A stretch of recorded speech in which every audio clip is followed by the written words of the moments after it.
سڵاوتان لێبێ خۆشەویستان. لەم زنجیرە ڤیدیۆیەدا هەوڵ دەدەین کورتکراوەی زنجیرە کتێبێک بڵاو بکەینەوە کە دەنگدانەوەیەکی گەورەی بەدوای خۆی داهێناوە. ناونیشانی کتێبەکەمان مەملەکەتی شەیتانە کە لەلایەن نووسەری بەناوبانگ ماکوان کەریم کاری نووسینی بۆ کراوە. ئامانجی نووسەر لە نووسینی ئەم کتێبە ئەوەیە کە سەواشەکارەکانی سیحر و جاد و بازی ئاشکرا بکە.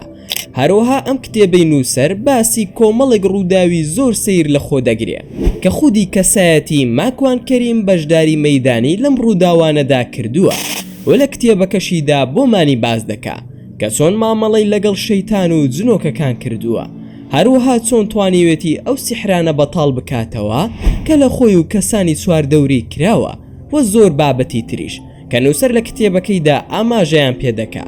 و نووسەر دەڵێ کە ڕووداوەکانی نێو ئەم کتێبە لە ژیانی ڕاستیدا بەسرم هاتووە و تەنها ناوی کەسایەتیەکانی نێو کتێبەکەی گۆڕیوە، ئەویش بۆ پاراستنی ناسنامەی کەسایەتی ڕاستەقینەکان. بەگشتی کتێبی مەملەکەتی شەیتان گێڕانەوەی کۆمەڵێک ڕووداوە کە لە ژیانی ماکوان کەریمدا ڕووی داوە، هەروەها کۆمەڵێک زانیاری زۆر لە خۆ دەگرێ سەبارەت بە چۆنیەتی مامەڵەکردن لەگەڵ بابەتی جنۆکە و سیحر و جاد و بازیدا، و ئەگەر هەر تاکێک تووشی حاڵەتێکی لەو بابەتە بۆیەوە چۆن بتوانێ مامەڵەی لەگەڵدا بکە. ئەمانەی باسمان کرد زانیاری گشتیەکانی کتێبەکەن. ئەگەر پشگیریەکی باش لەم ڤیدیۆیە بکەن هەوڵ دەدەین بەشەکانی تری کتێبەکەش بڵاو بکەینەوە. بۆیە هیوادارم پشگیریمان بکەن بەڵایکردنی ڤیدیۆکەمان و سەبسکرایبی کەناڵەکەشمان لە یاد مەکەن بۆ ئاگادار بوون لە هەموو چالاکیەکانمان. چیرۆکەکە بەم زۆرە دەست پێ دەکا. ماکوان کەریم باز لە چاوپێکەوتنی خۆی دەکات لەگەڵ شەیتاندا کە بۆ یەکەم جاری بوو گفتوگۆی لەگەڵدا بکە. ماکوان کەریم دەگێڕێتەوە کە ئێوارەیەکیان زۆر بێزار بوو، وەک ئەوەی خەمی هەموو دنیا بەسەر شانیەوە بێ بەبێ ئەوەی هیچ شتێکش ڕوویدا بێ. کاتژمێر 9 شەو بوو، بڕیاریدا بڕوات بۆ لای کەنار دەریایەک، ئەویش بە مەبەستی ماسی گرتن. چەند قولابێکی هەڵدا هیچ دەرئەنجامێکی نەبوو، بۆیە لە بارودۆخەکە بێزار بوو، بڕیاریدا بڕواتەوە بۆ ماڵەوە. بەڵام لە پڕدا پیاوێکی بەتەمەن بانگی ماکوان کەریمی کرد و بە زمانی عەرەبی بانگی کرد کە پێیوت ماکوان یارمەتیم بدە با بێم بۆلات، پێکەوە ماسی زۆر دەگرین. پیاوەکەش زۆر بەتەمەن دیار بوو، نەی دەتوانی بە ڕێگادا بڕوە. ماکوانیش بە خێرایی چوو هاوکاری کرد و هێنای لەسەر ئەو بەردە داینیشان کە خۆی ماسی لەسەر دەگرت. ماکوانیش وەک هەر کەسێکی ئاسایی دەستی کردە پرسیارکردن لە پیاوەکە. لە سەرەتادا وای زانی کە ئەهلی مزگەوتەکەی لای خۆیانە چونکە ناوی ماکوان کەریمی دەزانی، بەڵام یەکەم جاری بوو کە ئەو دەموچاوە ببینێ و بە خەڵکی لای کۆسۆڤۆ و بۆسنا دەسوود، بە عەرەبیەکی زۆر جوان قسەی دەکرد. ماکوانیش لێی پرسی بەڕێز تۆ خەڵکی کوێیت؟ ئەویش وەڵامێکی سەیری دایەوە، وتی من خەڵکی ئەم جیهانم. ماکوان کەریمیش لە سەرەتادا وای زانی ئەم پیاوە سوعبەت دەکا، بۆیە بڕیاریدا ئەویش بە سوعبەت لەگەڵیدا قسە بکە. ماکوان پێیوت ئەگەر تۆ خەڵکی جیهان بیت پێویستە هەموو زمانێک بزانی. پیاوەکەش جەختی دەکردەوە کە خەڵکی جیهانە و دەستی کرد بە قسەکردن بە فارسی. فارسیەکی زۆر جوان و ڕەوان قسەی دەکرد.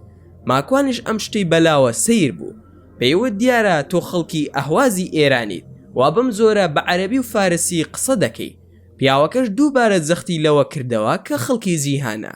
پاشان زمانەکەی لە فارسیەوە گۆڕی بۆ کوردی و بە زمانێکی زۆر پارا و بە کوردیش قسەی دەکرد.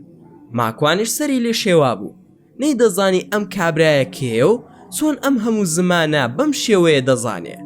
پیاوەکە بە کوردی وتی ماکوان من بە تایبەت هاتووم بۆلات، ئارەزوو دەکەم پێکەوە هەندێک ماسی بگرین و قسەی خۆش بکەین، بەڵام بەوە دەکا زۆر بێزار بیت، بۆچی هیچ قسەیەک ناکەی؟ ماکوانش کۆمەڵێک پرسیاری زۆری لە مێشکدا بوو. ماکوان دووبارە لی پرسیەوە هەر بەڕاست کاکە تۆ خەڵکی کوێی؟ بەڵام ئەم جارەیان بێ سوعبەت وەڵامم بدەوە. پیاوەکەش وەڵامی ماکوان کەریمی دایەوە و وتی کاکە تۆ کوردی دەزانیت یاخود بۆت بکەمە نەرویزی؟ پاشان پیاوەکە بە نەرویزیەکی فول قسەی دەکرد و دووبارە وتی من خەڵکی جیهانم و هەر شوێنێک و وڵاتێکم بوێت بۆی دەڕۆم. پیاوەکە قولابەکەی لە ماکوان وەرگرت و هەڵیدایە نێو دەریاکەوە.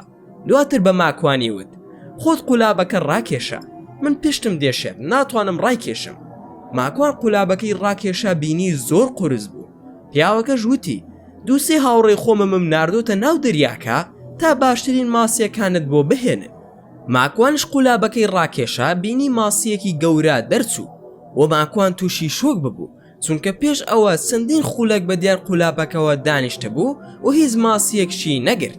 دواتر پیاوەکە وتی ماکوان من هاوڕێکانی خۆم ناردۆتە ناو دەریاکەوە هاوکاریت بکەن تۆ هەر جارە و قولابێک هەڵبدە و ماسیەکش بە دیاری لە منەوە وەربگرە. ماکوانی ژوای زانی پیاوەکە سوعبەت دەکا بەو قسانە.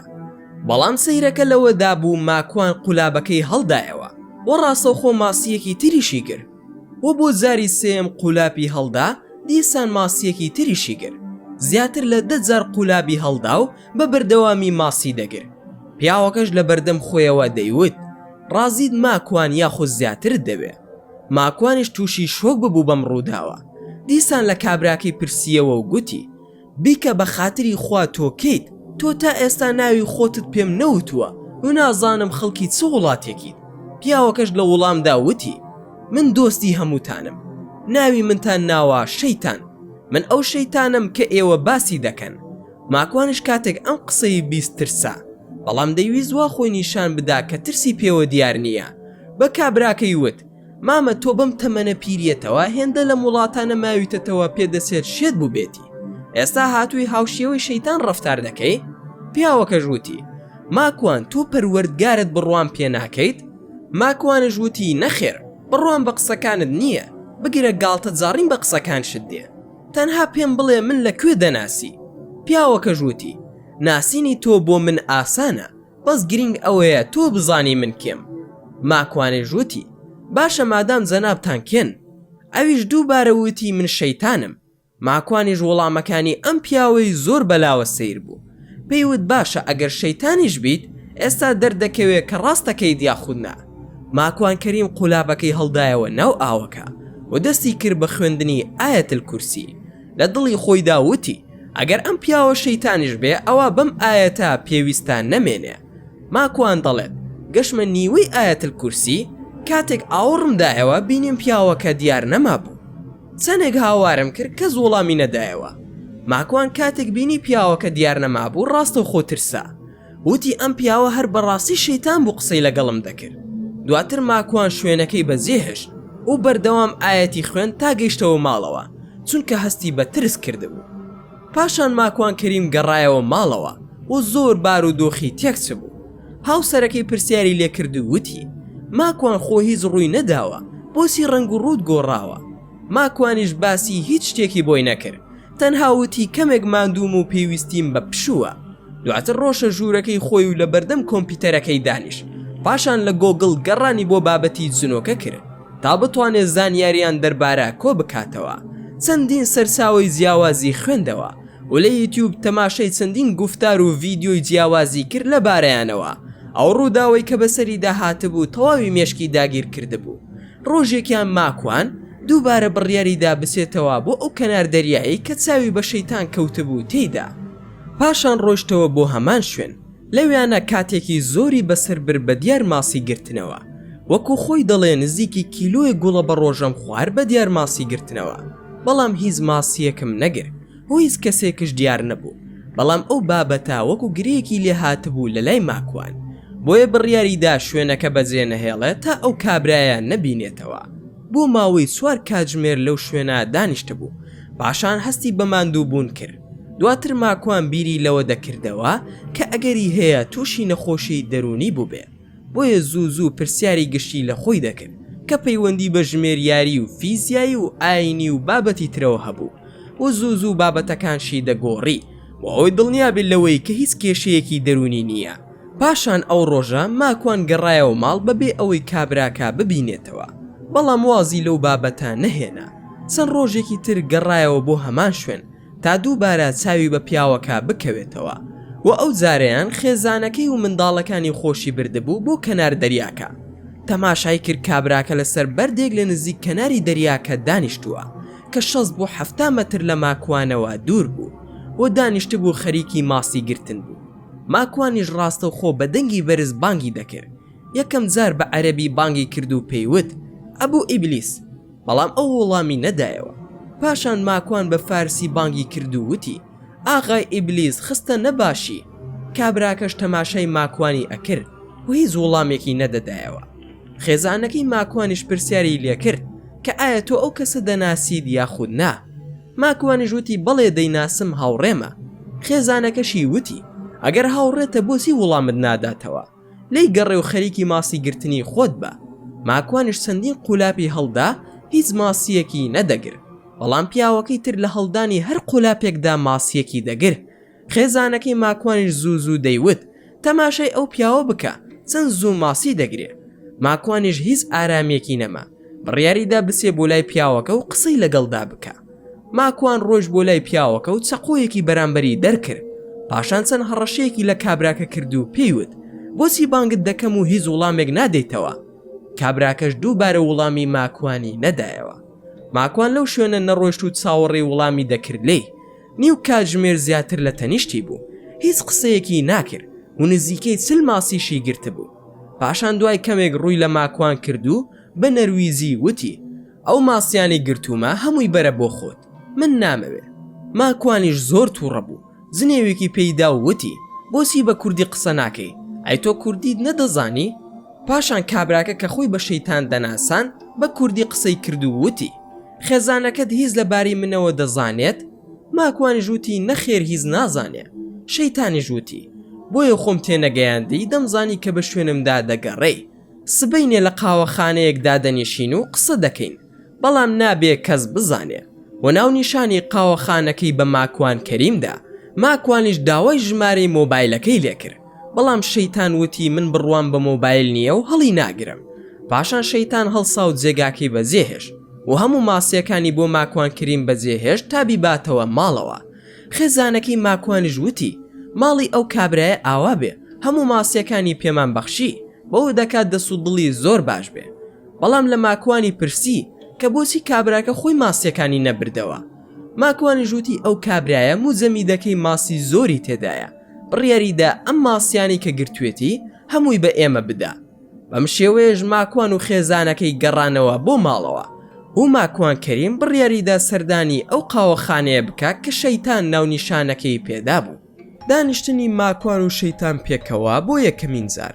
دوای ئەوەی ماکوان کەریم بڕیاریدا بچێتە ئەو قاوەخانەی کە شەیتان ناونیشانەکەی پێدا بوو، ڕاستەوخۆ خێزانەکەی بردەوە بۆ ماڵەوە و دواتر ڕۆژ بۆ لای کوڕێکی هاوڕێی و پێیوت: سبەینێ کاتژمێر 3 دوای نیوەڕۆ دەسمە فڵان قاوەخانە دادەنیشم و کەسێک دێت بۆ لام، لەو کاتەشدا تۆ چەند وێنە و ڤیدیۆیەکمان بگرە و لە لای خۆت هەڵی بگرە. هاوڕێکی ماکوانەش وتی: باشە، بەسەر چاو. وە کاتێک بەیانی داهات، ماکوان خۆی ئامادە کرد و ئامێری دەنگ تۆمارکردنەکەی خستە گیرفانی کە بەهۆی کاری ڕۆژنامە نووسیەوە هەمیشە ئەو ئامێرانەی هەبوو. دوای ئەوەی ڕۆشە ناو بازار شەیتانی نەدۆزیەوە و ماوەی 2 کاتژمێرش لە شوێنەکە چاوەڕێ کرد. لەو نێوانەشدا هاوڕێکەی دەیوت تەلەفۆنێکی بۆ بکە با بێتە ئەو شوێنی کە لەسەری ڕێککەوتون. دوای ماوەیەک لە چاوەڕوانی، ماکوان هیوای نەما لە هاتنی شەیتان، بۆیە بە هاوڕێکەی وت: دەتوانیت بڕۆیت، و زۆر سوپاسی هاوڕێکەشی کرد. پاشان خۆی لە دەواازەی پشتەوەی بازارەکە بەرەو ماڵ بەڕێکەوت. لە ڕێگادا لە نزیک ماڵی ماکوان کەریم پردێکی لێیە کە شەمەندەفەری پێدا دەڕوە. ئەوەی سەیرە ماکوان کەریم لە دوورەوە بینی کە شەیتان لە ژێر پردەکە دانیشتە بوو. ماکوانش بەو دیمەنە ترسا، بەڵام بڕیاریدا ترسەکەی بشارێتەوە بسێتە پێشەوە. ماکوان خۆی بادا و چووە پێشەوە لە شەیتان و پێیوت: ئەوە شەرم ناکەی نەهاتی بۆ قاوەخانەکە؟ شەیتانش پێیوت: ئەی تۆ شەرم ناکەی خەڵکم بۆ دادەنیت و دەتەوێ وێنەم بگری؟ دواتر وتی: ئێوەی مرۆڤ زۆر درۆزنن، درۆ دەکەن و دەیدەن بەسەر مندا، پاشان من بە نەفرەت دەکەن. ماکوان لە وڵامدا وتی: ئەگەر شەیتان بیت شایەنتە و هەر دەبێ واد لێ بکەین، بەڵام تا ئێستا گومانم هەیە لەوەی کە شەیتان بی. شەیتانیش وتی: من شەیتان نیم. و ماکوانش لە بەرامبەردا وتی: ئەی کەواتە تۆ چیت؟ شەیتانیش وتی: من جنۆکەم، بەڵام ئێوە ناوتان ناوم شەیتان. بە هەر حاڵ وەرە بڕۆینە ئەو باخچەیە دانیشین و لەوێ قسە بکەین. ماکوانش قبوڵی دەکات و لەگەڵی بەڕێ دەکەوێ بەرەو باخچەکە. بەڵام ماکوان کەریم لە دواوەی شەیتان دەڕوات و شەیتان دەخاتە پێشی خۆیەوە و ئارەزوو دەکات باشتر تەماشای جەستی بکە و جار و بارش دەچێتە تەنیشتی. ماکوان دەڵێت: هەرچەند تەماشام دەکرد لە مرۆڤێکی ئاسایی دەچوو و هیچ جیاوازیەکی بەرچاوی نەبوو، تەنها ونبوونەکەی و دەرکەوتنە لە ناکاوەکانی و زمانەوانیەکەی نەبێ کە شتانێکی نائاسایی بوون و ئەوەی ماکوانی سەرسام کرد ئەوە بوو کاتێک لە ڕێگادا دەڕۆشن هاوڕێیەکی ماکوان ڕوبەڕوویان دێ و تەنها سڵاو لە ماکوان دەکا. بەمەش ماکوان هەز دەکات کە خەڵکی تر ناتوانن شەیتان ببینن، بەڵکو تەنها خودی ماکوانە ئەو دەبینێ. بە هەر حاڵ چوونە باخچەکە و دەستیان کرد بە قسەکردن. ماکوان دەست پێشخەری کرد لە قسەکردن و وتی: کاکە تۆ کەیت و چیت لە من دەوێ؟ شەیتانش وەڵامی دایەوە وتی: زۆر شتم لێت دەوێ و هەروە بە ئاسانی هەڵم نەبژاردووی. دڵنیا بە بۆیە هاتووم وەلات چونکە کارێکی گرنگم پێتە و تەنهاش بە تۆ دەکرێ. ماکوانش دەڵێ: سەر بە چ دەستگایەکی هەواڵگریت و چ لایەنێک تۆی ناردووە و پەیامشت چییە؟ هەروەها بە چ ناوێکش بانگت بکەم؟ پێت بڵێم کاک شەیتان و لەگەڵیدا بە نەفرەتت بکەم، یاخود پێت بڵێم شەیتانی نەفرەتی؟ شەیتانش بە پێکەنینەوە وتی: ئاساییە، من خودی خۆم ناوم حەسقیلە و خەڵکی بیابانی مەغریبم. ماکوانێ ژووتی: ئەگەر لەبەر کەسایەتی خۆم نەبێ شتێکی هەڵم پێ ئەوتی. لێرەدا ماکوان ناسار بوو بەو شێوەیە قسەی لەگەڵدا بکە بۆ ئەوەی زیاتر ڕاستیەکانی لێوە بزانێ. ئەویش وەڵامی ماکوانی دایەوە وتی: سوێن بە خوداکەی تۆ درۆت لەگەڵ ناکەم و من جنۆکەم. ماکوانێ ژووتی: ئەی کاک حەسقیل، ئەوە نییە وەک من مرۆڤی؟ حەسقیلی ژووتی: نەخێر، بۆ زانیاریت ئەمە لاشەی کەسێکی ئەمریکیە و بەکاری دەهێنم کە ماوەی 7 ساڵە مردووە و ناویشی فرانکە، هەروەها بەڕەسەڵی خەڵکی ئەڵمانیایە. پاشان وتی: بە هیچ شێوەیەک هیچ مرۆڤێک ناتوانێت ئێمە ببینێ مەگەر بە شێوەی مرۆڤیان ئاژەڵ خۆمانیان نیشان بدەین و هیچ کەسێک ناتوانێت دەستەمەوەمان بکات و بە ئارەزوی دڵی خۆی بانگمان بکە. بەڵام لە کاتێکدا ئەگەر گرێبەند لە نێوانماندا هەبێت و لەسەر بنەمای گرێبەستێک ڕێککەوین دەتوانین یارمەتی یەکتر بدەین. ماکوانێ ژووتی: جا چۆن بزانم کە تۆ جنۆکەی؟ ئادەی نیشانەیەکی خۆتم بەرێ.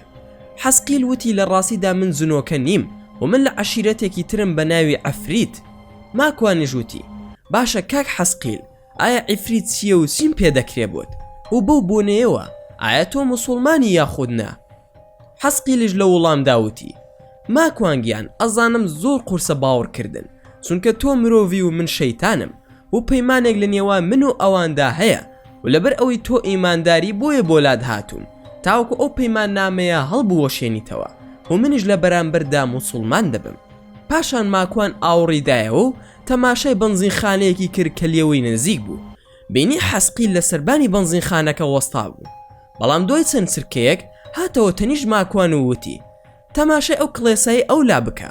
کاتێکش ماکوان تەماشای کرد بینی حەسقیل لە سەربانی کڵێساکە بوو و بە خێرایی گەڕایەوە لای ماکوان.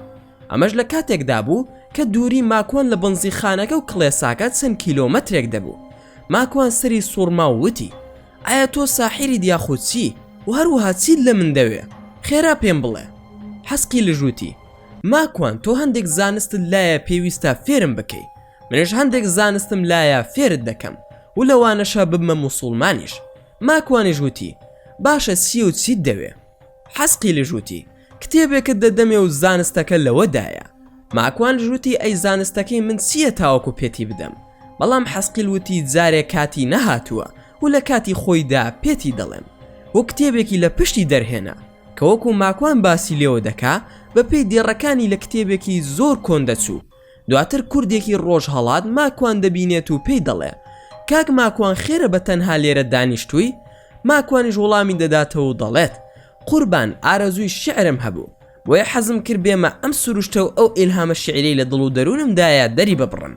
پاشان ماکوان ئاماژە بەوە دەکا کە بۆیە بەو شێوەیە وەڵامی کابراکەی داوەتەوە چونکە ترساوە لەوەی بینی بێتی بە تەنها و لەبەر خۆیەوە قسەی کردبێ، چونکە ئەگەری هەیە لای خەڵکی بڵێ ماکوان شێت بووە.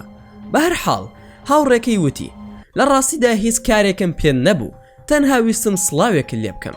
و ماکوانش دەڵێ: خۆشحاڵت کردم و خوددا پاداشت بداتەوە.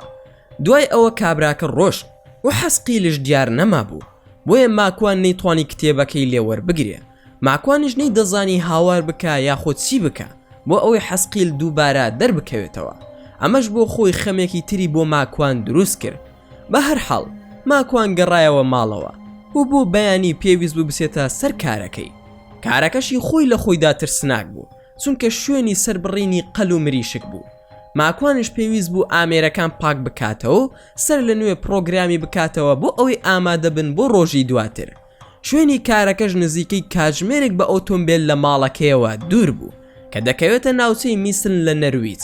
دواتر 2 ڕۆژی کارکردنی بە شێوەیەکی ئاسایی بەڕێکرد، بەڵام سەری سێم ڕۆژ بینی بەرپرسەکەی دێت و حەسقیلش لە پشتی بەرپرسەکەیەوە دەڕوە وەوتی وەرە شوێنی پشودانەکە تاوەکو پێکەوە قسە بکەین.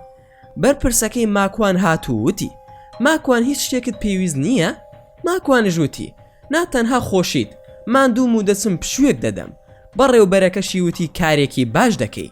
دواتر ماکوان دەچێتە شوێنی پشودانەکە و قاوەیەکی تێکرد و دانیش. لەو کاتەشدا حەسقیل بەرەو ڕووی هات بەیەک پەرداغ ئاوەوە. ماکوان دەڵێ وام زانی بۆ خۆی هێنابووی، کەسی لە بەردەمم داینا و وتی فەرموو. لەو کاتەدا ماکوان دەترسێ بۆیە نایخواتەوە و دەڵێت تینوم نییە. بە هەر حاڵ دادەنیشن و دەکەونە قسەکردن پێکەوە بۆ ماکوان بە حەسقیل دەڵێت کە ئەو ڕۆژە چیت لێ هات، بۆچی ڕۆشتی بێ ئەوەی هیچ شتێک بڵێ. حەسقیل لە وەڵامدا وتی ئاخر هاوڕێکت هاتە لامان بۆیە منش نەمدەتوانی بۆستم لەوێ، ئەگەر نەڕۆشتبام چۆن بە یەکت دەناساندین. ماکوانێژ وتی ئێچی تێدایە دەمگوت کاک حەسقیلی عیفریتە، زا ئەو کاتە یان باوەڕی دەکرد یان بەگاڵتەوە وەری دەگر. دواتر ماکوان دەڵێ بە هەر حاڵ کوا کتێبەکەت بم دەرێ بزانم چی تێدا نووسراوە.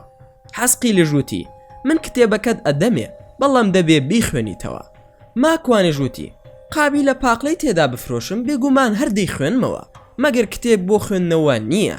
حەسقیلیش بە ماکوانی وت ئاخر تۆ نازانی بیخوێنیتەوە چونکە هەندێشتی تێدایە دەبێ خۆم فێرت بکەم. ماکوانێژ وتی بۆ بە چ زمانێک نووسراوەتەوە؟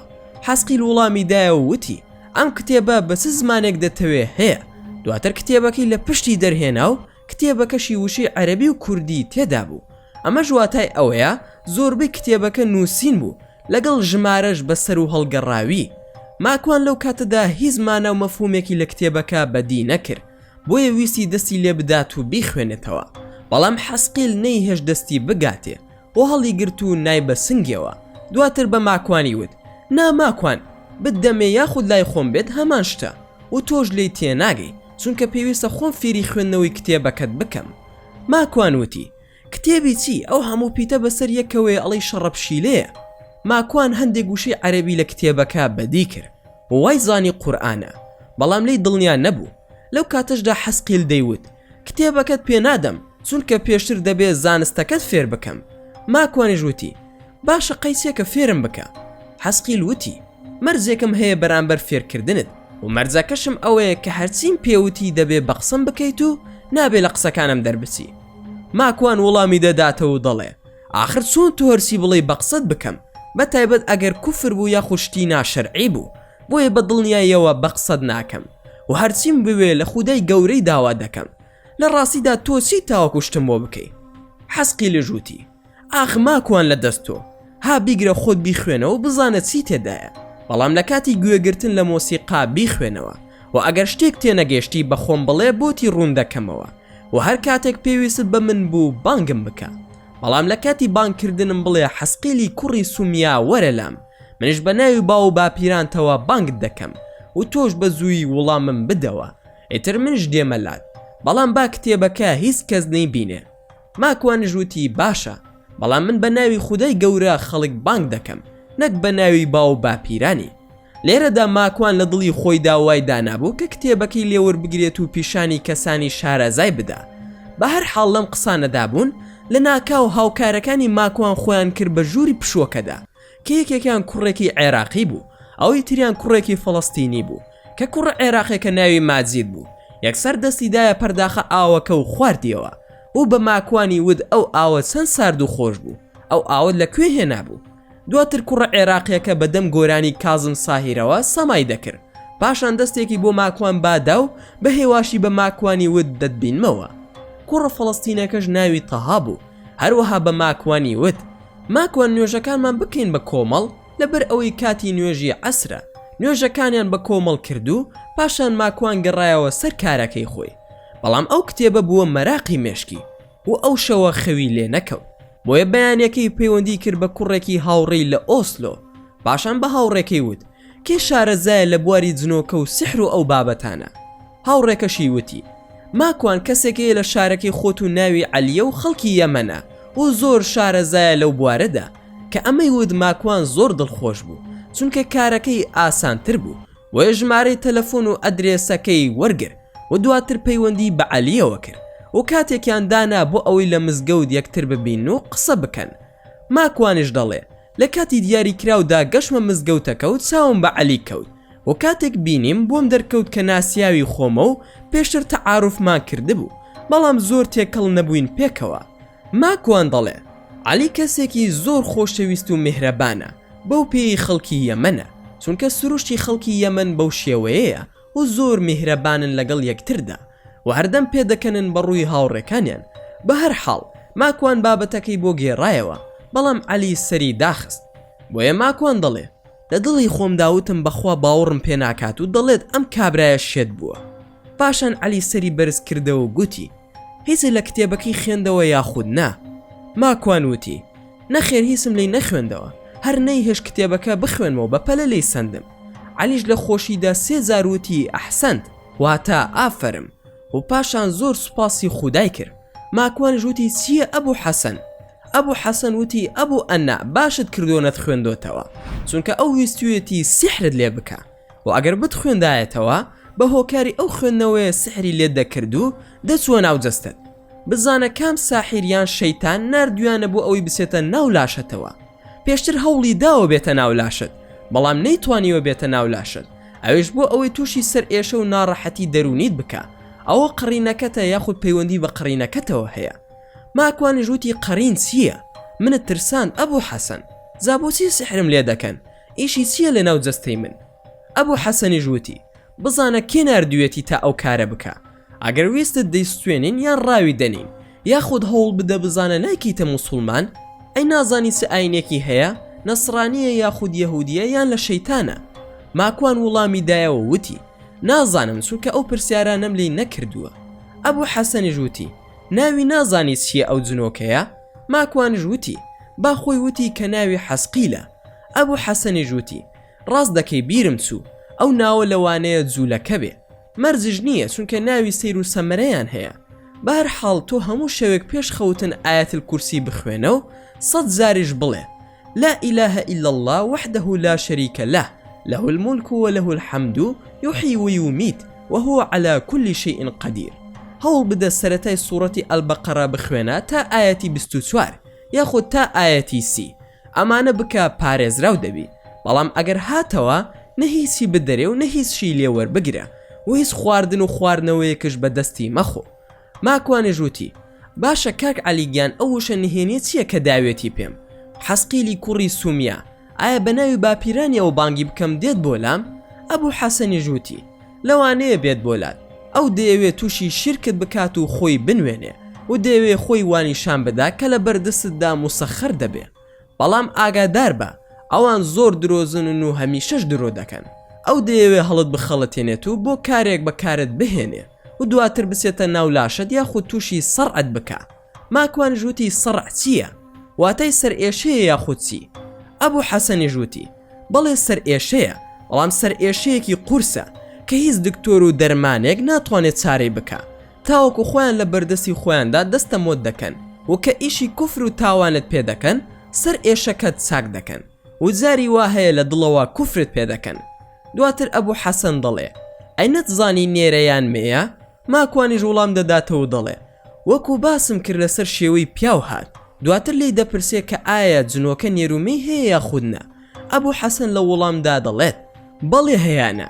ئەوە نییە پێغەمبەری خودا درودی خودای لەسەر بێت ئەفەرموێت اللهم إني أعوذ بك من الخبث والخبائث. ئەم فەرموودەیە ژواتە نێرومەیان هەیە و مەرجیش نییە لەبەر ئەوەی لەسەر شێوەی پیاو هاتووە ئیتر نێرە. ماکوان دەڵێ ئەی من ناتوانم موسەخەری بکەم و لە بەردەستی خۆمدا بەکاری بهێنم؟ ئەبوو حەسەنیش دەڵێ هەرگیز شتی وا نابێ، هەرگیز مرۆڤ ناتوانێت موسەخەریان بکە مەگەر بە یەک شێوە، ئەوان چیان وت تۆ بۆیان بکەیت. ئەو کاتە ئەوانیش بە قسەت دەکەن، بەڵام بۆ ئەم مەبەستە پێویستە ساحیر بیت خودا پەنامان بدە کە لە زومرەی شەیتان حیساب دەکرێت. ماکوانیش وتی باشە ئێستا من چی بکەم؟ ئەبوو حەسەنیش وتی ئەو زیکر و ئاەتانەی کە پێم وتی بیخوێنەوە و پارێزراو دەبی، بەڵام بە هیچ شێوەیەک بانگی نەکەی بە وشانەی کە داوێتی بە تۆ. ماکوانیش وتی باشە، بەڵام هیچ مەترسی نییە لەسەر ماڵ و مناڵم. ئەبوو حەسەنیش وتی نا، بە مەرجێک هیچ مامەڵەیەکی لەگەڵدا نەکەیت و هیچ نەخۆیت بەدەستی و ئەو کتێبەی کە نیشانی داوید نەیخوێنیتەوە، چونکە ئەوە هەمووی کوفرە. دواتر بە ماکوان دەڵێ وەرە با بچینە ماڵی ئێمە و کتێبێکت بدەمێ کە باسی چۆنێتی خۆپاراستنی مرۆڤ دەکات لە شەیتان.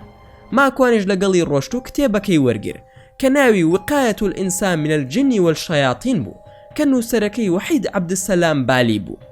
دوای ئەوەی ماکوان کەریم کتێبەکەی لە عەلی یەمەنی وەرگر، گەڕایەوە بۆ ماڵەوە و ژیانی ئاسایی خۆی بەڕێ دەکرد. ماکوان دەڵێ ماوەیەکی زۆر هیچ باس و خواست و خۆنیشاندانێکی حەسقیل ڕووی نەدا.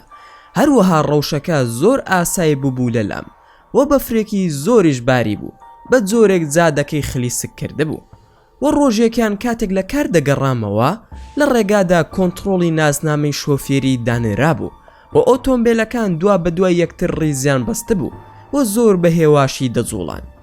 لە پڕ حەسقیل دەرگای پێشەوەی ئۆتۆمبیلەکەی کردەوە و هات لە تەنیشتم دانیشت و وتی ماکوان چییە؟ لەگەڵ عەلی باسی چیتان دەکرد؟ ماکوانیش وتی جاکە ئەزانی چوومە بۆ لای عەلی دەوێ بشزانی باسی چیمان کردووە، ئیتر بۆ چی دەپرسیت؟ حەسقیلش وتی نازانم، خۆ من علمی غەیبم پێ نییە. ماکوانیش وتی دەتەوێت چی بەدەست بهێنی لە ڕێگای منەوە؟ ئایا ئەتەوێت بچیتە لاشەی منەوە بێزارم بکەی؟ حەسقیلش وتی من چۆن شتی وا دەکەم ماکوان، ئەگەر ئەوە عەلی یەمەنی بووی باس کردووی ئەوە درۆ دەکا. ماکوان بە تووڕێیەوە وتی تۆ درۆ دەکەیت و درۆزنی، عەلی فێری کردوم چۆن بتستوێنم. هەڵبەتە ماکوان نەیدەزانی چۆن بیسووتێنێت، بەڵام دەیویست بەو قسانە بیترسێنێ. دواتر ماکوان وتی پێم بڵێ تۆ سەر بە کام ئاینی؟ ماکوانیش دەڵێ هەستم کرد زۆر ترسا کاتێک لی تووڕە بووم، لە دڵی خۆم داوتم ئەی ترسێنم تا نەوێرێت لێم نزیک ببێتەوە، بەڵام خۆشم لە هەمان کاتدا دەترسام، وتم نەوەکو لە پڕ لەناو ئۆتۆمبیلەکە پەلامارم بدە، بۆیە زۆر بە هێواشی دەڕۆشتم. دواتر بە هەر شێوەیەک بێت خۆم ئارام کردەوە. لەو کاتەدا حەسقیل وتی من دەڕۆم. ماکوانش پێیوت بۆ کوێ دەڕۆی؟ بۆ هەر جێگایەک بڕۆی لە دەستی من ڕزگارت نابێت، تۆ قەرینی منیت. حەسقیل کاتێک گوێبستی ئەم قسانە بوو وتی عەلی یەمەنی چی فێر کردویت ماکوان؟ ماکوانیش وەڵامی دایەوە وتی ئەوە کێشەی تۆ نییە، پێم بڵێ کێ تۆی ناردووە و بۆچی دەتەوێت بچیتە لاشەی منەوە؟ حەسقیلش وتی لە ڕاستیدا من نامەوێت بسمە لاشەی تۆوە، بەڵام گروپەکەمان منی هەڵبژاردووە بۆ ئەوی بسمە لاشەی تۆوە. ماکوانیش پرسیاری کرد و وتی گروپی چی؟ باسی چ شتێک دەکەی؟ حەسقیل ڕوونی کردە و وتی ئێمە گروپێکین و لە بەردەست ساحیرێکی فارسی کار دەکەین و ئەویش لە کەسێکی هندیەوە فێر بووە. گەورەی ئێمەش لە جنۆکەکان داوای کردووە بسمە لاشەی تۆوە. ماکوانیش وتی ئەگەر ڕاست قسە نەکەی ئێستا دەسم بۆ لای عەلی و پێکەوە دەتسووتێنین. حەسقیلیش بەو قسەیە زۆر ترسا. ئەمە سەکێکی زۆر باش بوو لە دەستی ماکوان، وەکو خۆی دەڵێ خوای گەورە لەو کاتەدا ئەو قسەی خستە دڵمەوە تاوا بڵێم. حەسقیلیش وتی بەڕاستی قسەت بۆ دەکەم، بەڵام بەو مەرزەی تۆ ژواز لە عەلی یەمەنی بهێنی. ماکوان وتی من ئیشم بە عەلی نییە، ئەگەر تۆ ڕازگۆ بیت لەگەڵم، تەنها پێم بڵێ تۆ کارت چییە بە من و بۆچی تۆیان ناردووە بۆ لای من. حەسقیلیش وتی واز لە عەلی یەمەنی بێنە، هەموو شتێکت بۆ باز دەکەم. ماکوان دیسانەوە وتی تۆ بۆ سوتاندن باشی، بۆیە ئێستا دەچم بۆ لای عەلی، بەڵام با سەرەتا تەلەفۆنێکی بۆ بکەم. خێرا تەلەفۆنەکەی دەرهێنا و تەلەفۆنی کرد بۆ ئەبوو حەسەن و دوای چۆنی و چاکی وتی ئەبوو حەسەن ئەڵێ چی دەست بکەین بە سوتاندنی حەسقیل؟ عەلی یەمەنیش لە تەلەفۆنەوە وتی جالەوە ئاسانتر هەیە کەی وێستت بە یەک چرکە دەیسووتێنم. حەسقیل کاتێک گوێبستی ئەم قسانە بوو زیڕای کرد، بۆیە وتی من دا ئەبەزم و ئەڕۆم. ماکوان وتی ئادەی دابنیشە و قسم بۆ بکە، با نەچم بۆ لای عەلی. حەسقیلیش وتی ماکوان سوێن بە ئەڵڵا هەموو شتێکت بۆ باز دەکەم، بەڵام ئێستا دەبێت بڕۆم، چونکە جنۆکەکانی گروپەکەم ئاگایان لێمانە و با ئۆتۆمبیلەکەشت هەڵ نەگەڕێنن. ماکوان دەڵێ کەوای وت زۆر ترسام، بۆیە وتم باشە، بەڵام کەی یەک ببینینەوە؟ حەسقیل بەڵێنی دا و وتی بە زووترین کات یەکتری دەبینینەوە. دواتر حەسقیل لە ئۆتۆمبیلەکە دابەزی و ماکوانیش لە ئاوێنەی ئۆتۆمبیلەکەیەوە چاودێری دەکرد تاوەکو خۆی کرد بە کۆڵانێکا و لێون بوو. دواتر تەلەفۆنی بۆ عەلی کرد و پێیوت: عەلی تۆ لەکوێی؟ دەمەوێ بێم بۆلات. دوای ئەوەی چوو بۆ لای عەلی و پێکەوە دانیشتن، عەلی بە ماکوانی وت: ئایا ئەو کاتی پەیوەندیت کرد حەسقی لە تەنیشتت بوو؟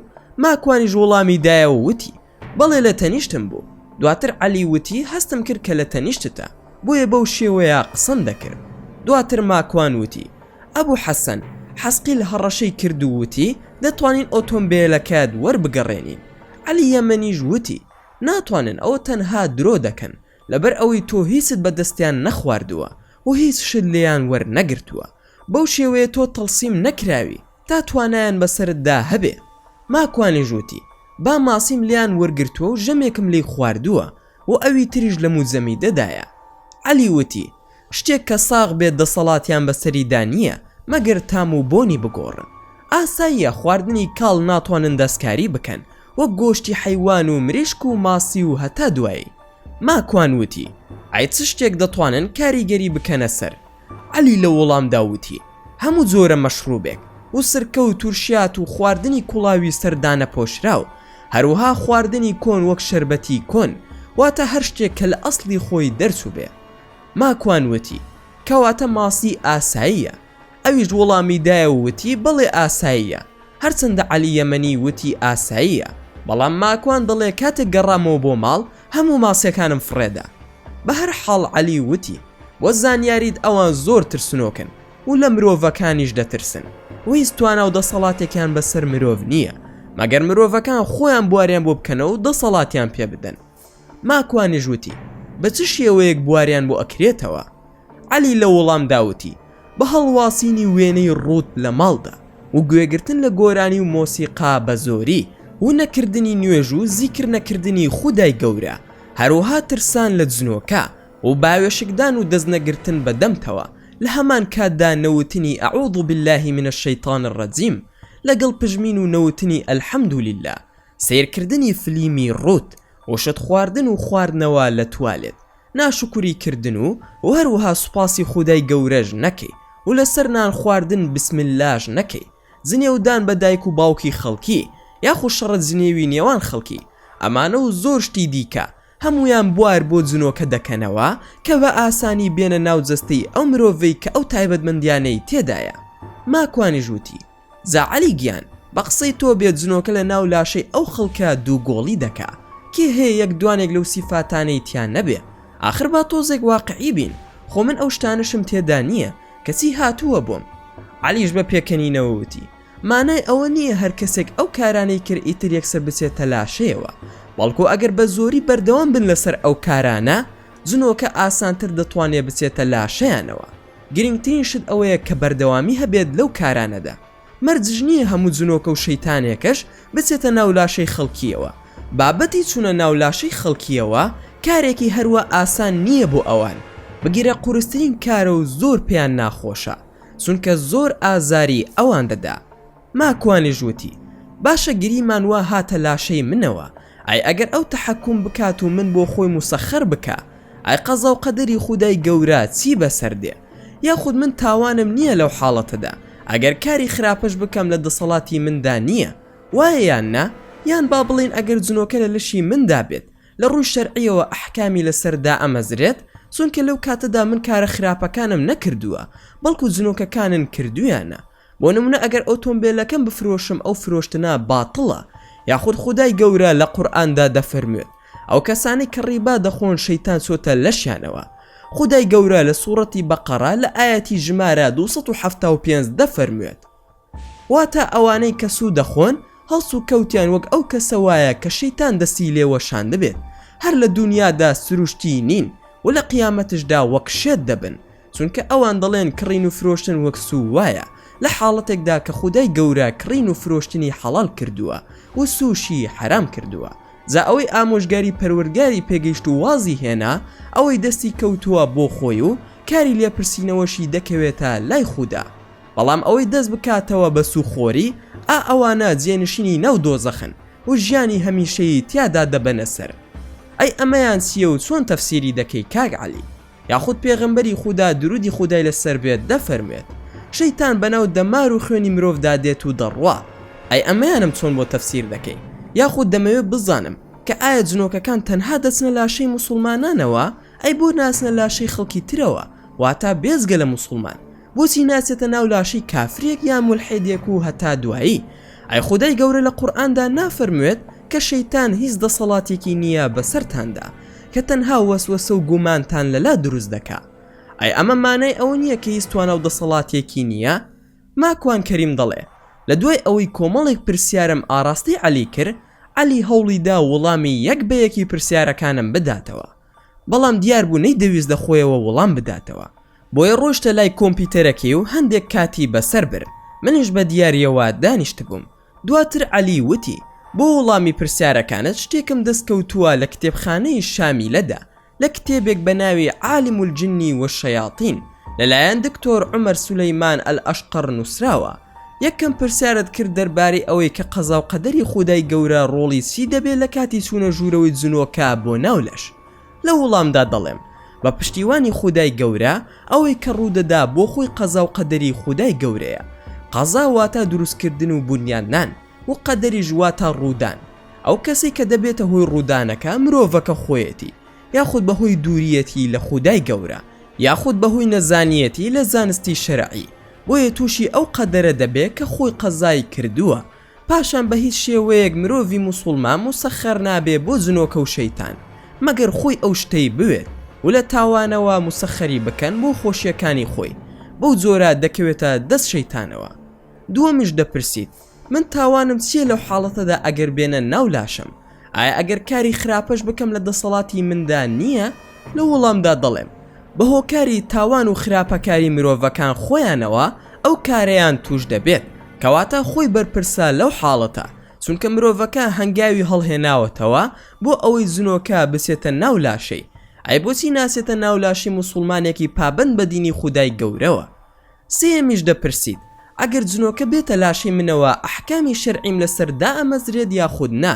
ئایا ئەگەر هەر شتێک بفرۆشم یاخود بۆ نمونە بەهۆی جنۆکەوە ژن تەلاق بدەم یاخود ژن داوای تەلاق بکە ئایا وەک شێتیە قەڵەمی عەفوی بەسەردا دێت یاخود نا؟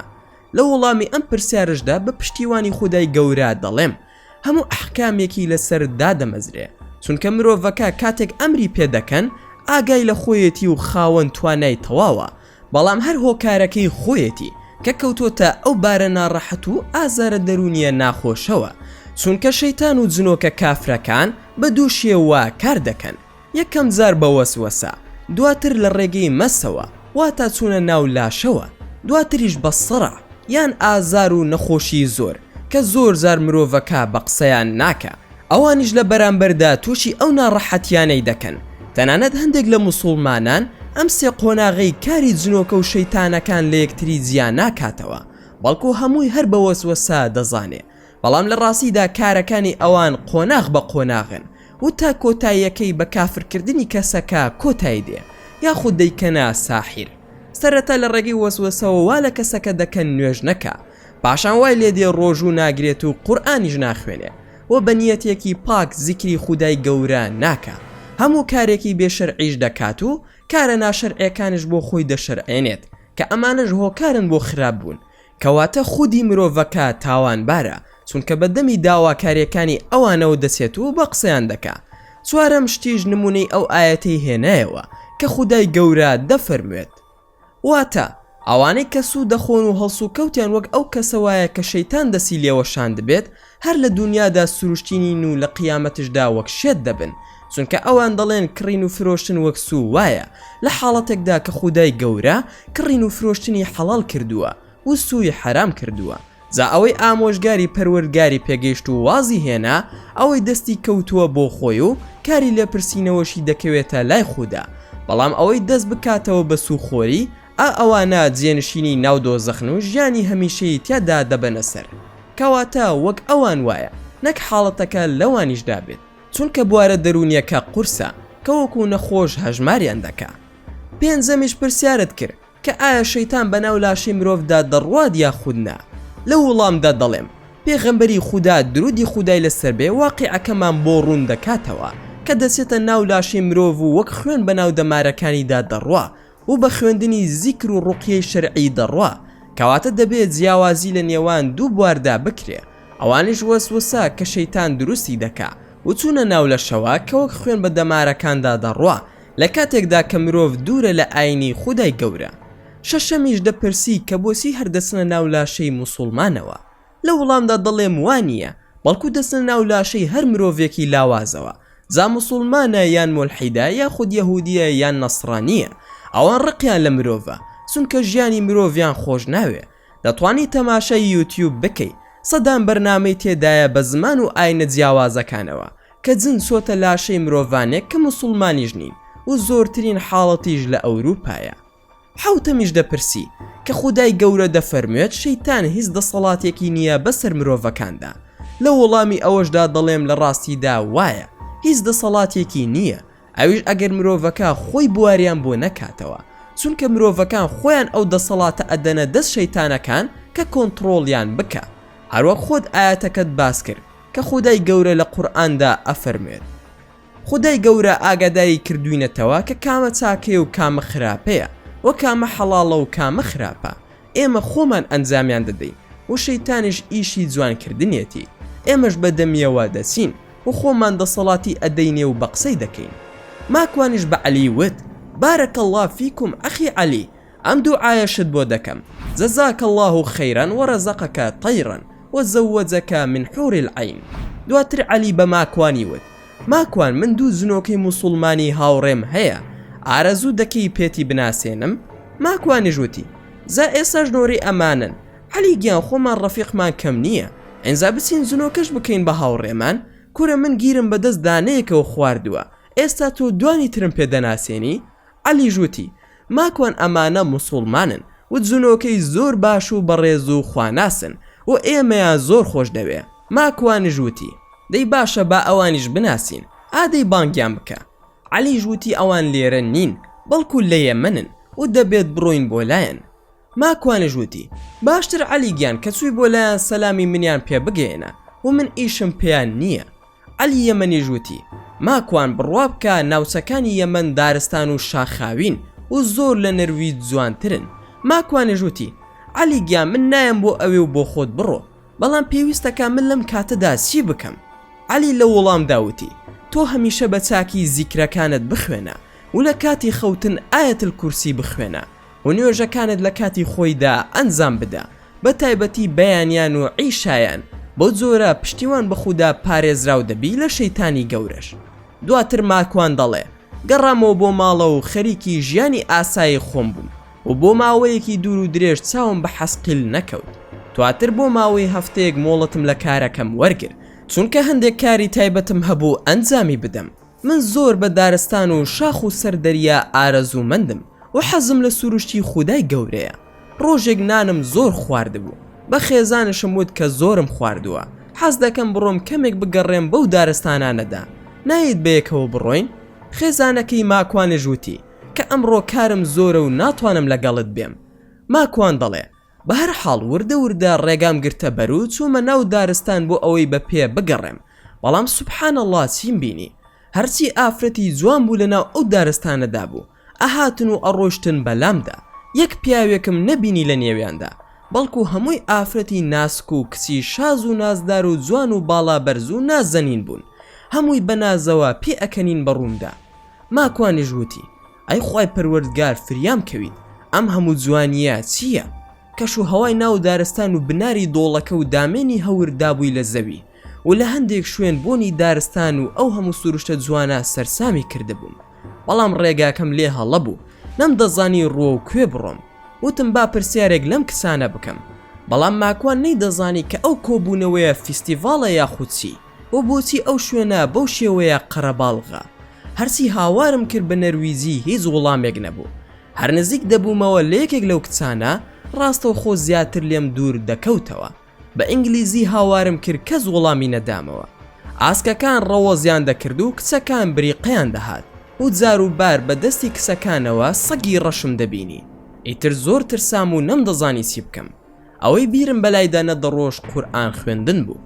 هەستم کرد سنگم زۆر توند بووە و هەناسەشم بۆ نادرێ، بەڵام بیرم کەوتەوە کە من قورئان دەزانم. ڕاستە و خۆ ئاەتل کورسیم خوێن وەکو ئاوێکی بەخوور خۆشی لە سرمەوە بۆ بنی پێم بە گیانمدا هات ئینجاژ معەززەتەینم خوێن واتە قل ئەعوذ برب الفەلق و قل ئەعوذ برب الناس و قل هو الله ئەحەد 3 جار لەسەر یەک هاتمەوە دۆخی ئاسایە و ڕێگای خۆم دۆزیە و بە زووی گەڕامەوە کاتێکش نزیک بوومەوە لە ئاوەدانی لە ڕێگادا حەسقیلم بینی کە 4 مانگ بوو نەمبینی بوو تەماشام کرد ئانای کچشمی بەدەستەوەیە ماکوان دەڵێ دوای ئەوەی لە گەشتەکەم گەڕامەوە لە دارستان ئانایی کچم بەدەست حەسقیلەوە بینی بۆیە بەپەلە ڕام کرد ئەوەندە خێرا ڕام کرد هەرچی مووی گیانم هەبوو بەرز بوونەوە ئەوەندە بە تووڕێی ڕام کرد وتم هەر دەیخنکێنم بەڵام کە نزیک بوومەوە ئەو ڕای کرد و دیار نەما بۆیە خێرا تەلەفۆنم بۆ ماڵەوە کرد و بە خێزانم وت ئایا هیچمان پێویست نییە هیچ خۆم تێک نەدا و هەستم کرد خێزانم زۆر ئاساییە هاوسەرەکەی ماکوان وتی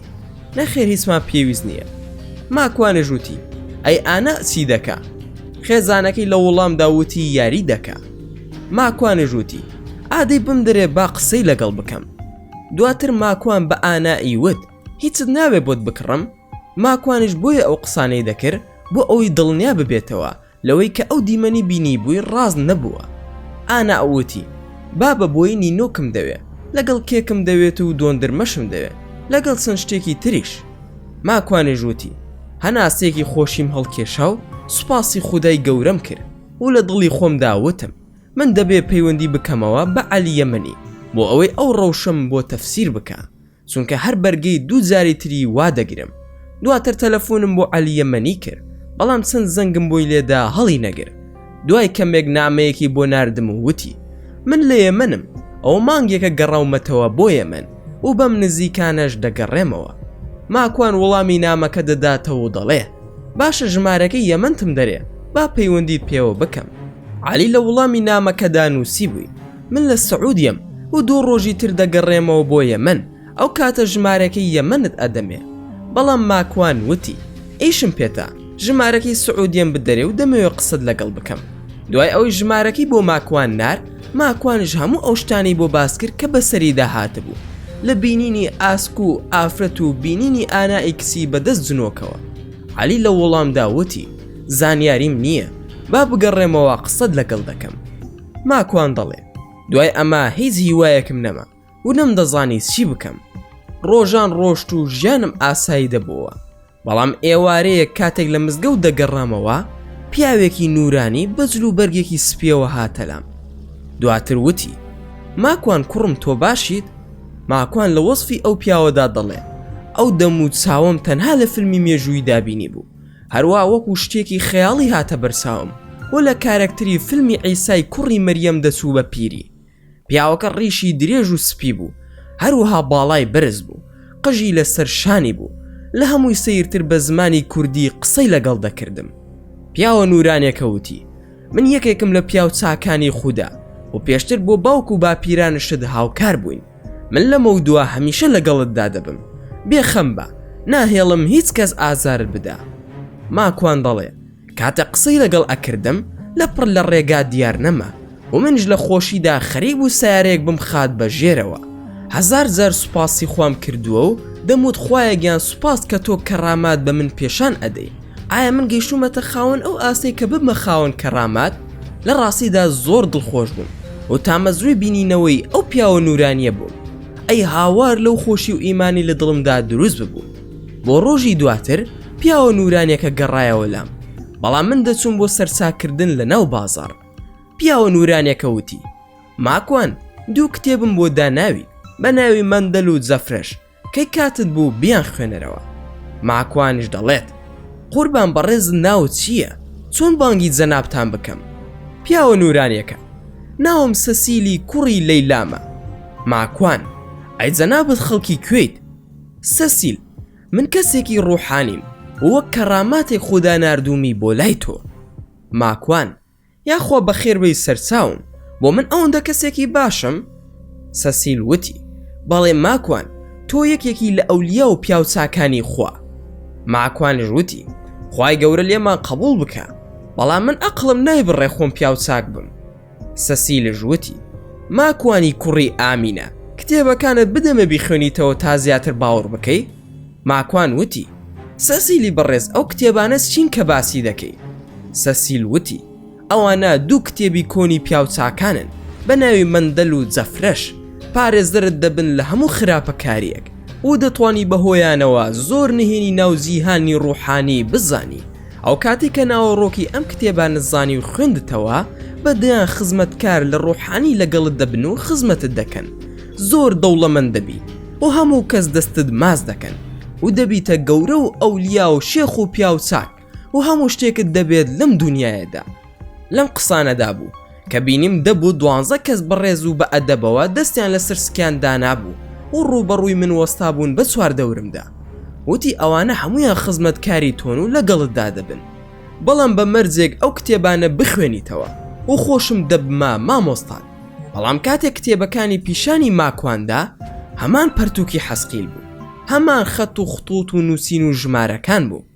ماکوان وتی جەنابی سەسیل ئەم کتێبە باسی چی دەکا؟ سەسیل وتی ئەوە ناوی پیاو چاکانەوە زۆرێک لە تەفسیری ئیسلامی باتنیانەیە کە هەموو کەس نایزانێ تەنها پیاو چاکان نەبێ، ئەوە زانستی باتنیە. ماکوان وتی ئەی بۆ قورئان نەخوێنم ناوی پێغەمبەران و پیاو چاکانی تێدایە، ئەوە باشتر نییە لەم کتێبانەی تۆ؟ سەسیل وتی بە دڵنیاییەوە قورئان باشترین کتێبە، بەڵام ئەمە تەفسیر و زیاتر ڕاوی قورئان دەکا، بەڵام بە باتنی کە تەنها پیاو چاکان دەیزانن. ماکوانش دەڵێ باشە نووسەرەکانی ئەم دوو کتێبە کێن؟ سەسیل ژووتی هەمووی پیاو چاکانن. ماکوان ناوی ئەو پیاو چاکانە بڵێ بێ زەحمەت. سەسیل من دەبێ بڕۆم و تۆش نزیک دوکانی دەلاکەکەتیت و قسە دەکەینەوە ماکوانی کوڕی ئامینە. ماکوانی ژووتی ئەی کتێبەکانم نادەیتێ بەڕێز سەسیل؟ سەسیل وتی بۆ جارێکی تر، ئێستا ماکوان تۆ بڕۆ قژت چاک بکە و کاتێکی تر یەکتری دەبینینەوە. هەروەها ئەم گوسیلەیەک و تەزبیحێکشت بۆ دەهێنم لەگەڵ کتێبەکاندا بە دیاری، بەڵام هەمیشە دەبێ بخوڕدا بگیرسێنی بۆی. دواتر سەسیل بێ ئەوەی خوددا حافیزی بکات دیار نەما. ئەم کابرایش بووە مەراق لە دڵی ماکواندا. ماکوان دەڵێ هەرچی لە قسەکانیم دەڕوانی و لێکم دەدایەوە لە برای باوکی حەسقیل دەسوو، بەدەم و چاو جوان بوو، بەڵام ئەمیش بە ساختە چی دەهاتە بەرچاوم. بەمەش ئەو دڵخۆشیەم نەما کە خۆم لە پیاو چاکان بم. لە دڵی خۆم داوتم ئەم هەموو پۆخڵەواتە دێنە لای من، تۆ بڵی منیش لەو پۆخڵەواتانە نەبم؟ خوایە گیان پەنا دەگرم بە تۆ، فریام بکەوە بێکەسم، تەنها لە تۆ داوا دەکەم لە ئەهلی تەوحید بم یا ڕەب العالەمین، پەنا دەگرم بە تۆ لە شیرک و شەیتان. دوای سەرچاکردنەکەم بەرەو مزگەوت بۆ نوێژی عەسر چووم. لە جەماعەتدا عەلیم بینی کە گەڕابووە لە یەمەن، وام زانی هەموو دنیاهی منە. ماکوان وتی عەلی ئێستا کەی کاتی سەفەرە ڕەحمەتت لێبێ، وەرە چیم بینیەوە با بۆت باز بکەم. ئەوەی ماکوان بینی بووی بۆ عەلی گێڕایەوە، تەنانەت باسی سەسیلیشی بۆ عەلی کرد. عەلی یەکسەر بە پێکەنینەوە وتی ئەوە شەیتانە، ئەوە شەیتانی گەورەیە و ئاگادار بە پیاو چاکیش نییە. دواتر عەلی وتی هەر کەسێک ناوی دایکی هێنا لە جیاتی ناوی باوکی، ئەوە ساحیر و شەیتانە و جنۆکە و کاهین و مەشعوذە، چونکە ساحیرەکان و جنۆکەکان هەمویان ناوی دایک بەکاردەهێنن لە جیاتی ناوی باوک. دواتر عەلی وتی ئەبوو ئانا قسەم لەگەڵ جنۆکەکانی هاوڕێم کرد لە یەمەن و باسی تۆم بۆیان کرد، ئەوانش سەلامیان لێ دەکردی، بەم نزیکانەش دێنە لامان. وەرە با بڕووینە دەرەوەی مزگەوت و زۆر شتر بۆ باز دەکەم کە لەوێ لە ساحیرێکم وەرگرتووە بە ناوی داود محەممەد فەرحات کە ئێستا تەوبەی کردووە، باسی تۆشم بۆی کردووە و ژمارەکەیم هێناوە و قسەی لەگەڵ دەکەین. بەڵام کێشەکەی داود ئەوەیە لە گوندێک دەژێت کە نە شەبەکەی تەلەفۆنی تێدایە و نە ئینتەرنێتش، بۆیە دەبێ خەڵک بنێرم بۆ لای تا کاتی لەگەڵدا بنێن بۆ قسەکردن. لە دوای ئەوەی ماکوان و عەلی یەمەنی لە مزگەوت هاتنە دەرەوە بەرەو ماڵی عەلی یەمەنی بەڕێکەوتن. لە ڕێگادا ماکوان وتی بەڕاستی توانای ئەم هەموو ڕووداوم نەماوە و لەم ڕەوشە ماندوو بووم، چونکە لە نێوانی نائارامی و ترسدا دەژیم. لە سەروی هەمویانەوەش مامەڵە لەگەڵ مەخلووقێکدا دەکەم کە جێگەی باوەڕی هەموو کەس نییە، لەوانەیە بڵێن ماکوان شێت بووە. جا بۆیە ئەبوو حەسەن هەوڵ دەدەم ئەوەی وەری دەگرم لە قورئان و سوننەت بێ، جا تۆش هاوکاریم بکە بەوەی لەو پێوەرە دەرنەچێت. ئینجا دەمەوێت بزانم بۆچی ئەم جنۆکانە لە منیان پێچاوە و لەناو ئەم هەموو جیهانەدا ڕوویان کردوتە من، پەیوەندیان چییە بە منەوە؟ عەلی ژووتی ئەبوو ئانا مەرز نییە پەیوەندی بە زنۆکە و جیهانی ئەوانەوە هەبێ، بەڵکو لەوانەیە مرۆڤەکان بیانەوێ ئازار بدەن یاخود بتکەن بە ساحیر. ماکوانیش وتی جا من خراپم بۆ کێ هەبووە؟ بۆ ئەیانەوێ ئیلا ئازاری من بدەن. هەز ناکەم من دوژمنێکی ئاوا گەورەم هەبێ. ئەنجا من خۆم دەزانم کە بوون بە ساحیر کافر بوونە و یەکێکە لە تاوانە گەورەکان. ئەی چۆن من دەبم بە ساحیر و خۆم کافر و بێدین دەکەم؟ عەلی ژووتی جارێک کێ ناڵێ ئافرەتێک حەزی لێت نییە و بیەوێ سیحر و جادود لێ بکە بۆ ئەوەی نێوانی خۆت و خێزانەکەت تێک بدە، چونکە ساحیرەکان هەمیشە نێوانی خەڵکی تێک ئەدەن، خۆ ناتوانن نێوانی خەڵکی باش بکەن لەبەر ئەوەی ئەوانە لە جیهانی شەڕ و خراپەکارین. خۆی پەروەردگاریش لە قورئاندا ئەوەمان بۆ باز دەکا کە کاری یەکەمی ساحیرەکان جیاکردنەوەی ژن و مێردە لە یەکتری. وەکو هەمیشە خەڵکیش باسی دەکەن کاری ساحیرەکان ڕەشکردنی ژن و مێردە لە بەرچاوی یەکتری. عەلیش درێژی بە قسەکانی داوتی یاخود کەسێکی بێدینە و ڕقی لێتە و دەیەوێ ئازارت بدە، یاخود کاریگەریت هەیە لەسەر خەڵکی ئەوانیش دایانەوێ ئەو کاریگەریەت نەهێڵن، یان دەستگایەکی مخابەڕاتن، شتی تریش زۆر هەیە کە ناکرێ هەمووی باز بکەم. ماکوانوتی ئەبوو حەسەن هێواش تێم گەێنە، شتەکەم لەسەر قورس مەکەوە، قسەکانت زۆر گەورە بوون، بە جوانی با تێ بگەم، مەبەستەکەشت لام ڕوون نییە. عەلی وتی ئەو حاڵەتانی کە تۆ باسی دەکەیت و بەسرت هاتووە بۆ چی دەکەمەوە. حەسقیل کە سەرەتا خۆی نیشان داویت ئەوە دڵنیا بە بۆ ئەوە بووە بچێتە ناو لاشتەوە بۆ پێشتر کاری لەسەر کردویت، بەڵام لەبەر ئەوەی نەیتوانیوە ئەو کارە بکە بۆیە ناسار خۆی ئاشکرا کردووە بۆ ئەوەی هەڵت بخەڵەتێنێت و لە ڕێگایەکی ترەوە بچێتە ناو لاشت. کاتێک کە ئەوەشی بۆ نەکراوە شەیتان خۆی هاتووە بۆلات. ماکوانی ژووتی بۆچی ناتوانێت بێتە لاشەی منەوە؟ ئایا چوونە ناو لاشەی من ئەوەندە قورسە؟ ئەی ئەو شتانەی تر کە لە دارستانەکە بینیم لە ئافرەت و ئاسک و سەگ کە دیو من، ئەی ئەو شتانە چی بوون؟ عەلی وتی بە دڵنیاییەوە چوونە ناو لاشەی تۆ قورسە، چونکە تۆ لە دوای نوێژەکان زیکرەکان دەخوێنی، ئەوەش قەڵایەکی گەورەیە بۆ تۆ. هەروەها ڕۆژی بەلایانی کەمەوە 5000 ئایەتل کورسی دەخوێنی. بێزگە لەوەش کەسێکی ئیماندار و خواناسی نوێژەکانت دەکەیت و بە ڕۆژوو دەبی، هەروها حەزی ماڵی خوداشت کردووە، ئەوەش هەمووی قەڵغان و پەرژینە بۆ پاراستنی تۆ لە خراپەکاری و شەیتانەکان. ئیتر شەیتان و جنۆکە تەنها ئەتوانن وەسوەسەت بۆ دروست بکەن، بەڵام ناتوانن بێنە ناو لاشت. سەبارەت بە ئافرەت و ئاسک و سەگەکان ئەوانە هەمویان شەیتان بوون، هەمووی هەڵخەڵەتێنەرن بۆ خەڵکی ئیمان لاواز، ئەوێش بۆ سەرسامکردن و چوونەوە بۆ ئەو جێگایانە. ئەمەش زیاتر بۆ شیکار دەکەم. ماکوان قسەکانی پێبڕی و پرسیاری لێ کردووتی باشەوە گریمان ناتوانن لە من نزیک ببنەوە، ئایا ئەتوانن ئازاری ماڵ و منداڵەکانم بدەن؟ عەلی ژووتی ئەشێت ئازاریان بدەن، بەڵام بە مەرجێک ماڵ و منداڵەکە دوور لە خوابن، یاخود بە گوێرەی پێویست پابەند نەبن بە ئاینەوە و مولتەزم نەبن، هەروەها خۆیان بوار بۆ شەیتان و جنۆکەکان بکەنەوە. بەڵام ئەگەر خواناز بوون وەک هەر موسڵمانێکی ئاسایی ئەوە ناتوانن نزیکیان بکەونەوە، بەڵام ئەگەر پەیمانت پێدان و کارت لەگەڵ کردن و کاریان لەگەڵ کردی ئەوە ئەگەر خۆشن نەکوژن ماڵ و منداڵەکەت لەناو دەبن، چونکە خۆت ڕێگات بۆیان کردوتەوە. ماکوان وتی پەنا دەگرم بە خودا لەو جۆرە کارانە، خوای پەروەردگار بمان پارێزێ. ئەی ئەو شتانەی تر کە باسم کرد لەسەر ئافرەت و ئاسک و سەگ، یان ئەوەی کە حەسقیلم بینی لە دوورەوە منداڵەکەمی بەدەستەوە بوو، ئەی ئەو شتانە چی بوون؟ عەلی ژووتی شتێکی هەروە ئاسان نییە، جیهانی شەڕ و تووشمان بووە و دەبێ خۆمان بپارێزین، چونکە ئەوان دوژمنایەتێکی کۆنیان هەیە لەگەڵ ئێمە و دەیانەوێت تۆڵەمان لێ بکەنەوە، پاشان ئەوەی تۆ بینیوتە بەسەر خەڵکی تر ڕوویداوە. بۆ نمونە هەمان کار لە منداڵیدا لەگەڵ ساحیری گەورەی یەمەنی داود محەممەد فەرحاد ڕوویداوە کە تا ئێستاش لە ژیاندایە و تەوبەی کردووە. لە مێژوشدا حەسەنی کوڕی سەباح و ئیبن و عەتاش کە دروستکەری باتنین و لە شیعەی فاتمیەکانن، ئەوان گواستیانەوە بۆ واقعی سەرزەوی و لە جنۆکە و شەیتانەکانەوە وەریان گرتووە، باخیان دروست دەکرد و ئافرەتیان تێدەکرد و خەڵکیان بە هۆکاری حەشیشا خومار دەکرد.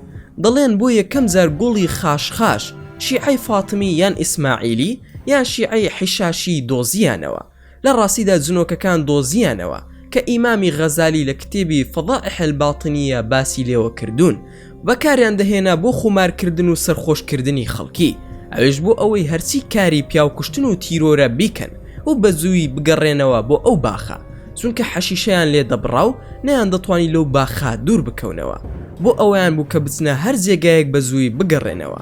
هەروها پڕیان کردبوو لە ئافرەتی جوان، هیچ شیعەیەکی باتنی نەیدەتوانی لەو گروپە جیا ببێتەوە، یان خۆی دەکوژ یان بە زووی دەگەڕایەوە بۆ باخەکەی. حەسەنی کوڕی سەباح و ئیبن عەتاش ئەوان ئەو باخیان بەکارهێنا کە سەرەتا بیرۆکەکە لە شەیتان و جنۆکەوە وەرگیرا بوو، بەڵام باخ و باخاتی جنۆکەکان خەیاڵیە، هیچت بۆ ناکرێت لەگەڵ ئافرەتەکان و ئاژەڵەکاندا. ئینجا زۆر جار مەرز نییە ئافرەتی جوان نیشان بدەن، بەڵکو زۆر جار ئەهلی سەلەف گێڕاویانەتەوە لەو بارەیەوە کە جنۆکەکان خۆیان کردووە بە ئەسپی زۆر جوانی عەرەبی یاخود حوشتری بەناوبانگ یان زۆرە ئاژەڵێکی تر، بۆ نمونە لەو ئاسکە جوانانەی کە تۆ بینیوتە. ماکوانی ژووتی ئەمانەی باست کرد بنەڕەتێکی هەیە لە قورئان و سونەتدا، زاران خۆیان کردووە بە ئەسب. ئایا ئێستا ناتوانن خۆیان بکەنە ئۆتۆمبیل و فڕۆکە و ئامێری سەرنج ڕاکێش؟ عەلی ژووتی بە دڵنیاییەوە لە قورئان و سونەتدا باس کراوە دەربارەی وەڵامی پرسیارەکەت ناتوان خۆیان بکەن بە ئامێر و کەرەستە، چونکە ئەوە مەحاڵە و نابێت و ناشتوانن، چونکە هیچ دەقێکی لەسەر نەهاتووە. بەڵام بۆ ئەوەی بستنە سەر شێوەی ئاژەڵ و مرۆڤ بێگومان دەتوانن یان لە ڕێگەی پەیکەرێکەوە یان خوددارێکەوە یان وێنەیەکەوە دەنگ دەربکەن. ئەمانە لە قورئان و سونەتدا بوونیان هەیە. بەڵگەی یەکەم لە قورئاندا کە خۆیان دەخەنە سەر شێوەی مرۆڤ لە سوورەتی ئەنفالدایە لە ئاەتی ژمارە 38. پاشان عەلی فەرموودە بەناوبانگەکەی ئەبوو هوڕەیرەی باس کرد کە شەیتان دەگرێت و لە کۆتاییدا فێری ئاەتل کورسی دەکات. هەروها عەلی بەڵگەکانی لە قورئان و سونەت بۆ ماکوان کەریم باس کرد، بەڵام لە پڕ تەلەفۆنەکەی ماکوان زەنگی لێدا و خێزانی پەیوەندی پێوە کرد. خێزانەکەی بە ماکوانی وت ماکوان لەکوێیت؟ ئەتوانی زوو بیتەوە؟ ئانا ئەتایەکی زۆری لێ هاتووە. ماکوان وەڵامی دایە وتی ئێستا خێرا دەگەڕێمەوە و دەیبین بۆ نەخۆشخانە. عەلی وتی ماکوان زۆر هەڵەمان کرد ئەو قسانەمان کرد، چونکە جنۆکەکان گویان لێبوو نەدەبوو بەو شێوەیە قسە بکەین، بەڵکو دەبوو هەندێک ڕێڕەوی تایبەتم بگرتایەتە بەر لە زیکر و وردەکان، بەڵام لە بیرم چوو، بۆیە دڵنیام ئاگایان لە قسەکانمان بووە. ماکوانش دەڵێ کە عەلی وای ود ئیتر من وەک شێتم لێ هات و بە پەلە گەڕامەوە بۆ ماڵەوە و عەلیش لەگەڵمدا هات. دوای ئەوی پێکەوە چوینە لای ئانایی کسم، بینم پلەی گەرمی لەشی گەشت بۆیە 39 پلە و منداڵ کاتێک پلەی گەرمی لەشی بگاتە 40 پلە پێویستە ببرێتە لای دکتۆر. خێزانەکەی ماکوانش وتی ساردەمەنی زۆری خوارد و قورگی هاتۆتە یەک، خۆم دەزانم هۆکارەکەی ئەوەیە و زۆریشم پێی وتووە، بەڵام بە قسەی نەکردم تا ئاوانە خۆشکەوت. ماکوان وتی یا ڕەبی خودایە تەوەکولم هەر بە زاتی تۆیە و لێم خۆش بە، تۆم هەبێت هەموو کەون هیچە، بەڵام لە تۆ دوور بم مێرولەیەکش دەمخا. یا معبودم تەنها و تەنها بڕوان بە زاتی تۆیە. دواتر ماکوان هەندێک ڕوقیەی شەرعی بەسەریدا خوێن، دواتریش عەلیش بەسەریدا خوێندی. دواتر ماکوان پەیوەندی بە بەڕێوبەری کارەکەیەوە کرد و ئاگاداری کردەوە کە لەوەی کە ناتوانێت بسێت بۆ کارەکەی ئەوێش بەهۆی کچەکەیەوە. ماکوان بۆیە ئەو کاری کرد چونکە دەترسا لەوەی کە کچەکەی پلەی گەرمی بەرزتر ببێتەوە.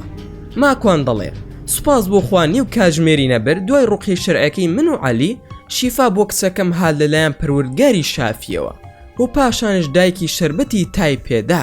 سوپاس بۆ خوا ئانا باش بوو. دواتر پێکەوە لەگەڵ عەلی یەمەنی نانیان خوارد. دواترش عەلی ڕۆشتەوە، بەڵام لە ماڵەوە هیچیان باز نەکرد لەبەر ماڵ و منداڵ. ماکوان ئەڵێ ڕۆژەکانی ژیانم ئاسایی بوونەوە، تاکو ئێوارەیەکی ڕۆژی شەممە لە ماڵەوە دانیشت بووم. کەسێک پەیوەندی پێوە کردم بە ژمارەیەکی دیار بە ناوی شێخ شاهین و دوای سڵاوکردن داوای ئەوەی کرد بمبینێ. شێخ شاهین کێشەم هەیە لەگەڵ برادەرێکدا، دەمەوێت بۆمان چارەسەر بکەی. ماکوان تەشریف بێنن بۆ ماڵەوە و لە خزمەتتاندا دەبم. شێخ شاهین مەمنون دەبین ئەگەر بیت بۆ قاوەخانەیەک لە بازار لەویانە دانیشتوین. ماکوان دەڵێ وتم باشە بە خۆشحاڵیەوە لە خزمەتتاندام. دوای ئەوەی گەیشتمە قاوەخانەکە نەمدەزانی شێخ شاهین کێیە، بۆیە پەیوەندیم پێوەی کرد و ئەویش هات بەدەمەوە. بەڵام چیم بینی خوایە پیاوێکی زل کە لە دەبابە دەچوو، ڕەنگێکی ڕەشی هەبوو و ڕیش و سمێڵی پاک تاشی بوو، گوستیلێکی زلی نەقێم ماڕۆنی لە دەستدا بوو کە بەرەو ڕوون دەهات. لە دایناسۆرەکان و مانۆت و شتی وا دەچوو. ئەوەنە زل بوو خەریک بوو ڕابکەم، بەڵام ئەو وەک احترام هات بۆ لام. شێخ شاهین وتی سڵاو کاک ماکوان، زۆر عازێتمان دایت بەڕاستی زۆر مەمنونی بەڕێستم. فەرموو با بڕۆینە سەر ئەو مێزە. لە تەنیش مێزەکەوە دوو جانتا دانێرابوون. ماکوان وتی زۆر سوپاس کاک شێخی بەڕێست، ببوورە بەڕێستانم نەبینیەوە لەم شارە، ئێوە لەکوێ دەژین؟ شێخ شاهین وتی کاک ماکوان لە بەریتانیاوە هاتووم، لە شاری لەندەن دەژیم و 1-2 جار لە کۆڕ و سیمینارەکانتدا ئامادە بووم لە بەریتانیا، جارێک هاتین بۆ لیدز و جارێک بۆ لەندەن. ماکوان کەریم وتی خۆشحاڵ بووم، بەڵام سەیرە جەنابتانم نەبینیەوە لە کۆڕ و کۆبوونەوەکانمدا. بە هەر حاڵدەی قوربان با بچینەوە ماڵەوە و پشوو بدەین، ئەی بۆسی کەسی تری لێ نییە، کێشەکەت لەگەڵ کێدایە؟ شێخ شاهین وتی کاک ماکوان سوپاسی لوتفت ئەکەم و کێشەکەشم لەگەڵ تۆدایە. ماکوان وتی من بۆ قوربان، خوا نەخواسا ئەگەر حەقێک یان پارەیەکت لە لای منە با بدەمەوە. ماکوان دەڵێ لەو کاتەدا خەیاڵم بەلای پاڵتاکدا چوو، وتم بڵی لە پاڵتاکدا ژووری هەبوو بێت و دڵم عاجز کردبێت بە قسە، ئێستاش هاتبێت تۆڵە بکاتەوە. بە هەر حاڵ پێش ئەوەی قسە بکە بە هێواشی دەستم برد بۆ گڵاسە ئاوەکە و بردم بۆ دەمم، وتم نەوەک پەلامارم بدە با هیچ نەبێ ئەو گڵاسە ئاوە بەسەریدا بشکێنم. شێخ شاهین وتی کاکە ماکوان جەنابەت پیاوێکی ئاخڵی و لەناو خەڵکدا زۆر ناسراوی، ئێمە گروپی چاوی ئازادین و چەندین جار هەوڵمان داوە جەنابەت ببیتە ئەندام لە لامان، بەڵام دەرفەت نەڕەخساوە یاخود نەدویستووە بیتە لامان. لە کاتێکدا هەموو ئەندامەکانمان خۆت ئاسایی پیاوچاک و خواناسن لە ناومان. ماکوان دەڵێ سوبحان الله، یەکسەر هەستم کرد لە کۆمەڵی حەسقیل و سەسیلە، بەڵام هیچ خۆم تێک نەدا و پێم وت لەناو ئەو پیاوچاکانی کۆمەڵەکەتان کەسی تایە من بیناسم؟ ئینجا پەیڕۆ و پرۆگرامی ئەم گروپەی ئێوە چییە؟ کوردیە و بۆ مافی ڕەوەی میلەتەکەمە یاخود بۆ چالاکی ئیسلامیە؟ شێخ شاهین لە وڵام داوتی کاک ماکوان ئەم گروپە گروپێکی کۆمەڵایەتیە، بۆیە لە هەر جێگەیەک نوێنەرێکمان دەبێت ئەو کەسانەی دەبنە نوێنەر کەسی خۆت ئاسایی بن و کۆمەڵایەتی بن و لەناو خەڵکیدا دیار بن، پێویستە بۆ چارەسەری کێشەی خێزانی یاخود پرسە و سەرخۆشی یان ئاهەنگ بەدەم خەڵکەوە بچین، ئەمەش کاری ئەم گروپەیە. ماکوان وتی ئەمە شتێکی باشە، بەڵام من لەم شاری خۆمان زۆر کۆمەڵایەتی نیم، چونکە زۆربەی کوردەکان خەڵکی ڕۆژهەڵاتی کوردستانن، هەروەها زۆربیان بێدینن و خودا هەر ناناسن، وێ من پەیوەندیم لەگەڵیاندا نییە و لە بازاڕش لە دوورەوە هەمویان دەڵێن ئەوە مەلا ماکوانە، وێ باوەڕ ناکەم من بە کەڵکی ئەو نوێنەرایەتیە بێم. ئینجا من خۆم پیاوێکی تووڕەم کە تووڕە بووم دوو دۆشاو تێکەڵ دەکەم، وێ بڕوا ناکەم بە کەڵکی ئەو کارەی ئێوە بێم. لە سەروی هەموو شێوە من وەک میسڕی کار دەکەم، کاتژمێر 7 بەیانی دەڕۆم و 9 شەو دەگەڕێمەوە. شێخ شاهین وتی نابە پێچەوانەوە، کاک ماکوان تۆ دەبیتە شێخ، چونکە کوڕی شێخی و خەڵک دێنە لات و دەستت ماز دەکەن، تۆ فەرمان دەکەیت و ئەوانش جێبەجێ دەکەن. کێ حەدی هەیە سەیری ناوچاوی تۆ بکە؟ تۆ کوڕی پیاویت و لە پیاوچاکەکانی کێ دەتوانێت ئازاری تۆ بدە؟ تۆ شێخی هەموو مالیت و دەیان کورد دەناسم لەم شارەدا تۆیان خۆش دەوێت. ماکوانش وتی تۆ بە هەڵە تێگەیشتووی، چونکە لە بنەماڵی باو باپیرانمدا لە هەردوو لاوە یەک شێخی تێدا نییە. باوکم شیوعی بووە و لە پۆلی 6 سەرەتاییەوە ئەندامی چالاکی حیزبی شیوعی بووە، تا لە کۆتایی تەمەنیدا لەلایەن مامۆستا شارە زور سید ئەحمەد پێنجوێنیەوە خودای گەورە هیدایەتیدا. دایکیشم کۆمەڵە بووە و یەکەم بەیاننامەی کۆمەڵی ڕەنجدەرانی کوردستان دایکم لە شاری پێنجوێن هەڵی واسیوە، ئیتر نە پیاو چاکین و نەهیز، و منیش باش خۆم دەناسم و تۆ من ناناسی، و منیش لە ژیانمدا نەمهێشتووە کەس دەستم ماز بکات و نە دەستی کەسم ماز کردووە، بێزگە لە باپیرم و 1-2 کەسی تر کە مامۆستام بوون، چونکە قابیلیان بووە، ئەوانش زانستیان فێر کردوم. دەربارەی ئەوەی کە ئەڵێ کێ حەدی هەیە قسە بە من بڵێ، وەڵا کاکە حەدیان هەیە و ئەولاتریش، خەڵکی کە تووڕە بوون ئامادەن 100 شەقیشم تێ هەڵدن، شتێکی زۆر ئاساییە. ماکوان ئەڵێ بۆیە باسی ئەم شتانم کرد بۆ ئەوەی قسەکانم پێچەوانی قسەی شێخ شاهین بێ. دواتر شێخ شاهین دەستیدایە 1 جانتا پارە بەدەم قسەکردنەوە، وەوتی ئەوە تەواضوعی خۆتە، و جانتای کردەوە پڕ بوو لە پارەی تێکەڵا، لە پاوەند و دۆلار و یۆڕۆ و کڕۆن. دواتر وتی جاکاک ماکوان گروپەکەمان ئەوەی بە دیاری بۆ ناردویت بۆ ئەوەی واز لە کار بهێنیت و خەریکی کاری گروپەکەی ئێمە بی. ماکوان دەڵێ کە پارەکانم بینی دڵی بردم و هۆشم ڕۆژ بۆ لای پارەکان، ناحەقم مەگرن چونکە زۆر بوو. وتم باشە ئیشەکە چییە؟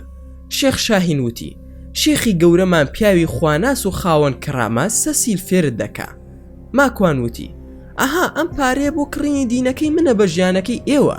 ئەو سەسیلەی تۆ باسی دەکەی شەیتانە. شێخ شاهین وتی چۆن قسەی وا دەکەی؟ ئەوە پیاوچاکی خوددایە و لە ڕووە پاکەکانە، کەڕاماتی هەیە و دەیەوێ پیاوچاکان کۆ بکاتەوە. ماکوان دەڵێ زۆر ڕقم لەو پیاوە بوو، وام دەزانی ئەو باوکمی کوشتووە، ئەوەندە پیس بوو بۆنی عەرەقی لێدەهات. ئینجا شێخەکەم لێ کردە و وتم کاک شاهینی بەڕێز بڕۆ بە گروپەکەت بڵێ ماکوان ناتوانێت ئەو کارە بکە. شاهین وتی ماکوان ئاخر دوایی دەتکوژن. ماکوان لە وەڵامدا وتی ئەگەر توانیان دەستیان خۆش بێت. شاهینش وتی من تا دوو بەیانیش لێرم، هەر بە خزمەتت دەگەینەوە. ماکوان وتی بڕوا ناکەم کاک شاهین، چونکە من کاری خۆممم هەیە و دەستمە سەر کارەکەم، دەی جارێ لەسەر ئیزنت بۆ خۆشحاڵ بووم. ماکوان دەڵێ لەناو بازارەکەدا خۆم قایم کرد و چوومە ناو ئۆتۆمبیلی هاوڕێکەم و پێم وت بڕۆ وێنەی ناشرینترین و زلترین پیاوی ناو ئەو قاوەخانەیەم بۆ بگرە. دوای کەمێک هاوڕێکەم هاتەوە و بینیم ڕەنگی زەرد ببوو. ماکوانش پێی بوو ئەوە چییە بۆ لێ هاتووە؟ هاوڕێکەی کاکە پێی زانیم خەریک بوو بمکوژێ. ماکوان وتی باشە سەرکەوە با بڕۆین و بە دەنگی بەرز ئایەتل کورسیم خوێند. هاوڕێکەی وتی چی دەکەی ماکوان خۆت دەتەقێنیتەوە؟ ماکوانیش وتی ناجنۆکە بە شوێنمانەوەیە، با خۆمانیان لێ بزر بکەین و شوێن ئەو پیاوە زلە بکەوین کە ویستە دوێنەی بگری. هاوڕێکەشی وتی ئەو شتە زلە کێیە؟ ماکوان وتی ئەوە مدیری مخابەڕاتی کۆنی عێراقا، کیمیایی کردووە بەسەر هەڵەبجەدا، وەکو عەلی حەسەن مەجید وایە و تۆمەتبارە، منیان ناردووە بۆ ئەوەی چاودێری بکەین. ماکوان دەڵێ هاوڕێکەم تێکەڵاوی حیزبی هەبوو و ئارەزووی لە کوردایەتی بوو کە ئەم قسانم بۆی کرد ڕاستەخۆ هەستی زوڵا لەبەر خاتری کوردایەتی، وەوتی چی لێ بکەین بیکوژین؟ ماکوانیش وتی دەیکوژین و لە ڕای خوا گۆشتەکەی تەوزیع دەکەین. هاوڕێکەشی وتی چیە ماکوان گاڵتەم پێ دەکەی؟ بەڵام ماکوان وەڵامی نەدایەوە شوێن شاهین کەوتبوو. دوای ئەوە بینیان شاهین لە هۆتێلێک دابەزی، ئیتر شوێنەکەی شاهینیان زانی، بۆیە ماکوان بە هاوڕێکەی وت تۆ بڕۆوە بۆ ماڵ.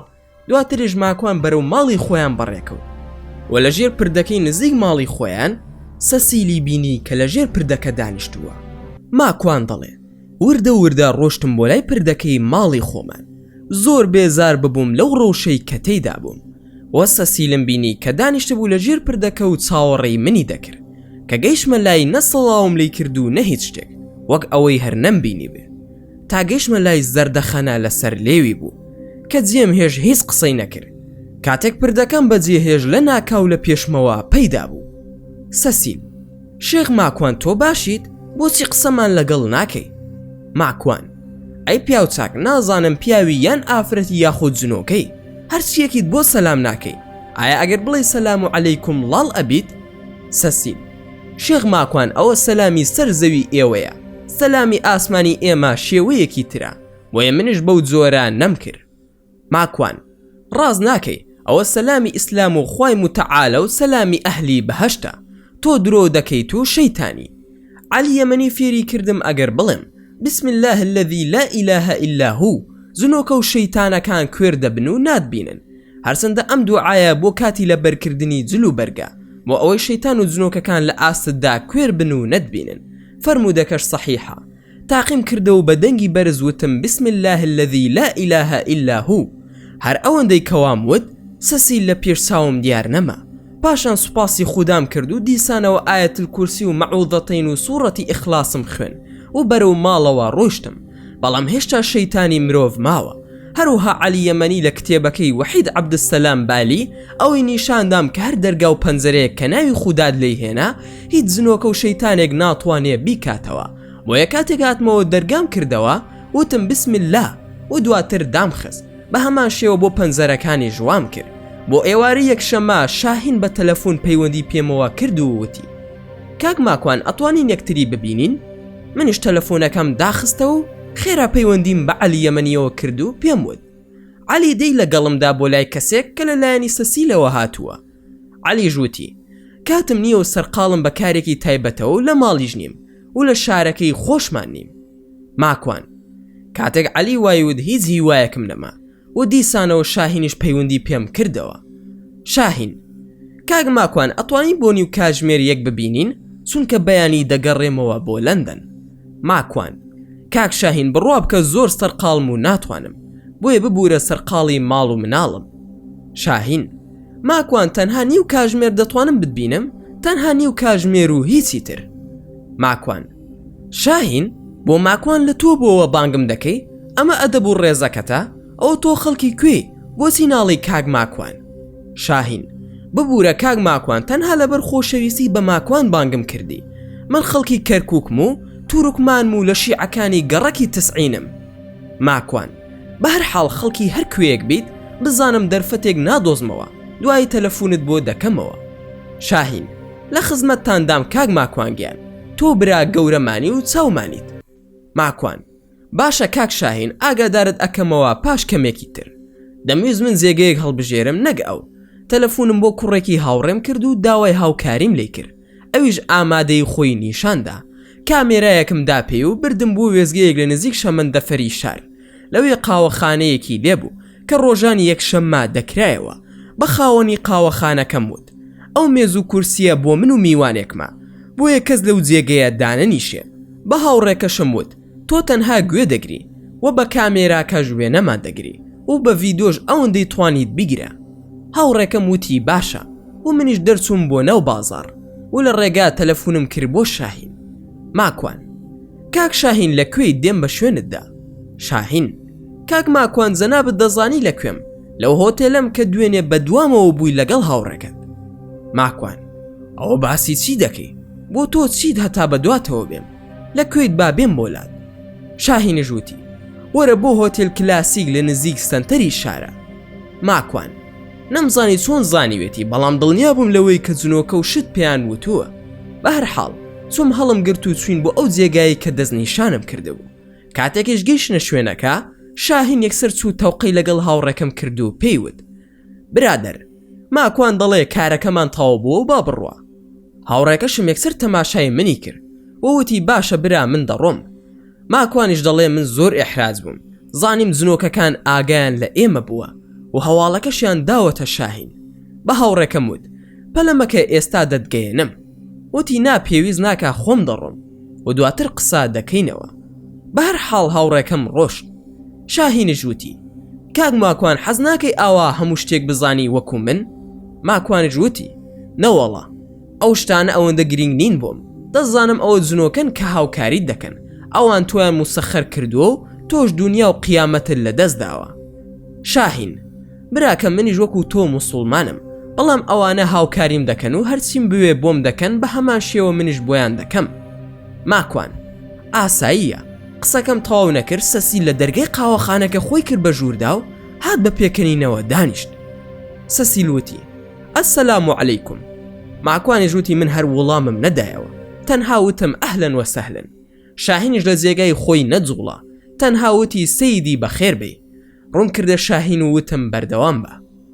شاهین: کاک ماکوان، ئێمە هەڵمان بژاردووی بۆ ئەوەی لە ناوماندا ببیتە شێخ و خاوەن کەڕامات، دەتکەینە گەوری خۆمان و چیت بوێ بۆت دەکەین. ماکوان: من هیچ زەبارەی کەڕامات و ئەوەی باسی دەکەن نازانم، پێم بڵێن بەسی دەمکەنە گەوری خۆتان. شاهین: فێرت دەکەین بەڕێز ماکوان. ماکوانیش وتی: ئادی چۆن فێرم دەکەی؟ شاهین: چەند مانگێکت بەسە بۆ فێربوون و ناهێڵن پێویستت بە هیچ هەبێت.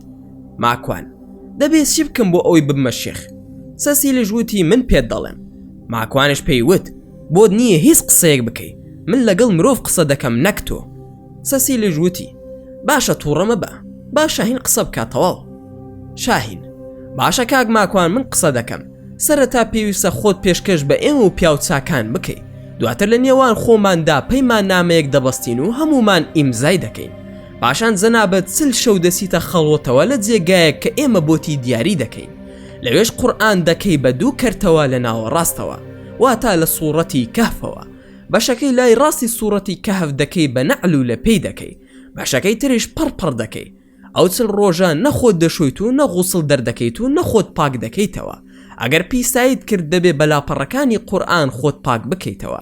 ئەویش بۆ پیرۆزی تۆیە، بۆ ئەوەی بە قورئان پاک و پیست پیرۆز بکەیت، لاشت بە قورئان پاک بکرێتەوە تا پیرۆز بیت. ماکوان: چی تریش؟ ماکوان دەڵێ خەریک بوو دەتەقیم لە تووڕەیدا، خەریک بوو هەرسی لە قاوەخانەکەدایە لە بان سەریان بیشکێنم، بەڵام ئارامم گرت تاوەکو بزانم چیتر دەڵێ. شاهین وتی دوای ئەوەش بۆ ماوەیە گۆشتی مردارەوە بوو دەخۆی، لە گۆشتی سەگ و پشیلە و بەراز و پیسای خۆت و پیسای خەڵکی تریش و ڕیخی ئاژەڵیش دەخۆی، ئەویش بۆ بەهێزکردنی تۆیە. ئەمە وەک وەرزشێکە، جاران هێزی مغاویری دەیان کرد. ماکوان ئێسی تریش.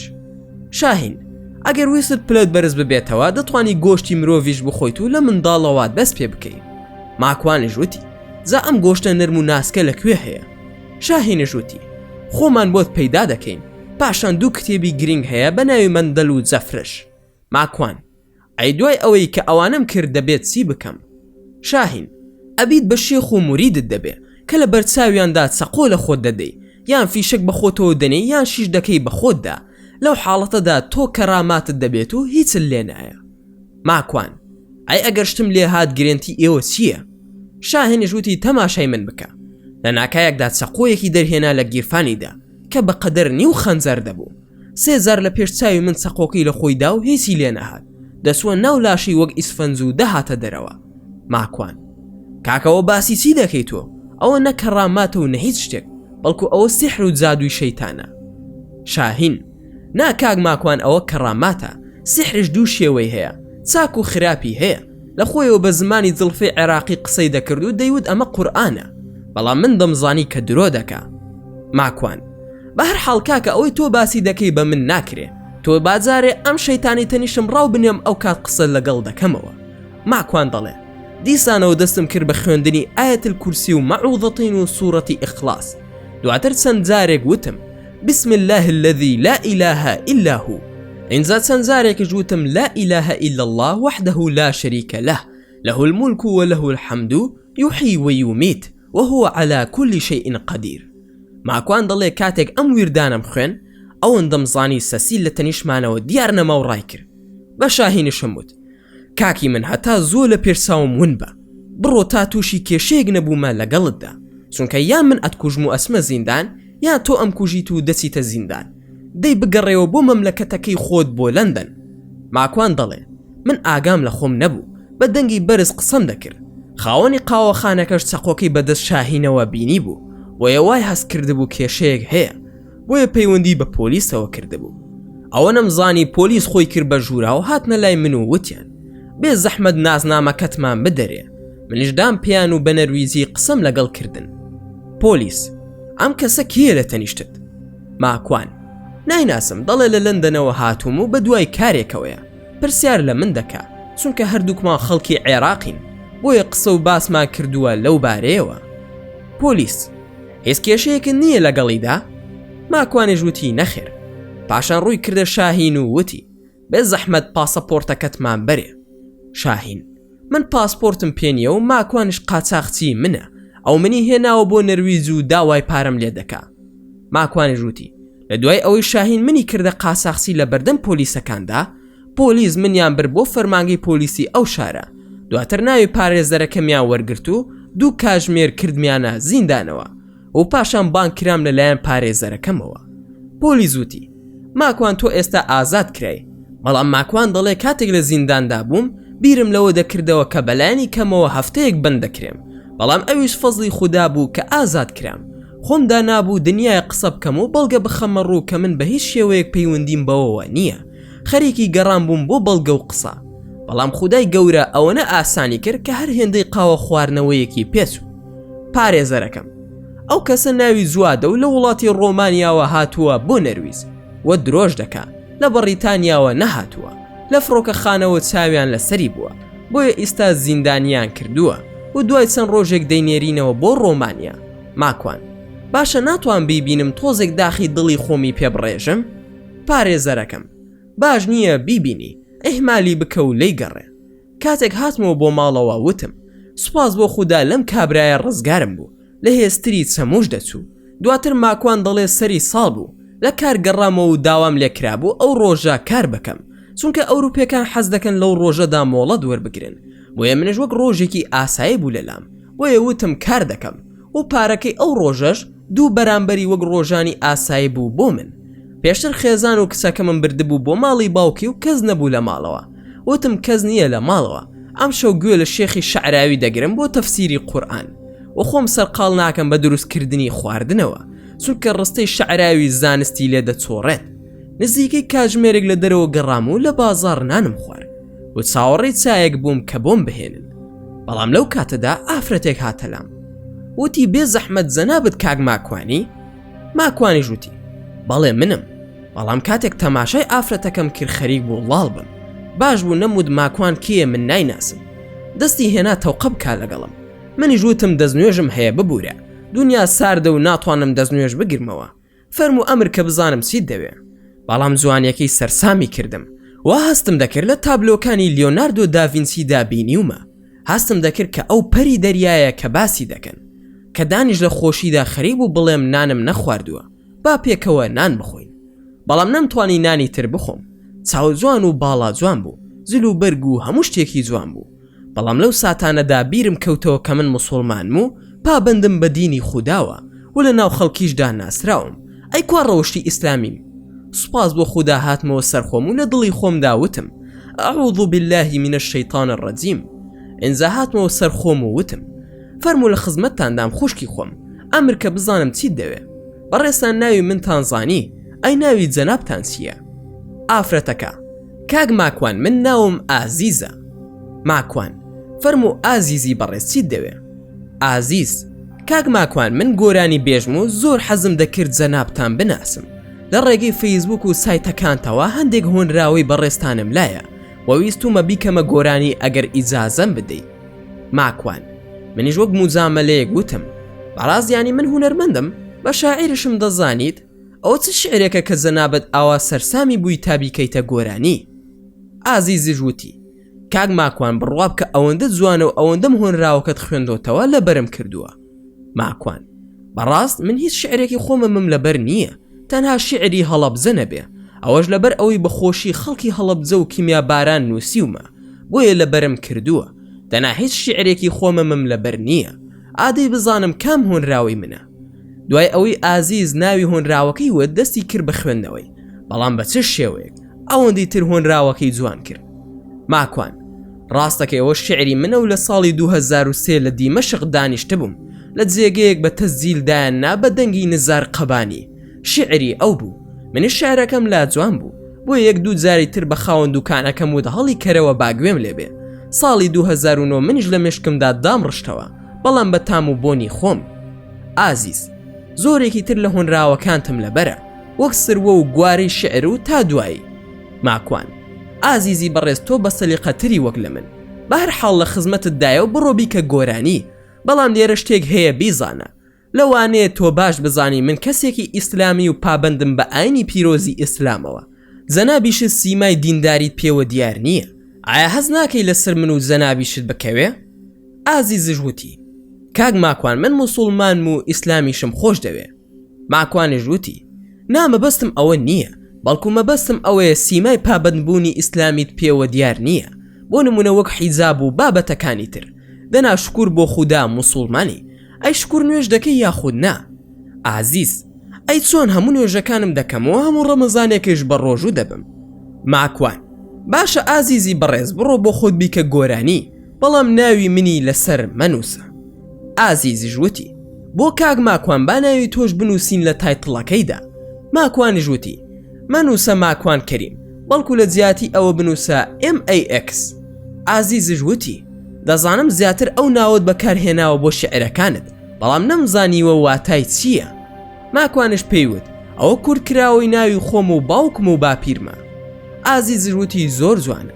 ماکوانش ئەڵێ کە من لە دڵی خۆمدا وتم دانیشتەکەمان خۆشە و ئەگەر ژن و پیاوێک دابنیشن و نامەحرەم بن بە دڵنیاییەوە سێمینیان شەیتانە. منیش لەگەڵ شەیتانەکاندا ڕەفیقم زۆرە، با لێرە هەڵسم بڕۆم باشترە. ماکوان ئازیز ئەگەر ئیجازەی من بدەیت دەبێ بڕۆم لەبەر ئەوەی ماندووم و لە کار گەڕاومەتەوە، شعرەکەشت پێشکەش بێ. ئازیزش وتی نا کاک ماکوان کسێکی پوریشم هەیە زۆر معجیبی شعرەکانی تۆیە. کەوتم کاک ماکوانم بینیەوە وتی ئێستا دێم بۆ لاتان، کەمێک ساوەڕی بکە ئێستا دێتە ئێرە، من ئەو خوشکەم لەگەڵدایە. ئایا ڕێگەم پێدەدەی لەگەڵ هاوسەرەکەی بیهێنمە لامان دابنیشن؟ ماکوانیش وتی بەڵێ بە خۆشحاڵیەوە با بفەرمون. کەسی سێرم کرد لە پەنایەکدا دانیشت بوون و منیش نەمبینی بوون. کاتێک هاتن خوشکەکەی لە خۆی جوانتر بوو. هاوسەرەکەشی هات و تەعاروفمان کرد کە ناوی بەختیار بوو. منیش بۆ موزامەلە وتم ئێوە لە عەشرەتی جوانەکانن؟ ماشا ئەڵڵا تەبارەکەڵڵا، خوای گەورە جێدەستی خۆی هەمیشە دیاری دەکا بەسەر مرۆڤەکانەوە. باسی ئەوە کرا خەڵکی کوێت و لەکوێ دەژی و ئەی ئێوە لە خوێندن سیتان تەواو کردووە. بەم شێوەیە هەندێک قسەی ئاساییمان کرد. لەپڕ یەکێک لە کارمەندەکانی ڕێستۆرانتەکە هاتە لامووتی کاک ماکوان ئۆتۆمبیلەکەتیان قوپاندەوە، فریاکەوە یەکێک سیارەکەتی هەلا کرد. منیش ئیزنم وەرگر لەو بەڕێزانە و بە پەلە هاتمە دەرەوە بۆ لای ئۆتۆمبیلەکەم. بینیم ئۆتۆمبیلەکەی من و ئۆتۆمبیلە جوانەکەی خۆشی وێران کردووە. چوومە پێشەوە بۆ لای ئەو کەسی کە خاوەنی ئۆتۆمبیلەکەی تر بوو بۆ ئەوەی بزانم هەڵەی کێمان بووە، بۆ ئەوەی بە بیمەکانمان بڵێن ئۆتۆمبیلەکان چاک بکەنەوە. وتم بزانم کێیە. کەسومە پێشەوە بینیم کچێک دانیشتۆ و ئەگری. ئەوەندە جوان بوو هەر دڵۆپێکی فرمێسکی ئۆتۆمبیلەکەی منی ئەهێنا.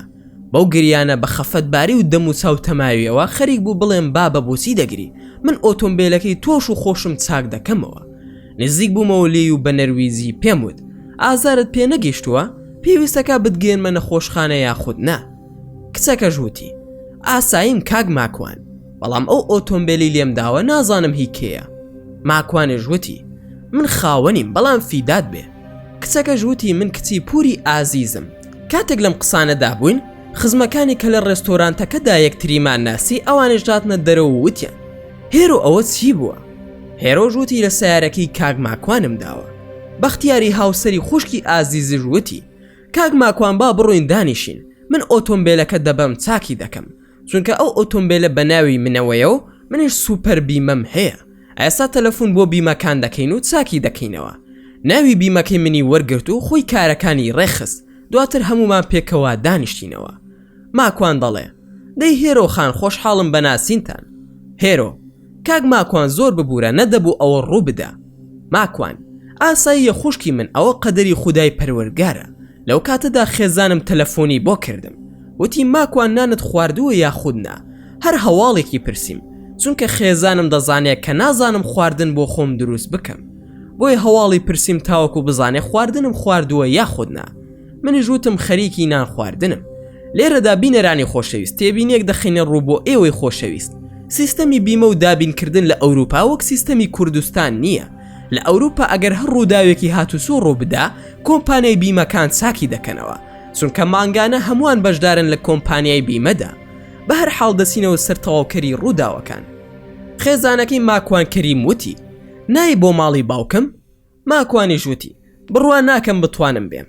ئەوانش کە زانیان خێزانم لە ماڵ نییە ڕاستە خۆ ئازیز وتی کاک ماکوان با بڕوین بۆ ماڵی ئێمە، دایکم چاوەڕێمان دەکات و لەوێژ ئیسراحەت دەکەین، خۆ خێزانی شت لە ماڵ نییە.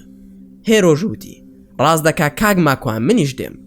بەختیارش وتی زۆر باشە، دەبێ هەر بچینە ئەو شارەی ئێمە تا ئۆتۆمبیلەکان چاک دەکەنەوە و منیش ئۆتۆمبیلێک بە قرز بۆ تۆ وەردەگرم. ماکوانیش وتی بەڕێزا من ناتوانم بێم لەبەر ئەوەی ئیلتیزاماتم هەیە. بەختیاریش وتی کاک ماکوان هەر دەبێ بێ چونکە دەبێ خۆت ئۆتۆمبیلەکە بهێنیتەوە. کاتێک لەم قسانەدا بووین دوو ئۆتۆمبیلی گەوریان نارد و هەردوو ئۆتۆمبیلەکەی ئێمەیان بر. ئیتر منیش ناسار بووم بڕۆم چونکە پێویستم بە ئۆتۆمبیلێکی تر هەبوو بۆ ئیش و کاری ڕۆژانم تاوەکو ئەوەی خۆم چاک دەکرایەوە. ماکوانیش وتی باشە دەرچوین بە ئۆتۆمبیلەکەی کاک بەختیار، بەڵام شتێکی زۆر شۆک هێنەرم بینی. خێزانی کاک بەختیار چووە پێشەوە دانیشت. ئێکەوا بێ دەبێ من لە دواوە بم و لە نێوان هێرە و ئازیزدا بنیشم یان یەکێک لە پەنامدا بێ کە ئەمەش لە ڕووی شەرعی و عەشایریش گونجاو نییە. ماکوان کاک بەختیار کارم پێتە وەرە بێ زەحمەت، ئەگەر لوتف بفەرمووی بە خێزانی بەڕێزت بڵێ بچێتە دواوە دابنیشێ. بەختیاریش وتی ناکاک ماکوان تۆ تازە یەکێکی لە ئێمە و ئەو شتانەش ئاساییە، بەڵام کێشە نییە ئێستا پێی دەڵێم. ماکوان خەریک بوو بڵێم بابە من هەمووی کاتژمێرێکە ئێوە دەناسم واتە چی یەکێکم لە ئێوە، بەڵام وتم بەڕێز ئێوە هەمووتان خوشک و برای منن. باش بوو خێزانەکەی بەختیار دابەزی و لە ناو ژنان دانەنیشتم و چوومە ناو پیاوان. نیو کاتژمێر بەڕێوە بووین تاوەکو گەیشتە شارێکی بچووک و لە بەردەم ڤێلایەک وەستاین، پاشان چووینە ژوورەوە. لەو کاتەدا سەگێکی ڕەش خۆی هەڵدا بۆ باوەشم. ئازیز وتی کاک ماکوان ئەوە سەگی منە و ناوی بیتایە. ماکوانیش وتی من زۆر حەزم لە سەر و چاوی سەگ نییە، لەبەر ئەوەی نوێژ دەکەم بۆیە نامەوێت دەمی بەرم بکەوێ. لەم قسانەدا بووین حەسقیل خۆی کرد بە ژوورەکەدا. تەماشام کرد دەموچاوی هاوشێوەی دەموچاوی حەسقیل بوو. ئازیزش وتی باوکە. پاشان ئازیز باوەشی بەو پیاوەدا کرد. کاتێک پیاوەکە لێم نزیک بۆەوە سیمای ڕوخساری گۆڕا بۆ کەسێکی تر، بەڵام باڵا و سیمای پێشتری ڕێک وەکو حەسقیل بوو کە هاتە لامەوە سیماکەی بە تەواوی گۆڕا، بۆیە منیش زۆر ترسام. ئازیز کاک ماکوان ئەوە باوکمە و ناوی موستەفایە. ماکوان خۆشحاڵم قوربان، دەستی خستە ناو دەستمە و بە گەرمی تەوقی لەگەڵ کردم و خۆشحاڵی خۆشی دەربڕی. موستەفا کاک ماکوان زۆر خۆشحاڵم بەناسینتان. پێشتر من دەچوومە پاڵتاک و گوێم لە کۆڕ و سیمینار و قسە و باسەکانت بووە لەگەڵ کاک مەلا کرێکار، هەر لەو دەمەوە حورمەتی زۆرم بۆت هەبووە. ماکوان زۆر خۆشحاڵم کاک موستەفا گیان. بەڵام ماکوان دەڵێ دەموچاوی کاک موستەفا زوو دەگۆڕا و لە بەرچاوم دەبووە بە حەسقیل، بەڵام دوای ئەوەی زیاتر تەرکیزم دەکردە سەری دەموچاوی دەگۆڕا و دەبووە بە کاک موستەفا. ماکوان کاک موستەفا زەنابت دیارە موسڵمانی و دینداریشت خۆش دەوێ. موستەفا بەڵێ کاک ماکوان گیان، سوپاس بۆ خودا موسڵمانی. ماکوان ئەی کە خۆشحاڵم کاک موستەفا گیان، من نوێژی عەسرم نەکردووە. زەنابتان نوێژتان کردووە یاخودنا؟ با نوێژەکانمان بکەین و زەنابت پێش نوێژیەکمان بۆ بکە، چونکە ماڵی زەنابتە. موستەفا کاک ماکوان گیان، من نوێژ ناکەم، بەڵکو تەنها موسڵمانم و بە بڕوای من نیەتی دڵ حیسابە. ماکوان قوربان گیان، من نوێژم نەکردووە، ئینجازم بدە نوێژەکەم بکەم. موستەفا فەرموو گیان نوێژەکەت بکە کاک ماکوان. ماکوان دەڵێ هەڵسام بۆ دەستنوێژ. دوای ئەوە داوای بەرماڵێکم لێیان کرد، بەڵام هیچ بەرماڵێک نەبوو لە ماڵەکەدا. وتم قیبلە لەکوێیە؟ ئەوانش کەسیان نەیانەزانی. ناچار داوای شتێکی پاکم کرد تا لەسەری نوێژ بکەم. دوای ئەوەی نوێژم کرد چوومە ژووری دانیشتنەکە، بەڵام تەماشام کرد باڕێکی تێدا بوو و چەندین شوشە پڕکرابوو لە شەڕاب و جۆرەکانی مەی و مەشروب. ماکوان قوربان زەنابت مەشروبش دەخۆیتەوە؟ موستەفا بەڵێ کاک ماکوان، شەڕاب دەخۆمەوە بۆ دڵم زۆر باشە. ماکوان کاک موستەفا هیچ شتێکی حرام کراو لەسەر زەویدا شیفا نییە بۆ مرۆڤ. ئەی زەنابتان کە موسڵمانن بۆ وازی لێ ناهێنن. دووبارە دەموچاوی دەگۆڕا بۆ حەسقیل، بەڵام کە زۆر تەماشام دەکرد دووبارە ئاسایی دەبووە. لە دڵی خۆم داوتم ئەمە شتێکی تێدایە. موستەفا وەک لە سەرەتاوە بۆم باس کردی کاک ماکوان نیەتی دڵ حیسابە. من خراپم بۆ کەس نییە و لە ماڵی خۆمدا دەخۆمەوە و زەرەرشم نییە. دواتر ئازیز و هێرۆ هاتن بۆ لامان و سڵاوێکیان کرد. خۆیان گۆڕی بوو، بە حیسابی خۆیان جلی ماڵەوەیان لەبەر کرده بوو، بەڵام من وام زانی لێیان تێکسووە و دەچن بۆ گەرما و منیش لە تاودا چاوم نوقان. ئازیز هەل لە نێوانی من و باوکیەوە دانیش و هێرۆژ لە بەرامبەرم بوو. ئەی پەروەردگار چیم بینی؟ چاو بەرز دەکەمەوە هەروەی و ئەگەر چاوم ناکەمەوە و دای دەخەم قسەم بۆ دەکەن و جوان نییە وا بکەم. ئینجا منیش بەرگەی ئەو شتانە ناگرم کە لە لای ئەوان ئاساییە و لای منیش قوربەسەریە. دەستم بە دەست نوێژە، بەڵام شەیتان و نەفس و ئارەزوو هەر یەکە لە لایەک حەیران و گۆرانی بۆ دڵم دەڵێن و قسەم بۆ دەکەن. پێم دەڵێن سەرت بەرز بکە و تەماشایان بکە. خۆ تۆ پیاویت ماکوان، خولەکێکە هەر ئەم ئێوارەیە و کەس ئاگای لێ نییە. قسەی خۆش بکە، تۆ شاعیریت و ئەوانیش زۆر معجیبی تۆن. ئەم دەرفەتە لە دەست خۆت مەدە. لەلایەکی تریشەوە دەستنوێژ و سیمای ئیسلامەتی و ڕیشە تەنکەکەم و زیکرەکانم پێم دەڵێن تۆکەی لەو زۆرە کەسانی لە مەجلیسی ئاوا دابنیشی. ماکوان تۆ پیاوی ناو مەجلیسی زیکر و پیاو چاکان و زانستی، دەم بە زیکر و قورئان خوێنی، نوێژ خوێنیت و پاشانیش عەشایری. چۆن دەچیتە ماڵێک کە بە چاوی خیانەت تەماشای حورمەتی ماڵەکە دەکەی؟ ماکوان ئەڵێ دەستمدایە تەلەفۆنەکەم و تەلەفۆنم بۆ عەلی یەمەنی کرد و بە عەرەبی دەستم کرد بە قسەکردن. ماکوان کاک موستەفا جەنابەت دیارە عەرەبی دەزانیت. موستەفا نەخێر کەسمان عەرەبی نازانین کاک ماکوان، ئێمە هەڕقمان لە عەرەب و فارس و تورکە. لە دڵی خۆم داوتم خۆشحاڵ بووم. پاشان پێیانم وت تەلەفۆنم هەیە و دەڕۆمە دەرەوە.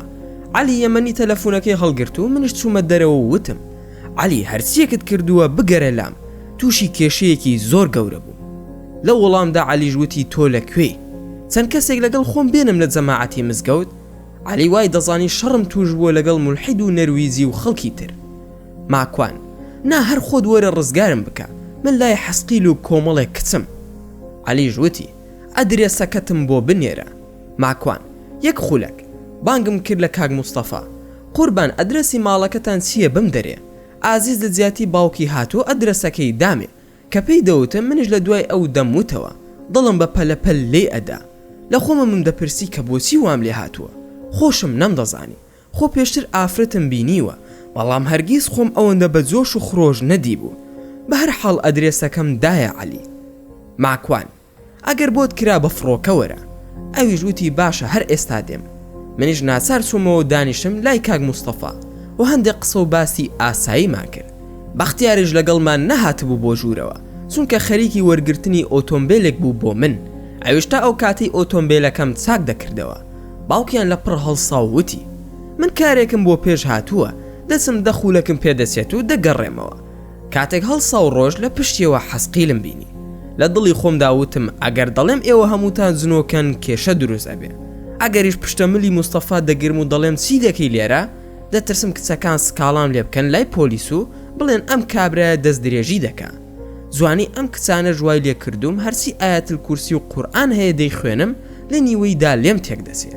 مێشکم دەڕوا بۆ چەندین شت و دڵم بە پەلە لێ دەدا. هەرگیز ئەو حاڵەتم بەسەر نەهاتبوو. لە دوای ئەوەی مستەفا لە دەرگاکەوە خواحافیزی لە من کرد دیسانەوە دەموچاوی کە تومت حەسقیل بوو. پیاویش لەو ماڵەدا نەما و تاکە پیاوێکش کە لە ماڵەکەدا بوو من بووم.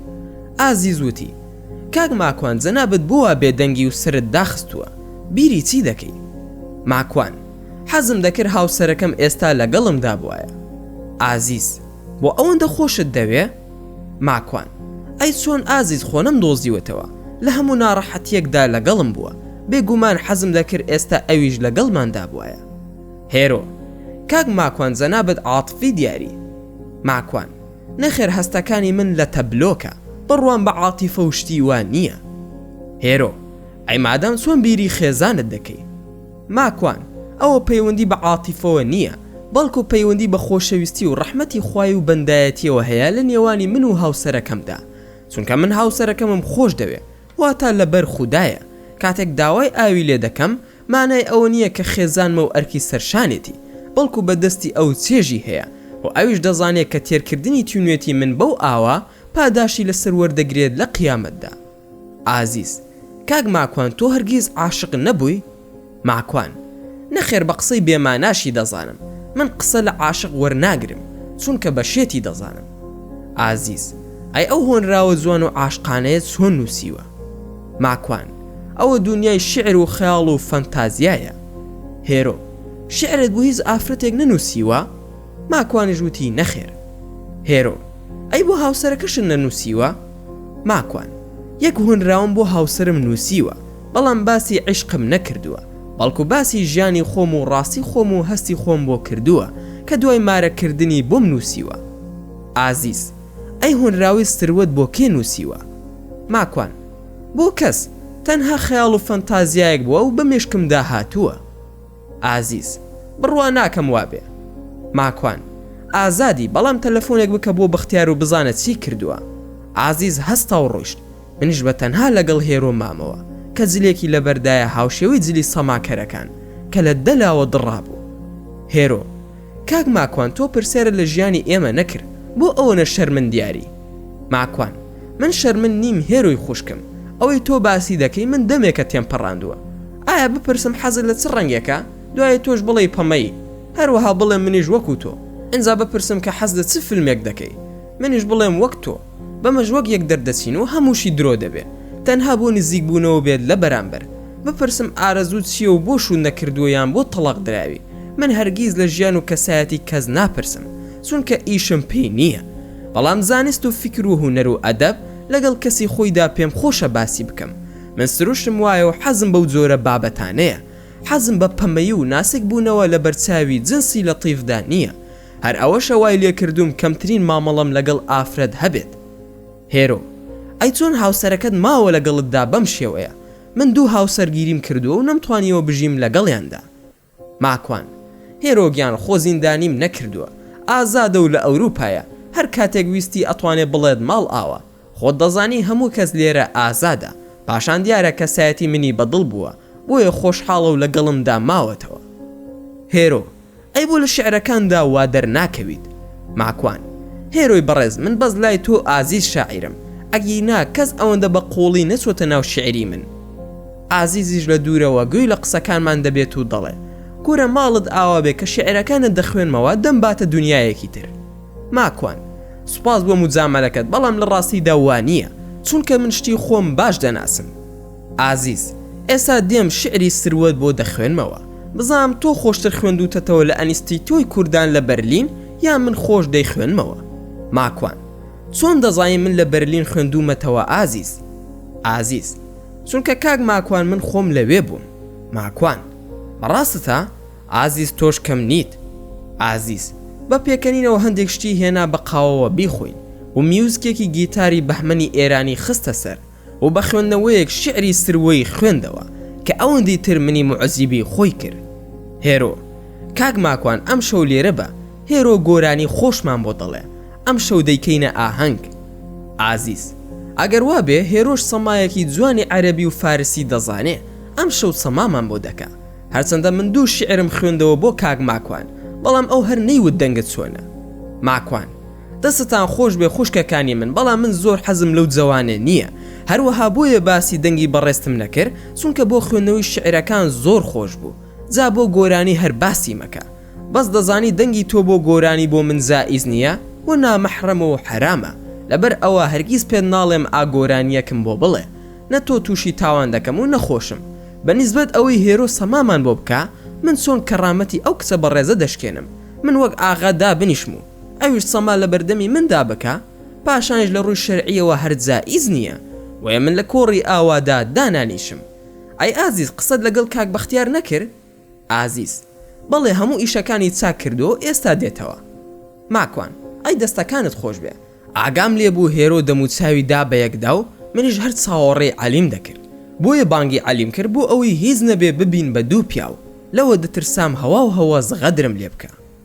هێرۆ: کاک ماکوان، تۆ زۆر وشکی، بەڕاستی هەرگیز وام ڕانە دەبینی لە جەنابتان. ماکوان: بۆ هێرۆ گیان خوا نەخواستە هیچ بووە؟ هێرۆ: ئاخر سەما و ڕەقسکردن هونەرە، پەیوەندی چیە بە کەڕامەتی منەوە؟ ماکوان: کێشە زۆرە، بە چ مافێک لاشەی خۆت لە بەردەم مندا دەلەرزێنیت و ڕەقس دەکەی و پێ دەکەنیت و من ئەو ڕوژێنی، دواترش ناوی لێ دەنێی هونەر، بەڕاستی ئەمە ئەو پەڕی بێ کەرامەتی مرۆڤ نیشان دەدا، ئەوش لەگەڵ ڕێزم بۆ جەنابەت. ئەی تۆ هەز ناکەی ئەمەی کە دەیکەیت خراپە؟ هێرۆ: بۆ کاک ماکوان تۆ ئاوای ئاوا خێرا زوو ئەو ڕوژەی، من لە بەرچاوی چەندین کەس سەمام کردووە و زۆریش بەلایەنەوە ئاسایی بووە، هەر باسی ئەو بیرۆکەی تۆشیان نەکردووە، پێم سەیرە تۆ وا دەڵێ. ماکوان: هێروی خوشکم، من باسی پیاو دەکەم و خۆشم بە پیاو دەزانم، ئەیتر نازام ئەوانی تۆ باسییان دەکەی پیاو بوونە یان هەر ناویان نێر بووە، ئەوەندەی من بزانم کە پیاوان تەماشای سەمای ئافرەتان دەکەن، هیچی بۆ هونەر سەیری ناکەن. هێرۆ دای لە قاقای پێکەنین و ئازیزیش زیاتر پێ دەکەنی، لە پڕ لە دەرگادرا و دەرگاکە کرایەوە لەلایەن دەموچاوی حەسقیلەوە و بە دوایدا سەسی لەژات و پێکەوە هاتنە ژوورەوە. ئازیزیش وتی بابە بەخێر بیتەوە. ماکوانیش دەڵێ: ئینجا وەرە ئەو دڵت شەق نەبە، لە داخە تەلەفۆنم دەرهێنا بۆ عەلی، پێیم وت تۆ لەکوێ؟ عەلیش وتی: 5 خولەکی تر دەگەمە ئەو ناونیشانەی کە پێت داوم. کاتێک کاک مستەفای باوکی ئازیز هاتە ژوورەوە کە نزیک بۆیەوە لە من، ڕوخساری حەسقیلی نەما و دانیشت، بەڵام کوا سەسیل لە پڕ دیار نەما، بەڵام دڵنیام لە نزیکمانە. منیش بۆ دڵنیایی خۆم وتم: کاک مستەفا هەر خۆت هاتیتەوە؟ مستەفا: بەڵێ کاک ماکوان گیان. ماکوان: ئەی کاک بەختیارت لەگەڵ نەبوو؟ مستەفا: نا هەر خۆم بووم، من لە جێگایەکی تر بووم، نازانم بەختیار لەکوێیە. ماکوان: کاک مستەفا جەنابەت چیت دەکرد لە کوردستان؟ مستەفا: کاک ماکوان، لەژێر پردەکەی سلێمانی خەریکی وشکە فرۆشتن بووم، لە تورکیا و ئێران وشکەمان دەهێنا و پێستی ئاژەڵمان دەبر بۆ هەردوولا. ماکوان: هیوادارم تەمەن درێژ بیت و لەش ساغ بی و خودای گەورە هیدایەتت بدا.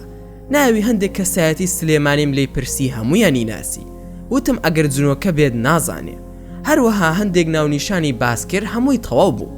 مستەفا: زۆر سوپاس کاک ماکوان، چاوی منی. لەو کاتەدا داوام کرد بچم بۆ توالێت، ئەویش بۆ ئەوەی بزانم کە سەسیل نابینم یاخود بێتە لام. توالێتەکە نیشاندام و چوومە ژوورەوە و زیکری چوونە توالێتم بە عەمدەن نەخوێن، وتم بزانم سەسیل پەیدا دەبێت یاخود نا. لەوێشدا چاوەڕێم کرد تاوەکو بێ، بەڵام دیار نەبوو. لە پڕ تەلەفۆن لێیدا و هاتمە دەرەوە لە توالێتەکە. عەلی گەیشت بۆ جێگاکە، بۆیە داوای ئیزنم لە کاک مستەفا کرد و چوومە دەرەوە بۆ لای عەلی. دواتر چوومە ناو ئۆتۆمبیلەکەی و هەموو شتێکم بۆ گێڕایەوە. ماکوان، باسی تۆم بۆی کردووە لای ئەمان، بەڵام نەموتوە لە شارەکەی خۆمە، هەروتومە کەسێکی نزیکم هەیە لەم شارە، حەزم نەکرد بە تەنها بم لێرە. پاشان کە دەچینە ئەوێ بزانە ئەو سەر و چاوانە جنۆکەن یاخود مرۆڤن، چونکە من گومانم هەیە لە هەمویان. وا بڕیارماندا کە شتێکی ویست پێم بڵێ، ئەو تەلەفۆنەکەی دەربهێنێت و بچێتە دەرەوە، دواترش تەلەفۆنێک بۆ من بکات و بە دوایدا منیش بڕۆمە دەرەوە. دوای سڵاوکردنمان چوینە ژوورەوە و نزیک کاژمێر 5:30 خولەکی ئێوارە بوو.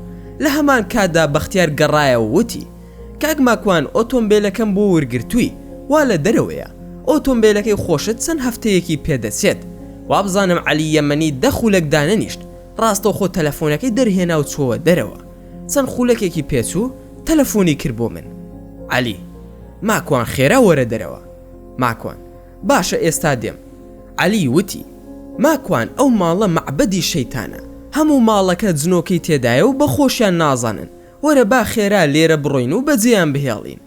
ماکوان: بۆ کوێ بڕۆین؟ پەلە مەکە، هیچ نەبێ با بڕۆین خوا حافیزیان لێ بکەین، ئاخر نابێ هەروە ڕابکەین. عەلی: ماکوان، ئەو ماڵە موسڵمانن یاخود نا؟ ماکوان: ئەی چۆن هەمویان ئەڵێن موسڵمانین، بەس نازانن ئیسلامەتی و دینداری چییە، هەر قسە دەکەن و ئیلتیزاماتیان نییە. ئەی عەلی، تۆ ئەو گۆڕانی دەم و چاوە بەچی تێدەگەی؟ دەمێک مستەفایە و دەمێک حەسقیلە. عەلی: ئەو پیاوە دەمێکە جنۆکە لە لاشەیدایە و مەستی کردووە، زە ئەو جنۆکانە بۆ ترساندنی تۆ ئەوها دەکەن و ئەو چەواشە کاریانت نیشان دەدەن، دەنا ئەوە هەر مستەفایە، بەس دەبەر چاوی تۆ وا دەکەن بۆ ترساندنت، هەتا وەسوەسەت بۆ دروست بکەن و سەرت لێ بشێوێنن. ماکوان: جا ئەوە ڕاستیە یاخود نا؟ مەبەستم ئەوەیە کە لە قورئان و سونەت داشتی وا هەیە؟ عەلی: من نەمبینیەوە لە قورئان و سونەتدا، بەڵام ئەزمموی ئەو کەسانەیە کە جنۆکیان لە لاشەی خەڵکی دەرکردووە. ئێمە دەتوانین یەکشت بکەین، نوێژی مەغریب بە دەنگی بەرز دەخوێنین، ئەگەر پەلاماریان داینیان قیژاندیان ئەوە ئەو ماڵە پڕیەتی لە جنۆکە و دەچینە دەرەوە. ماکوان: بۆ پەلاماریشمان ئەدەن؟ ئەوان پەلامار ئەدەن یان جنۆکە و شەیتانەکان؟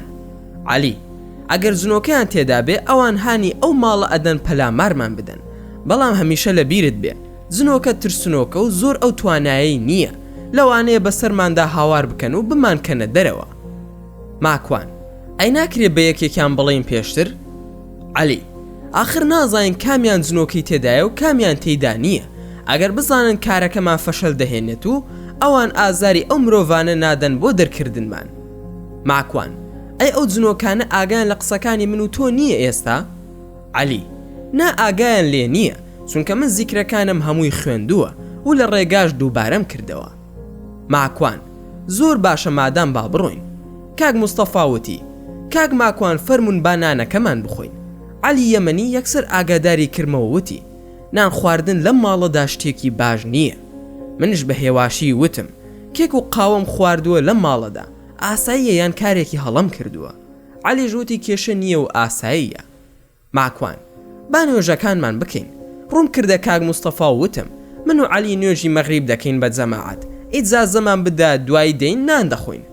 مستەفا ژووتی: فەرموو کاک ماکوان. ماکوان دەڵێ: من و عەلی دەست نوێژمان هەڵگر و من قامەتم خوێند و عەلیش ئیمامەتی کرد و نوێژماندا بەست و دەستی کرد بە قورئان خوێندن بە دەنگی بەرز. دوای خوێندنی سوورەتی فاتیحە و چەند ئاەتێک لە سوورەتی ئەحزاب لە ئاەتی 50 و 54 لە پڕ دەنگی قیژە هەڵسا لە ماڵەکە. لە ناکاودا دەنگەکە بوو بە 2 قیژە و دەستیان کرد بە جنێودان. خەریک بوو من نوێژەکە ببڕم و ڕابکەم. عەلی زیاتر دەنگی بەرز کردەوە لە ڕکاتی دووەمدا و ئاەتەکانی سوورەتی یوسفی خوێن لە ئاەتی 28 تا ئاەتی 50. وردە وردە دەنگەکە کەس بوو وە قیژەکانیش نەما، بەڵام زار و بار هەر هاوار دەکرا، وەکو شێر دەیان نەڕاند و قیژە دەهات. لە کاتی نوێشکردنماندا بە شێوەیەک وەستاین تا پەلامارمان نەدەن، پشمان نابوو بە دیوارەوە و نەشمان دەزانی قیبلە لەکوێیە و ڕوومان کردبوویە ئەوان تا چاومان لە سەریان بێ. چاوم لە کاک مستەفا بوو کە لەسەر زەویەکە ڕاکشا بوو و بارودۆخی تێکچ بوو، وەک شێر دەینەڕان. هەروەها وەک مار لولی دەخوارد. ئاگام لە بەختیارش بوو بارودۆخی ئاسایی بوو، نەی دەزانی فریای کامیان بکەوێ. بەڵام ئەوانی تر لەبەر ئەوەی جنۆکیان لە لاشەدا بوو کاتێک گویان لە قورئان دەبوو پێی تێک دەچوون. دواتر ئێمە نوێژمان تەواو کرد.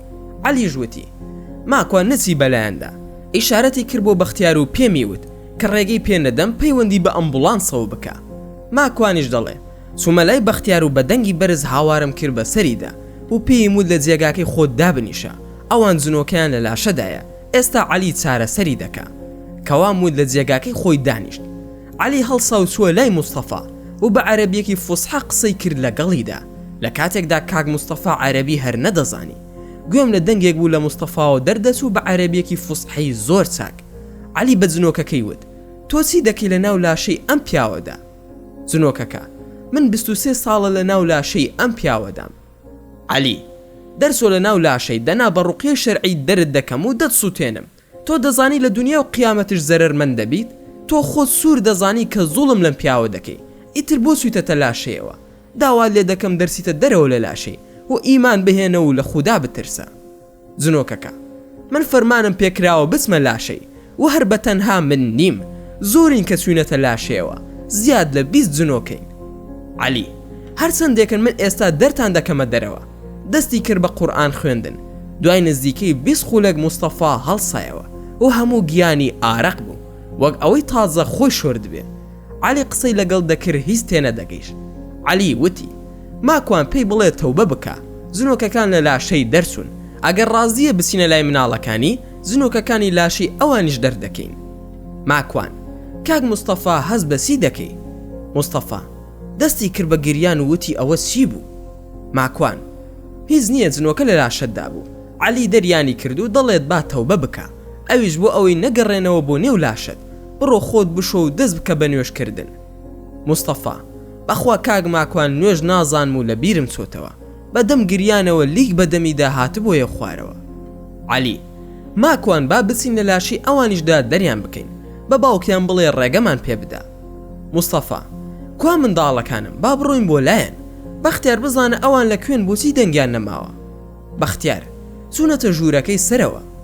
عەلی ماکوان پێیان بڵێ بێنە لامان و خۆیان داپۆشن، ئەگەر ئارەزوومەندن جنۆکەکانی لاشەی ئەوانیش دەردەکەم. ماکوان کاک موستەفا عەلی دەڵێ منداڵەکان جنۆکە لە لاشەیاندایە، ئەگەر پێیان بڵێ بێنە خوارەوە جنۆکەکانی لاشەی ئەوانیش دەردەکا. موستەفا ژووتی وەڵا کاکە من مەمنونیش دەبم، ئاواز ئازیز هێرۆ وەرنە خوارەوە کوا دایکتان. موستەفا خۆی چووە سەرەوە بۆ لایەن و خێزانی هێنایە خوارەوە. عەلی ماکوان پێی بڵێ خۆی داپۆشێ نەوەکو ببورێتەوە. ماکوان سەیران خاند سەرچەفێک لە خۆتەوە بە ئاڵێنە، ئەویش سەرچەفەکەی بەخۆیەوە ئاڵاند. عەلی لی بپرسە بزانە بێنوێژ نییە؟ ماکوان لێم پرسی وتی نەخێر. عەلی دەستی کرد بە خوێندنی قورئان، ئەویش دیسانەوە هاواری دەکرد. منیش بە زەیم پەیدا دەهاتەوە. عەلی دەستی کرد بە قسەکردن لەگەڵ جنۆکەکەدا. عەلی وتی وەرە دەرەوە لە لاشەی ئەو ئافرەتە و زوڵمی لێ مەکە، ئەوەی تۆ دەیکەیت زوڵمە. دواتر قورئانی زۆر خوێن بەسەریدا. جنۆکەکە ناسمە دەرەوە تا ئەم تەلیسمانە مابێ. عەلی کامەیە تەلیسمەکان لەکوێدایە؟ جنۆکە لە ناو سەرینەکەدا دانراون. عەلی ماکوان بە هاوسەرەکەی بڵێ بچێ سەرینەکەمان بۆ بهێنێ. کاک موستەفا چوو سەرینەکەی هێنا. عەلی بەردەوام لە جنۆکەکەی دەپرسی لەکوێدایە. ئەویش وتی ئەو ئافرەتە خۆی خستوێتێ ناو سەرینەکەوە، ئەویش لە ڕێگەی ساحیرێکەوە کە چ بوو بۆ لای ئەو ساحیرە بۆ ئەوەی نێوانی خۆی و پیاوەکەی خۆش بکات و ژنی بەسەردا نەهێنێ. ئێمەش لە ڕێگەی ئەو تەلیسمانەوە چوونەتە ناو لاشەیان. عەلی سەرینەکە هەڵدڕن و بزانن ڕاست دەکا یا خودنا. ماکوان کاک موستەفا دەتوانم ئەو سەرینە بدڕێنم؟ موستەفا بەڵێ کاک ماکوان. ماکوانش دەڵێ سەرینەکەم دڕاند و وەرەقەیەکم تێیدا دەرهێنا. عەلیش ئاەتی بەسەردا خوێند و لە ناو قاپێکدا سووتاندی. ئافرەتەکە لە مریشکی سەر بڕاو دەسوو پەلە قاژەی دەکرد. بە من و عەلی و موستەفا و بەختیار نەدەگیرە تا ئەو وەرەقەیە سووتا ئینجا هێ من بووەوە. وەرەقەکە ژوێنەی پیا و ژنێکی تێدا دروست کرابوو. عەلی ژووتی جنۆکەی تری تێدایە. دیسانەوە دەستی کردەوە بە قورئان خوێندن. جنۆکەیەک بە ئیسپانی قسەی دەکرد. عەلیش بە ئینگلیزی پێیوت تێناگەین دەڵێ چی، بە ئینگلیزی قسە بکە یان عەرەبی یان نەرویزی یاخود کوردی. زنۆکەکە دەستی کرد بە قسەکردن بە کوردی. منیش وتم عەلی ئەوە بە کوردی قسە دەکا. عەلی ژوتی تێناگەم فەرموو وەرگێڕانم بۆ بکە. ماکوان چی پێ بڵێم؟ عەلی ژوتی پێی بڵێ بێتە دەرەوە لە لاشەی ئەو ژنەدا و زوڵمی لێ نەکە. قسەی تریشی زۆر کرد، منیش هەموویم پێیوت. عەلی ماکوان زنۆکە کافرەکان زۆر درۆزنن و بە هیچ شێوەیەک بڕوایان پێ ناکرێ. زنۆکەکە ژوتی ئەو ئافرەتە خۆی تەلیسمی لە خۆی کردووە. دوو تەلیسمە لە ناو ملوانکەی کچەکانێتی، هەتا نەیدڕێنن ناتوانن دەرم بکەن. عەلیش بە ماکوانی وت پێی بڵێ باوەسفی ملوانکەکانمان بۆ بکە. زنۆکەکە دوو ملوانکەی سەڵیبە بە قایش دووراون لە شێوەی نوشتەدا و لە ناو سەڵیبەکەدایە. عەلی ماکوان پێی بڵێ لەکوێ دایان ناوە. زنۆکەکە یەکێکیان لە ژووری ئازیز لە ناو چاکەتێکی کۆنیدایە کە لە بەری ناکە و ئەوەی تریش لە ژووری دایکێتی لە ناو ئاڵتونەکانیدایە و ئاڵتونەکانی لە ناو قاسەیەکدایە لە ژێر قەنەفەی خەوەکەیدا. عەلی ژوتی با بڕۆین بیهێنین. مستەفا چوو هەردوو ملوانکە سەڵیبەکەی هێنا کە بە چرم دوورا بوون و جێگاکانیشی ڕاست بوون. هەمووی دایە دەست من و منیش بە کەتەر دڕاندم و تەلیسمەکانم بە دەستی خۆم سووتاند. سەیران خان هاتەوە سەرخۆی و تینووی بوو، هەروەها عارەقێکی زۆری کردبوو. لەپڕ لە دەرگا درا و بە دەنگێکی بەرز هاوار کرا و وتیان ئێمە پۆلیسین، تا 5 دەژمێرین، دەرگاکە بکەنەوە ئەگەر نادەیشکێنین. کاک مستەفاش بە پەلە ڕووە و دەرگاکە چوو. دواتر دەرگاکی کردەوە وتی فەرموون چیتان پێویستە؟ پۆلیس لە ماڵی ئێوەوە تەلەفۆنمان بۆ کراوە کە گوایە 2 کەس دەستدرێژیان کردوتە سەرتان. ئایا ئەم شتە ڕاستە یاخود نا؟ مستەفا درۆیە ئەو 2 کەسە میوانمانن و خۆمان میوانداریمان کردوون. پۆلیس بەڵام کاتێک تەلەفۆن بۆ ئێمە کراوە گوێمان لە قیژە و هەندێک زمانی بێگانە بووە. پاشان کچێک تەلەفۆنی بۆ ئێمە کردووە و ناوی هێرۆیە. مستەفا ڕاستە هێرۆ لێرەیە، با بانگی بکەم بزانم بۆچی وای کردووە. پۆلیس کارێکی باشت کرد کەوتت لێرەیە، پێویست ناکات تۆ قسەی لەگەڵ بکەی، بەڵکو خۆمان قسەی لەگەڵ دەکەین. ئەم کەسانە شێن لە ماڵی ئێوە. مستەفا ئەمانە میوانن و خزمن و ئەو کوڕی تریش زاوامە. پاشان ماکوان ئەڵێ داوای پێناسەیان لە هەر سێکمان کرد، ڕەوشەکەیان بە ئاسایی نەبینی، چونکە لەلایەک سەرینێک دڕاوە و کەتەرێکش لەو ناوە کەوتووە و لە ناو شوشەیەکدا وەرەقا سوتێنراوە. هێرە و ئازیزش هاتنە خوارەوە و پۆلیسەکە چووە لایەن. سەیری من و عەلیان دەکرد و لە نێوان خۆیان قسەیان دەکرد. پاشان ڕوویان کردە من و وتیان تۆ بۆچی لە ماڵی؟ ماکوان خۆیان منیان بانگێش کردووە، عەلیش هاوڕێی منەوە من بانگم کردووە بۆ ئێرە. عەلی من ماکوان دەناسم، ئەو بانگی منی کردووە بۆ ئێرە، نیازمان بووە پاش کەمێکی تر بڕۆین، بەڵام وتیان دەبێت نان بخۆن ئینجا بڕۆن. پۆلیس بەڵام ئەو کسانەوە ناڵێن، یەکێکیان زۆر دەترسێ و ئەوەی تریان دەڵێ ویستویانە دەست درێژی بکەن. ماکوان جا ئەوە خاوەن ماڵەکەیە، فەرموو خۆت لێ بپرسە بۆ زانیاریت ئەو کچەی کەوا دەڵێ زیاتر ئەو منی بانگێش کردووە بۆ ئێرە، حەزی کردووە نان بخۆین بە یەکەوە، بەڵام من پێم سەیرە بۆچی ئەو قسانەی کردووە. مستەفا هێرۆ درۆ دەکات و شتی وا ڕووی نەداوە، سەیرە بەلامەوە وا دەڵێ. پۆلیس بە هەر حاڵ ئێمە لە کێشەکە تێناگەین، ناسارین تەنها بەم 2 کەسە بڵێن لە ماڵە بڕۆنە دەرەوە و هەر ئەوە نەمان پێ دەکرێت. مستەفا ئەمە ماڵی منە، هێرۆ کە تەلەفۆنی کردووە دەتوانێت بچێتە دەرەوە، ئەمانە ناڕۆن، ئەم کوڕانە میوانن و زۆر بەڕێزن و ماڵی منە و من خاوەن بڕیارم تێیدا، بڕۆن بە هێرۆ بڵێن با بچێتە دەرەوە ئەگەر دەست درێژی لێکراوە. ماکوان کاک مستەفا هێمن بەرەوە، کێشە نییە ئێمە هەر دەڕۆین، با ڕەوشەکە هێمن ببێتەوە، بەڵام هەوڵ بدە خۆت بشۆ و غوسڵ دەربکە، پشتیوان بەخودا چاومان بە یەکتر دەکەوێتەوە. ڕوون کردە پۆلیسەکە و وتم ئاساییە ئێمە دەچینە دەرەوە با کێشە دروست نەبێ. پۆلیسەکان زۆریان پێخۆش بوو، لەگەڵ عەلی خواحافیزیمان کرد و ئۆتۆمبیلەکەی خۆی لێ خوڕی و منش ئەوەی بەختیار بووی هێنابووم لێم خوڕی، بەڵام ئاگام لێبوو مستەفا دەستی کردبوو بە گریان و زۆر دەترسا. پۆلیسەکان خەریک و دەڕۆشتن، بەڵام من گەڕامەوە بۆ لای مستەفا و عەلیش لە دوورەوە سەیری دەکردم و پۆلیسەکانیش وەستان و سەیریان دەکرد، بەڵام من گوێم پێ نەدان و چوومە لای کاک مستەفا. ماکوان هیچ نەترسی، من تازە کوڕی تۆم و ئەوە ژمارە تەلەفۆنی منە، بینوسە لە لای خۆت، ئەم جارە تۆ وەرە بۆ لای ئێمە و لە خزمەتتدا ئەبین و لە هیچ شتێکش مەترسە، هەمیشە دەم بە زیکر بە و نوێژەکانی شت بکە، بە تەلەفۆن هەموویت پێ دەڵێم، تەنها تەلەفۆنم بۆ بکە. مستەفا ماکوانگیان دەستم لێ بەرمەدا، جارێکی تریش بە گریانێکی بە کوڵوتی دەستم لێ بەرمەدا. ماکوان دڵنیا بە ئێمە خزمەتکاری زەنابت و خانەوادەکەتین ئەوەش بزانە من هیچم لە دڵ نەگرتووە کچەکانی تۆ خوشکی منن و زۆر ئاسایی وەرم گرتووە لەو کاتەدا ویستی دەستم ماز بکە بەڵام نەمهێشت و سەریم ماز کرد دوعای خێرم بۆ کرد و ماڵ ئاوایم لێ کرد وتم بە تەلەفۆن فێرت دەکەمەوە کە چۆن نوێژ بکەی کە چوونە ماڵەوە نیو کاتژمێری تر تەلەفۆن بکە دواتر دەرچوین و سواری ئۆتۆمبیلەکە کەوتم و پۆلیسەکان ئاماژەی سەلامیان بۆ کردم منیش سەلامی ماڵ ئاواییم لەوان کردەوە هەموو لە ماڵی کاک مستەفا ڕۆشتین و منیش پێش عەلی کەوتم و عەلیش بە دوامەوە هات تا گەڕاینەوە شارەکەی خۆمان بە تەلەفۆن بە عەلیم وت بابچین نانێک بخۆین و چوونە دوکانێکی پیتزا و بە عەلیم وت بابچین لە ماڵی ئێمە بیخۆین و کەسشمان لە ماڵ نییە و تا درەنگانێکی شەو لەوێ قسە دەکەین یان هەر لەوێ بخەوە عەلیش وتی زۆر باشە و پێش ئەوەی بگەینەوە ماڵ کاک مستەفا تەلەفۆنی کرد مستەفا کاک ماکوان من خۆم شۆردووە و لەسەر بەرماڵ دانیشتوم و دوو ڕکات نوێژم کردووە ماکوانیش دەڵێ کە عەرزی کاک مستەفام کرد و وتم قوربانگیان پاڵتاک بکەرەوە و ناوی ماکوان لای خۆت زیاد بکە کامێرات بۆ دەکەمەوە فێرت دەکەم چۆن نوێژ بکەیت مستەفا ماکوان گیان تۆ دەمێکە لای من ئاد کراوی بەڵام من نوێژ هەمووی دەزانم تەنها تەحیاتم لەبیر چۆتەوە ماکوان کێشە نییە با بچمە ماڵەوە لە خزمەتت دادەبم بەپەلە لەگەڵ عەلی هاتینەوە بۆ ماڵەوە کۆمپیوتەرەکەم داگیرساند و تەلەفۆنم کردەوە بۆ ژمارەکەی کاک مستەفا و کامێرام بۆ هەڵکرد و بینیم کڵاوێکی سپی کردۆتە سەر ماکوان کاک مستەفا من تەحیاتەکەت بۆ دەخوێنم و زەنابەت دەنگەکەم تۆمار بکە بۆ ئەوەی گوێی لێ بگریتەوە و بەم شێوەیەش بیرت دەکەوێتەوە و لەبەری دەکەی مستەفا زۆر باشە کاک ماکوانگیان ئەوە جەماعەت ئەیانەوێ قسەت لەگەڵ بکەن هێرۆ ئازیز کاک ماکوان زۆر داوای لێبوردن دەکەین لە وەزعە خۆشمان نازانین چی ڕووی داوە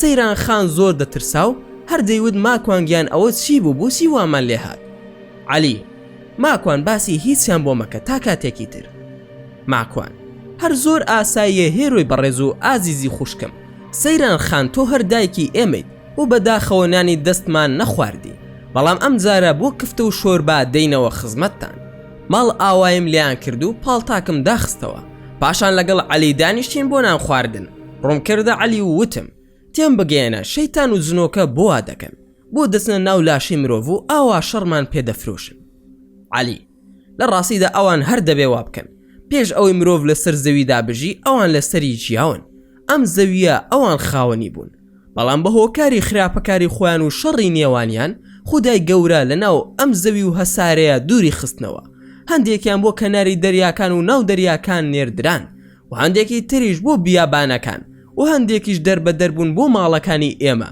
و هەندێکی تر بۆ وێرانەکان و کەلاوەکان و هەندێکی تر بۆ ئاسمانەکان و سەر هەسارەی تر ماکوان ئەمە پرسیارێک بکەم زۆر جار دەڵێن ئەو جنۆکەیە عاشقی فڵانە کەس بووە زانێر بێت یا خودمێ بە پێچەوانەشەوە دەڵێن جنۆکە عاشق دەبێ یان دەڵێن جنۆکەی هێناوە یان شووی بە جنۆکە کردووە یان منداڵی لێی بووە ئایا ئەم شتانە ڕاستن یا خودنا عەلی قسەیەک هەیە دەڵێن جنۆکە عاشق دەبێ بەڵام درۆیە و هیچ بەڵگەیەکی قورئان و سونەتی لەسەر نییە جنۆکەکان خۆیان وا دەڵێن کە دەچنە ناو لاشەی مرۆڤەکان ئەوە بزانە جنۆکە بەگشتی مەخلووقێکی زۆر درۆزنن و زۆریش خۆش باوەڕن ئەوە قسەی خۆیانە کە دەڵێن عاشق بووین بەڵام درۆ دەکەن لە ڕاستیدا جنۆکە ناتوانێت شوو بە مرۆڤ بکە چونکە دوو خەڵقی جیاوازن ئەگەر ئەوە ڕاست بێت مانای وایە هەر ئافرەتێک سکی پڕ بێت ئەو کات دەڵێ من دەسەڵاتم نەبووە و جنۆکە وای لێ کردوم لەبەر ئەوە هیچ بنەمایەکی ڕاستی نییە من ڕائیەکەم لە ئیبن تەیمیە و ئیبن قەیم وەرگرتووە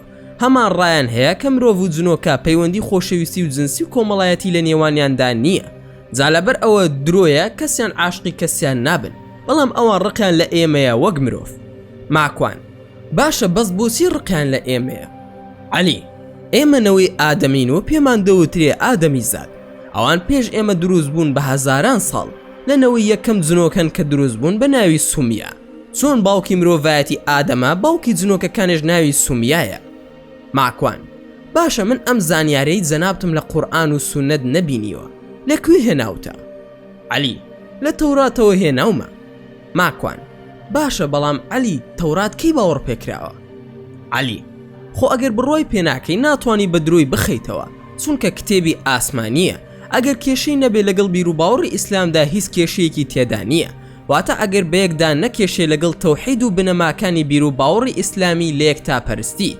زانیاری لە ئیسرائیلیات وەربگرین زۆر سادەیە و شەرعیش ڕێگەی پێداوە.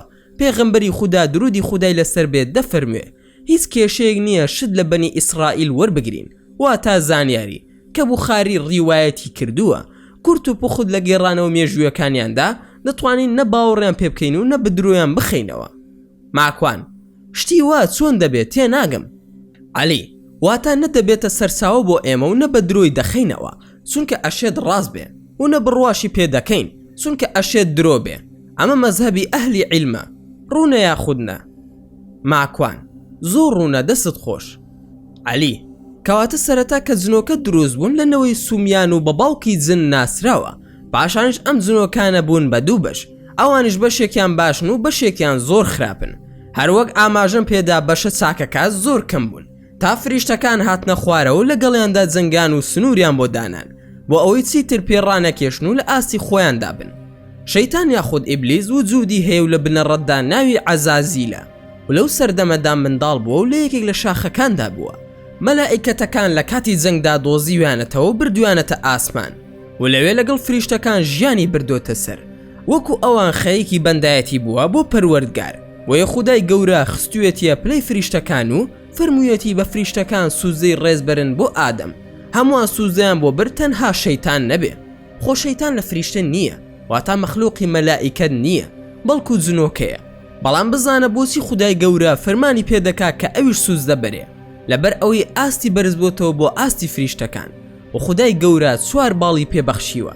کاتێ خودای گەورە فەرمانی پێدەکا سوز دەبەرێ بە فەرمانی خودای پەروەردگار ناکە. خوای متعال لە قورئاندا بۆمان باز دەکا کە بۆچی سوزدەی نەبردووە و لێپرسینەوەی لەگەڵ دەکا.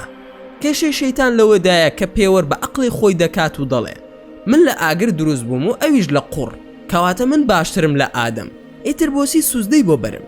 لە کاتێکدا پێوەرەکەی هەڵەیە و زۆرترین توخمی باش لەناو قوڕ و خۆڵدایە. ئاگریش ڕاستە لە توخم پێک هاتووە بەڵام وێرانکەرەوە هەرگیز ناگاتە چاکی لە توخمی خاکدا. ماکوان ناوی ئیبلیس و شەیتان هاتووە ئەو دوو ناوە چییە؟ عەلی ئیبلیس واتە مەیئوس و بێزار و دوورخراوە. شەیتان زیاتر عەرەب بەکاری هێناوە هەر شتێک لە بنەڕەتی خۆی دەرچوو بێ عەرەب پێی وتووە شەیتان. بۆ نمونە عەرەب بە سەگی ڕەشی وتووە شەیتان چونکە دڕندە بووە و خەڵکی لە ترسدا ژیاندووە بۆیە ناو نێراوە بە شەیتان. یاخود هەندێک مار کە ترسناک و کوشندە بوو بێ عەرەب پێی وتووە شەیتان. زۆر زار دەبینی کە لە فەرمودەکانی پێغەمبەر درودی خودای لەسەر بێ هاتووە کە سەگی ڕەش یاخود مار شەیتانە. ئەمە مەبەست پێی شەیتانی جنۆکان نییە بەڵکو ئەو شەیتانەیە کە وەک وشە عەرەب بەکاری هێناوە. هەروەها ئەو شتەش ڕاستە کە جنۆکە حەز بە هەموو شتێکی ڕەش دەکا. لەپڕ تەلەفۆن کرا و تەماشام کرد ژمارەکەی کاک موستەفایە. موستەفا ماکوان گیان فریام کەوە چی بکەم؟ ماڵ و مناڵەکەم دەترسن هەموو لە دڵە ڕاوکێدان و دەڵێن دەچین بۆ لای دکتۆر خۆشیان نازانن چیانە. زاتکایە تۆ کاک عەلی چارەیەکی دەردەکەمان بکەن. منیش ڕوون کردە عەلی و بۆم باس کرد. عەلی ماکوان پێیان بڵێ بە ئەمجارە ئەوان بێن بۆ ئێرە بەڵام ئەو شتە ئاساییە بەلای تۆ یاخود نا؟ ماکوان زۆر ئاساییە. عەلی پێیان بڵێ وەرن بۆ ئێرە با لێرە بن ئەم شەو. ڕاستە خۆ بە کاک موستەفام وت تەشریف بێنن بۆ ئێرە و ئەم شەو لێرە بن. پشتیوان بەخودا ئەو دڵە ڕاوکەیەتان ناهێڵی. موستەفا ئەی ماکوانگیان بۆ ئێوە نایەن بۆ ئێرە؟ ماکوان کاک موستەفاگیان ئەو کێشەی کە ڕوویدا تۆزێک قورسە بۆ ئێمە و لەوانەیە بەو هۆیەوە چاومان لەسەر بێ بۆیە ئێوە تەشریف بێنن و لە خزمەتتاندا دەبین و ئەوەندە دوور نییە تەنها 30 خولێک ڕێگایە. موستەفا بزانین چۆن دەبێ ئاگادارت دەکەمەوە.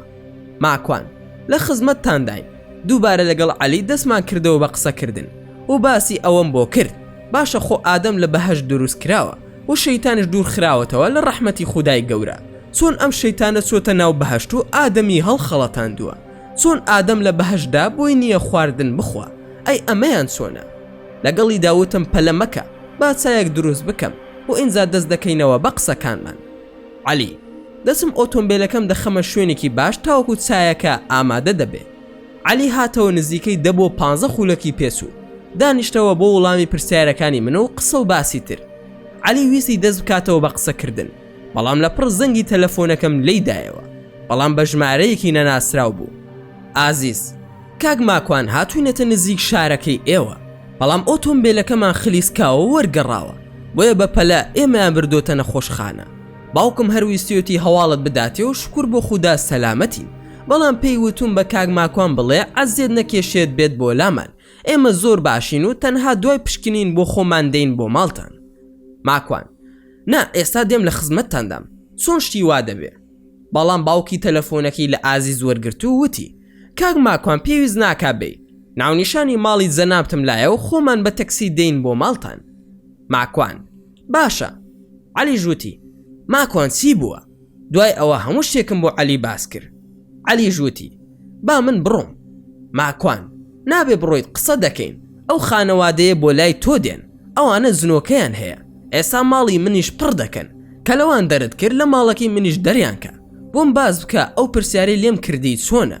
ئادەم چۆن دروست بووە چۆن چۆتەتە بەهەشت بۆچیش چووە ئەی بۆ لەوێ دەرکرا عەلی ماکوان باسەکەی ئێمە لەسەر ئەوە دادەمەزرێ کە ئادەم دروست بووە خودای گەورە ئادەمی لەسەر زەوی دروست کردووە نەک لە بەهەشت بە بەڵگەی قورئانی کە دەفەرموێ بە فریشتەکانم فەرموو جێنشینی حکمی خۆم لەسەر زەوی دروست دەکەم کە پێشتر جنۆکەکان ئەو کارە خراپانەیان کردبوو فریشتەکانش لەسەر بنەمای کاری جنۆکەکان کە خراپەکارن هەمان دید و بۆچوونیان بۆ مرۆڤیش هەبوو بۆیە وتیان ئەی خودای گەورە مرۆڤ دروست دەکەی کە خوێن ڕژن و کاری گەندەڵی دەکەن کە ئەم باسەش لە سوورەتی بەقەرەدایە لە ئاەتی ژمارە 30 لە وەڵامی فریشتەکاندا خودای گەورە و باڵا دەست فەرمووی ئەوەی من دەیزانم ئێوە نایزانن کەواتە مرۆڤ بۆ سەر زەوی دروست بووە نەک بەهەشت جا لە زمانی عەرەبیدا باخ و باخاتی جوان و خۆش پێی دەوترێ بەهەشت یاخود ئەلجەنە واتە خودای گەورە بە ئادەمی فەرموو لە سەر زەوی و لەناو ئەو باخ و باخاتە خۆش و جوانە بمێنەرەوە و بخۆن و بخۆنەوە بەڵام نزیکی ئەو دارە مەبنەوە زانایان دەڵێن ئەو باخ و باخاتە شاری کشمیری ئێستایە لە وڵاتی هیندستان چونکە ئەو ناوچەیە باخ و باخاتی جوانە و هەمیشەش وەرزی بەهارە لە ڕاستیدا بەهەشت هیچ شتێکی تیادا قەدەغەکراو نییە بۆیە هەندێک لە زانایان پێیان وایە بەهەشتی ئاسمانی نەبووە بەڵکو هەندێک باخ و باخاتی سەر زەوی بووە مانای وا نییە بەهەشتی ئاسمان بێ چونکە بەهەشتی ئاسمان دوای قیامەت دەکرێتەوە و ناتوانین بچینە ناوی تەنها دوای لێپرسینەوەی قیامەت نەبێ جا شەیتان کە دەرکراوە لە بەهەشت دەرنەکراوە بەڵکو لە ڕێزی فریشتەکان دەرکراوە خودای گەورە باڵەکانی لێسەندەوە گەڕاندیەوە سەر زەوی و دووری خستەوە لە ڕەحم و بەزەی خۆی یەکەم کارێک کە شەیتان کردی ڕوودکردنەوەی پیا و ژن بوو لە بەرچاوی یەکتریدا ئەوە هیوایەتی شەیتانە و گەورەترین سەکی دەستێتی پاشانش چەواشەکاری و هەرگیز ناتوانێت بە حەڵال بڵێت حەرام و بە حەرامیش بڵێت حەڵال بەڵکو وەسوەسە تووشی مرۆڤ دەکا بە ئادەم دەڵێ ئەگەر لەو دارە بخۆی ئەوە بۆ هەتای دەمێنیتەوە دەچیتە ڕێزی فریشتەکان لە کاتێکدا کە چەواشەکاری دەکا باسی حرامەکەی خوددا ناکات بڵێ ئەو دارە حرامە یان حەڵاڵە بەڵکو چەواشی دەکات و پێی دەڵێ ئەگەر لەو دارە بخۆی بۆ هەتای دەمێنیتەوە دەچیتە ڕێزی فریشتەکانەوە لە کاتێکدا هەموو فریشتەکان سوزدیان بۆ باوکمان ئادەم بردووە و ئیتر بڵێ فریشتەیت بۆ چییە کە تۆ بەڕێزتریت لەو فریشتانە کەواتە چەواشەکارێکی تەنها بۆ بێ ئەمری خودای گەورەیە پاشان کاتێک کە لە دارەکەیان خوار بە قسەی شەیتان ڕوود بوونەوە ئەوەش کاری شەیتانە کە ئافرەت و پیاویش ڕوود دەکاتەوە ماکوان پیا ڕوود دەکاتەوە واتای چییە عەلی ئەی چۆن پیاویش تەماعی تێدەکرێت لەلایەن ئافرەتانەوە پێغەمبەری خوددا درودی خودای لەسەر بێت دەفەرموێ پیاوان کە چوونە بازار سەرسنگتان دابخەن چونکە ئافرەتان نەزەری لێ دەکەن ماکوان ئەی ئەخی عەلی جنۆکە زۆری هەیە یاخودنا عەلی بەڵێ زۆریان زۆرە سەرەتا باسمان کرد ئەمانە سێ زۆرن وەک پێغەمبەری خوددا درودی خودای لەسەر بێ باسییان دەکا زۆرێکیان دەفڕن و خاوەن باڵن زۆرێکی دیکەیان خۆیان دەگۆڕنە سەر شێوەی ئاژەڵ وەک سەگ و مار زۆرێکی تریش لە وێرانەکان دەژین و خۆیان دەکەنە سەر شێوەی مرۆڤەکان ئەو سێ زۆرە چەند پۆڵێکی لێ جیا دەبێتەوە یاخود چەند زۆرێکن بەڵام پێش باسکردنی زۆرەکانی دەمەوێت پێناسەیەکی کورتی ئەو سێ زۆرت بۆ بکەم کە بریتین لەمانە یەکەم زۆری باڵدار کە دەفڕن ئەم زۆرە دەچێت بە ئاسماندا دەفڕێت و مەودای دوور و درێژ دەبڕێت لە ماوەیەکی کەمدا ئەم زۆرە زۆر ترسناکن و زۆر خێران و ئەم زۆرە لە کتێبی لەقط المەرجان في ئەحکام الجان للسیوطی نەقلا عن کتاب العرائز لابن جەوزیدا باس کراوە وەک لەو کتێبەدا باس کراوە ئەم جنۆکەیە بەو ئاەتە لە مرۆڤ دوور دەکەوێتەوە کە لە سوورەتی یاسین لە ئاەتی ژمارە 9دا بوونی هەیە. واتە هەروەها بربەسمان لە بەردەمیانە و لە پشتیانەوە داناوە، پەردەشمان هێناوە بەسەر چاویاندا. مەبەستیش ئەو بربەستانەیە کە لە دەروونیاندا هەیە و ناهێڵت ڕێگەی ڕاست بدۆزنەوە و ئیتر ئەوانە حەق و ڕاستی نابینن. دووەم زۆری جنۆکەی گۆڕاوەکانن، واتە خۆیان دەگۆڕن بۆ سەر شێوەی ئاژەڵ و مرۆڤ، و ئەم زۆرە حەزیان لە ڕەنگی ڕەشە و دەچنە ناو سەگی ڕەش و پشیلی ڕەش و گوێ درێژ و هەتا دوای. ئەم زۆرەش پێغەمبەری خوددا باسی لێوە کردو و لە فەرمودەکانیدا هاتووە. بە شێوەی مرۆڤیش خۆیان نمایش دەکەن، وەک لە قورئاندا هاتووە لە فەرمودەکانشدا باسییان کراوە. لە قورئان لە سوورەتی ئەنفالدا باس کراوە و لە فەرمودەش شەیتانی عەقەبە و هەتا دوایی. سێم زۆری جنۆکەی ناو مارەکانن یاخۆ شەیتانی ناو مارەکان و زۆر جار لە ماڵاندا دەبینرێن. پێغەمبەری خوددا درودی خودای لەسەر بێ ڕێگری کردووە لە کوشتنیان تاوەکو ئیزنیان نەدەی بڕۆن. ئەگەر ڕۆشتن ئەوە وازی لێ دەهێنی، ئەگەریش نەڕۆژ ئەوە دەیکوژی. بەڵام مرۆڤ پێویستە زۆر وریابێ و دەم بە زیکرەوە شەڕی لەگەڵدا بکرێ، چونکە سەحابە هەبووە مردووە پێش ئەوەی مارەکە بکوژێ. ئەمەش فەرمودەیەکە کە باسی ئەوە دەکا بە دوو شێوە داوای لێ دەکەی کە بچێتە دەرەوە لە ماڵەکەت. ڕیوایەتی ترشی زۆر لەسەر هاتووە، من بەوەندە کۆتایی بەم زۆرەشان دەهێنم، بەڵام زۆرێکی تر لە مار هەیە. هەر پێغەمبەری خوددا درودی خودای لەسەر بێ ناوی ناوە بە ئەلەبتەر، ماری بچووکە و دوو زۆرن و بچووک و کورتن.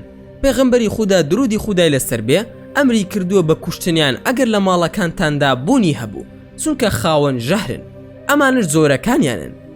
یەکەم جنۆکەی ڕووناکی، دووەم جنۆکەی مانگی، سێمش جنۆکەی ئاگری، چوارەم جنۆکەی ئاوی، پێنجەم جنۆکەی خاک و خۆڵی، شەشەمیش هەوای. هەر یەک لەمانە عەشیرەتێکی جنۆکەن. بۆ نمونە عەشیرەتی مارد یاخود عەشیرەتی جان، عەشیرەتی مەرجان و عەشیرەتی عیفریتیش، عەشیرەتی ئیبلیس و شەیتانیش بوونی هەیە، و هەروها عەشیرەتی جنۆکە یاخود زنیش بوونی هەیە کە ڕێژی موسڵمانەکانیان زیاترن لە چاو عەشیرەتەکانی تر. ماکوان ئەی بۆچی ناویان جنەوە بە کوردی جنۆکەیان پێ دەڵێن؟ عەلی جن لە زمانی عەرەبیدا واتە شاراوە و نەبینراو، بۆیە ئەو ناوەی وەرگرتووە. ماکوان عەلی گیان ئەی بۆچی ڕقیان لە ئێمەیە؟ عەلی هەمویان ڕقیان لێمان نییە، بەڵکو تەنها هەندێکیان، لەوانە شەیتان و کوڕ و کچەکانیان. ماکوان بۆ شەیتان کوڕ و کچیشی هەیە؟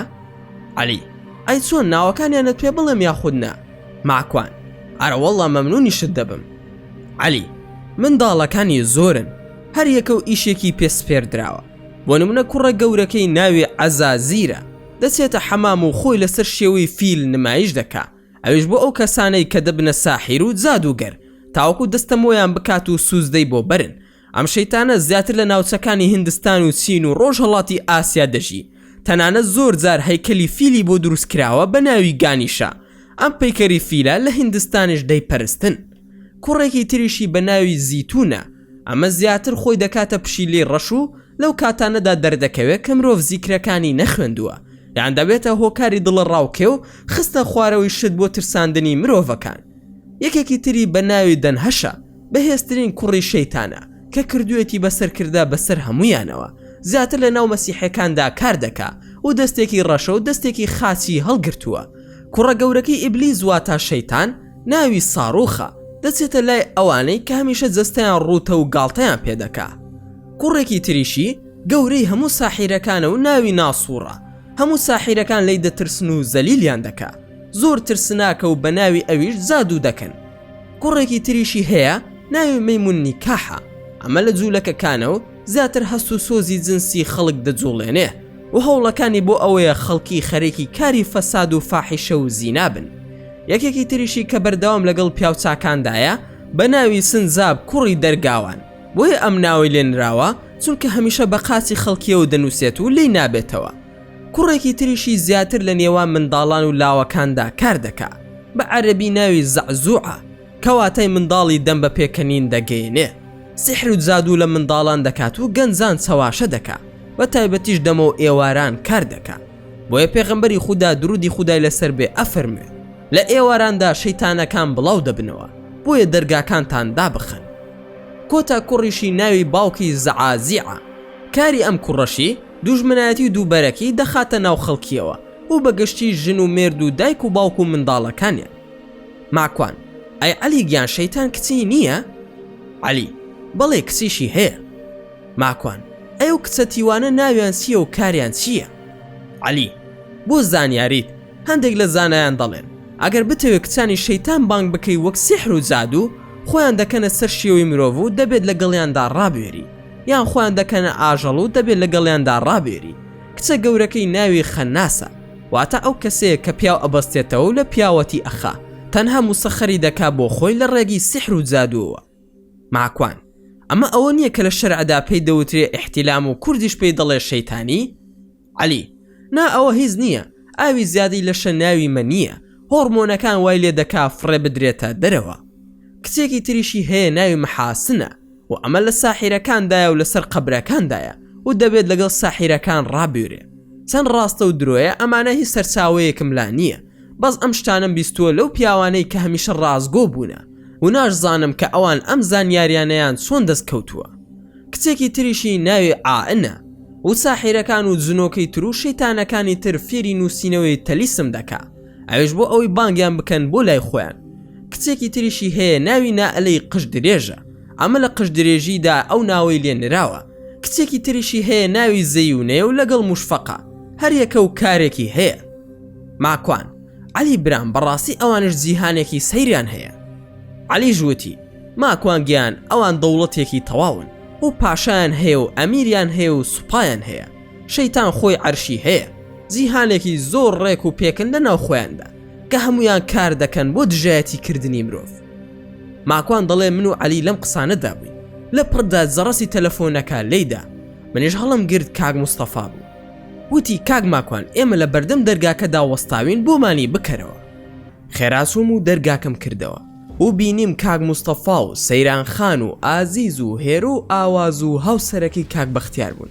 هاتنە ماڵەوە و دوای چۆنی و چاکی کەمێکی پێچوو. لە ماڵی مندا ئەو هەموو کتێب و قورئان و بەرماڵ و هەڵواسینی ئاەتەیان بینی، یەکسەر هێرۆ قیژاندی و منیش دەرگا و پەنجەرەم داخست و وتم بۆ خاتری خودا بیگرن نەکو یەکێکی تر شکات بکە. ئازیز دەستی کرد بە گریان و ئاواز و کاک موستەفا و سەیران خان توند گرت بوویان. عەلی: بەتانیەک بێنە و دایپۆشە با لەشی بە دیار نەکەوێ.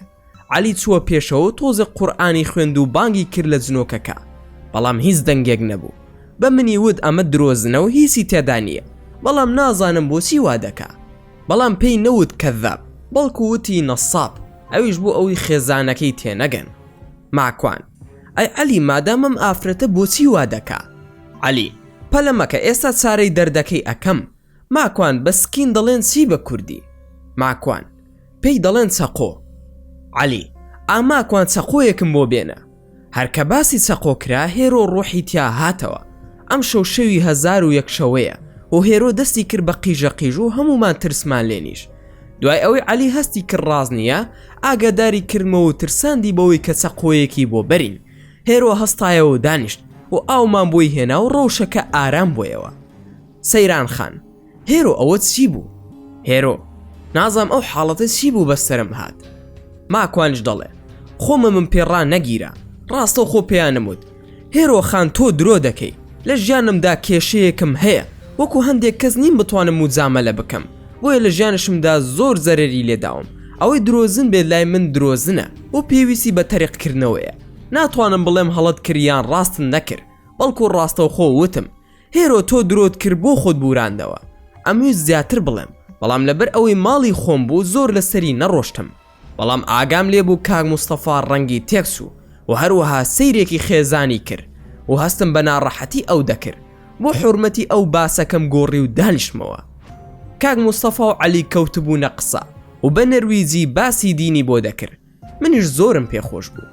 دواتر سەیران خان هاتە لای من بۆ چێشخانەکە لە کاتێکدا خەریکی ئامادەکردنی چای بووم. سەیران خان: ماکوان ئەو وەزعەت چی بوو لە ماڵی ئێمە ڕوویدا؟ بۆچی وامان لێ هات؟ تازە من ناوێرم بسمەوە ئەو ماڵی خۆمان. هێرۆژ هات بۆ لای من و سەیران خان لەسەر مێزی نان خواردنەکە دانیشت. ئازیز و باوکیشی گویان بۆ عەلی گرتبوو لە ژووری دانیشتنەکە. ماکوان: سەیران خان جەنابەت لە کوردستان ڕۆشتووی بۆ لای ساحیر و جادوباز، و بەو سیحرانە ماڵی خۆتت وێران کردووە و خۆت تاوانبار کردووە، ماڵەکەشت کردووە بە کەلاوەی شەیتان و جنۆکە. سەیران خان: جا ماکوانگیان، ئەوەی من ڕۆشتم بۆ لای بە حیساب موسڵمان و شێخ و پیاو چاک بوو، هەروەها قورئانیشی لابوو، ئەوەی تۆ باسی دەکەی زۆر بەلامەوە سەیرە. ماکوان: سەیران خان، ئەوانە هیچیان موسڵمان نین و زەلیلی دەستی شەیتان و مشریک و کافرەکانن، ئەوانە چوونەتە ناو دەوڵەتی شەیتانەوە و بە ناوی ئاینەوە دینی خودای گەورە دەفرۆشن و پارە لە خەڵکی وەردەگرن و ماڵی خەڵکی وێران دەکەن. ئەی خۆت بۆچی لە خوددا نەپاڕایتەوە و نزای خێرت بۆ خۆت و منداڵەکان و هاوسەرەکەشت نەکرد؟ سەیران: دەی پیاوی چاک هەر هەبووە. ماکوان: بە دڵنیاییەوە پیاوی چاک هەر هەبووە، بەڵام ئەوانە پیاو خراپن و بەرگی پیاو چاکیان پۆشیوە. ئەوە بزانە ئەوانە بە ناوی خودا و ئاینی خودا و دوکان و بازاڕیان داناوە، دڵنیا بە درۆ دەکەن، چونکە خودای گەورە ئاینی ئیسلامی بۆ هەمومان ناردووە و ئەوەی من دەیزانم تۆش دەتوانیت بیزانی. دینی خودای گەورە نافرۆشتێ بە دوعا و نوشتە، ئەو نوشە و دوعایانی کە دەیکەن بەس سەرەتاکەی بە ناوی خوداوەیە و بسم الله دەکەن، ئەگەرنا ناوەڕۆکەکەی هەمووی جنێودانە بە خودای پەروەردگار و بەرز ڕاگرتنی جنۆکە و شەیتانەکانە و هەمووی تەلیسمە بۆ ئاژاوە نانەوە لە ماڵەکاندا. سەیران خان: ئەی ئێستا چی بکەین کاک ماکوان؟ ماکوان: سوپاس بۆ خوددا کە گەیشتون بە حەق و بە دوای ڕاستیەکاندا دەگەڕێن، ئەمە بۆ خۆی دڵخۆشکەرە. ئەگەر بەم کوڕی خۆت دەڵێیت چی بکەم و بە قسەم دەکەی، ئەوە من پێت دەڵێم کە چی بکەی. جارێ ئەم چایە بخۆرەوە و با بچینە لای ئەوان دابنیشین، ئێستا قسەت بۆ دەکەم. سەیران خان وتی: چایەکە بدە بە من دایدەنێم. ماکوان: فەرموو. هێرۆ: ئەزانی کاک ماکوان خۆ بورانەوە کەم درۆ بوو، ئێوە ڕاستتان کرد، بەڵام ویستم بزانم ڕازگۆنیان لە خۆتانەوە قسە دەکەن و چەواشەکاری دەکەن.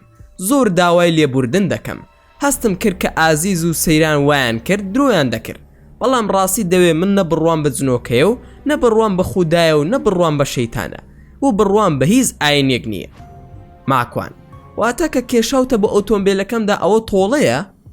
هێرۆ: نابەخوا ئەوە هیچ پەیوەندی نییە بەوەوە، ئەوە ڕێکەوت بوو، دەمەوێت تۆڵت لێ بکەمەوە بەوەی بە هەر شێوەیەک بووە تۆ بچووک بکەمەوە و لە بەرچاوی هاوسەرەکەی پێشووترمدا بیسەلمێنم کە تۆ ئەوە نیت کە ئەو ناسیوتی.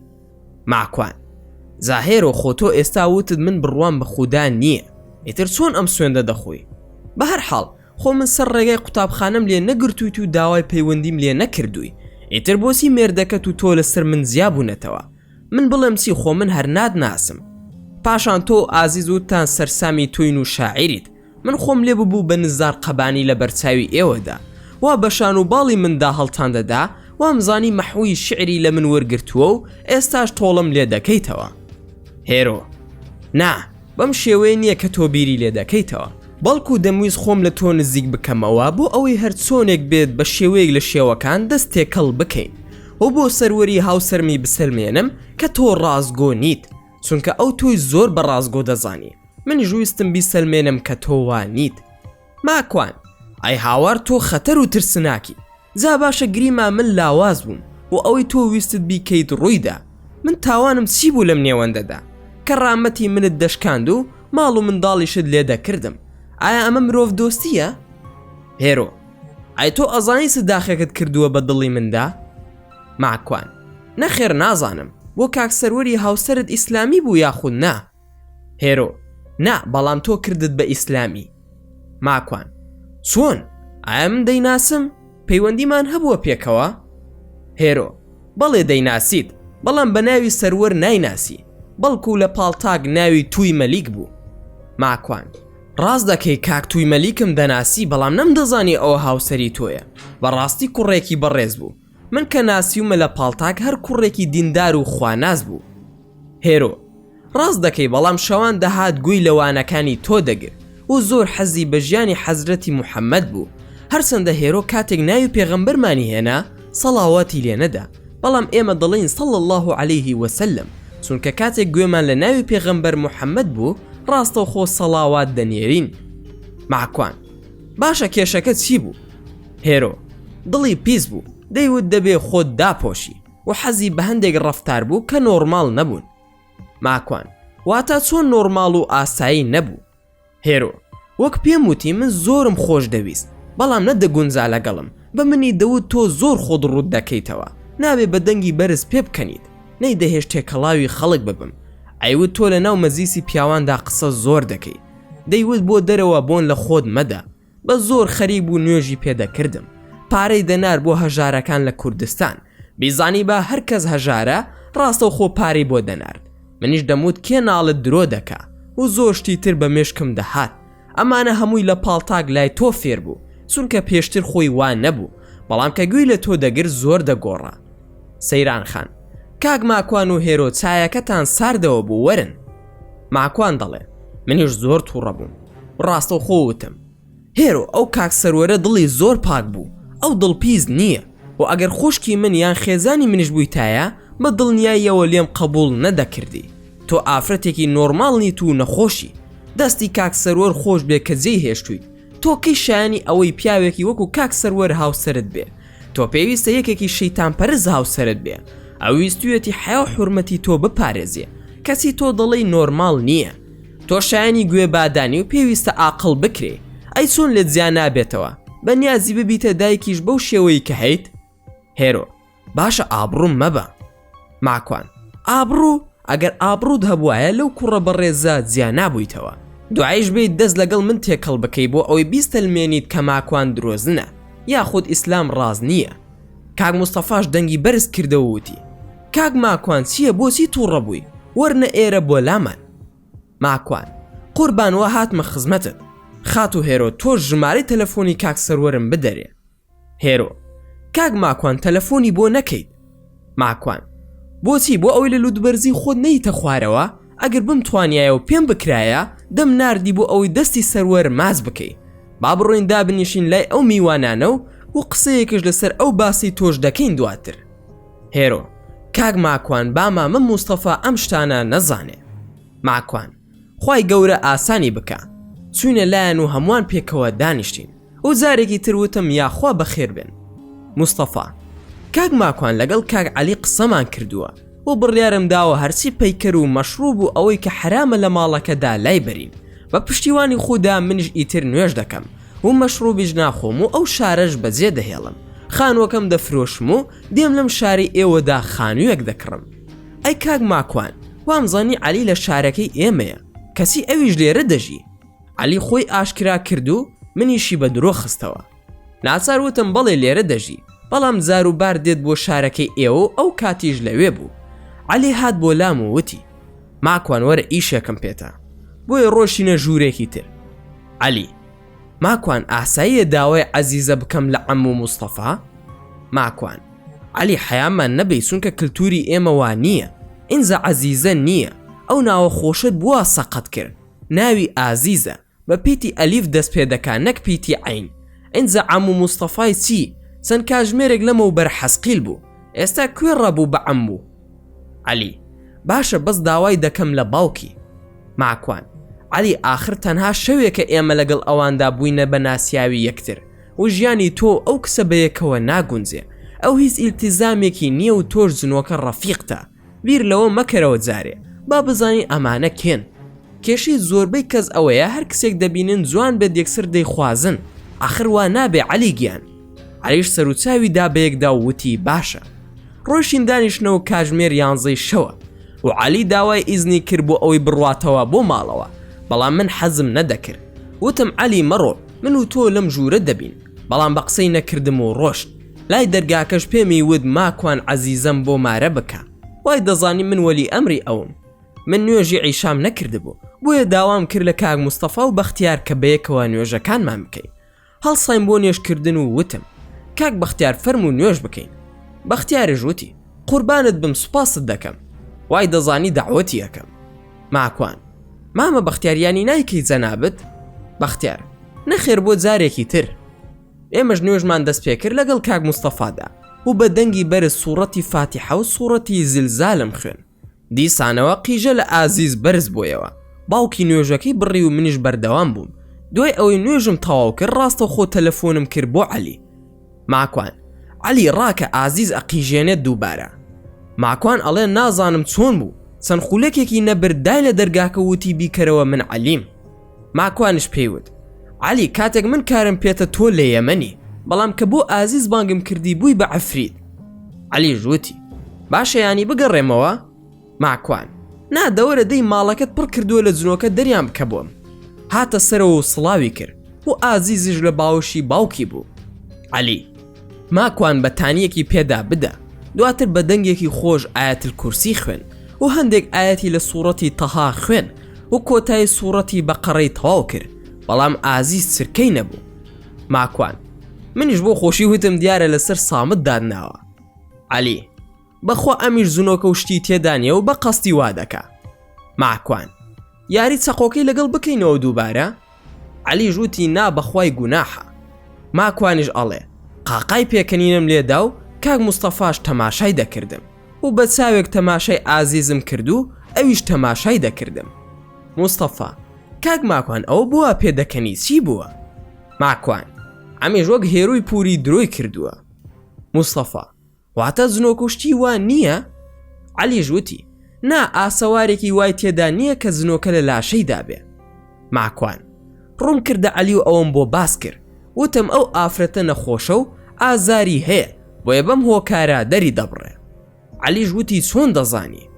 ماکوان ئێمە لەوانی دەروون ناسی خوێندومانە کە کەسێک ئازارێکی هەبوو بەڵام نەیزانی چییە، بۆ ئەوەی لەو ئازارە ڕزگاری بێ هەر کەس ببینێ نەخۆشیەکی هەیە وا هەز دەکا ئەویش ئەو نەخۆشیەی هەیە. ئەمەش حاڵەتێکی ئاساییە. ئەم کسە ئازارێکی هەیە و لە تاو ئەو ئازارە لاسایی دایکی دەکاتەوە کە جنۆکەی تێدا بووە، بەڵام ئەم قسەی من بە ئەگەری سەتا چل ڕاستە و مەرز نییە، لەوانەشە هەڵە بم. عەلی تاقی دەکەینەوە. بە نەرویزی کەوتە پرسیارکردن لە ئازیز. عەلی ئایا هیچ ئازارێکت هەیە؟ ئازیز بەڵێ سکم دێشێت. عەلی ژووتی پێشتر چوویتە بۆ لای دکتۆر؟ ئازیزی ژووتی بەڵێ. عەلی ژووتی پێیان وتووی چیتە؟ ئازیز گورچی لەو گەدەم تەواو نییە. عەلی ماکوانگیان قسەکەی تۆ ڕاست دەرچوو، دۆخەکەیان بۆ باس بکە. ماکوانی ژووتی ئازیزی خوشکم تۆ نەخۆشی و بڕۆ لای دکتۆرەکەت و تەواو.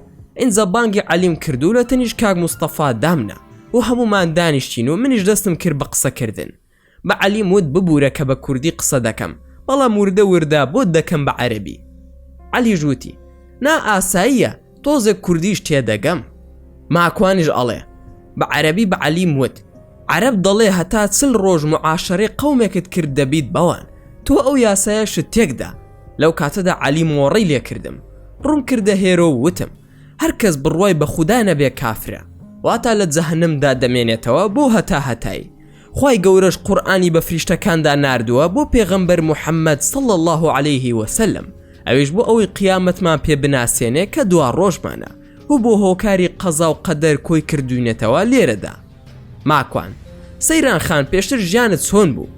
سەیران خان هەمیشە لە دڵە ڕاوکێدا بووم و بەردەوام دەدوت تۆپەڵێک مو لەسەر دەم و قورگ و زمانمە و کە دەخەوتم وام دەزانێت سنگم 5 کیلۆی لەسرە. هەرگیز حەزم نەکردووە گوێ بۆ قورئان بگرم، بەڵام ئەمڕۆ کە گوێم لە ئێوە بوو دڵم ئاوی خواردەوە و هەز بە سووکی لاشەم دەکەم و حەز دەکەم مرۆڤێکی ترم. ماکوان زۆر باشە. ئەی کاک مستەفا دوای ئەوەی کە یەکترمان ناسی و ئەو ڕووداوانە ڕوویدا بارودۆخت چۆن بوو؟ مستەفا کاک ماکوان ئەوەی من بینیومە یاخوا کەس نەیبینێ. هەمیشە ماندوو بووم و تەنها بە مەشروبیش دەخەوتم. هەمیشە لە ناخۆشیدا بووم و ژیان ڕەش ببوو لە بەرچاوم. ئەم شەو لە هەموو ڕۆژێکی پێشترم ڕووناکترە. ماکوان یعنی بەم چەند کاژمێرە ئاوا ژیانت گۆڕا؟ هەردووکیان پێکەوە وتیان بەڵێ. ئەی ئاواز خان و کاک بەختیار ئێوە چی دەڵێن؟ ئاواز کاک ماکوان من دایکم و باوکمم و خۆش دەوێ، بەڵام هیچ نازانم نە لە ئاین و نە لە پەرستن، نە دایکم فێری کردوم و نە باوکیشم، بەڵام گرنگ ئەوەیە هەمومان ژیانمان خۆش بێ، ئیتر من هیچی ترم ناوێ. بەختیار لای منیش وایە، گرنگ ئەوەیە ژیانمان خۆش بێت و بێ کێشە بین. ماکوان هەندێک قسە دەکەم بۆ عەلی وەردەگێڕم، چونکە عەلی تایبەتمەندە لەو کارە. خودای گەورە مرۆڤی بە جوانترین شێوە دروست کردووە و پاشان ڕێزی لێگرتووە و هەموو دنیای بۆ موسەخەر کردووە. ژیان و زەوی لە بەردەستی مرۆڤدایە. چۆن جنۆکە دەسێتە ناو لاشەی مرۆڤێک کە خودای گەورە بەو شێوەیە ڕێزی لێگرتووە، پاشانش زەوی و ئەم گەردونەشی لە بەردەستیدا داناوە و لە سەروی هەمویانەوەش فریشتەکان سوزدەیان بۆ باوکمان بردووە کە ئادەمە واتە مرۆڤی ئیماندار و سەرڕاست لە فریشتەکانیش بەڕێزترە، کەواتە جنۆکە ناسێتە ناو لاشەی مرۆڤ و دابنیشێت تایدا وا بزانێ هۆتێلە. نا، بەڵکو بە هۆکاری وەسوەسە تەحەکوم بەسەر عەقڵی مرۆڤدا دەکا و پێت دەڵێ کە گوێ بۆ گۆرانی بگرە، تۆش بە قسەی دەکەی، و پێت دەڵێ زینا بکە و تۆش بە قسەی دەکەی، خوددا پەنامان بدا پێت دەڵێ مەشروب بخۆ و تۆش بە قسەی دەکەی. کەواتە تۆ لە ڕێگەی شەهوەتی خۆتەوە ڕێگات داوە بە جنۆکەیەکی بێتوانە و شەیتانێک کە خودای گەورە دەفەرموێ هیچ دەسەڵاتێکیان نییە. ئەوە ئێمە دەسەڵاتی بۆ زیاد دەکەین لە ناو ژیانی خۆماندا. ئێوەی بەڕێز دەزانن ڕۆژانێک هەبووە مرۆڤ جنۆکەی بۆ خۆی موسەخەر کردووە، وەک پێغەمبەرمان سولەیمان سەلامی خوای لێبێ. پاشان کەسێک لە ناو مەزیسەکەیدا بووە کە خاوەن زانست بووە و لە جنۆکەکانیش بەهێزتر بووە و مرۆڤیش بووە. ئاەتەکە دەفەرموێت مرۆڤێک واتە باسی فریشتە ناکە، کەواتە مرۆڤ بە زانست هەموو شتێک بۆ خۆی موسەخەر دەکا، ئاسن و شاخ و دار و بەرد و کانزە و ئاسمان و زۆر شتی تر. عەلی ژووتی واتاسی شاخ و دار و بەرد و ئاسمان موسەخەر دەبێ، ڕوون نییە لەلام. پاشان چۆن ناسێتە ناو لاشەی مرۆڤ؟ ماکوان، ئاسن موسەخەرە بۆ ئۆتۆمبیل و فڕۆکە و ئەو هەموو ئامێری تر کە بوونیان هەیە. شاخیش موسەخەرە بۆ هەموو ئەو تونێل و کانزایانەی کە دەرمان هێناون تێیدا و لە ڕووی زانستی جیۆلۆجیەوە زۆر شتشمان زانیوە. دار ئەو هەموو کەرستەی لێ دروست دەکەین لە کورسیەوە بیگرە تا دروستکردنی خان و هەروەها بەرد و سیمەنتۆ و قیر و زۆر شتی تریش. لەم ئاوا موسەخەرە. تێگەیشتی عەلی گیان سەبارەت بەوەش کە لە لاشەی مرۆڤەکەدا دابنیشێ و هەمیشە لە لاشەی دابێت و لە زیاتی ئەو قسە بکات و مرۆڤەکە بکاتە جنۆکە، ئەم شتە مەحاڵە. مەبەسمە کە بە مرۆڤەکان تاوانەکان دەکا کە خۆشی پێی خۆشە و ڕێگای کردوتەوە بۆیان، بۆیە عەقڵ و دەمی موسەخەر بووە بۆ جنۆکە. عەلی ژووتی ببوورە ڕاستەکەی وایە. ماکوان، کەواتە ئێمە بەدەستی خۆمان ڕێگە دەکەینەوە بۆ هەرسی شەیتان و جنۆکە و ڤایرۆس و پیسیە بۆ ئەوەی بێتە ناو لاشەمان، وایە یاخودنا؟ عەلی، بەڵام جنۆکە و ڤایرۆس و بەکتریا جیاوازن، ئەوە بزانە. ئەگەرمە بەس ڕەئیەکەی شێخ محەممەد ڕەزایە لە تەفسیری منارەدا کەوا دەڵێت ئەوانەی پێکاوە. ماکوان، نا من ناڵێم ڤایرۆس یاخود بەکتریا، بەڵکو مەبەستی من ئەوەیە هەڵبەت بەکتریای سوود بەخشیش هەیە، بەڵام چۆن ڤایرۆس و بەکتریا زیان بەخشە. مەبەستەکەم ئەوەیە ئەوانش مەخلوقی خوددان و ئەگەر پارێزگاری لە خۆمان بکەین هیچ توانە و دەسەڵاتێکیان نییە. چۆن نەخۆشی دەرمانی هەیە، ئەم جنۆکەیەش دەرمانی هەیە. بە نسبەت تەفسیری منارەوە شێخ محەممەد ڕەزا ناڵێت جن ڤایرۆسە، هەر ئەو قسەیە دەکا کە من لێم وەرگرتووە، واتە بە دەرد دایدەنێ کە خۆمان هۆکارین بۆ توش بوون. هێرۆ، کاک ماکوان، ئەی بۆچی لە ئەوروپا کەس باسی جنۆکە و ئەو شتانە ناکە؟ بۆچی هەر لە ناو موسڵمانەکاندا هەیە و دەسێتە ناو لاشەمانەوە؟ ماکوان، ئەم قسەی تۆ هیچ ڕاز نییە و توشبوون بە نەخۆشی مەسی جنۆکە ڕێژەکەی لە ئەوروپا زۆر زیاترە بە بەراورد بە وڵاتانی موسڵمان. لێرە لە ڕووی زانستیەوە مامەڵە ناکەن لەگەڵ جنۆکەدا، بڕوایان پێی نییە. نمونەش وەکو تۆ، بەڵام من و ئەم عەلی یەمەنیە کە دانیشتووە لێرە بۆ ئەوی بزانین چەند حاڵت هەیە لە ئەوروپا لێ کۆڵینەوەمان کردووە کە زیاتر لە 100,000 کەس توشبووی ئەو حاڵەتن و دەناڵێنن بەدەستیەوە. هەروەها ئەهلی تایبەتمەندی ئەو کارە نییە لە ئەوروپادا کە خاوەن بڕوانامە بێ. تەنها عەلی لە ڕێگای کەسێکی نەرویزیەوە تاقی کردەوە، ئەویش بۆ لێکۆڵینەوەکەمان توانی جنۆکە لە لاشەی خزمێکی دەربهێنێ. کەم ڕۆژەیە لە ڕۆژنامەکان لەم وڵاتانەدا نەنووسن گەنجێک خۆی کوش، گەنجێک بەبێ هۆکار خۆی خنکان، هەموو ژیانیان خۆشە و پارەشیان هەیە. باشە نەتپرسیەوە بۆ سیوا دەکەن یان نابینی ئەو هەموو نەخۆشیە دەرونیە هەیە؟ کام شار هەیە لە نەرویج و سوید نەخۆشخانەی دەرونی تێدا نەبێ و بە سەدان کەسیشی تێدا نەبێ، وایە یان نا؟ هێرۆ، وایە، بەڵام نەخۆشی دەرونین ئەوانە. ماکوان، بەڵێ بە دڵنیاییەوە نەخۆشی دەرونین. ئایا نەخۆشی دەرونی سارەسەری نییە؟ هێرۆ، ئەی چۆن سارەسەری نییە؟ ماکوان، باشە لە ئەوروپا هەیە 16 ساڵە دەناڵێنێ بەدەست ئەو حاڵەتەوە. نمونەیەکی بەرچاویش. باشە کاک مستەفا دەتوانێت بە عەرەبی قسە بکە یاخود نا؟ هێرۆ ژووتی نا، عەرەبی نازانێ. ماکوان، کاک بەختیار کاتێک عەلی جنۆکەکەی لە لاشەی کاک مستەفا دەرهێنا بە چ زمانێک قسەی دەکرد؟ بەختیار، وەڵا بە عەرەبیە قسەی دەکرد، ڕێک وەک پێشکەشکاری کەناڵی جەزیرە بوو. ماکوان، وەڵامە چییە بۆ ئەمە خات و هێرۆ؟ ئەوە کاک مستەفایە لێی بپرسە بزانە عەرەبی دەزانێت یاخود نا. هێرۆ، نازانم. ماکوان، نازانم ڕەحەتی گیانە، بۆچی دانی پێدانانی بەڕاستی و دروستی بڵێ ئەوە مەخلووقێکی ترە بڕوا دەکەی حەسقیلم لە دەموساوی کاک مستەفادا بینیوە؟ مستەفا: حەسقیل کییە کاک ماکوان؟ ماکوان: جنۆکەیەکی ڕەفیقی منە و نازانم ئێستا چی لێ هاتووە. مستەفاش ڕەنگی زەرد بوو کەوان بوو. جا لەبەر ئەوە بڕوابوون بەو شتانە دەبێت زۆر ئاسایی بێ بەلاتانەوە. ئەوەش بزان کە جنۆکە زۆر بێدەسەڵاتە. مرۆڤ ئەوانی بەکارهێناوە پاشان پەیمانی خودای گەورەیە کە مرۆڤ زەوی ئاوەدان دەکاتەوە نەک مەخلووقی تر. بەڵام من چی بکەم لەم سەردەمەدا مرۆڤ هەیە موسەخەر بووە بۆ ئاژەڵەکان لە زۆر جێگادا هەیە هاوسەرگیری لەگەڵ ئاژەڵەکاندا دەکەن یاخود مرۆڤ هەیە بووە بە کۆیلەی حەز و لوت بەرزی خۆی هەیە لاشەی جوان بووە بە عەبدی لاشەی خدا پەنامان بدات لەم کارانە. ئافرەتیش هەیە بووە بە بەندەی جوانیەکەی خۆی و ئەمانە و چەندین نمونەی تریش هەن. عەلی: ماکوان من دەبێ بڕۆم کا زۆر درەنگە کاژمێر دویشەوە. ماکوان: فەرمو ئەخی عەلی مع ئەلف سەلامە.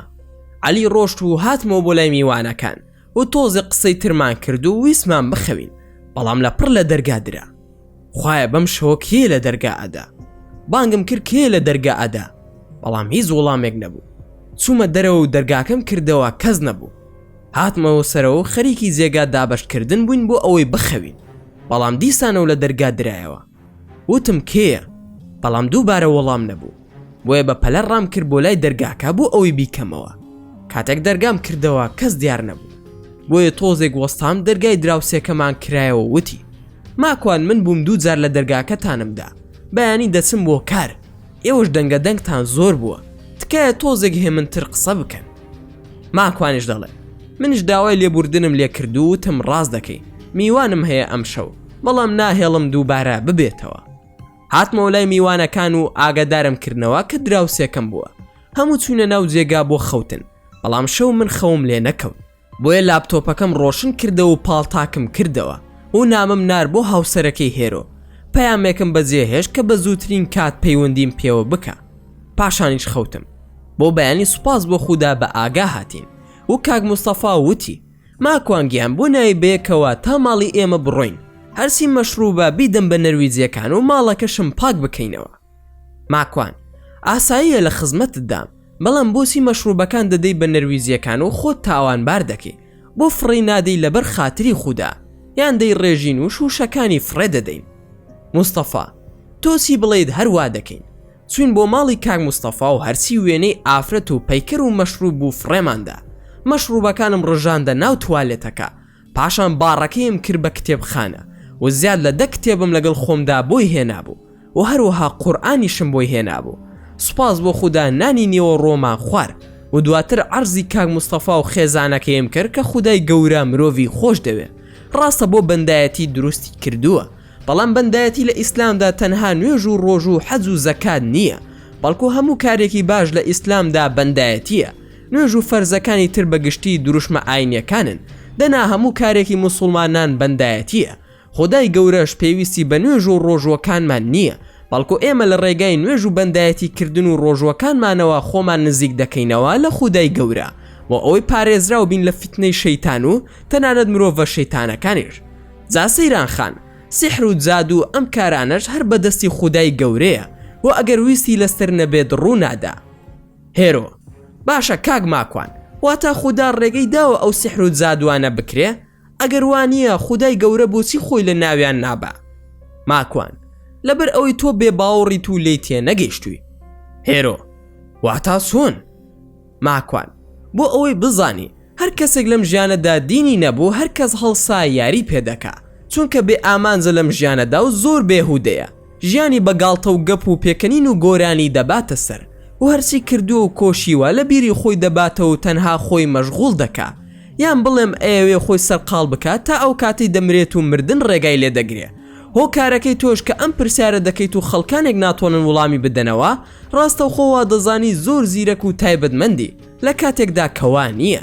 تۆ نازانی خودای گەورە هەرسی لەم بوونەدا هەیە دروستی کردووە واتە خاڵقی هەموو شتێکە لەم گردوونەدا بە سحر و شەیتان و هەرچی خراپەشە دڵنیا بە خودا دروستی کردووە.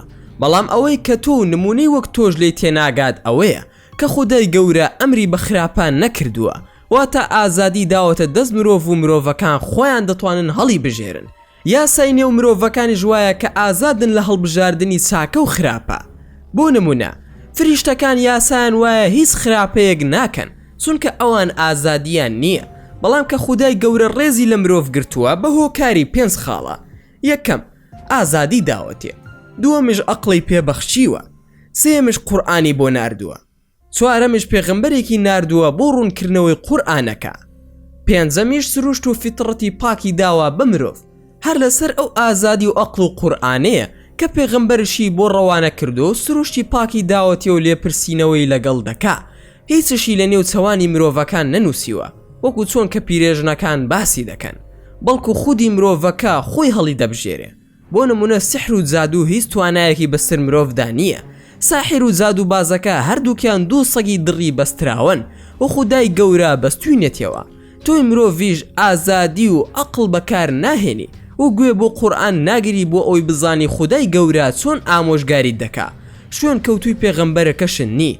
پاشان سروشت و فیتڕەت و ناودڵ و دەرونی خۆت پیس دەکەی و دواتر دەڵێ بۆچی خودای گەورە ئەم شتانەی دروست کردووە، یا خۆت شەکر دەشکێنیت و دەڵێ لە نێو چەوانم نووسراوە. تۆ خۆت ئەڕۆیتە بەردەم سەگەکان، خۆت بە ئازادی دەڕۆیتە بەردەمیان بۆ ئەوەی بتخۆن. لە کاتێکدا ئەگەر ئازاد نەبوویتایە وەک ئەو مولحید و بێباوەڕانی کە لە دین نازانن دەڵێن ئێمە هەموو شتێکمان لە نێو چەوان نووسراوە. خۆ ئەگەر خودای گەورە ئاگاداری نەکردینایەتەوە لە کارە خراپەکان، حەقت بوو بڵێ بۆچی خودای گەورە لە ناویان نابا، یان من هیچ زانیاریم نەبوو بەرپرز نیم لێ، بەڵام ناتوانی وا بڵێ چونکە خودای گەورە پەیامێکی ڕوونی بۆ ناردوین. من دەمەوێت پرسیارێک لە تۆ بکەم.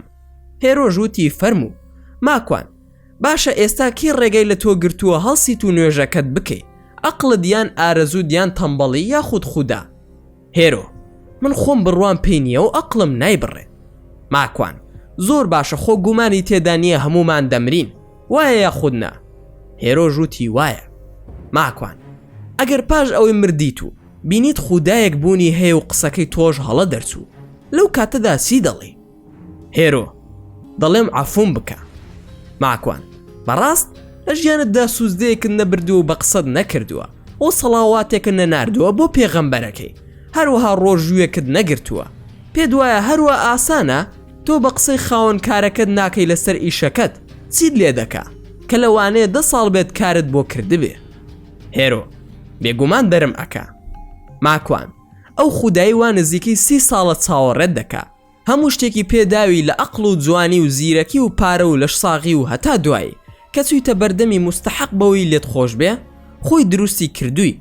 مادام بڕوات پێی نییە دەبێت تەحەمولی ئەوەش بکەی کە بچیتە جەهەنم. ئەوە من پێت دەڵێم خودای پەروەردگارت هەیە، تۆ دەڵێی من بڕوام نییە، کەواتە خۆت بەرپرسی لۆمەی کەسیش مەکە. هێرۆ ئەی جنۆکەیەک بۆ نەهاتە ناو لاشەی من تا بڕوا بکەم. ماکوان تۆ خۆت جنۆکەی شەیتانەکانی، ئیشی چییە بە تۆ؟ ئەوەی ئەو دەیکا تۆش دەیکەی، ئەو دەیەوێ لاشەت دەربخەی. ئەوەتانێ بەرامبەر منیش دانیشتیت و زلەکان شت شیاو نین، هەروەها جگەرە دەکێشی و سەما دەکەیت و خوددا ناپەرستی، بەندایەتیش ناکەی. تۆ بۆ خۆت نوێنەری شەیتانەکانی. جنۆکە بێ بۆ لای تۆ چی بکە؟ من پرسیار دەکەم، ئەگەر بە تۆ بڵێم پێناسەی شەیتانم بۆ بکە کەسی دەوێت لە مرۆڤ، تۆ چۆن پێناسەی دەکەی؟ هێرۆ ماکوان دەزانی تۆ زۆر قسە ڕەقی، خۆت بەچی دەزانی؟ ئەو مافەت نییە بەو شێوەیە قسە لەگەڵ من بکەی. ماکوان وەڵامی پرسیارەکە نەدامەوە خۆت دەرباز کرد بەوەی من قسە ڕەقم، بە دڵنیاییەوە ڕاست دەکەی من قسە ڕەقم، بەڵام لەسەر حەقم. پێناسەی شەیتانیش تۆیت، بە دڵنیاییەوە شەیتان تۆی. ئەگەر تووڕەشی بڕۆ یەک تەنەکە ئاوی سار بکە بەسەر تا با هێ من ببیتەوە. سەیران خان ماکوانگیان قسەکانت ڕاستە، هێرۆ خوشکە زای منە و من دەیناسم زۆر بێدینە. ماکوان بەڵێ دەزانم بە ئاشکرا بە منیشی وتۆ و نەی شاردۆتەوە. کاک موستەفا یەک پرسیارم لێت هەیە، ئێمە چی بکەین بۆ ئەوەی جارێکی تر ئەو حاڵەتە بەسەرماندا نەیاتەوە؟ ماکوان من نمونەیەکت بۆ دەهێنمەوە، هیوادارم لی تێ بگەی. ئەگەر تێنەگەیشتی کاک موستەفا تکایە چەند جارێک پێم دووبارە بکەوە. موستەفا فەرموو کاک ماکوان. دەگێڕنەوە جارێکیان پیاوێکی خواناس و یەکتا پەرز بوونی هەبوو، هەڵسا بەوەی بسێت دارێک کە خەڵکی دەیان پەرز بیبڕێتەوە. وتی ئەمە هاوبەشدانان و شیرکە، با بسم ئەو دارە ببڕمەوە خەڵک لەم کوفر و هاوبەشدانانە ڕزگاری بێ. بەڵێ تەوری هەڵگرت و لە ڕێگادا شەیتانی لێ پەیدا بوو لەسەر شێوەی مرۆڤێکدا و شەیتان پێیوت پیا و چاکی خودا بۆ کوێ دەڕۆی؟ پیا و چاکەکە دەسم ئەو دارە دەبڕمەوە کە خەڵکی تووشی فیتنە و کوفر و هاوبەشدانان بۆ خودای گەورە کردووە. شەیتان جا تۆ حەقت چییە بەو کارەوە کاکە؟ حەقت نەبێ ئەم خەڵکە بە تۆ چاک ناکرێ. جا کاک مستەفای بەڕێز شەیتان یەکەم کاری ئەوەیە کە دەڵێ تۆ حەقت نەبێ بەسەر خەڵکیەوە بۆچی خۆ تووشی کێشە دەکەی؟ پاشان کابرای پیا و چاکیش وتی نا من هەردەی بڕم چونکە ئەوە شرک دانان و کوفرە واز بە لەسرم بیبڕم. شەیتان پیا و چاکی خودا واز لەو کارە بهێنە و من هەموو ڕۆژێک 2 دینارت دەدەمێ بەرامبەری ئەویش بۆ ئەوەی تووشی کێشە نەبیت و دارەکە نەبڕی. کابرای پیا و چاکش وتی باشە و هەڵخەڵەتا و لە پێناو پارە بە قسەی شەیتانی کرد. چەند ڕۆژێک تێپڕ بوو شەیتان پارەکەی بۆ ئامادە کرده بوو بەڵام دواتر شەیتان دەنگی نەما. کابراش دووبارە هەڵسا و تەوری هەڵگر بۆ ئەوەی دارەکە ببڕێتەوە. لە ڕێگادا دیسان شەیتان لەسەر شێوەی هەمان پیاوی پێشوو لێ پەیدا بوویەوە و پێیوت بۆ کوێ دەسی؟ پیا و چاکەکە دەسم دارەکە دەبڕم. شەیتان ناتوانی ئەو کارە بکەی. پیا و چاکەکە دەیکەم و دەڕۆم دەیبڕم. شەیتانش یەک پاڵی بە پیاوەکەەوە ناو خستی و تەورەکەشی لە دەستی وەرگر. پیا و چاکەکە باشە تۆ چۆن ئەوەندە بەهێز بووی لە کاتێکدا چەند ڕۆژێک لەمە و بەرجورئەتی ئەوەت نەبوو؟ شەیتانیش وتی ئەو کاتێک کە یەکەم زار هاتی دارەکە ببڕی لە پێناوی خودا بوو بەڵام ئێستا لەبەر پارە دەتەوێ بیبڕی بۆیە کارەکان لە هیچ کاریگەریەکی نییە. جا کاک مستەفای بەڕێز و سەیران خان تکام وایە کارەکانتان لە پێناوی خودا بێ و شەیتان و هەرسی خراپەکاری سەر زەوی هەیە لە تەوحید و یەکتاپەرستی دەترسن. ئێوەش بە تەنها خودا بپەرستن سەرکەوتووی دنیا و قیامەت دەبن و لە پێناو ڕازیکردنی ئەو بژین و بۆ زاتی بەرزی و پیرۆزی بمرن. ئەو کات هیچ کەس ناتوانێت زیانتان پێ بگەێنێ. مستەفا ماکوانگیان ئەم بەیانەیە عەلی هاوڕێت تەلەفۆنی بۆ کردم لە کاتێکدا لەناو ئۆتۆمبیلەکەی بەختیار بووم و لە ڕێگادا بووین. داوای ئازیزی کسمی کرد بۆ ئەوەی بیخوازێ. جاخۆشت دەزانین لێرە کچ خۆی خاوەن بڕیارە. منیش وتم با بە کچەکەم بڵێم و لەبەر خاتری تۆ خۆم چون قسەم لەگەڵ ئازیز کرد. ئەویش وتی شوو ناکەم بە عەلی جا تکایە تۆ لە زیاتی من وەڵامەکەی پێ بڵێ. ماکوان باشە بەسەر چاو من پێی دەڵێم. کەوای وت زۆرم پێ ناخۆش بوو بەڵام هیچ دەسەڵاتێکشم نەبوو. ئەگەر ئەو زەویە ساڵی تێدا بووایە ڕاستە خۆم دەکرد بە ناویدا چونکە ئەوەندە تەریق بوومەوە. لە دوای ئەوەی کە هاتمەوە ژێر سفر زەڕەسی تەلەفۆنەکەم لەیدا و هەڵم گر. تەماشام کرد کاک سەروەرە کە هاوسەرەکەی پێشووتری هێرۆ بوو کە بەهۆی قسەکانی منەوە لەگەڵ هێرۆ جیا ببوویەوە.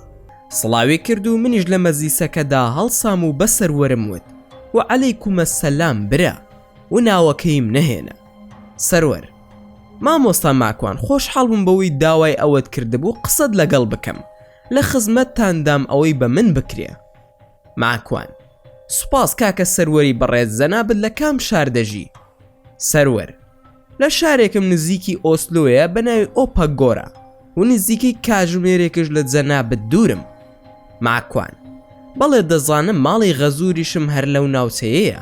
من تا 2 سبەی کارم نییە تەنها ئەمڕۆ کە هەینیە دەچمە مزگەوت و دوای نوێژ هیچ کارێکم نییە کەی دەتوانم بتبینم. سەروەر هەر کات پێت خۆشە من لە خزمەتت دام. ماکوان زۆر باشە دوای نوێژی هەینی دێمە خزمەتتان. سەروەر زۆر باشە قوربان. دوای ئەوەی لە ماڵی کاک مستەفا خوا حافیزیمان کرد بە کاک مستەفام وت بابسینە مزگەوتێکی نزیکی خۆتان کە مزگەوتی عەرەبەکان بوو. هەروەها مزگەوتێکی تری لێبوو سۆماڵیەکان ئیدارەیان دەکرد. ئەوم بر بۆ مزگەوت و دوای نوێژ ماڵ ئاوایم لەو کرد. من هەردەسوم بۆ ماڵی غەزورم بۆ لای ماڵ و منداڵ بۆ ئەوەی بیان هێنمەوە. وتم یەکجاری سەردانی سەروەریش دەکەم چونکە لەوێوە نزیکە. دوای نوێژ پەیوەندیم بە کاک سەروەر کردەوە و لە بازاڕی شارەکەی خۆیان یەکترمان بینی. دوای هەندێک موجامە لەو یەکتر ناسینی ئاسایی قسەمان کرد چونکە یەکەم جار بوو بیبینم بەڵام پێشتر قسەمان کردبوو لە ڕێگەی تۆڕە کۆمەڵایەتیەکانەوە. ماکوان ژنت هێناوە تۆ کاک سەروەر؟ سەروەر کاک ماکوان ژنم هێناوە بەڵام ئێستا جیا بووینەتەوە. ماکوان واتە تەلاقت داوە؟ سەروەر لە حکومەت جارێ هەر چاوەڕوانی جیابوونەوەین وەک تەلاق پێم وتووە 3 بە 3 تەلاقم داوی و ئیتر هیچ پەیوەندیم پێوە نەماوە نزیکەی 8 مانگیشە. ماکوان ئەی ناتوانم چارەسەری کێشەکەتان بکەم و بێمە ناو کێشەکەتانەوە؟ خۆت دەزانی هەڵوەشاندنەوەی خێزان لە ئەوروپا هەروە ئاسان نییە. دوای ئەوە ژنهێنان و شوکردن لە ئەوروپا زۆر سەختە. سەروەر ڕاستە، بەڵام هەموو کەس تەداخل بکە ناهێڵم تۆ دەست بخەیتە ئەم کارەوە. ماکوان بۆ براکەم. سەروەر کاک ماکوان ئەو ژنەی من زۆر ڕقی لە تۆیە کە گوێم لە تۆ دەگر 1001 قسەی ناشرینی پێدەوتی. زا ئێستا تۆ بسیتە ناو ئەم کاری ئێمە تۆزێک قورسە، ئەووا دەزانێ من ئیهانەی دەکەم. ماکوان تۆ خێزانی خۆتت خۆش دەوێ؟ سەروەر بە دڵنیاییەوە خۆشم دەوێ، بەڵام هەست دەکەم ناگونجین پێکەوە. ئەو ئافرەتە لە ڕێکخراوێکی جیهانی کار دەکات، زۆر ترسناکە و دەیەوێ منیش بخاتە ئەو کارەوە.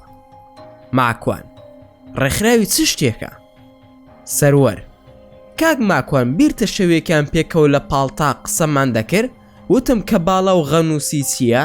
بۆت باس کردم کە ئێستا لە ڕێگەی زەردەشتەکانەوە هاتوونەتە کوردستانیشەوە. نازانم بیرت ماوە یاخود نا. ماکوان بەڵێ جوان بیرمە. سەروەر خێزانەکەی من و چەند کوردێکی خەڵکی ڕۆژهەڵات و لەگەڵ چەند فارسێکدا ئەوەندەی من بزانم لە ڕێکخراوێک کار دەکەن کە ناوی ڕێکخراوی کاباڵایە، یان پێی دەڵێن ئیلومیناتی، یاخود گوێم لێ بووە زۆر جار بە زووهار ناوی خۆیان بردووە. لە ماوەیەدا هەڕەشیان لە من کردووە بۆ کوشتن. ئەگەر ڕێزی خێزانم نەگرم و هەرچیشی وت بە قسەی نەکەم، ئەوە من دەکوژن. تەنانەت فارسێکیان لەم ماوەی ڕابردوودا کە پێشتر دەمناسی هەڕەشەی ئەوەی دەکرد کە ئەگەر ڕێک نەکەوینەوە لەگەڵ خێزانم، ئەوە بۆ خۆی مارەی دەکا و زۆر بێ ئەدەبانەش قسەی دەکرد. ڕۆژێک هەندێک شتم لە لای هێرۆ مابوو چووم هێنام، بەڵام ئەو کابرایم بینی لە ماڵی خۆماندا بوو، ئیتر زۆر بێتاقەت بوو. ماکوان هەر خودی ئەو کوڕە بوو لە ماڵی خێزانت؟ سەروەر نا، ئەو فارسە ڕەفیقی برای خێزانمە و براکەشی لەگەڵیاندا بوو لەگەڵ دایکیان. ماکوان زۆر باشە، من هەڵە بیرم لێ کردەوە. ئەی باشە خۆمان ناتوانین قاس و دەستێکی بشکێنین و بۆ حەوت پشتی ئاقلی بکەین؟ سەروەر کاک ماکوان نازانم بڵێم چی، من لەو جۆرە کەسانە نیم و زۆر حەزم بە ئاژاوەش نییە. ماکوان خەمت نەبێ، من لەو جۆرە کەسانم و تۆ ئەوە بۆ من دانە تاوەکو ڕۆژی خۆی دێت. بە هەر حاڵ ئەگەر بە قسەی برای خۆت دەکەی، ئیزازەی من بدا قسەیەک لەگەڵ هاوسەرەکەت بکەم، بەڵکو پێک بینەوە. سەروەر جا کاک ماکوان من پێم خۆشە، بەڵام ژیان وا نابێت. ئەو ئافرەتە بێدینە و خوانە ناسیشە، بۆیە من ناگونجێم لەگەڵیدا و ئەو لەو ڕێکخراوانەش کار دەکا. تۆ خۆشت باشتر دەزانی کە ئەوانە چین و چی دەکەن. ماکوان ڕاست دەکەی کاک سەروەر، بەڵام ئەگەر توانیم و گۆڕانکاری ڕوویدا و بە دڵی جەنابتان بوو، واتە ئەوەی جەنابت دەتەوێت وا دەرچوو ئامادەی بچیتەوە لای دووبارە؟ ئەمەی دەیڵێم لەوانەیە خەیاڵ پڵاو بێ، بەڵام هەوڵێکە و دەیدەم. سەروەر زۆر مەمنون دەبم کاک ماکوان، بەڵام کاک ماکوان جەنابت کارێکت هەبوو با من لە خزمەتت دابم.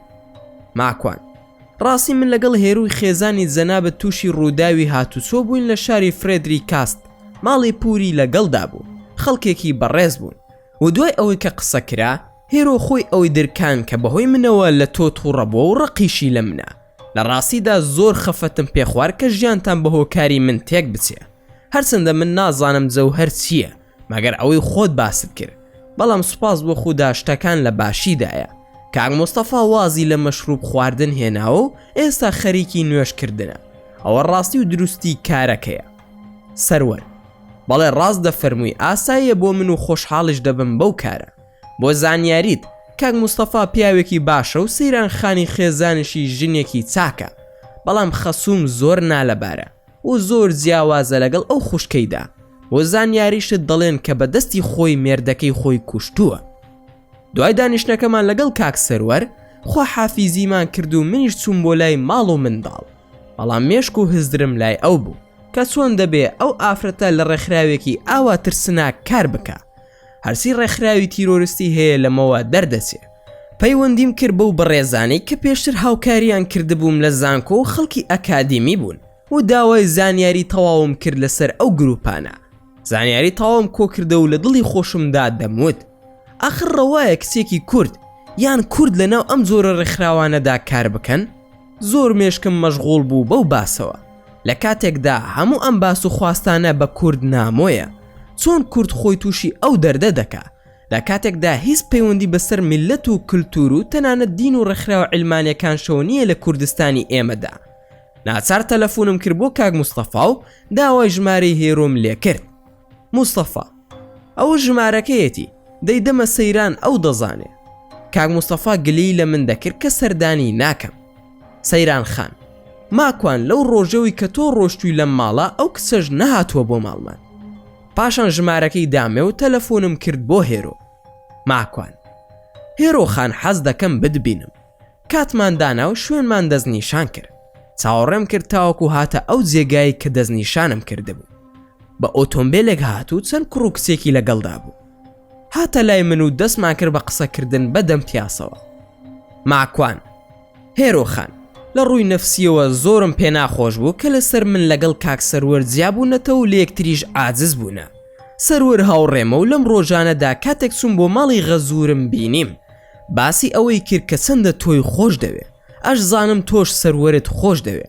جا هاوکاریتان دەکەم بۆ ئەوەی بتوانن خێزانێکی سەرکەوت و دروست بکەنەوە و تۆش هەوڵ بدا ببیت بە هاوسەرێکی باش. هێرۆ بڕوا ناکەم ئێمە بتوانین لەگەڵ سەروەر ژیان دروست بکەینەوە. سوپاسی تۆ دەکەم بۆ هاوکارێکت بەڵام تکایە وازی لێ بهێنم. من تازە سەروەرم لەبیر کردووە. ماکوان پەلەمەکە لە بڕیاردان سەروەر کوڕێکی بەڕێز و ئاقڵ و زۆر مؤدەبە و ئەو جۆرە کوڕانە خەڵک بە پارە دەیکڕێ. تۆش ئەو کوڕە بەڕێزە هاوسەرتە هەروە بە ئاسانی لە دەستی مەدە. من دەزانم ئەو ئازادیی تۆ بەدەستت هێناوە خۆشە و لێپرسینەوە نییە لەسەری. تەنها چەند ساڵێکی ترە ئاوا سەرقاڵی بە خۆشیەکانتەوە لەگەڵ هاوڕێکانت. بەڵام ئاگادار بە کە نەخۆش بوویت و تەنها بوویت و ترس دایگرتی پێویست بە سەروەرە چونکە ئەو لە دوو لایەنەوە پارێزەری تۆیە لە ڕووی کەسایەتی خۆت و پاشانیش لە ڕووی شەرف و حورمەتەوە. هێرۆ ئاخر کاک ماکوان ئێمە ناگونجین پێکەوە. ماکوان بۆچی ناگونجێن خوشکەکەم؟ تۆ خۆ نەدوود من سەروەرم خۆش دەوێت؟ هێرۆ بەڵێ خۆشم دەوێت و لەبەر خۆشەویستیەکەیە کە نامەوێ بیبینمەوە. من هەموو ژیانم ئاڵۆز بووە و ناتوانم هاوسەرم هەبێ. ئەوەی کە تۆ دەیڵێ ببمە هاوسەرێکی باش و دایکێکی باش ئەوە تازە مەحاڵەوە بۆ من نابێ. و بە دەنگێکی زۆر خەمبار ئەم قسانەی دەکرد. قورگ و ساوی پڕ گریام. ماکوان بۆچی چ شتێک ڕووی داوە؟ هەرچەندە ماکوان ئەڵێ من لەو سەری باسەکە هاتوومەتەوە. دەمزانی گیرۆدەی ئەو کۆمەڵە کەسە بووە لە گروپی ئیلومیناتی. بۆیە بە پێکەنینەوە وتم چییە خۆ نەبوویتە بە کەبالای سحری ڕەژوا فلسفەی ئیۆسۆفی بەسەرماندا لێ دەدەی و کتێبی سحری زوهاریت خوێندە بێت و ئەفکاری غەنووسی بڵاو بکەیتەوە. کەوامود هێرۆ ڕەنگی تێکسوو. هێرۆ ماکوان کێ ئەمانی بۆ باس کردووی؟ سەروەر وتیەتی؟ ماکوان بۆ سەروەر شتی وا دەزانێ یان تۆ دەزانی چییە ئەسڵەن؟ هێرۆ باسی نەکەی ئێستا وا دەزانم من پێم وتویت ئەگەر نا تۆش و منیش دەکوژن. ماکوان چی تریش؟ هێرۆ نوێگەرەکان سحری ڕەشیان لە من کردو و ناچارم لەگەڵیان بم. ماکوان خۆ تۆ بڕوات پێ نەبوو چۆنی ترم قسانە ئەەکەی؟ هێرۆ ئەوەی تۆ دەیزانیت و ئێستا باسی دەکەی بۆ سەر ژیانی تۆ و ماڵ و منداڵت مەترسی هەیە. ماکوان ماکوان ناشێت تۆ لەو ڕێکخراوە کار بکەی. هێرۆ بەڵێ لەو ڕێکخراوە کار دەکەم و زۆرم بەلاوە سەیرە کە تۆ ئەوە زانیوە و ئەگەر بزانن کە شتێک لەو بارەیەوە دەزانیت و لەگەڵیان دانیت حتمەن ئازارت دەدەن یاخود تووشی هیرۆین و حەشیش و مادە هۆشبەرەکانت دەکەن یاخود دەتکوژن. ماکوان لەگەڵ من ئەو شتانە نایخوا. من خوام هەیە و ئەوان شەیتانیان هەیە. دەزانی تۆ لە دەوڵەتی شەیتان ئەندامی لە ئێستادا بیرتە پێم وتی تۆ خۆش شەیتانی کەسی پێت ناخۆش بوو ئەوە تا ئێستا ئاشکرا بوو تۆ ئەندامی دەوڵەتی شەیتانی. کە بەو شێوەیە قسەم لەگەڵی کرد ڕای کردەوە بۆ لای هاوڕێکانی کە لە ئۆتۆمبیلەکەی لەگەڵیدا بوون.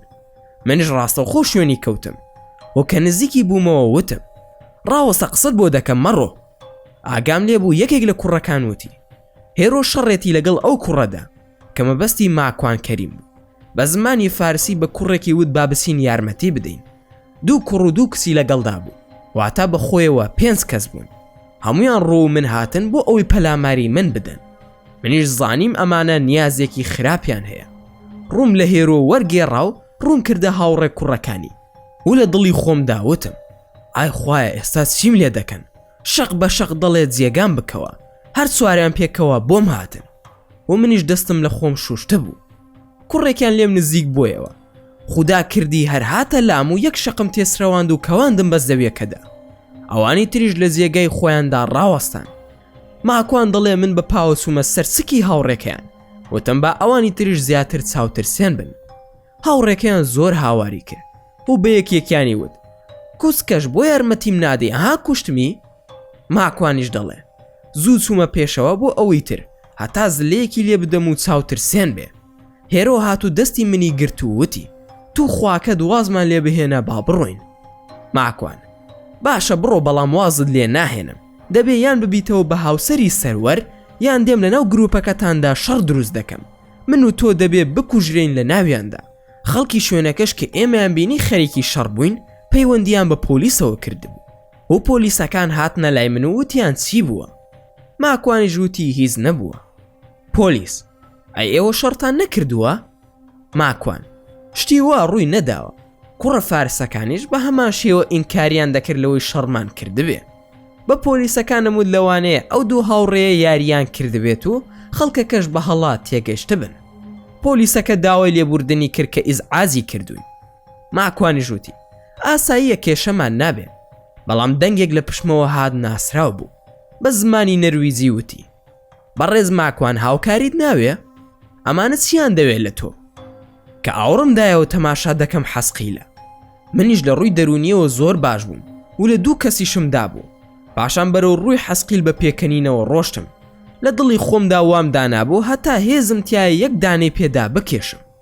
وردە وردە بەدەم پێکەنینەوە ڕۆشتم و پێم وت هەلاو خاڵە حەسقیل دەنگ و باستان سۆنە ئەوە ماوەیەکە دیار نین بەڕاستی تااقەتم بۆ چوو بوو ماکوان دەڵێ من هەرچەندە بەرەو ڕووی دەڕۆشتم ئەویش وردە وردە دەڕۆشتە دواوە ماکوان خاڵە حەسقیلەوە بۆ دەڕۆیتە دواوە حەسقیل خاڵە ماکوان هاتنەکە ترسناکە ئەڵەی بۆ شەڕ دەی بۆ لام تۆ دەزانی کە ئێمە دەتوانین ئێوە بڕفێنین و بتان کوژین ئەگەر نیازی شتێکت هەیە واز بێنە با قسە بکەین منیش دڵنیا بووم لەوەی کە جنۆکە علمی غیب نازانێت و ناتوانێت دڵی من بخوێنێتەوە بەڵام هەستم کرد کە ئەویش هەستی بەوە کردووە کە من شتێکم لە دڵدایە یەکسەر وەڵاممدایەوە وتم جا ئەگەر ئێوە ئەوەندە بە جورئەت و ئازا بوونایە ئێستا مرۆڤتان لەسەر زەویدا نەهێشتە بوو بە ئاسایی وتم لێدانی تۆ ئاسانە و هەر کات بمەوێ لێت بدەم و ئازارت بدەم بە قورئان و سونەت ئەتسووتێنم حەسقیل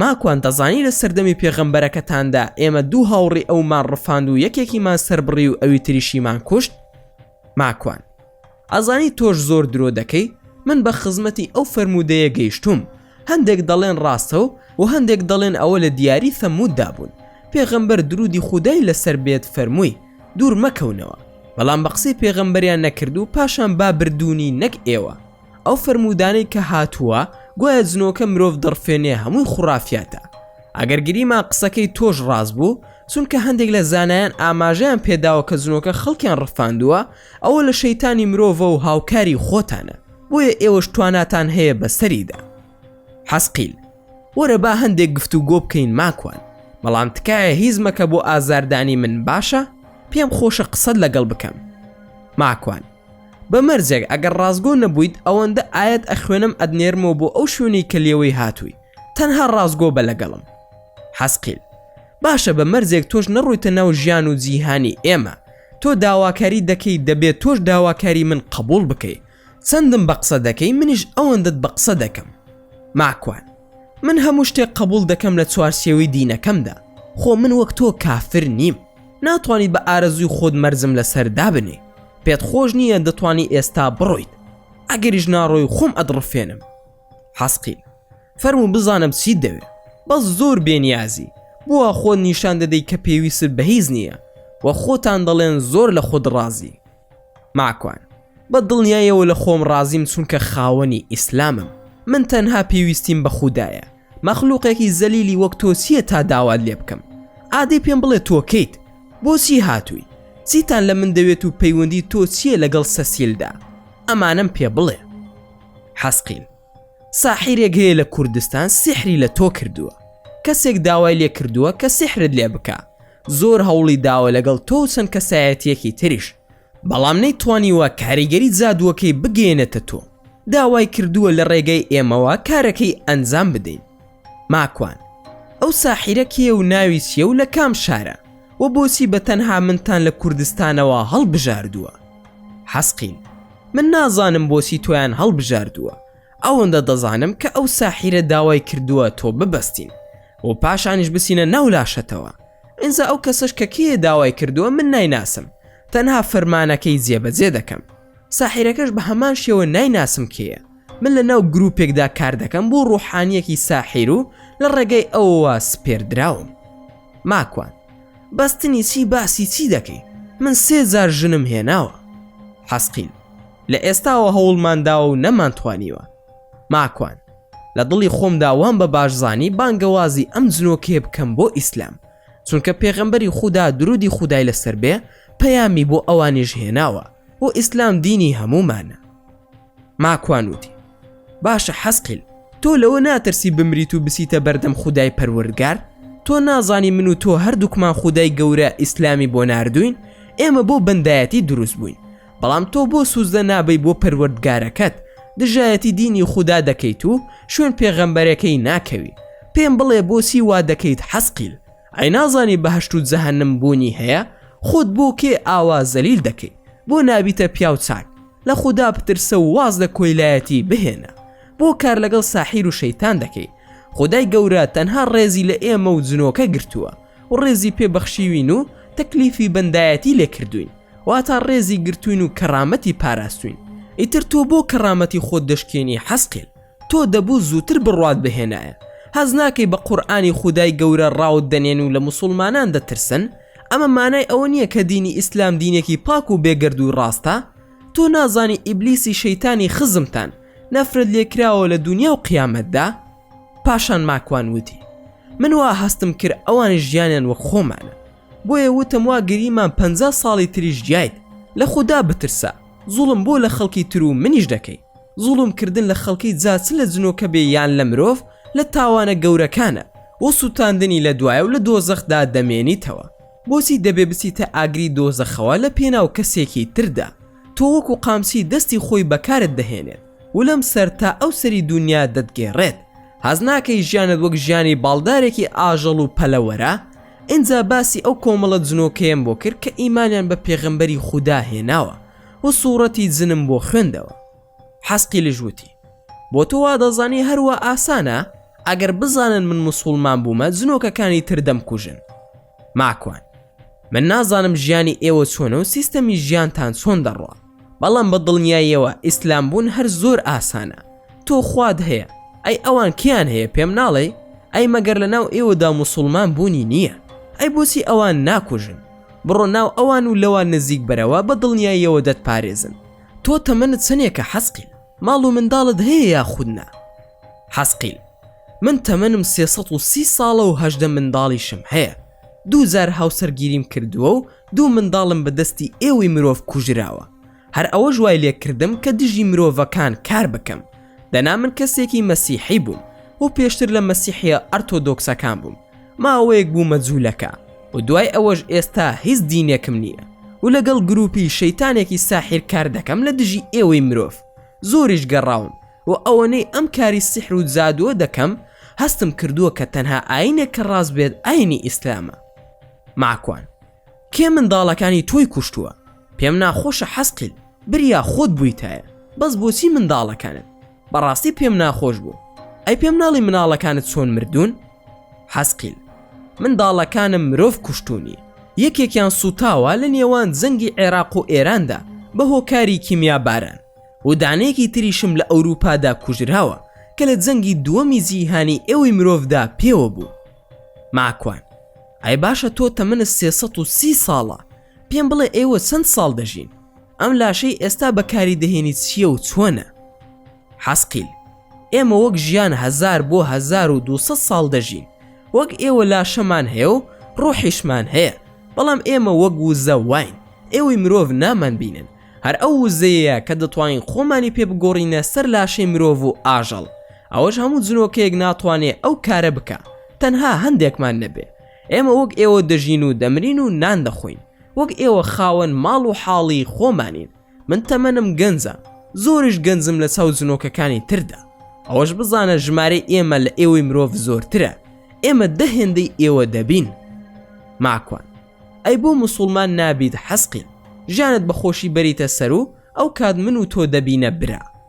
حەسقیل ماکوان من نزیکەی 4 بۆ 5 ساڵە ئاگاداری ژیانی تۆم، کەسێکی زۆر خاوەن پەرژینی، ئاگام لە تاوانەکانت و لە چاکەکانیشت بووە. ئەوەی من پێی سەرسامم چالاکی و چاونەترسیتە لە هەموو شتێک. تاوانت کردووە بەڵام زوو پەشیمان بوویتەوە، هەوڵت داوە خەڵکی بۆ ئیسلام بژین. ماکوان ناچار خۆم بەهێزتر نیشاندا لە پێش چاویدا، وتم ئێمەی مسلمان هەمومان هەروین، خوای گەورە بە ئیسلام عەزیزی کردوین، بەهێزین نە لە مردن سڵ دەکەین و نە لە ژیانش، بەڵکو تێگەیشتوین لەوەی بە ئازایەتی هیچ لە ژیانمان کەم ناکە، بە ترسنۆکیش هیچ لە ژیانمان زیاد ناکە. هەمووی هەر ئەو قەدەرەیە کە خودای گەورە بۆمانی نووسیوە، زائیتر بۆ بترسین. حەسقیل ڕاستە، هەر ئەوە شەوای کردووە کە ئێوە لە ئێمە ئازاتر و بەهێزتر بن، بۆیە زەوی بۆ ئێوە بوو نەک بۆ ئێمە. ماکوان زاکە ئەمە دەزانی بۆ ئیمان ناهێنی، نەوەکو نەیزەکێک یاخود فیشەکێک یان ئاوێکی گەرم یان تۆپێکت بەرکەوێت و دواتر بمری و لە جەهەنەمدا بۆ هەتایە بمێنیتەوە، واتە نە ڕۆژێکە و نە دوو، نە ساڵێکە و نە ملیۆنێک ساڵ، بەڵکو هەتایە لەناو ئاگر دەبی بێ پایانە. حەسقیل گیان بۆیە فریاکەوە نەکو ڕوسوای دنیا و قیامەت بی. حەسقیل باشە ماکوان من مسلمان دەبم، بەڵام هاوکاریم بکە با جنۆکەکانی تر نەمکوژن. ماکوان جا باشە چۆن هاوکاریت بکەم؟ خۆ ناتوانم کڵانشی کۆفێک هەڵگرم و ببمە پاسەوانت، نازانم من چی بکەم. حەسقیل عەلی دەتوانێ هاوکاریمان بکە. ماکوان مەبەستت عەلی یەمەنیە؟ حەسقیل بەڵێ ئەو دەتوانێ ئەو کارە بکە. ماکوانی ژووتی باشە بەسەر چاو ئەوە هەر زۆر ئاسانە، بەڵام بۆ ئەوەی من دڵنیا ببمەوە شایەت ومان بێنە و تەوبە بکە، با منیش بە جددی کارت بۆ بکەم. حەسقیل ژووتی ئەشهەدو ئەن لا ئیلاهە ئیلا الله و ئەشهەدو ئەنە موحەممەدەن ڕەسوول الله. کەوای ویستی تەوبە بکە، لە پڕ گوێم لە هاواری حەسقیل بوو. هەروەها سەسیلم لە دواوی خۆم بینی. سەسیل وتی بەنیازی چیت ماکوان؟ هەروە بەسەرتەوە ناڕوات، دڵنیا بە زۆر خراپت بەسەردێنم. منیش ئاوەڕم دایەوە حەسقیل دیار نەما بوو، ڕاستەوخۆ ترسام شتێکیان لێی کردبێت. لە دوای ئەوەی کە ئاوەڕم دایەوە حەسقیل دیار نەما بوو، دووبارە ڕوون کردەوە سەسیل، کەسی ئەویش دیار نەما. خەفەت دایگرتم، نەمدەزانی چی بکەم و هیچیشم لە دەسەڵاتدا نەبوو. نەمدەزانی خەفەتی حەسقیل بخۆمیان هێرو. لە دڵی خۆمدا وتم ئەوە کەی معقولە من خەفەت بۆ جنۆکە بخۆم. پاشان زۆر بێتاقەت بووم و کورد و تەنی گەیشتمە ئەو پەڕی. لەو کاتەدا بیرم کردەوە کە تەنها خودام هەیە. پاشانیش عەلی یەمەنی. تەلەفۆنم کرد بۆ عەلی، هەڵی نەگر، بۆیە نامەیەکم بۆ ناردوو. وتم عەلی لەکوێیت؟ زۆر کارم پێتە. چوومەوە بۆ ماڵ و دوای نیو کاتژمێر عەلی نامەیەکی ناردبوو نووسی بووی. من چوومەتەوە بۆ یەمەن، ئێستا لە یەمەنم و 17 ڕۆژی تریش دەگەڕێمەوە. منیش بۆم نووسی ژمارەی یەمەنتم بۆ بنێرە، زۆر کارم پێتە. ئەویش نووسی بووی بۆ دیارە ئازیزم بۆ مارە دەکەی. منیش بۆم نووسی بابەتەکە لەوە گرنگترە. خێرا خۆی تەلەفۆنی بۆ کردم. لە ڕاستیدا بۆ 3 مانگ دەچوو کە وەڵامەکەم دابەوە پێی کە باوکی ئازیز چی وتووە، بەڵام ئەو هەردەی وت بەڵکو بەردەوام هەوڵم بۆ بدەی. منیش بە سادەی وتم باشە، وای زانی بۆ وەڵامەکەی وەرگرتوتەوە. عەلیش وتی خێر ماکوان چی بووە؟ دیارە مژدەت پێیە. ماکوان نەخێر باسی جنۆکەکانە و حەسقیلیش موسڵمان بووە، کێشەی بۆ دروست بووە. دەمەوێت لەو بارەیەوە قسەت لەگەڵ بکەم. ژمارەکەی یەمەنتم بدەرێ، بە کارتی ئاسمانی قسە دەکەین و هەرزانتریشە. عەلی باشە فەرموو ئەوە ژمارەکەیە. دوای کاتژمێرێک پەیوەندیم پێوە کردەوە و هەموو باسەکەم بۆی باس کرد. عەلی جا ڕاست دەکات یاخود نا؟ ماکوان نازانم، من علمی غەیبم پێ نییە. عەلی مەبەستم ئەوەیە دەبێت بزانی کە ئەوان زۆر درۆ دەکەن، نەوەکو ویست بێتی قسە لە تۆ دەربهێنێت و فێڵێکی تری ئەوان بێت لە تۆ. ماکوان ئەخی عەلی ئەزانی بۆچی پەیوەندیم پێوە کردیت؟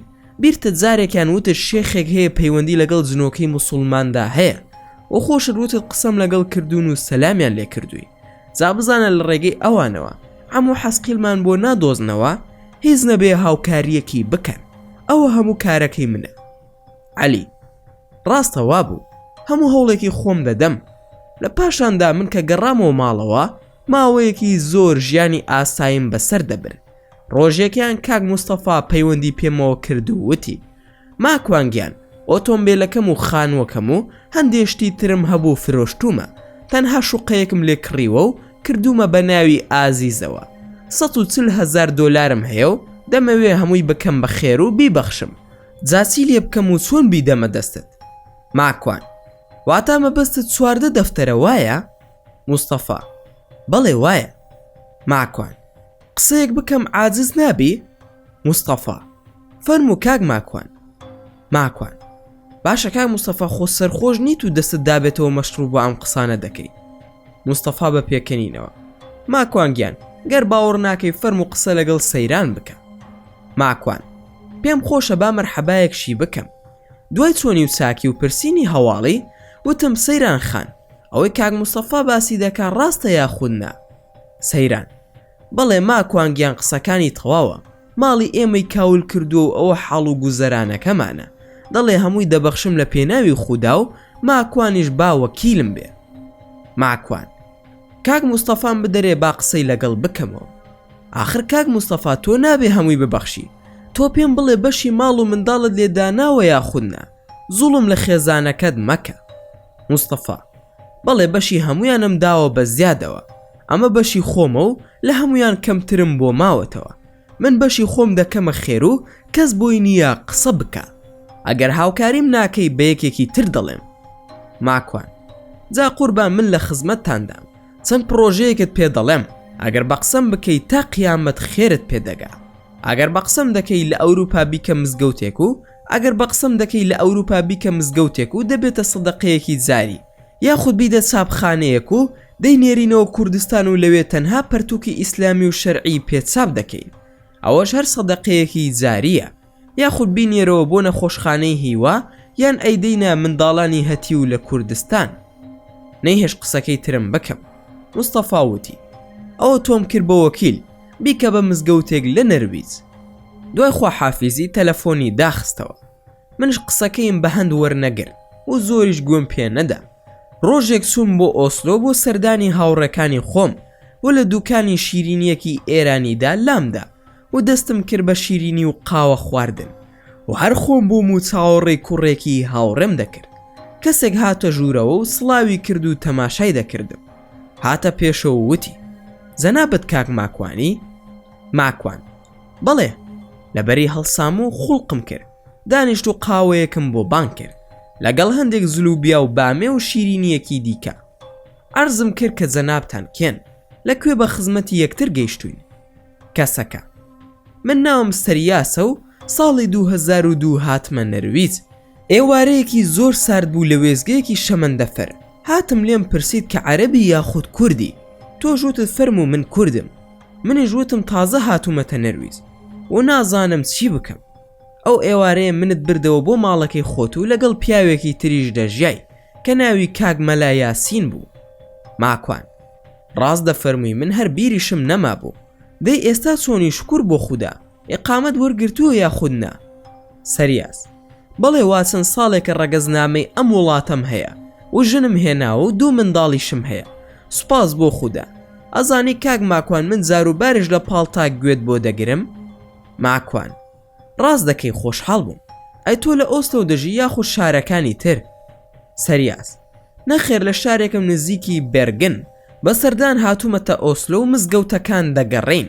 لەو شارەی ئێمە کڵێسایەک هەیە، شارەوانی دەیفرۆشێ.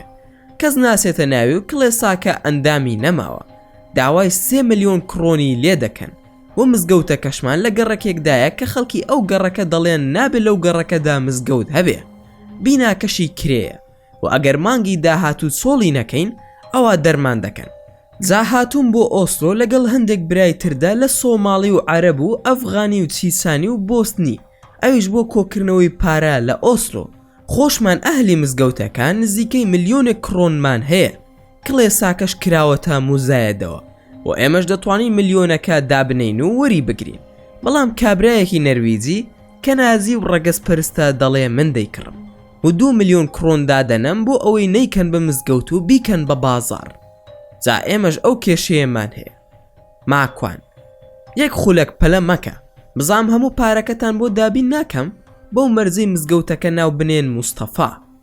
سەریاس، حەز دەکەی ناوی دەنین ماکوان؟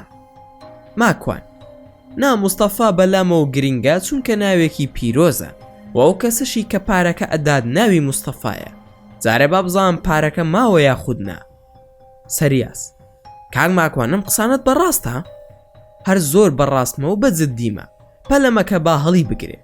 2000 زەڕسم لێدا هەڵی نەگر، منیش بێ هیوا بووم. ماکوان، بەداخەوە ڕێک نەکەوت ئێستا وەڵامت بدەمەوە، بەڵام کەسێک هەیە خێر دەکا، بەو دەڵێم و وەڵامت بۆ دەگەڕێنمەوە. ژمارەکەتم بدەرێ. سەریاس زۆر خۆشحاڵی دەربڕی و بانگی ڕەفیقەکانی کرد بە تەلەفۆن. هاتن و ناساندمی بە هەمویان و سۆماڵێکی ڕەفیقی سەریاس پێشتر ڕەفیقی خۆم بوو کە پێشتر لە کەمپەکەدا پێکەوە بووین. باوەشمان کرد بە یەکدا و زۆر خۆشحاڵی خۆی دەربڕی. ئەحمەد سۆماڵی وتی من و ماکوان لە باکووری نەرویز بەیەکەوە مزگەوتێکی ترمان دروست کردووە. خۆشحاڵیم بۆ ئەحمەد دەربڕی کە حافظ قورئانە و کوڕێکی زۆر بەڕێزە. لەم قسە و باسانە دەبووین لە پڕ تەلەفۆن لەلایەن کاک موستەفاوە کرا. باسی ئەوەم بۆ کرد کە دەیانەوێ مزگەوتێک بکڕن و ئێستا لای من داوەستاون و محتاجی پارن. تۆش دەڵێی چی؟ لەسەر بەڵێنەکەی خۆت ماوی کاک موستەفا گیان؟ ماکوان گیان، پێیان بڵێ با ئێستا بێن، پارەکەش ئامادەیە. ماکوان، زۆر باشە، ئێستا دەینە خزمەتت و هاوکاری تەواویان بکە. موستەفا، تۆ بەنیازنی لەگەڵیان بێی؟ ماکوان، من ناتوانم، بەڵێنم داوە بە برایەک و دێت بۆ لام. موستەفا ژووتی ئەگەر تۆ نەیی پارە نادەم بە هیچ کەسێک. برادەرەکانش هەمویان وتیان ماکوان وەرە لەگەڵمان، خودای گەورە کارەکەمانی ئاسان کردووە. منیش بە کاک موستەفام وت باشە دێم و لە خزمەتتان دەبم. ئاگادار بن 3 ئۆتۆمبیلین جێگەمان دەبێتەوە لە ماڵەکەتاندا یاخودنا. موستەفا ژووتی بەڵێ جێگە زۆرە بێخەم بە. ماکوان، ئەدرەسی ماڵەکەتان بنێرە بزانم لەکوێدایە. موستەفا، هەر ئێستا دەینێرم. ئێمەش کەوتینە ڕێو. ئەحمەد سۆماڵی و سەریاس هاتنە لای من. چوینە ماڵی کاک موستەفا و سەیران خان نانێکی خۆشی دروست کرده بوو. کاک موستەفا پارەکەی هێنا و کردیە کۆشی من و منش دامە ئەحمەد سۆماڵی و لە بەرچاوی هەموو ئیدارەی مزگەوتەکە و ئەو چەند کەسە پارەکەیان ژمارد و وەسڵێکی مۆرکراوی ئیداری مزگەوتیاندایە دەست کاک موستەفا. سوبحان الله، کەوتم مزگەوتەکە ناو دەنین موستەفا لە خۆشیدا دەستی کرد بە گریان و منیش باوەشم پێدا کرد.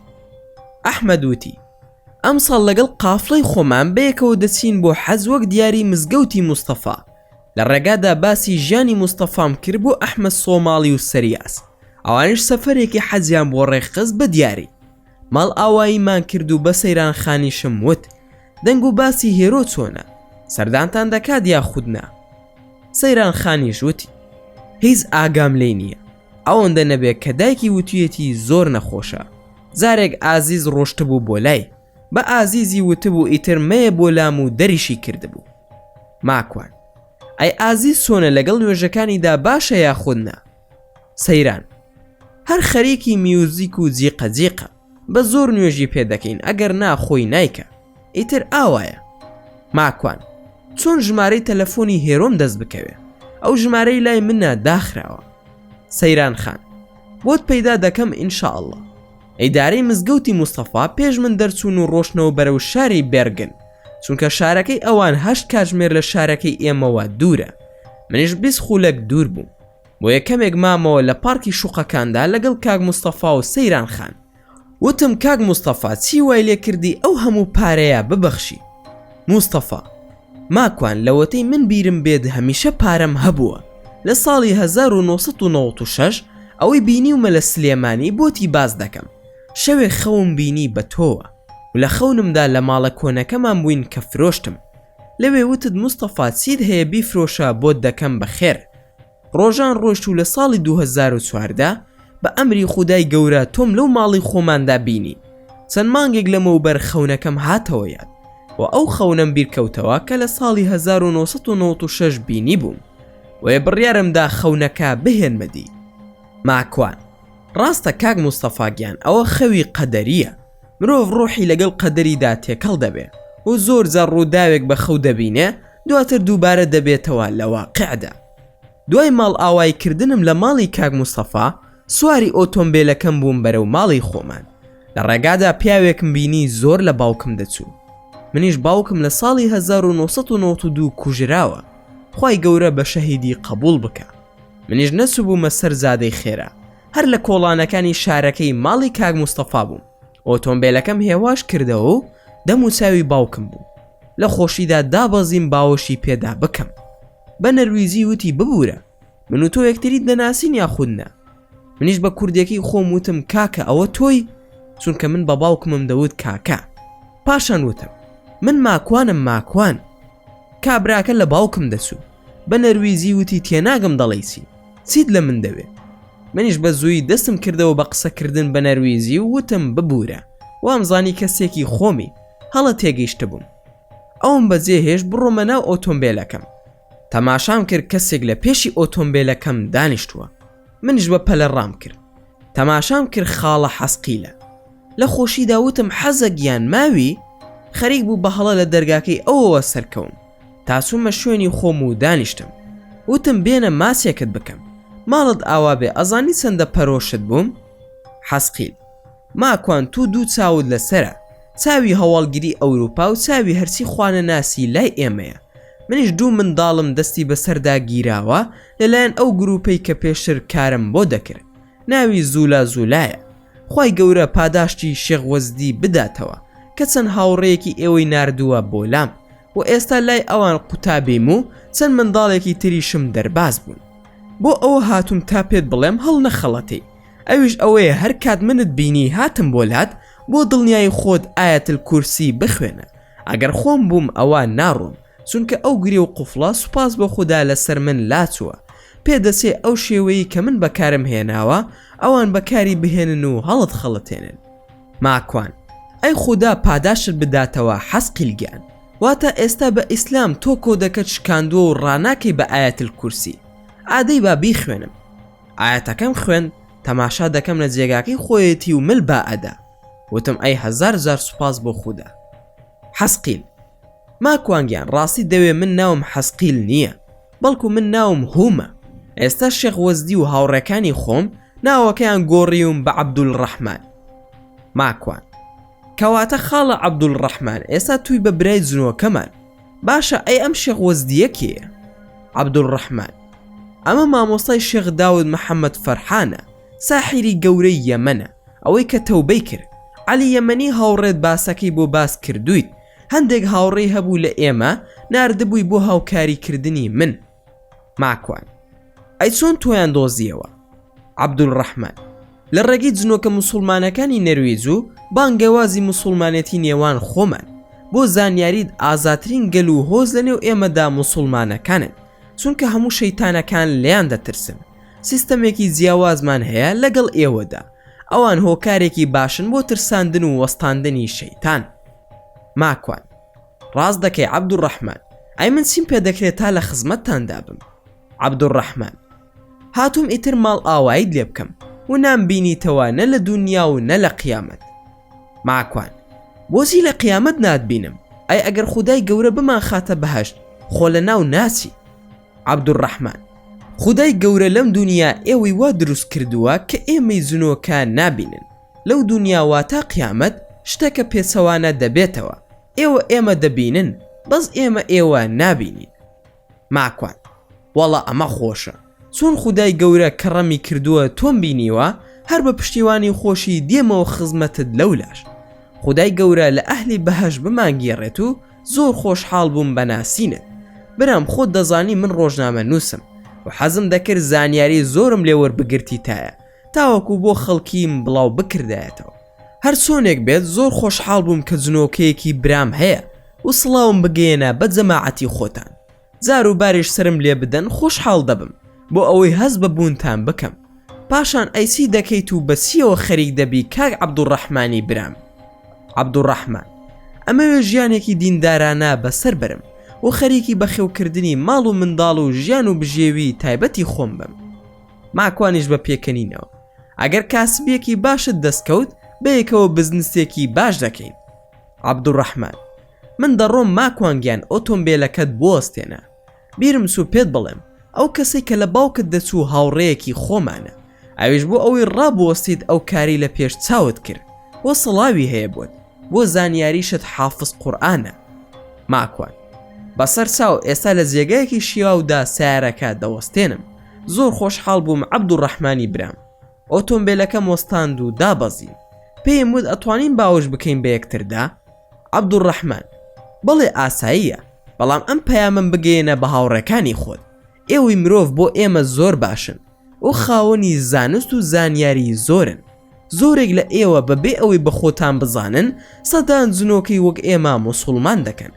لە قیامەتدا ئەجر و پاداشتەکەی دێتە سەر میزانی حەسەناتتان. ماکوانی برام، ڕەزیل مەبن لە بانگەوازی ئیسلامی، ئەوەی بە باشی دەیزانن بیڵێن، ئەگەر بە تەنهاش بوون هەر بیڵێن. ئەگەر مرۆڤەکان گوێیان لێ نەبوو ئەوە دڵنیابن ئێمە گوێمان لێیە. ماکوان: چۆن شتی وا دەبێ؟ واتە ئەگەر بە تەنهاش بوون قسە بکەین گوێتان لێیە؟ عەبدوڕەحمان: من یەکێک لە جنۆکەکانی نەرویز بۆی باس کردم کە تۆ لە کاتی خۆ ئامادەکردنت بۆ کۆڕێک کە چەند جارێک دووبارەت کردوتەوە لە ماڵی خۆتاندا بە هۆکاری ئەوە موسڵمان بووە. بزانە چەندی تریش موسڵمان بووە کە تۆ هەر ئاگاد لێی نییە. لە قیامەت بە چاکە بۆ تۆ دێت و دەچێتە سەر میزانی چاکەکانت. ماکوان: الله ئەکبەر، الله ئەکبەر، ئەوە نیعمەتە بەڕاستی. بە ئاشکرا هەر خێرە، بە تاقیکردنەوە وتار و پرۆڤا هەر خێرە. جنۆکە موسڵمانیش دەبێت هەر خێرە. الله ئەکبەر لەم نیعمەتە. عەبدوڕەحمان: ماکوانگیان خواد لەگەڵ. ئەسەلام عەلەیکم وەڕەحمەت الله وەبەرەکاتوه. ماکوان: پەلە مەکە وعەلەیکم ئەسەلام، ئەڵێ بەسەر ئاگرەوەیت. ئەتوانم هاوڕێکانت ببینم؟ حەز دەکەم تەعاروفێک بکەین لەگەڵیاندا. عەبدوڕەحمان: ماکوانگیان زۆرن لێرەدا شیاو نییە بیان بینی. ماکوان: ئەی کوێ شیاوە بۆ ئەوەی بیان بینم؟ عەبدوڕەحمان: بڕۆ بۆ دۆڵەکەی نێوان ساربرسپۆرگ و ئاشیم، لەوێ لای چەمەکە ڕاوەستە و ئۆتۆمبیلەکەت بەرە خوارەوە بۆ لای چەمەکە و ڕایگرە. ئازانی مەبەستم کوێیە؟ ماکوان: نەخێر، نازانم مەبەستت کوێیە. سەرکەوە لەگەڵم پێم بڵێ بەیەکەوە دەچین. ڕۆشتین تاگەیشتینە ئەو جێگایە. چوومە خوارەوە بۆ لای ئاوەکە و کەناری ئەو چەمە گەورەیە. هەرکە دابەزیم عەبدوڕەحمان وتی: تەماشای چیا و دۆڵەکە بکە و سەرنجی کەنار ئاوەکە بدا بەجوانی. سوبحان الله، ئەوەی من بینیم سوپایەک بوو. دەهاتن و دەچون و فریای دەستبەرزکردنەوە نەکەوتم بۆ سڵاوکردن. هەر ئەوەندە وتم سەلام عەلەیکم. ئەو دۆڵە پڕ بوو لە وەڵامی وعەلەیکم ئەسەلام وەڕەحمەت الله وەبەرەکاتوه. ئەو کەسەشم بینی کە لە باوکی خۆم دەچوو. بە عەبدوڕەحمانم وت پێی بڵێ بێ بۆ لام، دڵم پێی دەکرێتەوە. عەبدوڕەحمان بانگی کرد تا هاتە لام و شتێکی زۆر عەجیبی پێم وت. عەبدوڕەحمان: دەجال کوڕی شەیتانە و بەردەوام زیندووە و ماوە. کاتێک مردوو زیندوو دەکاتەوە، مردووەکان نین، بەڵکو جنۆکەکانن، وەک ئەم کەسە کە لەسەر شێوەی باوکی تۆیە و لە ڕاستیدا خەڵکی هیندستانە.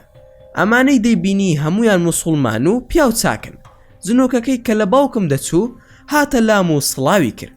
منیش دڵم پڕ بوو لە گریان. دەستم کرد بە گریان و فرمێسک بە چاوما داهاتە خوارەوە. پڕ بە دەنگم هاوارم کرد با بەگیان. لە تاو گریانەکەم سرم داخست و چاوم گرت و دەگریام. سرم بەرز کردەوە، کەس لە دەورم نەما بوو. ئای ئەوەندەی تر خەفەتم خوارد. بیرم نەبوو پرسیاری سەسیل بکەم بۆ ئەوەی بزانم بەنیازن چی بەرامبەرم بکەن. گەڕامەوە بۆ ماڵەوە و ئەوەندە گریام ناو ئۆتۆمبیلەکە چاوم ئاوسا بوو. خێزانم وتی ئەوە چاوت بۆ ئاوساوە. منش پێم وت لە حێمم کردووە بۆیە وام لێ هاتووە. ماوەیەکی زۆر ژیانم ئاسایی بوو. ئێوارەیەکی درەنگ تەلەفۆنیان بۆ کردم. وتیان ماکوان باپیرت وەفاتی کردووە. منیش زۆر بێتاقەت بووم، بۆیە چوومە دەرەوە لە ماڵ و دەستم کرد بە پیاسا بەناو شاردا. پیاسەم دەکرد لە ناو پارکێکی گەورە و دەمویست لە پارکینگی ئۆتۆمبیلەکانەوە بگەڕێمەوە بەرەو ماڵەوە و قەت بڕی بکەم. لە پڕ 2 ئۆتۆمبیل و 6 ماتۆر سوار بە پێکەنینەوە خۆیان کرد بە پارکەکەدا و لە دەوری من وەک دیوار وەستان. لە پشتیشمەوە هەردوو ئۆتۆمبیلەکە وەستان. ڕێگەیان بە من گرت و منیش سەرەتا هیچم نەوت، تەنها ویستم ڕێگاکەم بگۆڕم، بەڵام دیار بوو دوانیان بەرەو ڕووم هاتن و هەموو گیانیان وەک پەرتووکی وێنە کێشان تاتۆ بوو. خێرا دەستم دایە قایشی پانتۆڵەکەم و سەری قایشەکەشم ئاسن بوو. کرمە و قایشەکەم بە دەستەوە گرت و یەکێکیان هاتە پێشەوە بووم. قایشێکم لێیدا هاواری لێ هەستا و ئەوەی تریان ڕای کردە دواوە و چوو لە ناو ماتۆڕەکەیدا تێڵایەکی دەرهێنا و 4 نەفەری تر لە ناو ئۆتۆمبیلەکە دابەزین و منیش ئەوەندەم بۆ کرا تەلەفۆن دەربهێنم و تەلەفۆن بۆ پۆلیس بکەم. خەریک بووم پەیوەندیم بە پۆلیسەوە دەکرد، بەڵام ئەو کەسەی قایشەکەم لێیدا بوو قاسی گرتم و دامی بە زەویەکەدا. منیش قایشێکی ترم تێی سراوان ئەوەنی تر وێرانم کرد، بەڵام تەلەفۆنەکەم لە دەست پەڕی. هەرچیش تەماشا دەکەم دەرفەتی ڕاکردنم نییە و تەنیشتم بە تەلبەند گیراوە. لەسەر خۆ نزیکی 2 ماتۆر سواریان بوومەوە، بەڵام لەسەر ماتۆڕەکانیاندا نەبەزین. وتم بەسەر ئەواندا باز دەدەم و ڕادەکەم، بۆیە قایشەکەم هەڵسوڕاند و ئاراستەی ڕۆشنەکەم گۆڕی بۆ ئەوەی سەریان لێ تێک بدەم. نزیکیان بوومەوە، ویستم خۆم هەڵبدەم بە سەریاندا، بەڵام هیچ نەجوڵان. یەکێکیان سپڕایەکی دەرهێنا و ڕۆ دەم و چاوم پرژاندی. قاسم قورس بوو، ئاگام لێ بوو بە قایشەکەی خۆم قاسیان بەستم و 2 قایشیان تێ هەڵدام. بەڵام شتە سەیرەکە ئەوە بوو هیچ هەستم بە ئازار نەکرد. هەستم دەکرد وەک خەونێکە، بەڵام منیان خستە پشی ئۆتۆمبیلێک و دەرگایان لێم داخست. چەندێک بێهۆش بووم نازانم. دوای ئەوەی چاوم کردەوە سرم زۆر قورس بوو، هەروەها ئەوەندە ئازاری هەبوو چاوم هەڵ نەدەهات. بار و دۆخیشم خراپ بوو. دوای ئەوە یەکێک لە ماتۆر سوارەکان سپڕایەکی دەرهێنا و ڕوو دەم و چاوم پرژاندی. قاچم قورس بوو، ئاگام لێ بوو بە قایشەکەی خۆم قاسیان بەستم و 2 شەقیان تێ هەڵدام، بەڵام هەستم بە ئازار نەکرد و خەب بوو. هەستم دەکرد وەک خەونێک خستمیانە پشتی ئۆتۆمبیلێک. چەندێک بێهۆش بووم نازانم، بەڵام کاتێک چاوم کردەوە سرم زۆر قورس بوو. ئەوەندە ئازاری هەبوو چاوم هەڵ نەدەهات و بە قایشەکەی خۆم قاسیان بەستە بووم. دەستیشم بە زنجیر قوفڵ کرابوو لە شوقەیەکی سارد و سۆڵدا و قوفڵەکەش بە کۆد داخرا بوو. تەنها کورسێک و چەنوێنەیەک و ڕاخەرێک و جێگایەکی خەوی تێدا بوو. نازانم شوێنەکە کوێ بوو.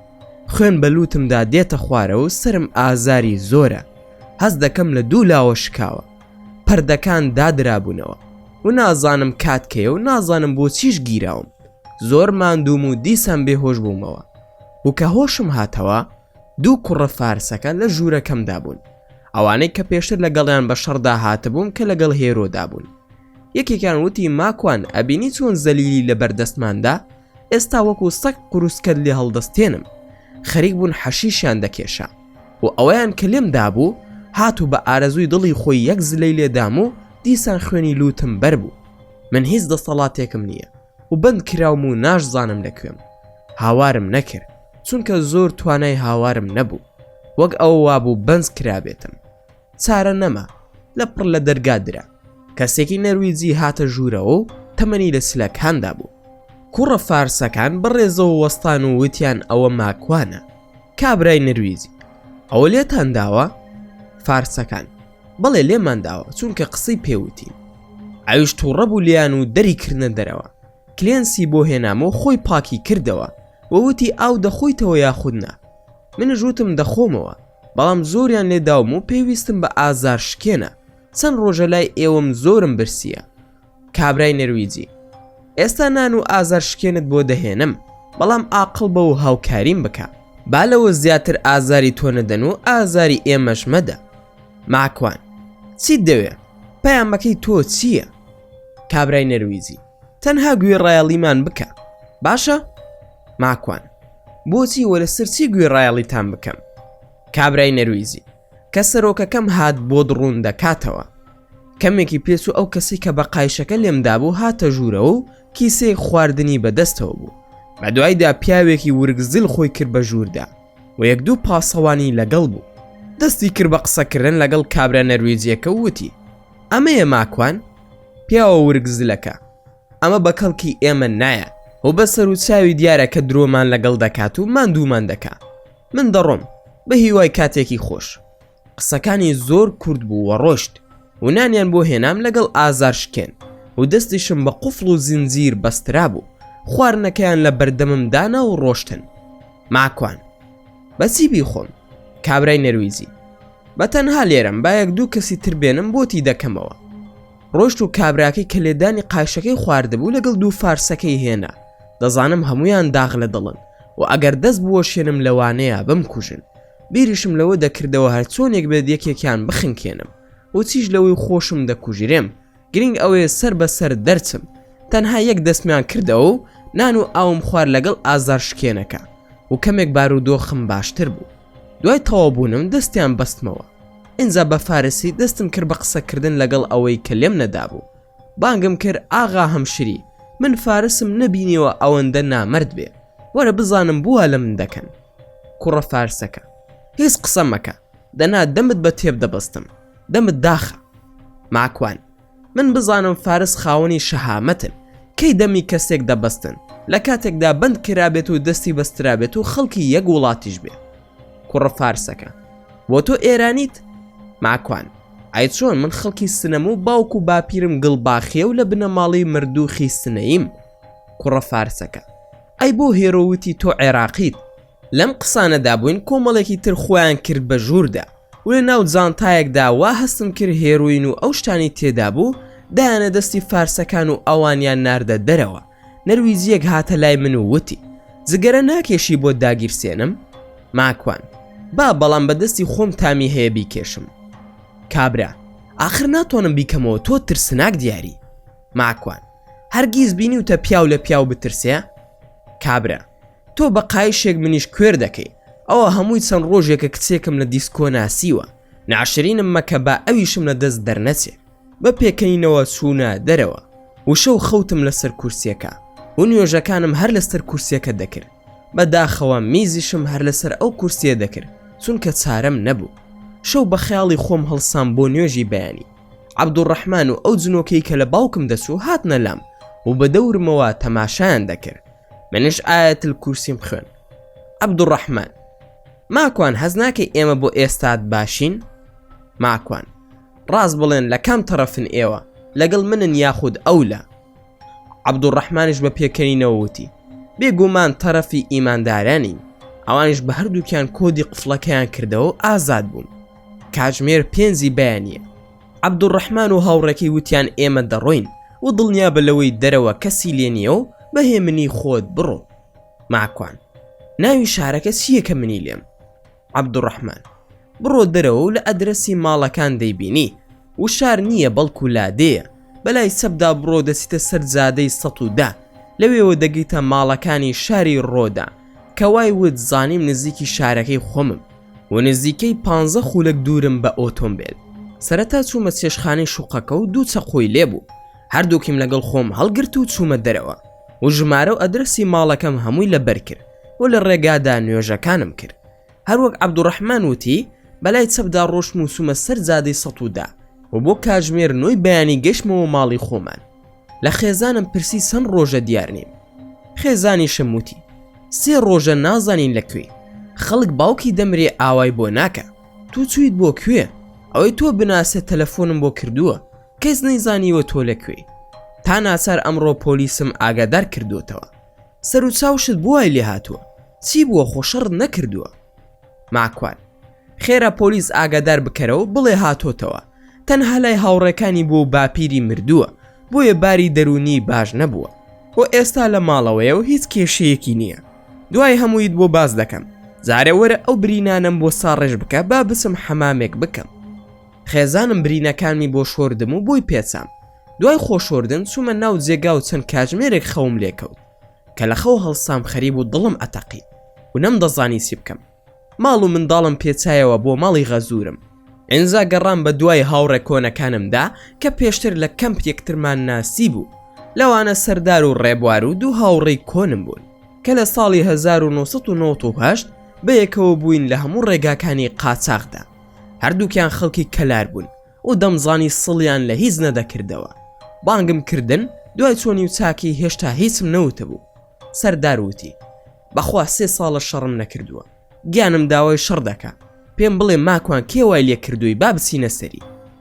ئەوی تریش هەڵوێستی مەردانەتر بوو، وتی ئەوە کێوای لێ کردووی ماکوان من تۆ بناسم چەقۆیەکت بنێ دەرەقەتی 10 کەس دێ ئەوە 1 کەس و 2 کەس نەبوون شەڕیان لەگەڵ کردووی قسە بکە ماکوان کێ بوون باسەکەم بۆ کردن و ئاگام لە سەردار بوو وا تووڕەبوو لێوی خۆی دەگەزی ئەوەشم پێوتن کە ئێستا ئێمە هەمومان ماڵ و منداڵمان هەیە و لەوانەیە خوا نەخواستە شتێکمان لێبێ بەڵام لە ئێستاوە بڕیار مەدەن ئەگەر هاوکاری من دەکەن من مردم ئاگاتان لە ماڵ و منداڵم بێ و ئێوە شتێکتان لێ هات ماڵ و منداڵتان وەک ئەوانەی خۆ من و بگرە باشتریش دەیان پارێزم ڕێبوار باسی شتی وا هەر مەکە دەڕوین ئەژدادیان دەستوێنین و دەینەوە بە پشتیوانی خودا پاشان عەرزم کردن 2 کەسی تریشمان دەوێ ناویسن کەسێکیان پێوتم خۆشم دایانم ناسی و ڕەفیقیشم بوون بەڵام هیچ بەدڵم نەبوون ئازا بوون بەڵام بۆ کاتی خۆی 17 ساڵ لەمەوبەر ئازا بوون بەڵام پێدەچوو گۆڕابێتن 1 کەسم شک دەبر کە هەڵەبجەی بوو و ناوی سەرحەد بوو لە زیندان یەکترمان ناسی بوو لە تورکیا کاتی خۆی و 17 ساڵ بەر لە ئێستا لە نەرویجش یەکترمان بینیەوە هەر ڕێز و خۆشەویستیمان بۆ یەکتر هەبوو کەسێکی عەشایر بوو منیش بە سروشتی خۆم عەشایرم لەگەڵ خەڵکی عەشایردا نەبێ کەم هاوڕێیەتی خەڵک دەکەم ئەویش لەبەر ئەوەی خەڵکی عەشایر کەمتر خیانەت دەکەن ئەویش بە هۆکاری بنەماڵە و عەشرەتەکەی و پەروەردی خانەوادەکەی کە عەشایرە مەرزیش نییە هەموو عەشایرێک وابێ بەڵام من بۆ خۆم ئەو تایبەتمەندیەم هەیە چوومە لای و باسەکەم بۆی کرد خێرا ئەو دەستی کرد بە پلاندانان ئەو پلانی دادەنا هەستم دەکرد من بۆ کاری ئەو دەچم ماکوان کەی ترمان هەیە خۆت ئاسایی سەرحەد حەبە هەولێری خۆمان نایناسیت ماکوانی ژووتی نەخێر سەرحەد ئەو شەوی لە تورکیا پارەمان پێ نەبوو لە زیندان ڕاممان کرد لە یابانسی شوعبە بردینیە لای خۆی و 2 ملیۆن لیرەی داینیە و هاتین بۆ بیوک چەکمەزە بیرم کەوتەوە باسی کێ دەکا بەڵام نەمزانی لە نەرویجە ماکوانێ ژووتی بەڕازیانی عەبدوڵڵا لێرەیە سەرحەد بەڵێ لێرەیە و دوکانی پیزای هەیە سەرحەد تەلەفۆنی بۆ کردو ئەویش دوای ماوەیەکی کورد هات و سڵاومان کرد سەرحەد عەبدوڵڵا ئەم کوڕە دەناسی دیاخوننا عەبدوڵڵا ئەوە سوورەی خۆمانە ئەی چۆن نایناسم لە پاڵتاکیش قسەی زۆری پێوتم بۆ پێم وتووە من کێم هەروتیەتی نادناسم لە ڕاستیدا من نەمناسی بوو کە عەبدوڵڵا هەولێریە ناوەکەی زۆر بێمەعنا بوو لە پاڵتای خۆی ناو نابوو مەیخۆر دەهات باسی ئیسلامیشی لە من دەپرسی عەبدوڵڵا حیزبیەکی تۆخ بوو ماکوان کاک عەبدوڵڵا ئێنا حەقم مەگرێ وەڵامم نەئەدایتەوە وام دەزانی زەماعەتی ژووری شەڕەت جنێوەکەی عەبدوڵڵا ژووتی گوێی مەدەرێ کاک ماکوان گیان مادام تۆ بە سەرۆکی حیزبەکەمان دەڵی خوا لێی خۆش بێت ئەوە تۆ چاومانی جارێکیان هەندێک بێئەدەب قسەیان بە سەرۆکەکەمان دەوت تۆش لەو کاتەدا دیفاعت لێی کرد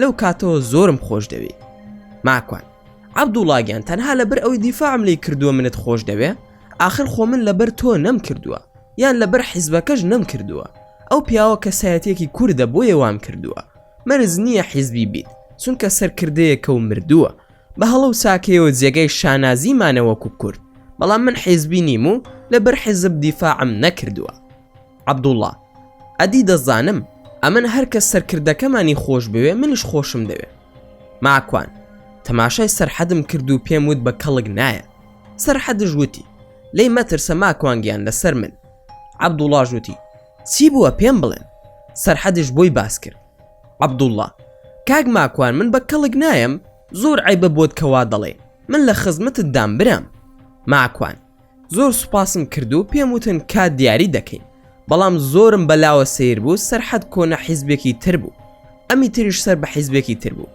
نازام چۆن ئەوەندە هاوڕێیەتیان خۆش بوو دوای بۆم دەرکەوت پێکەوە شەریک بوون پاشان چوون بۆ ماڵی کاک موستەفا و هەموو باسەکەم بۆ گێڕایەوە و باسی ئەوم کرد کە نیازم هەیە کارێک بکەم کە زۆر ترسناکە داوام لێکرد هاوکاریم بکە بۆ ئەوەی هەرچۆنێک بێت هێرۆ بڕفێنم با سەیران خانیش ئاگادار بێ و هۆکاری ڕفاندنەکەشی ئەوەیە کە ئەو کچە زانیاری لایە و تەنها ئەو دەتوانێت زانیاریم بداتێ من ئەو کەسانە هیچ ناناسم و سەرەداوی من تەنها هێرۆیە بۆ دۆزینەوەی فارسەکان و نەرویجیەکانیش زیاتر بە شەرحەوە بۆم باس کرد کاک موستەفا وتی من لەگەڵتم بەڵام با سەیران خان نەزانێت چونکە تەحملی ئەو قسانە ناکە ماکوان پێم باشە ئەو بزانێت و ئاگادار بێت چونکە سبەینێ خۆی دەبێتە شاهید لەسەری موستەفا چیت پێ باشە بیکە لەگەڵتم چوو 30,000 کڕۆنی بۆ هێنام و وتی با ئەوت پێ بێ تۆ ئیشن نییە لە ئێستادا ئێستا دەزانم پێویستیت بە پارەیە. لە ڕاستیدا منیش زۆرم پێویست بە پارە بوو، بەڵام کەمێک خۆم باداوتم شکر بۆ خودا هەیە، بەڵام بە زۆر دای بەسرمدا. سەیران خانم بان کرد و زۆر بە کەساسی باسەکەم بۆ کرد و ترسناکی کارەکەم تێگەیان. دڵم ئەلەرزی لەوەی تووڕە بێت و لێم قبول نەکە. کەسی هەڵوێستی لە کاک مستەفا باشتر بوو، وتی خۆم بانگی دەکەم و بیرفێنە. لە شارەکەی خۆمان تەکی سۆفیا تورکەکانی لێبوو. یەکێک لە سۆفیەکانم دەناسی خەلیفەی تەکیەکە بوو. منیش چووم بۆ لای. ماکوان، دوو کوڕی ئازام پێویستە سایەقی باش بکەن و بەهێز بن و خاوەنی هێز و ماسوولکەی بەهێز بن، چونکە لەو کارانەدا تورک باشترن و متمانم بە عەرەب نەبوو، هەرچەندە زۆریش بوون. بەڵام تورکەکان نهێنی پارێزن و وەفاشیان باشترە لە هەندێک لە عەرەبەکان. حەوت تەلەفۆنی چاکم پەیدا کرد و کۆنفراسی سکایپم تێدا دامەزراند و هەموو کارە تەکنیکەکانم چاک کرد و ئامادەم کرد بۆ ڕۆژی دیاری کراو. لەگەڵ مستەفا و سەیراندا کات و پلانم دانا بۆ ڕفاندنی هێرۆ. ناوی ئەو جێگایان پێوتن کە دەیبەم، کە ماڵی کوڕێکی هاوڕێم بوو گەڕابۆیەوە بۆ کوردستان. ماکوان، وەرن دانیشین، خۆشتان گوێ بگرن و هەمووشی تۆمار دەکەم بە دەنگ و ڤیدۆ. و ئەوانیش ڕازی بوون. ئەوان پێشوەخت چوون بۆ ئەو جێگایە و هەر لە شارەکەی خۆمان بوون. من و ئایدن و سولەیمان واتە دوو تورکەکە چوین هێرۆمان هێنا و خسمەنە نەو ڤانێک و گەشتینە جێگای مەبەست. چۆنێتی هێنانەکەی ئاسان بوو. هێرۆ خۆی ئۆتۆمبیلی پێبوو. سەیران خان داوای لێ کردبوو بچێتە لای دەواجنێک، گوایە هێلکە دەکڕێت تا بێت بشوێنی دا و بیباتەوە. ئەو ناوەش سۆڵەوە ئێمەش لەو ناوەدا بووین و دوو کوڕە تورکەکەش چونە نزیکی و گرتیان و خێرا فڕیاندایە ناو ئۆتۆمبیلەکە و هێنایە. منیش لە ناو ڤانەکەدا بووم بۆ ئەوەی نەترسێ. ماکوان، هێرۆ ئارام بە و ئاقڵ بە. خێرا تەلەفۆنەکەم لی سند و بە هەڕەشەوە پێم وت بانەت کوژم، تەنها دەمەوێت قسە لەگەڵ بکەم. پاشان سویسی ئۆتۆمبیلەکەیم لێ سند و دامە دەستی ئایدن بۆ ئەوەی ئۆتۆمبیلەکەی هێرۆ بە دواماندا بێنێت. هێرۆ، ئێمە بۆ کوێ دەچین؟ ماکوان، بۆ ماڵی سەیران خانی پورت. عەلاگەیەکم کرد بە سەریدا و ڕەفادمە ژوورە و دامنیشان. هێرۆ، ئەو کەی ماڵی سەیرانە؟ ماکوان، با ئەوە ئێستا سەیران دێتە ئێرە. یەکەم پرسیار لێم کردوتم ئەو دوو فارسە ماڵیان لەکوێیە؟ من تەنها ئەوەم ئەوێ لە تۆ. ئەوەشی بەسرم هاتووە بۆم گێڕایەوە کە هەمووی لەسەر تۆ بووە. تا تۆڵی خۆم لەوان نەکەمەوە ناهێڵم بڕوویتە دەرەوە. بۆ زانیاریت، کارەکەشم سربەخۆ نەکردووە. ئەوە کاک مستەفا و پوری شت لێرەن. هاتنە لامان و هەڵبەتە دوای ئەوەی ئەدرسی کوڕە فارسەکانم وەرگرت و دڵنیا بوومەوەی کە ڕاست دەکا، لە ئینتەرنێت ئەدرسەکەم لێدا ناوی هەردوو کوڕەکە هاتە سەری و ناویان بابەک و فەرهاد بوو. ئینجا سەیران خان قسەی زۆری وت بە هێرۆ و خەریک بوو پەلاماری بدا، بەڵام من نەمهێش. بە سەیران خان و کاک مستەفام وت بە هیچ شێوەیەک تەلەفۆنی نەدەنێ و ئاگادار بن نەهێڵن ڕابکە، چونکە گیانی ئێمە دەکەوێتە بەردەستی ئەو بێڕۆشتانە و دەمان کوژن. بە ئایدن و سولەیمانم وت کارم بە ئێوە نەماوە، بڕۆن تا کاتێکی تر یەکتری دەبینینەوە. لە ماڵی مستەفا پلانم دانا لەگەڵ عەبدوڵڵا و سەرحەد و سەردار و ڕێبوار. پلانەکە بەم شێوەیە بوو. عەبدوڵڵا بە بیانووی ئەوەی دەیەوێ مادەی هۆشبەر بکڕێ لە دەرگادەدا و کە دەرگاکە کرایەوە ئەو کات هەر چوارمان خۆمان دەکەین بە ژووردا. زۆر لە پۆلیس نەدەترساین، چونکە دەمانزانی ئەوانە هەرگیز پەیوەندی بە پۆلیسەوە ناکەن، چونکە خۆیان پاشەڵ پیسن. عەبدوڵڵا خۆی کرد بە موعتاد و باشی لێ دەزانی. لە دەرگای داوتی ئەدرسی ئێوەیان داومەتێ و من خەڵکی ئەفغانستانم و پێویستم بە هێزا یاخود ئینەرجی. ئەوانشی کە دەرمان بەکاردەهێنن پێی دەڵێن ئینەرجی. 1000 کڕۆنی گر بەدەستیەوە بۆ ئەوی نەڵێن پارەی پێنیە و تەماح بیانگرێ. وتی ئینەرجیم پێویستە و هاوڕێکی خۆتان منی ناردووە بۆ ئێرە. لەم قسانەدا بوو عەبدوڵڵا بۆ بچووکی خۆی قەژی گرت و لە دەرگاکە هێنایە دەرەوە. هەر ئەوەن دەمزانی سەردار باوەشی پەیدا کرد و خۆی و عەبدوڵڵا چوونە ژوورە و دەرگایان داخست. دوو خولەکی نەبر عەبدوڵڵا وتی وەرن ڕاکەن. هەمومان خۆمان کرد بە ژووردا، تەنها خۆی لە ماڵ بوو. لێم پرسی کوا هاوڕێکی ترت؟ ئەویش وتی لە دەرەوەیە. عەبدوڵڵا خێرا پانتۆڵەکەی لە پەیداکەند و ڕووتی کردەوە و جلی لەبەردا نەهێشت تەنها شۆرتێک نەبێ. ماکوان وتی عەبدوڵڵا بوا دەکەی ئەوە جائیز نییە. عەبدوڵڵا بۆ برام خۆ گەورە کەس نییە، هەتیمی وا با ئاگامان لێ بێ. برام نەوەکو بەدزیەوە تەلەفۆن بکە یان نەوەکو چەقۆیەک بشارێتەوە. ئێمە ناو ماڵەکەی شارەزان نین. ڕێبوار هەرسی چەقۆ بوو لە ماڵەکەدا خستێ تەنەگەی خۆڵەکە و لای چێشخانەکەەوە وەستا. سەرحەد پاڵی خست و چووە سەر پشتی دانیشت. سەرداریش پاسەوانی دەرگاکەی دەکرد. منیش دەستم کرد بە قسەکردن لەگەڵی. ناوی بابەک بوو. وتم بابەک من وەک تۆ نامرد نیم و یەک زلت لێداوم، بەڵام من لێت نادەمەوە بە مەرجێک ڕاستم پێ بڵێ. ئەوانەی منیان گر کێ بوون و چیان دەویست دەمن؟ ئینجا بزانم فەرهادی هاوڕێت لەکوێ و کەی دێتەوە. ئاقڵ بە با عەزێتت نەدەم، ئەمڕۆ هیچ کەس ناتوانێت لەژێر دەستی ئێمە ڕزگارت بکە. بابەک دەستی کرد بە گریان و عەبدوڵڵاش لی نزیک بۆیەوە و هەتا هێزی تیابوو یەک دانەی پێکێشا و وتی گوێم لە دەنگت نەبێ. بابەکیش چرکەی نەما. سەردار، ماکوان گەنجێک بۆ ئەم ماڵە دێ، وەرە بزانە کەسی مەبەستە یاخودنا. ماکوان سەیرم کردو بە سەردارم وت خۆیەتی و لە هەمان کاتیشدا دوورم خستەوە لە دەرگاکەوە خۆم دەرگاکەم بە هێواشی کردەوە بۆ ئەوەی ڕاستەوخۆ خۆی بێتە ژوورەوە. ئەوەی دام نابوو سوپاس بۆ خودا ڕوویدا. دەرگاکەی کردەوە بە دەنگی بەرزوتی بابەک چۆن دەرگا بە کراوەی بەجێ دەهێڵێ. قسەکەی تەواو نەکرد. منیش ملیم گرت و دام بە زەویەکەدا و سەرداریش چووە سەری. نازانم عەبدوڵڵا لەکوێ قەیتانی پێڵاوی ئامادە کرده بوو. خستێ ملی و بە قەیتانەکە هەڵی ساندەوە. منیش هەر دەموت خەفەش و بۆ ئەوی دەنگی لێوە نێ. عەبدوڵڵا خێرا ئەوی ڕوود کردەوە و بابەکی هەڵسان لە ژێر سەرحەد و فەرهادی پاڵخست و وتی بابەک بسۆ سەرسکی دانیشە. هەردووکیانی پێکەوە قوفڵ کردبوو. زووش قاسێکی دەکێشا بە سەری فەرهاددا. لە ڕاستیدا پێم ناخۆش بوو وای لێ دەکرد و پێم وت کاکە وای لێ مەکە، ئەوە دەسەڵاتی نییە، تەواو بەسە. سەردار چەقۆیەکی دەرهێنا وتی ماکوان پێیان بڵێ ماڵەکەتان پڕە لە هیروین و حەشیش، بگەڕین گشتی دەدۆزینەوە، بەڵام ئێمە پارەمان ناوێ، بەس پێمان بڵێ بۆچی ماکوانتان گرتووە. فەرهاد: ئاغا ماکوان، من قسە دەکەم بەو مەرجی بابەک هەڵسێ لەسەر سکم. ماکوان: باشە. فەرهاد: ئەوەی ڕوویداوە هیچ پەیوەندی بە ئێمەوە نییە. هێرۆ باسی توی بۆ ئەندریاس کردووە. ماکوان: ئەندریاس کێیە؟ فەرهاد: سەرۆکی ئەو باندەیە کە ئێمە کاری تیادا دەکەین. ئێستا هێرۆ لەگەڵ ئەودایە. ماکوان: واتە بەیەکی شەوە دەخەون؟ فەرهاد: بەڵێ وەک ژنی وایە، هەمیشە بەیەکەون و هێرۆی فێری دەرمان کردووە. سپاندم بەگوێی عەبدوڵڵا و سەرداردا وتم بڕۆن ماڵەکە بگەڕێن بزانن هیچ دەرمانێک دەدۆزنەوە یاخودنا. ڕۆیشتن دوای گەڕانێکی زۆر لە پشتی بۆیلەرەکاندا جانتایەکیان دەرهێنا کە پڕی بوو لە دەرمان. بابەک: ئاغا ئەگەر ئەوە ببن جەماعەتی ئەندریاز ئێمە دەکوژن. ماکوان: باشە نایبین، بەڵام بەو مەرجەی یارمەتیم بدەن، چونکە دەمەوێت تۆڵەی خۆم لە ئەندریاس و کۆمەڵەکەی بکەمەوە و ئەگەر هاوکارم بن نەکارم هەیە بە سەرتانە و نە ئەم زانتایەش دەبم. ئێوەش من باش دەناسن و دەزانن لەم جۆرە کارانە دوورم. بابەک: وایە ڕاستەکەی. ماکوان: مادام وایە ئەدرەسی ئەندریاس و ئەوانم بدەرێ و ئەو کەسە کێ بوو کە سپڕاکی پرژان بە دەم و چاومدا و بێهۆشی کردم، چونکە ئەو ڕۆژە ئێوەشم بینی لەگەڵیاندا. فەرهاد: ئەوە کوڕێکی سویدیە ناوی تونەیە و زۆر هیچ و پوچە. ماکوان: بەڕاستی هیچ و پوچە، ئەی بۆ لەگەڵی داهاتن. عەبدوڵڵا دەستی داهێنا لێی بدا، بەڵام دەستیم گرت و وتم ئەمانە ئەسیری بەردەسمانن، لیان بدەین یان نا هیچ ئازایەتیەکی تێدا نییە. ئەدرەسمان وەرگرت و شوێنی دانیشتنیان و شەوانی دیسکۆ و باڕەکانیانمان زانی. ماکوان: بە توندی بیان بەستنەوە، بەڵام با سەرەتا جلەکانیان بکەنەوە بەریان. دەستمان کرد بە بەستنەوەیان و تێپ و هەموو شتێکمان پێبوو. خۆشم دەمیانم بە تێپ بەست، بەڵام بە تەواوی دڵنیا بووم لەوەی بە ئاسانی لە لوتەوە هەناسە دەدەن. دواتر جانتاکەم لە پشت بۆیلەرەکەدا هێنایە دەرەوە. عەبدوڵڵا: من هەموویت بۆ ساغ دەکەمەوە، خەمت نەبێ.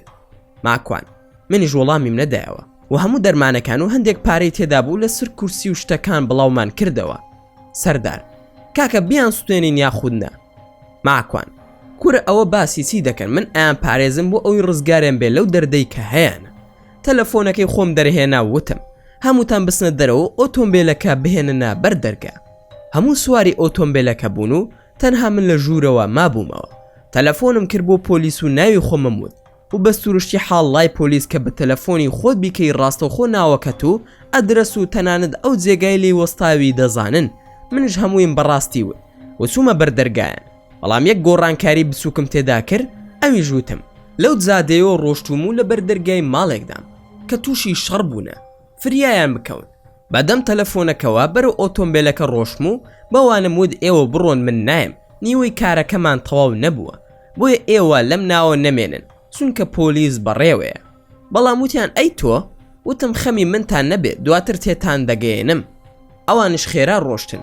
لەو ناوەدا خۆم مەڵازدا بوو کە پۆلیسەکان هاتن دەستم لێ ڕاگرتن و خۆم ئاشکرا کرد. ماکوان: من بووم تەلەفۆنەکەم کرد، لێرەوە دەڕۆشتم بۆ ماڵی ناسیاوێکم دەنگا دەنگ لەم ماڵەدا بوو کە منیان بینی منیش تەلەفۆنم کرد بەرەو ڕووم هاتن بۆیە منیش ڕام کرد و خۆم شاردەوە ئەوانیش سواری ئۆتۆمبیلێک بوون و هەڵهاتن ئەوەش ماڵەکەیە. پۆلیس چە زۆرە ئۆتۆمبیلێکیان پێبوو. من شتێکی خەیاڵی موتکەبوونی نەبوو کە چوونە ماڵەوە 20 خولەکیان پێچوو من هەر لەگەڵیاندا وەستا بووم کوڕەکانیان هێنایە دەرەوە هەردووکیان حەپەسابوون کە منیان بینی لەگەڵ پۆلیسەکان قسە دەکەم بۆیە ئەو کارەشم کرد سایکۆلۆژیەتی ئەو خەڵکە تاوانبارە دەزانم کە ئیتر بیری تۆڵەسەندنەوە ناکەن بەڵکو ئاقڵ دەبن کە دەستنە زیندان ئینجا جەماعەتی نەرویزیش ناسنەوە بەلایەندا بۆ ئەوی خۆیان تێنەگەێنن بەم شێوەیە ژیانی ئەو گەنجانش نافەوتێت و ڕزگاریان دەبێت لەو باندا. گریمانەی ئەوەشم دانابوو کە بڵێن ماکوان هاتۆتە سەرمان وتم ئەگەر واشان وت دەڵێم درۆ دەکەن ئەوە بە هۆکاری ئەوەی من تەلەفۆنم بۆ ئێوە کردووە دایانەوێ من تێوەگلێنن منش خۆم بۆ خۆم کونیەکەم پاکە و لە 180 دڵنیا بووم لەوەی کە خۆیان لە من ناگەێنن چونکە تاوانێکی گەورەتریان کردهبوو منیان ڕەفاندەبوو لەبەر ئەوەی زۆر دڵنیا بووم کە هیچ ناکەن ئەوەی من کردم سەر لێ تێکدان بوو لەوان ئەوانیان بر بۆ بنکەی پۆلیس و منش تەلەفۆنم بۆ جەماعەت کرد و وتم وەرن هەڵم بگرن با بڕۆین چوینەوە بۆ ماڵەوە لە ڕێگادا بۆ ئەوانم باس کرد کە چیم کردووە لە ماڵەوە پشوێکماندا و پلانم دانا بۆ چوونە سەر ئەندریاس و جەماعەتەکەی هەر ئەم شەو بۆ ئەوەی سوود لە کادوەربگرین و ئەوانش بڵاوە نەکەن.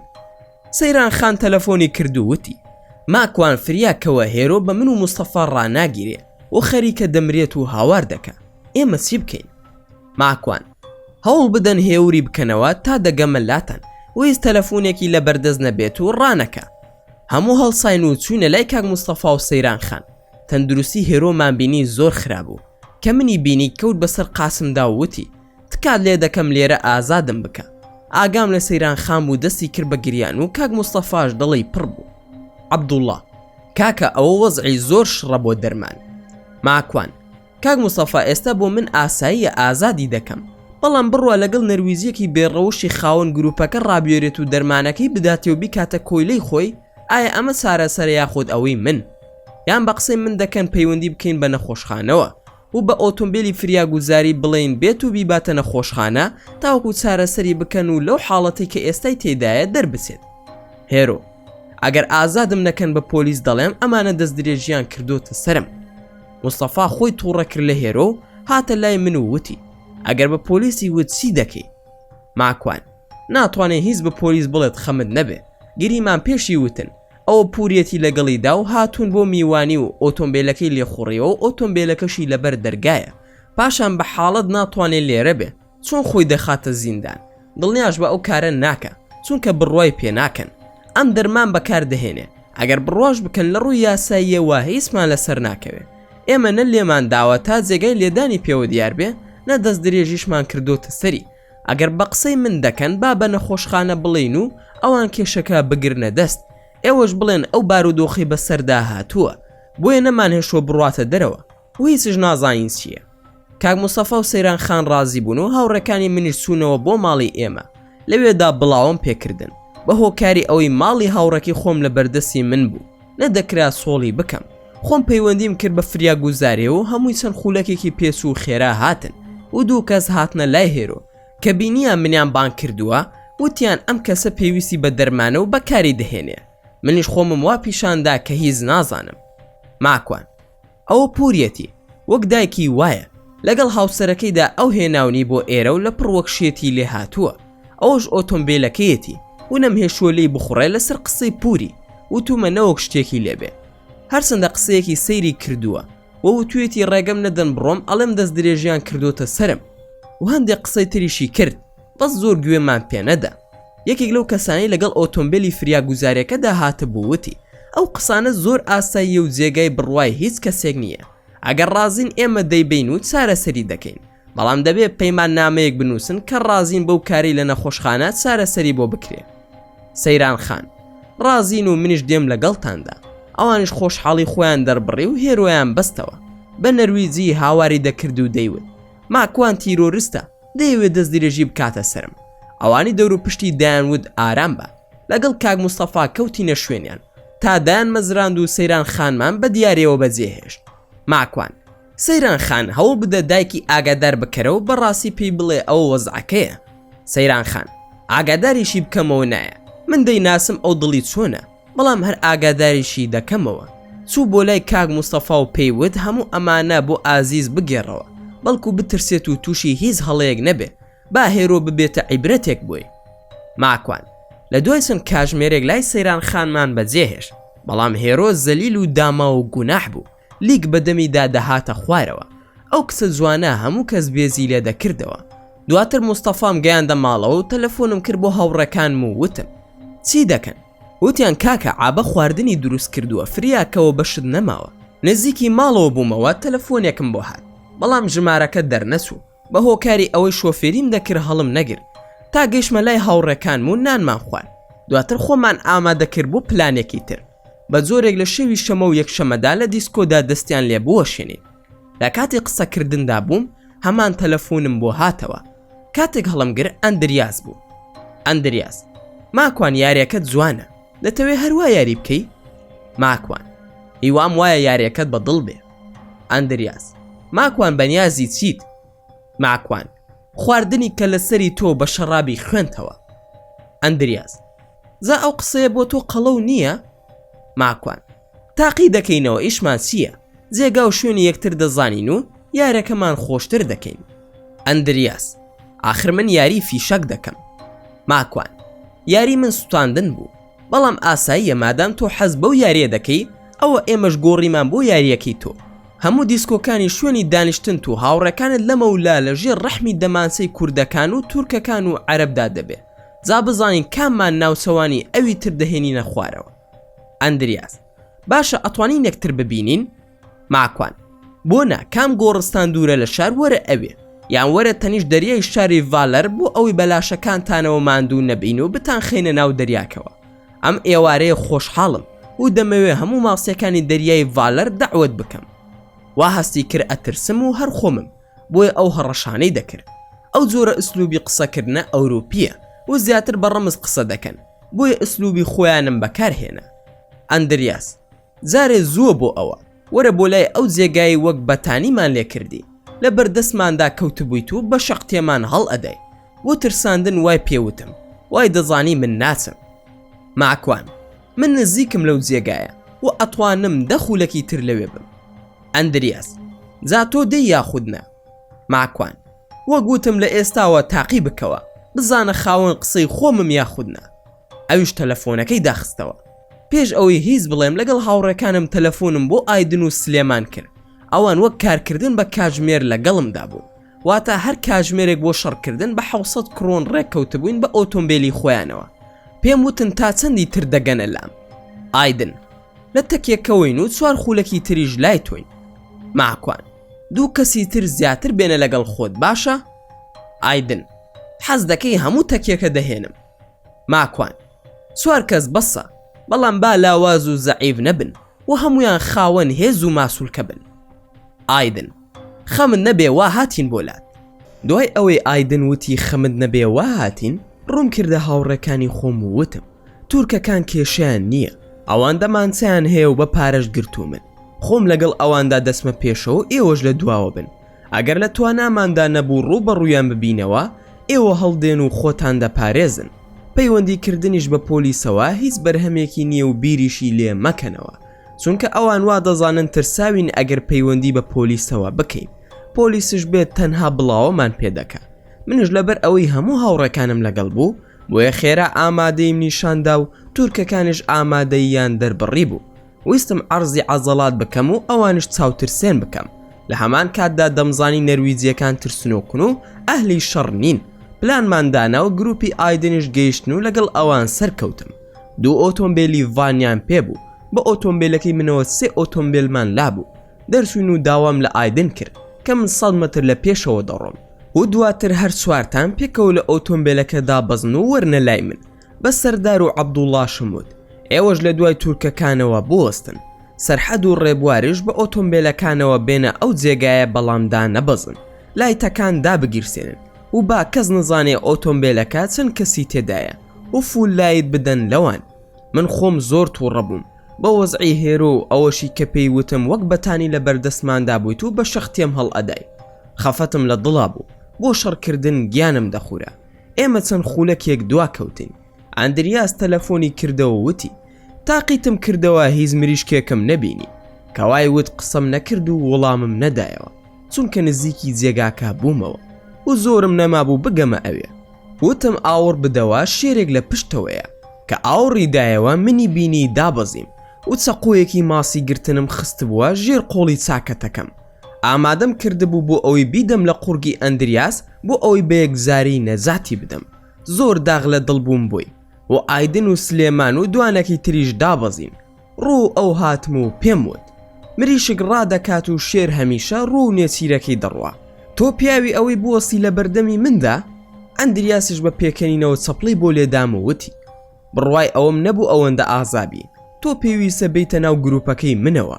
دوانی لە پشتەوە بوو وەکو پاسەوان و ئایدن و سولەیمانش هەنگاو بە هەنگاو لەگەڵمدا دەهاتن تاوەکو گەیشتمە لای ئەندریاس.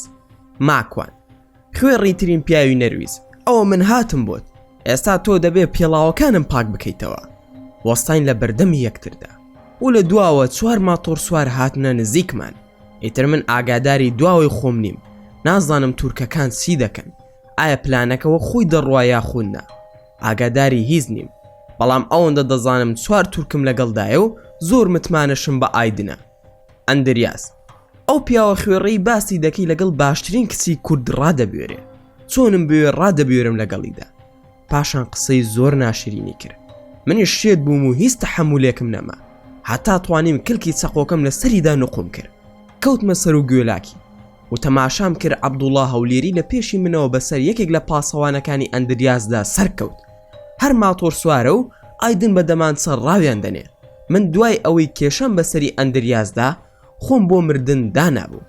وتم مەلەفم لە ژیاندا داخرا، بەڵام تەماشام کرد ئەندریاس لە بەردەستمدا کەوتووە و هاوڕێکانیشم ماتۆڕەکان کۆ دەکەنەوە و دەیکەنە ناو ساری تورکەکانەوە. منیش فێری کارەکەی عەبدوڵڵا بووم.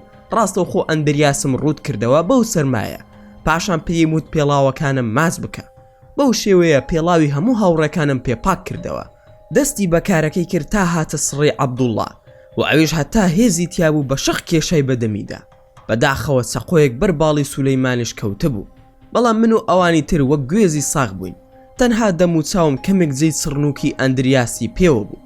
دواتر نزیکی ئۆتۆمبیلەکەی ئەندریاس کەوتمەوە و لە بەرچاوی خۆی بە تێڵایەک جامەکانیم شکان و بە چەقۆیەکیش تایەکانیم تەقان، بەڵام ئەندریاس هەر پێدەکەنی، بۆیە ئەوەندەی تر ڕقم لێ هەڵسا. ژمارەی ئۆتۆمبیلەکەیم لێ کردە و بردم لەگەڵ خۆمدا، خستمانە ناو ئۆتۆمبیلەکەی سولەیمان و بەجلەکانی خۆی بەسمەوە ماتۆڕەکانمان برد و ئەوانی لەگەڵی دابوون هەمویان ڕایان کرد. خۆم چوومە دواوە بۆ لای و سەرداریش لەگەڵمدا هات. پێم وت ئەی ئێستا وەزعەت چۆنە؟ دیسان هەمان قسەی کردە و وتی من باشتری کچی کوردم لە بەردەستدایە. کەوای ود منیش خراپم بەسەرهێنا، سەریم گرت و کێشان بە دەستکی ماتۆڕێکدا کە لە پشتی ئۆتۆمبیلەکەەوە بوو. ئایدن وتی بۆ کوێ دەچین؟ ماکوان لێ خۆڕە بۆ ئەو ماڵی کە چوونەتەوە بۆ کوردستان، چونکە ئۆتۆمبیل بە ئاسانی دەچووە گەراجەکەیان. گەیشتینە ئەوێ و هەموو شتەکانمان داگر. جەماعەتی تورک هاتنە لام و ئایدن وتی ماکوان ئەمانە هەمووی دەفرۆشین بە 250,000 کڕۆن. داینێ بۆ خۆمان چارەسەری دەکەین و ئەندریاسشت بۆ دەخینە دەریاوە. ماکوان نە ئەوە کاری ئێوە نییە، هەمووی داگرن. شتەکانمان داگرت و خسمانە گەراجەکە و تورکەکان ڕۆیشتن. پێم وتن دوای حساب دەکەین و سولەیمانیش زیادە وەردەگرێت و لای خەلیفا بۆتانی دادەنێ. لەگەڵ ڕەفیقەکانی خۆم گفتوگۆمان دەست پێ کرد. عەبدوڵڵا وتی من پێم باشە ئەندریاس بەرمە لای خۆمان، لە دووکان ژێرزەمینێکم هەیە و لەوێ دایدەنێم. ئێمەش قەنەعەتمان بە قسەکەی کرد. هەڵسە ئەندریاسی برد و ڕۆشت. ماتۆڕەکان هەر لە ماڵی هاوڕێکم مایەوە و ئەوێشمان سۆڵ کرد و هەموو ڕۆشنەوە بۆ ماڵی خۆیان و منش بۆ ماڵی غەزوورم. 3 ڕۆژ کەسمان یەکترمان نەبینی و من چووم بۆ لای ئۆسلۆ بۆ لای عەبدوڵڵا و سەرحەد و پرسییم کوا ئەندریاس لەکوێیە. عەبدوڵڵا ناردوومە بۆ ئاسمان، ئیتر نازام لەوێوە ناردویانە بۆ کام جەهەنم. ماکوان کورە ناشێ کوشت بێتت، شتی وا چۆن دەکەی؟ هەرچی بکەین ئێمە پیاوکوژ نین. عەبدوڵڵا کورە کوشتنی چی؟ ئەوە تا لە خوارەوە هەر پیتزا دەخوا. کەسومە لای سیر دەکەم عەبدوڵڵا هەویری پێدەشێلێ. ئەو 3 ڕۆژە هەموو هەویری دوکانەکەی پێشێلا بوو. ماکوان ئەندریاس پاشایەتێکت خۆش بوو یان بتکەمە شاگردی عەبدوڵڵا؟ ئەندریاس ماکوان 500,000 کڕۆنت دەدەمێ بەس با بگەڕێمەوە. عەبدوڵڵا جا 500,000 چییە؟ ئەو بەس بۆ زەلیلکردنی تۆ زیاد لەوەنی خرس کردووە. ئەندریاس 1 ملیۆن کڕۆنت دەدەمێ بەس ڕزگارم بکە لە دەستی ئەم عەبدوڵڵایە. ماکوان ئەوەی تۆ بیری لێ دەکەیتەوە هەروە ئاسان نییە، من بەقەت قورسایی تۆ پارەم هەیە. ئەندریاس چیت دەوێ بۆت بکەم؟ ماکوان زۆر شتم دەوێ، چۆن کار دەکەیت و ببینە شەریک، لە ژێر دەستی مندا کار دەکەیت و هەموو مشتریەکان و کڕینەکانمان تێکەڵ دەکەیت. ئەندریاس من ئامادەم. ماکوان چۆن بڕوات پێ بکەم؟ ئەندریاس 2 ملیۆن کڕۆن لە ژێر دەستت دادەنێم تا ئەو کاتەی متمانەم پێ دەکەیت. ماکوان من خاوەن بڕیار دەبم. ئەندریاس ڕازیم، بەڵام ماکوان هێرۆ وا باسی تۆی بۆ من نەکرد، بمزانی با بەو شێوەیەی دەمێک بوو دەبوومە هاوڕێت. ماکوان بەڕاست ئەی چۆن باسی کردوون، پێم بڵێ چۆن زانی تەلەفۆن بۆ من بکەیت، کێ پێیوتی؟ ئەندریاس هێرۆوتی کەسێکی سادەیت و هیچ پەیوەندی نییە بە کڕین و فرۆشتنی مادەوە، تەنها ئەو ڕقی لێت بوو، هەروەها داوای لێکردین تۆڵت لێ بکەینەوە. ئەمڕۆ هێرۆ بەم ژمارە تەلەفۆنەوە پەیوەندی پێوە کردم و وتی ماکوان گرتومی و چووە بۆ لێدانی فارسەکان و دێت بۆ لای تۆش. ماکوان تۆڵەتان کردەوە یاخودنا؟ و بەلامەوە سیر بوو کە هێرۆ بە تەلەفۆنەکەی موسەفا پەیوەندی کردبوو بە ئەندریاس. ئەندریاس وتی تۆڵت لێ سندی. ماکوان بە قسەم نەکەی هەموو توالێتەکانیشت پێ پاک دەکەمەوە تا ئەو کاتەی وەکو بۆ قپانت دەکەمەوە. ئەندریاس پەیمان بێت لە قسەت دەرناسم. ماکوان تەلەفۆنەکەم دەرهێنا و دامە دەستی وەوتم تەلەفۆن بۆ کێ دەکەیت بیکە؟ عەبدوڵڵا ماکوان ئەوە چی دەکەیت، ترسناکە؟ ماکوان وازی لێ بێنە پلانی خۆمە، تەلەفۆنەکەم دایە دەستی. ئەندریاس کەسم نییە تەلەفۆنی بۆ بکەم، نامەوێ. ماکوان ئەی ڕەفیقەکانت؟ ئەندریاس ئەوانە هەمووی بە پارە کاریان دەکرد، ئەوان ڕایان کرد و منیان بەجێهێش، منیش ئەوانم ناوێ و ئیشیشم بە کەس نییە. ماکوان کەواتە تۆ خاوەن پارەکەیت بۆ یەک کەست ناوێ، سەرمایەکەت باشە یاخودنا؟ ئەندریاس بەڵێ خراب نیم. ماکوان کێت لە پشتە و کار بۆ کێ دەکەی؟ ئەندریاس کە باڵام لە پشتە. ماکوان خۆشحاڵت کردم، دەهەستە با باوەشت پێدا بکەم، دەبوو زووتر قسەت بکردایە، عادەی پێم بڵێ لە کام گروپی؟ ئەندریاس لە گروپی سەگی ڕەشم. ماکوان خۆشحاڵم، ئەی کێ سەرۆکتە؟ ئەندریاس هەر خۆم سەرۆکم. ماکوان چۆن شتی وا دەبێ، ئەی کەیترت لەگەڵدایە؟ ئەندریاس هەر خۆمم ناوی ئەو خەڵکانم دابوو بە بارەگای سەرەکی لە نیویۆرک کە بە پارەکاریان دەکرد و یەکێک لەوانە هێرۆیە. ماکوان لەکوێوە پەیوەندیت پێوە دەکەن؟ ئەندریاس لە بەریتانیا و ئەمریکاوە. ماکوان لەکوێ کەرەستەکان وەردەگریت و بۆ دێت؟ ئەندریاس لە ئێران و ئەفغانستان وەری دەگرن. ماکوان کەواتە سوێندم بۆ بخۆ کە فێڵ ناکەین. ئەندریاس سوێن بە تاجی کە باڵا هاوکارت دەبم. عەبدوڵڵا هیچ تێناگەم ماکوان، ئەوە باسی چی دەکەن ئێوە؟ یەکێک لە شاگردەکانی عەبدوڵڵا سەری کێشا و وتی عەبدوڵڵا ڕاکە پۆلیس هاتووە بۆ دوکانەکە. عەبدوڵڵا ویستی سەری ئەندریاس بگرێت و بیکا بە تەنورێکدا و لەوێدا بیشارێتەوە. ماکوان وازی لێ بێنە حەقی ئەوت نەبێ، بڕۆ بزانە بۆچی هاتوون، ئەمیش دابنێ بۆ من. ئەندریاس ماکوان من ئاگادار نیم کە بۆچی پۆلیس هاتوون، هیچ پەیوەندی بە منەوە نییە، دەزانیت؟ ماکوان دەزانم، هەر باسی ئەو بابەتەش مەکە، با بڕۆینە سەرەوە بزانین چ باسە. ئەندریاس بەڕاستە؟ ماکوان بەڵێ بەڕاستمە، چونکە تۆ یەکێکی لە گروپی خۆم، ئەویش ئەگەر پەیمانەکەت بەریتە سەر. ئەندریاس تۆ شێفی گەورەی، واتە وەستای گەورەی، هەردووکمان بەیەکەوە چووینە سەرەوە و ئەوانەی کە هاتبوون پۆلیس نەبوون، بەڵکو کارمەندی تەندروستی بوون و بۆ پشکنینی شوێنەکە هاتبوون.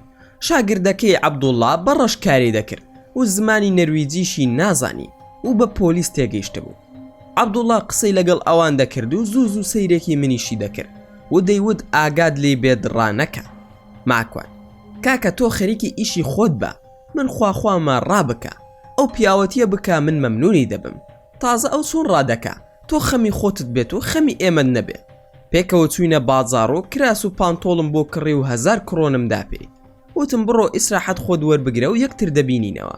بەس ئەندریاس تۆ زۆر بچووکی، زارێکی تر بیر لە یاریکردن لەگەڵ من مەکەرەوە و حەز ناکەم تۆ بیتە ناو بازاڕی منەوە. تۆ نەرویزیتی و توانای شەڕی گروپی ئێمەت نییە.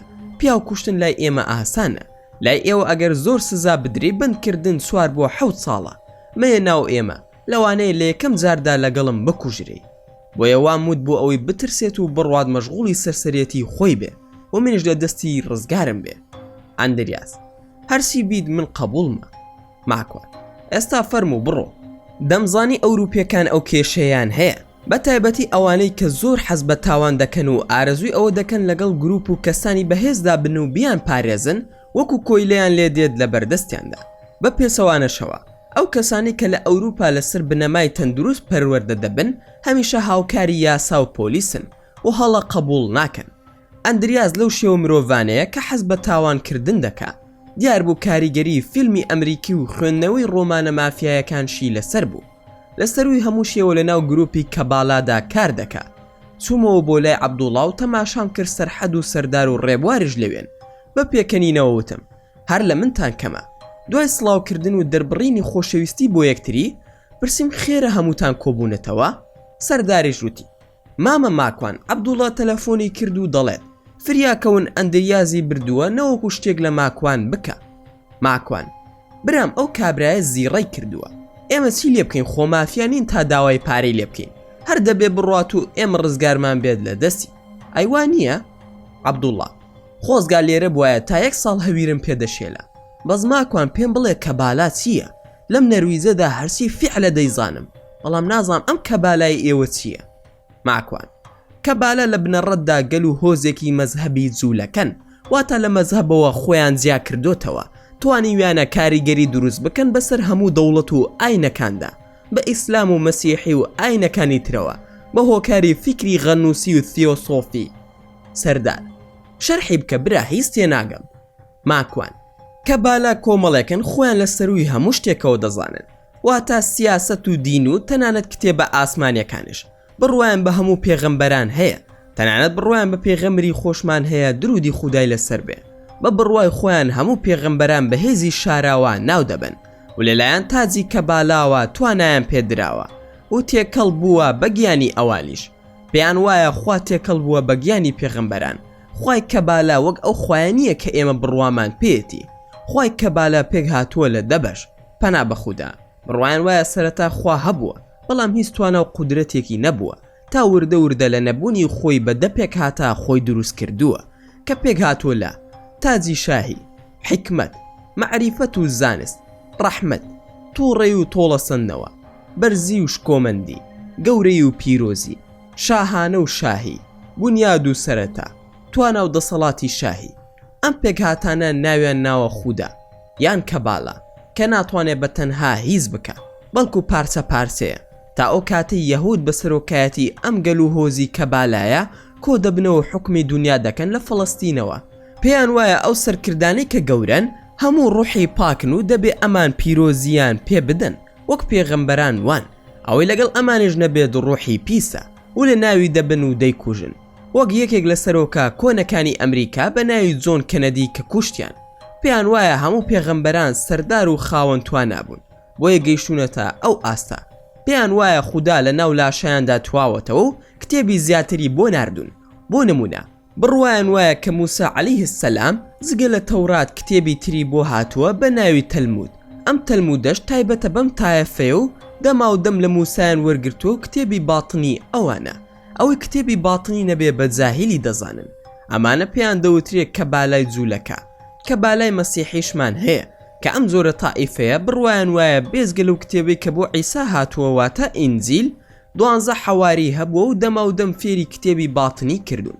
ئەویش ئەو تیۆسۆفیەیە کە لە ڕێگای گەورەترین ئافرەتی ساحیرەوە لە ساڵی 1831 لەدایک بووە و ناوی هیلانا پترۆفینا پلافاتسکیە. خەڵکی ڕووسیا و لە ساڵی 1891 بە هەلاکەت چووە. ماوەی 20 ساڵی ژیانی نادیارە و لە ناکاو دەردەکەوێت و کۆمەڵێک دروست دەکا بە ناوی کۆمەڵی فریاکەوتن، یان لە هەر وڵاتێک ناوێکی لێنراوە توانی لە سووریا و میسر و ئەمریکا و هیندستان و ئێران و ئەوروپا و ڕووسیادا زۆرترین خەڵک کۆ بکاتەوە. زۆربەی وڵاتانی جیهانیش گەڕاوە چووەتە تبت و گوایە لەوێ لەگەڵ ڕوحانەکاندا قسەی کردووە. ئەوانش کردویانە بە نوێنەری خۆیان بە فلسفەی تیۆسۆفی و زیاد لە 10 ساڵ خەریکی بڵاوکردنەوەی ئەم بیر و بۆچوو نەبووە. پێیان وایە کە بنەمای هەموو ئاین و فەلسفەیەک تیۆسۆفیە.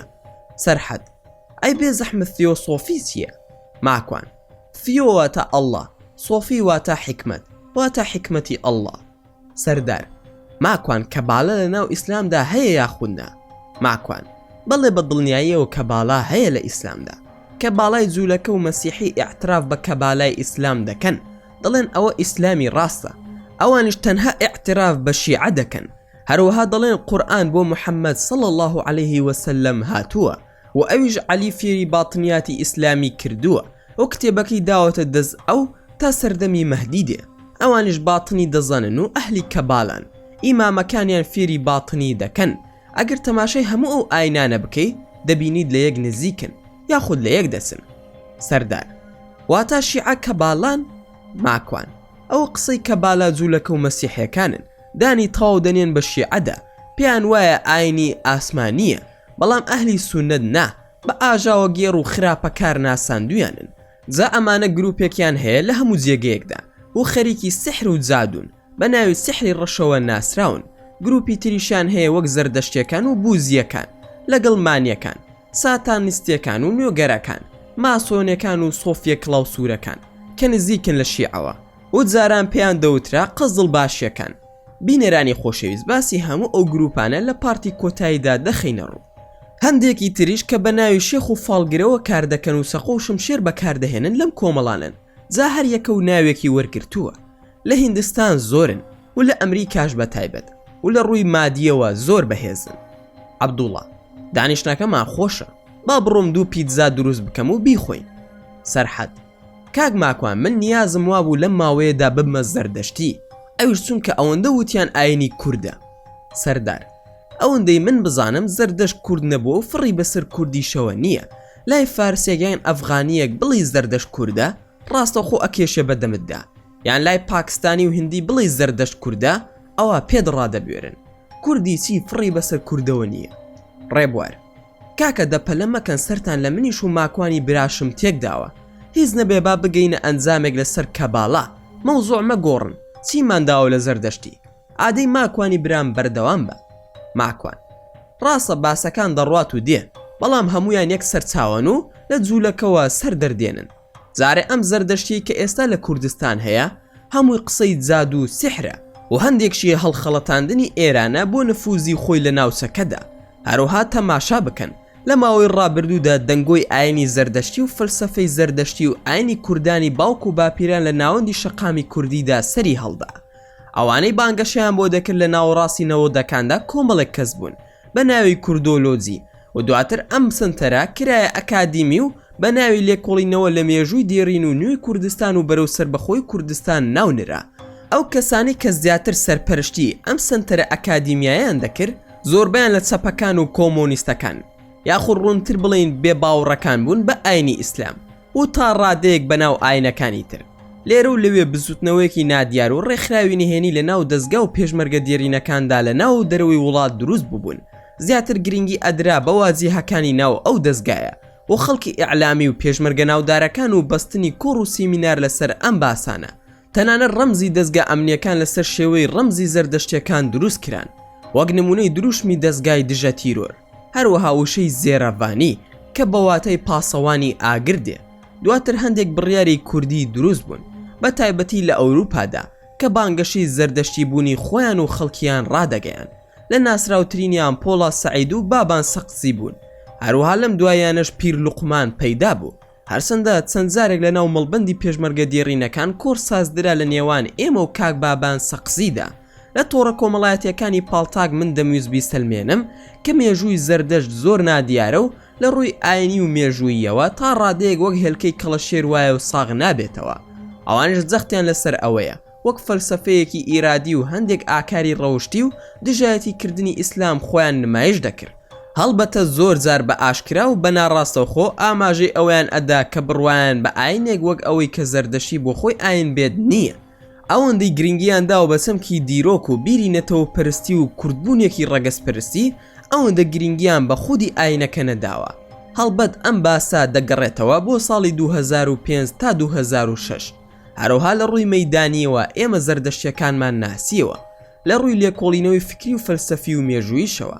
بە سەدان سەرچاوەمان ئەم دی و کردووە لەسەر ئەم بیر و باوەڕە و ئەم چەمکانەی کە ناو نراوە بە زەردەشتی هەر لە فارسی و عەرەبی و کوردی و بەستافێک کارمان کردووە بۆ بەدەزێنانی زانیاری زیاتر و لە ڕووی پاژماوەی دێڕین و خودی زەردەشتیەکان لە ئێران و چەند ئاسەوارناسێکش لە وڵاتی ئێران و لە هەرێمی کوردستانیش چەند زمان ناسێکی ئینگلیزیش.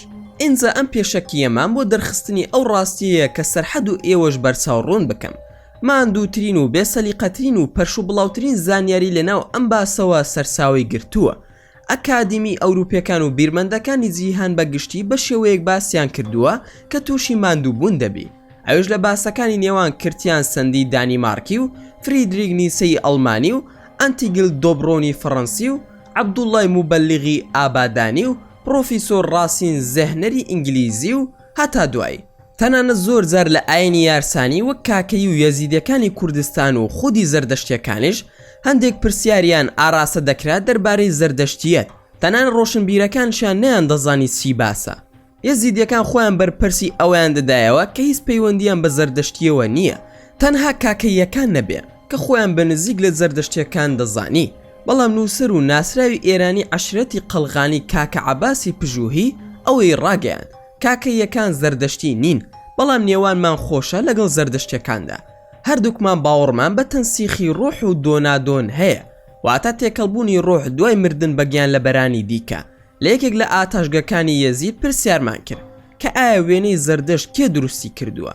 کاک عەبدوڵڵای خاکەسەر کە خۆی یەکێکە لە زەردەشتیەکان ئەوەی پشتڕاست کردە و وتی ئەم وێنەیە کەسێک دروستی کردووە بە ناوی ڕەزای ڕەزەویانی یەزیدی کە لە ساڵی 1985 زانی لە لۆس ئەنجلۆس کۆچی دوایی کردووە و لە حیزبی تودەی کۆمونیستی ئێران بووە. هەر هەمان کەسا کە وێنەی ئیمام عەلی دروست کردووە لە سەردەمی شادا. بە کورتی و پوختی با ماندوو نەبین باسەکانش درێژە نەکێشێ، با نانەکەمان بخۆین و پیتزا کەشمان هات. دەستمان کرد بە پیتزا خواردن. تەلەفۆنەکەم لێیدا و ئەندریاس پەیوەندی پێوە کردم. هەمووی 2 کاژمێر بوو ڕۆشتە بوو.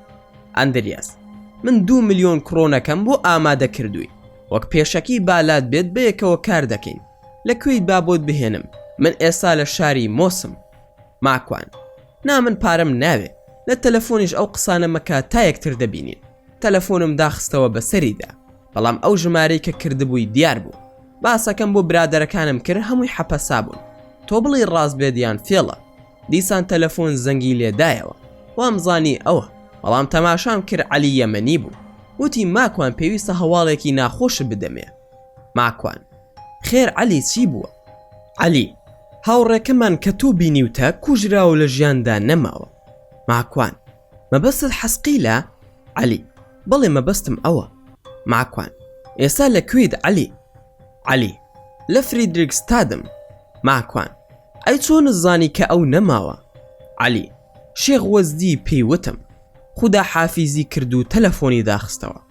ماکوانیش وتی لا حەولە وەلا قووەتە ئیلا بالله. عەبدوڵڵا، چی بووە ماکوان؟ سەردار، براکەم کێ مردووە؟ سەرحەد، ئەو کەسی مردووە ڕەفیقمانە تا تەعزیی بۆ دابنین؟ دەورە چیان بۆ باز بکەم و چیان پێ بڵێم کێ مردووە؟ خۆشم تاسا بووم، نەمدەزانی باسی چی بکەم. هیچم نەوت. بۆ 3 جار تەلەفۆنەکەم زەنگی لێدایەوە. ئەم جارەیان سەیران خان بوو. وتی ماکوان ئاگادار بە هێرۆ لە نەخۆشخانە ڕای کردووە. ئەم جارەش وتم لا حەولە وەلا قووەتە ئیلا بالله. سەردار، کاکە شێت بووم، پێم بڵێ چی بووە؟ بە هاوڕێکانم وت وەرن باشی کاری ئەم بابەتە بکەین. ئەندریاس دەیەوێ پارەیەک لای من بخەوێنێ بۆ ئەوەی پێکەوە کاری دەرمان فرۆشتن بکەین. عەلی یەمەنیش هەواڵی پێدام کە هاوڕێکەمیان کوشتووە و ناوی عەبدوڕەحمانی حەسقیلە. پێشتر لەگەڵ ئەم گروپەدا کاری کردووە. سەیران خانێژ هەواڵی داینێک کە هێروی خوشکەزای ڕای کردووە. چی بکەین باشە؟ سەردار، چیت پێ باشە وا دەکەین. سەرحەد، حەقمان چییە بەسەر هێرۆوە؟ بە نیسبەت ئەو برادەرت کە کوژراوە، ئەگەر دەڵێ دەسین تۆڵەی دەکەینەوە و ئەو هەتیوە پیسە نەرویزیەش ئیهمال بکە. عەبدوڵڵا من دەڵێم با بچینە لای ئەندریاس و پارەکەی لێوەرگرین و لەوێژ هێرۆ دەبینینەوە و ڕادەستی نەخۆشخانە و کەس و کاری دەکەینەوە. بۆ ئەو کاک عەبدوڕەحمانەش چی ئەڵێن من ئامادەم، حەقکردنەوە دەڵێن یان سوڵح دەڵێن من لە خزمەتتاندا. ڕێبوار من پێم باشە پەیوەندی بە پۆلیسەوە بکەین و هەموو ڕاستیەکانیان پێ بڵێین و ماکوانیش لەم ڕەوشە ڕزگاری بێ. ماکوان ئێوە دەزانن عەبدوڕەحمانی حەسقیل کێیە؟ عەبدوڵڵا حتمما لەوانەیە عەرەب بێ، جەماعەتی ژووتیان نازانین. ماکوان جنۆکەیەکی ڕەفیقی من بوو، ئەو بوو منی ڕزگار کرد لە بندستی جەماعەتەکەی ئەندریاز. بڕوا دەکەن بەم شتەیە خودنا کەوامود هەمویان حەپەسا بوون بە دیارمەوە. سەرحەدوتی ماکوان پێمان ڕادەبوێری یان چی؟ ڕێبوار ئەرە کاکە ئەم هەموو شتە عەزیب و غەریبە چیە لای تۆ دەردەچێ؟ عەبدوڵڵا با بڕۆین ئەو 2 ملیۆنە بهێنین و ئەندریاز دەکوژین لە تۆڵی ئەو برادەرە جنۆکەیە. ماکوان سەردار تۆ دڵی چی؟ سەردار تۆ چی دەکەی من لەگەڵتم؟ سرم لە هیچ دەرناسێ بەس تۆ چی دەڵێی من ئامادەم. پلانم داڕشت و بۆم باسکردن کە چی دەکەین. کەوتینە ڕێ بەرەو شاری مۆس. لە ڕێگادا تەلەفۆنم کرد بۆ ئەندریاس و پێم وت ئەدرەسەکەتم بدەرێ با بێمەلات. وەیە داوای ئەدرەسم کرد تاوەکو بزانم لە ماڵدایە یاخود لەکوێدایە تا بە ناڤیگراشۆن و سیستەمی گۆگڵ جێگاکەی بدۆزمەوە. ئەو ناونیشانەی کە دابووی شوقەیەک بوو لەو شارە لە قاتی چوارم کە زانیم شوقەیە و ناو شارە کەواتە هیچ شتێکی ترسناک لەوێ ڕوونادا. کە نزیک جێگاکە بووینەوە وتم تەنها گڵۆپی ناوەدا بگیرسێنن بۆ ئەوەی بزانێت 3 کەسین. ئەندریاسم بان کرد و هاتە خوارەوە بە کۆڵە پشتێکەوە. وتی وەرن بڕۆینە سەرەوە بۆ لای من. ماکوان نا ئەوە ماڵی کێ زارێ؟ ئەندریاس ئەوە ماڵی خۆمە و کڕیومە، کەس نازانێ ئەوەم هەیە. ماکوان هێرۆ پەیوەندی پێوە نەکردووی؟ ئەندریاس نا ئەی تۆ نەدڕفاندووە؟ ماکوان با بەڵام ڕای کردووە. ئەندریاس ئاسانە ئێستا بۆ دەدۆزمەوە، بەڵام پێم بڵێ ماکوان حەزت لە هێرۆیە یاخود نا؟ ماکوان زۆر ئیتر تۆ ناسی بەلایدا و ئەگەر بزانم لەگەڵی ئەخەوی کە لی سرت لە ناو دەبم. ئەندریاس ئیتر من کاری وا ناکەم. ماکوان باشە ئەو ڕۆژەی پەیوەندی پێوە کردی نەتزانی چۆن تەلەفۆنی موستەفای دەستکەوتووە؟ ئەندریاس من ئەوەندە دەزانم بە ژمارەی ئەو موستەفایە کردی، دەنا نازانم موستەفا کێیە. ماکوان باشە با بڕۆین، بەڵام جارە پێم بڵێ لە کوێن؟ ئەندریاس دەچینە ماڵی ئافرەتێک ناوی ماریتایە لەوێ دادەنیشین. ئافرەتێکە بۆ دکتۆرێک کار دەکات و دکتۆرەکەش ناوی ئەلفرێدە و خەڵکی بەڕیتانیایە، بەڵام دەمێکە لە نەرویز دەژی. ماکوان هەموو بەیەکەوە کار دەکەن و لە گروپی سەگی ڕەشن؟ ئەندریاس نا ئێمە دەچینە ئەوێ دادەنیشین و هێرۆ و هەندێک ئافرەتی تری خەڵکی تایلەند و فلیپین و رووسیا و لیتوانیا بۆ ئێمە دێنن بە پارە. ئێمەش لەگەڵیاندا ڕادەبوێرین بە پارە و زۆر جارێش بە دەرمان. ماکوان کێ سەرپەرشتیتان دەکات؟ ئەندریاس من سەرپەرشتیان دەکەم لەگەڵ ئەلفرێد، بەس ئەو کەمتر دێتە ئەوێ، لە عیادەی خۆی کار دەکات و جێگا و کاری تایبەتی خۆی هەیە. ماکوان ئەم ئافرەتانە چۆن دەست دەکەوێت؟ ئەندریاس هەندێکیان دەکڕن بە پارە لە باندەکانی ئەوروپای شەرقی و هەندێکشیان بە فیزا لە ئاسیاوە دەیانهێنین بۆ ئێرە بە ناوی کارەوە بۆ خۆیان دەبنە لەش فرۆش و کار دەکەن. پارەکەیان خراپ نییە و هەندێکیان ڕادەکەن و هەندێکیان دەمرن و هەندێکشان بەردەوامن لە کارکردن. ماکوان ئەی هێرۆ چۆن والێ کردووە؟ ئەو پێویستی بە هیچ نەبوو؟ ئەندریاس شەوێکیان لەگەڵ ئەو فارسانەدا هاتەبوون کە ئێستا لە زیندانن. سەمایەکی زۆر جوانی کرد. ئیتر من خۆم حەزم لێ کرد، چەند جارێک دەرمانم داپەی بە خۆڕایی تا معتادم کرد. ئێستا ناتوانێت لێم زیا ببێتەوە، بەڵام بە دڵنیاییەوە با بۆ تۆ بێت ماکوان، دیاری منە بۆ تۆ و سەماکەشی زۆر جوانە. هەندێک قسەی تریشی کرد و یەک تۆزی مابوو بکێشم بە دەمیدا، بەڵام هەرچۆن بوو دانم بە خۆم داگرت و بێدەنگ بووم. ماکوان ئەی دکتۆر ئەلفرێد بۆچی لەگەڵ ئێوەدایە؟ دەرمانتان بۆ دروست دەکا یاخود چی؟ واتە زۆری مادەکان تێکەڵ دەکات تا بیفرۆشن؟ ئەندریاس نا ئەو کابرایە زۆر ترسناکە، کەس ناتوانێت لە ڕوویدا بوەستێ. ماکوان بۆچی؟ ئەندریاس ئەو مێشکی مرۆڤ تێکەڵ دەکا. ماکوان چۆن شتی وا دەکا؟ ئەندریاس خەریکی کارێکە بۆ گروپەکەمان، زۆرێک لە خەڵکی بۆ ئێمە دروست دەکات و کاری پێ دەکەین. هەندێکی لێرە بەکاردێنن و هەندێکی لە وڵاتانی تر. ماکوان واز لە کارەکە بێنە، دەرمانی پێدەفرۆشی و خەڵکی پێدەکوژیت و هەتا دوایی ئەوە دەزانم و کێشەی من نییە، بەڵام ئەوە نازانم چۆن دروستیان دەکا. ئەندریاس قسە بکەم ئاساییە؟ پاشان چاوی خسە سەر سەردار. ماکوان ئاساییە سەردار خۆمانەیە، فەرموو قسە بکە. ئەندریاس ئەم کابرایە خەڵک دەڕفێنێ، بۆ نمونە ئەگەر کەسێک تووشی لە بیرچوونەوە بوو بێت بە هەر هۆکارێک ئەم هەوڵی لەگەڵ دەدا و ڕابردوویەکی بۆ دروست دەکات تا هەر کارێکی بوێت بۆی ئەنجام بدە. جا هەندێکی تر لە وڵاتانی ئەوروپیەوە دەهێنێت و هەمان کاریان لەگەڵ دەکا، هەروەها دەرمانیان دەداتێ بۆ ئەوەی بیری ڕابردوویان نەکەوێتەوە. ماکوان واتە مێشکی دەسڕێتەوە دواتر بە ئارەزووی خۆی کەسایەتی بۆ دروست دەکا، جا ئەوە چۆن دەبێ؟ ئەندریاس جاری وا هەیە دەڵێت تۆ فلانە کەس باوکتی کوشتووە، یان تۆ ساحری یان پیاو چاکی، واتە ڕابردووی کەسەکە ئەشواتەوە و خۆی ڕابردوویەکی بۆ دروست دەکا بە ئارەزووی خۆی. تێگەیشتی ئێستا؟ ماکوان تێگەیشتم، ئەوە ئیشی مۆساد و زیاتریش ئیشی ماسۆنیەکانە، کەواتە تۆ ماسۆنیت. ئەندریاس من نەگەیشتومەتە ئەو پلەیە. ماکوان ئەی کێ ناڵێت تۆشی والێ کردووە؟ ئەزانی دایک و باوکت کێن؟ لەگەڵ ئەوروپیەکاندا ئەو قسانە زۆر ئاساییە و ڕاشکاوانە قسە دەکرێت و کەمتر موجامەلە یەکتر دەکەن. ئەویش لەبەر ئەوەی بەشێکی زۆری خەڵک هەیە لە ئەوروپا تا ئێستا نازانێت دایک و باوکی کێیە. ئەندریاس نابڕوا ناکەم، چونکە ئەزانم دایکم کێ و ننک و باپیریشم دەناسم، بەڵام نازانم باوکم کێیە. دایکم دەڵێ نەمساویە و جارێک چووە بۆ نەمسا و شەوێک لە دیسکۆ لەگەڵ نەمساویەکدا ڕای بواردووە و من لە دایک بوومە. چەند زار وەڵامی بۆ ناردبوو کە بێت و من ببینێ، بەڵام هەر نەهاتبوو. منش لە مێشکمدا وجودی باوکایەتی نییە و ڕقم لە هەموو باوکێکە لە جیهاندا. ماکوان باشتر، مادام خەمێکی کەمترت هەیە، ئەگەر بتزانی با باوکت کێیە دەبوو خەمی ئەویش هەڵگیری. تۆ جارێ باسی دکتۆر ئەلفرێدم بۆ بکە. ئەندریاس وەک گوتم خەریکی ئەو جۆرە کارانەیە. ماکوان هیچ نمونەیەکت لایە لەسەری؟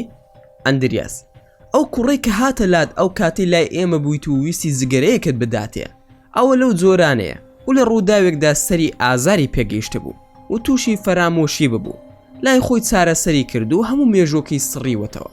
ئێستا کردوێتی بە پیاوکوژی خۆی. جارێکیان ڕقی لە دکتۆرێک بوو، ئەم کوڕی نارد و دکتۆرەکەی پێکوشت. پێیوت بوو کە ئەو دکتۆرە هەموو زاکیری تێکداویت و ژنەکەت و دوو منداڵی کوشتویت، لە کاتێکدا ئەو کوڕە ژن و منداڵی هەر نەبووە. وابزانم گەیشتینە جێگای مەبەست. ماکوان بڕۆ بزانە لەوەیە یاخودنا. ڕۆشت و پارەکەی لە جێگەی خۆیدا جێهێشت. خێرا من و سەردار تەماشامان کرد پڕ بوو لە پارە. وتم لە جێگای خۆیدا بۆی دانێنەوە. پاش کەمێکی پێسوود تەلەفۆنی بۆ کردم و وتی ئەو لێرەیە بەڵام بۆم نایەتە دەرەوە، خۆت وەرە بۆ لای. کەسوم ئەوەی من بینیم یاخوا کەس نەیبینێ. سۆزانی خانەیەکی تەواو بوو، بۆنی حەشیش و مەریوانە و دەرزی هیرۆین و هەموو جۆرە کەرەستەیەکی نەشیاوی تیا بوو. هەرچوومە ژوورەوە ئەندریاس بیرەیەکی بۆ من و سەردار هێنا. منیش وتم ناخۆمەوە چونکە سیارە لێ دەخڕم و ئەویش وتی پاش کەمێکی تر سیارە لێ دەخڕم. چوومە لای هێرۆ پارەی پێ نەبوو، ئەپاڕایەوە لەو نەرویزیانە تا دەرزیەکی هێرۆینی بۆ بکەن. داوای 1200 کڕۆنیان لێ دەکرد، ئەویش پێی نەبوو. ئەگریا و دەچووە باوەشی هەمویان، کەس ڕووی پێ نادا چونکە کارتی پارەکەیان لێ سند بوو. چون گەیشت بوو ئەو ماڵە من نازانم، بەڵام دڵم پڕ بوو بۆی. سەردار کاکە من پارەکەی بدەمێ؟ ماکوان ناپێویست بە پارە ناکە، ئێستا پێیان دەکەم بەس با تەلەفۆنێک بکەم. تەلەفۆنم کرد بۆ سەیرانخان و پێم وت دۆزیمەتەوە و دەتوانم بیهێنمە دەرەوە، بەڵام دەترسم کێشەیەکمان بۆ دروست بکە. بە دکتۆرەکان بڵێ بزانە ئاساییە دەرزیەکی بۆ بکەن تا بتوانین ڕادەستی بکەین. سەیران کاتم بدەرێ خێرا وڵامت لێ دەگێڕمەوە. ماکوان فەرموو. پاشان چووم بۆ لای هێرۆ وتم من پارە بدەمێ دەرزیەکت بۆ بکەن، دوای لەگەڵ مندا دەگەڕیتەوە؟ هێرۆ دەستی کرد بە گریان و وتی بەس لای کەس باسی مەکە. ماکوان ئەو پەیمانە نادەم، دڵنیا بە بۆ دکتۆرەکانتی باز دەکەم، بەس دڵنیا بە بۆ موستەفا و سەیرانی باز ناکەم. هێرۆ دە پارەکەم بدەرێ مادام. ماکوان پێویست ناکە پارەت بدەمێ، چونکە ئەمانە خۆیان هەمویان بۆ من کار دەکەن. هێرۆ ئەم قسانت بەڕاستە؟ بە تووڕێیە و بانگم کرد لە ئەندریاز و تۆزێک خۆم فش کردە و وتم چی دەوێ با بۆی بکەن؟ ئەندریاز بزانن خۆشەویستی گەورەمان چی دەوێت بۆی بکەن. دەرزیان بۆ کرد و 20 خولەک بێهۆش بوو.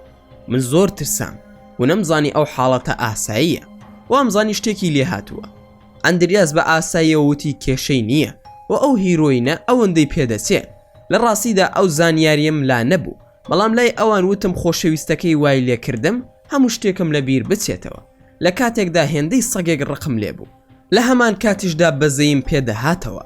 سەیران خان تەلەفۆنی بۆ کردم و وتی دکتۆرەکان وتویانە ئاساییە، بەڵام هەرسی کردووە بیهێنێتەوە بۆ نەخۆشخانە. ماکوان باشە وەرە لەوێ لێم وەربگرن، با ئێمە نەینە لای دکتۆرەکان. هێرۆمان خستە ناو ئۆتۆمبیلەکە و گەڕاندمانەوە بۆ نەخۆشخانە. ئەومان بەجێ هێشت و کاتی نوێژی مەغریب بوو. داوام کرد لە سەردار و هاوڕەکانی ترم کە بچینە ماڵی ئێمە نوێژەکانمان بکەین و ئەمیش بەرین لەگەڵ خۆماندا. ناچار چووینە ئەوێ و هەمومان نوێژەکانمان کرد تەنها سەرحەد و ئەندریاز نەبێ. دوای تەوابوونمان ئەندریاز پارەکەی دەرهێنا وتی ئەو 2 ملیۆنەکەیە و من ئامادەم قسەی خۆم ببەمە سەر. مشتەرەکانمان چاوەڕێ دەکەن تاوەکو ئینەرزیان بدەینێ و دەستکەین بە دابەشکردن. دوای ئەوەی ئەندریاز وتی من ئامادەم قسەی خۆم ببەمە سەر و مشتەرەکانمان چاوەڕێمان دەکەن تاوەکو ئینەرزیان بدەینێ و دەستکەین بە دابەشکردنی. منیش نەمدەزانی چۆن خۆم لەو وێزگەی ڕزگار بکەم. ئەگەر ڕاستی بڵێم دەترسم دوای خەڵکی ترم بۆ کۆبکاتەوە و دیسان شەڕم پێ بفرۆشێ. خۆ ناکرێت دەست بکەم بە دەرمان فرۆشتن. ئەترسام لەوەی ئەم کوڕە چاوی پۆلیسی لەسەر بێ و منیش لەگەڵیدا بگیرێم و حیا و شەرەف و کەڕامەتم بڕوە. لە پاشانیشدا کەس بڕوای پێ نەدەکردم. سوبحان الله گیرم کردبوو. ئەترسام لە ڕوحی ئەو کوڕانی کە لەگەڵمدا بوون. عەبدوڵڵا دەیود ماکوان با بیکوژین و پارەکەشی دەبین و لەناو بردنیشی لەسەر من. ئەمانە نەرویجین و کەسیان نییە، خۆ خاوەن عەشیرە نین وەکو لای خۆمان. ماکوان ئێمە لە خوددا دەترسین. منش حەزم لە خوێن ڕێژی نییە و نە ئەوەندە پارەم بەلاوە گرینگە و نە ئەوەندە ژیان بەلامەوە گرینگە، بەڵام ماڵ و مناڵم زۆر لا خۆشەویستە و ئەوان دەستی منیان بۆ زۆر شت بەستووە. نازانم خوددایە چی بکەم. ناسار وتم ئەندریاز دوای ئەوەی لە سەروی خۆمەوە بە منیان ڕاگەیاندووە کە تۆ ناتوانانی بیتە ناو ئێمەوە دەبێ بۆ خۆت کار بکەی، بەڵام ئەتوانین هاوکاریت بکەین و تۆش هاوکاری من بکەی ئەگەر پێویستیمان بە یەکتر بوو. ئەندریاز بەڕاستە ماکوان پێم ناخۆشە، بەس ماکوان دەتوانی بمپارێزی؟ چەندم پارە لێ دەسەنی ئێستا؟ ماکوان هیچ، پارەی تۆمان پێویست نییە. کەوام ود عەبدوڵڵا شێت بوو، ئاگام لێ بوو خەریک بوو بۆم هەڵسێ. ئەندریاز نابێ، من 500,000 هەر دادەنێم. ماکوان ئێمە پارەمان ناوێ. سەرداری ژووتی ماکوان وەریگرە و ئەیدینە ماڵە شەهید و ئەنفال کراوەکان. ماکوان پارەکە حرامە، ئەوە خوێنی خەڵکە و ئێمە ژوەری ناگرین. سەرحەد وەریگرە و دەیدینە کۆمیتەی شەهیدان. عەبدوڵڵا ئەیدینە مەکتەبی شەهیدان. هەرچەندە هاوڕەکانم جەختیان لەوە دەکردەوە کە پارەکە وەرگرم، بەڵام من ڕازی نەبووم، چونکە ئەو پارەیە حرامە و ناکرێتە خێر. ناکرێت ئێمە ببینە ڕۆبن هود و پارە لە خەڵک بزین و بیدەینە هەژارە. ئێمە مۆم نین بۆ ڕووناکی بتوێنەوە خۆمان بسووتین.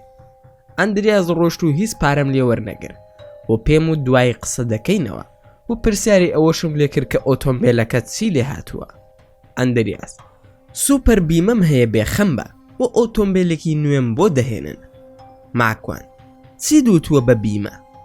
ئەندریاز پێم وتن دزوای لێ کردووە.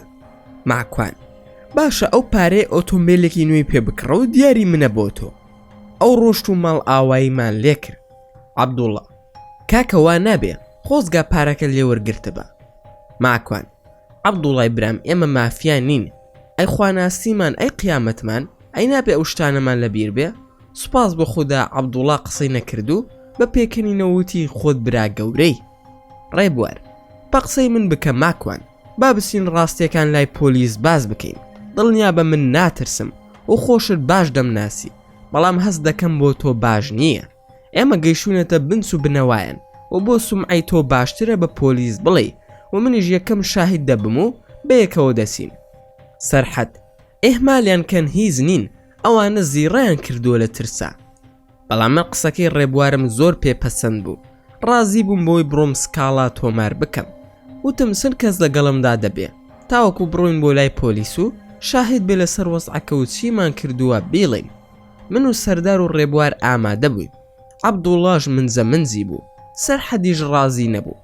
پێشنیارم کرد کە تەنها ئێمە وەک 3 کەس لەم کارەدا بووین. ئەوەشی ڕازی نییە من پێڵاوەکانی دەکەمە سەرسرم.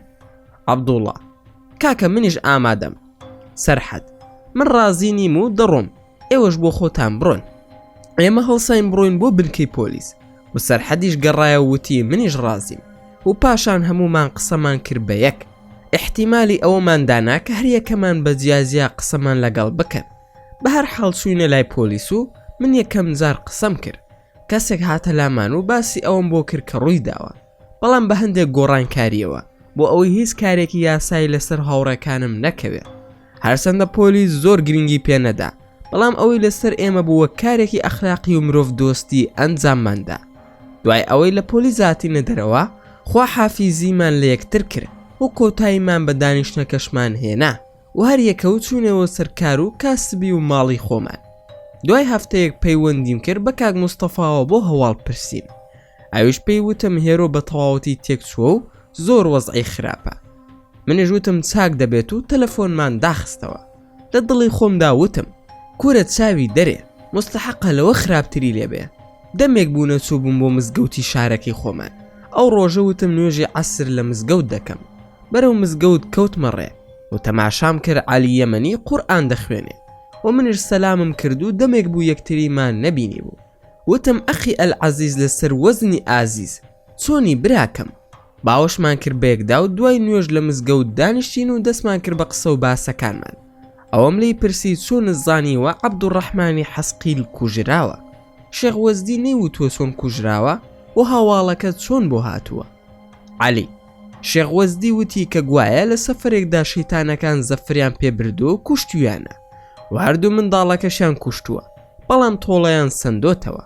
دیارێکشی بۆ تۆ داناوە، بە هاوڕێکانیان ناردوێتی بۆ لای شێخ وەزدی.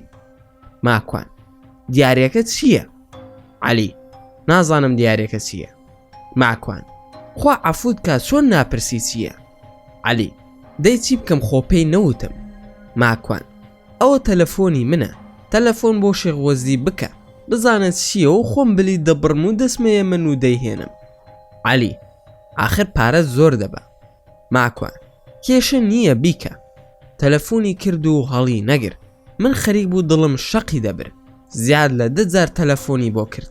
بە هەر حاڵ من هیچ هیوایەکم نەما. پێی وتم هەرسیت کردووە با قسەی لەگەڵ بکەین. عەلی: باشە، ئەی ماکوان ئازیز شووی کردووە یاخود نا؟ ماکوان: نەخێر شووی نەکردووە، هەموو شەو خەوت پێوە دەبینێ. عەلی: کێشە نییە گاڵتەم پێ بکەم ماکوان کوردی، تۆ بە هاتای بۆیە من ژنم بۆ دەهێنای، بەس تۆ وانید لەگەڵم. ماکوان: ئەقی عەلی ئاخر ئەمە دوکان نییە تۆ بیپسیەکەم بۆ بکڕی منیش کۆکا کۆلایەکەت بۆ بکڕمەوە، کەس لێرە خۆی بڕیار دەدا.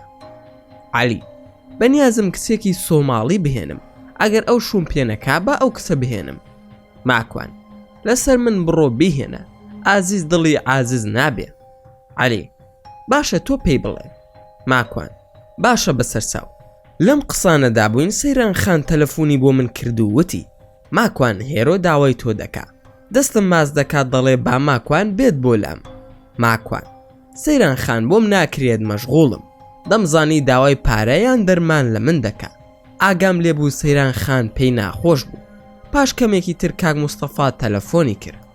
ماکوان ئەو کچە داوا دەکا بزانێت چییە. عەرزی کاک مستەفام کرد و وتم حەزم بە سەر و چاوی نییە و نامەوێ ببینم، جاڕاست دەوێ من خۆمی لێ دەشارمەوە. مستەفا: ماکوان بڕوا بکە زۆر گوناحە، دایکی 1 جار سەردانی کردووە لە نەخۆشخانە و براکەی هەر نەچووە بەلایدا، تەنها سەیرانە لە ڕای خوا دەسێ بۆ لای. ماکوان: من دەزانم بۆسی داوام دەکا، بۆ ئەوی پارەی بدەمەیان دەرمانی بۆ پەیدا بکەم، ئەوەش بە من ناکرێ. مستەفا: بڕوا ناکەم ئەوە بێ، خۆت دەزانی بەس بە قسەم کە بڕۆ. ماکوان: لەبەر دڵی تۆ دەچم، بەس ئەمڕۆ نا لە مەجالێکی تردا. لەگەڵ عەلی خوا حافیزیم کردو و هاتمەوە بۆ ماڵەوە. بۆ بەیانی پۆلیس تەلەفۆنی بۆ کردم و وتیان ماکوان تا بنکەی پۆلیس وەرە. ماکوان: ئێستا؟ داوایان کرد هەر ئێستا ئەگەر لە کارنی. ماکوان: نەخێر لە کار نیم و هەر ئێستا دێم. پۆلیس: دەزانی بۆچی بانگمان کردووی؟ ماکوان: نەخێر. پۆلیسەکان دەستیان کرد بە قسەکردن و وتیان ماوەی چەند مانگێکە چاومان لەسەر تۆ داناوە و ئاگاداری هەموو هەڵسو کەوتەکانتین لەگەڵ هاوڕێکانت لە ئۆسلۆ و لەگەڵ هەموو ئەوانەی کە پەیوەندیتان هەبووە. ئاگاداری ئەوەش بوون کە چۆن خەڵکت کۆ کردووە و شەڕت لەگەڵ گروپی ئەندریاس و دکتۆرەکەدا کردووە. ئاگاداری ئەوەشین کە تۆ ئۆتۆمبیلەکەی ئەندریاست خراپ کردووە. ماکوان ئەی ئاگاداری ئەوەن کە چۆن لە منیاندا و منیان ڕفاندووە، چاوەڕێ ئەوە بوون بمکوژن؟ پۆلیس بەڵێ ئاگادار بووین. ماکوان کەواتە ئێوەش لەگەڵ ئەواندا لە تاواندا بەشدار بوون.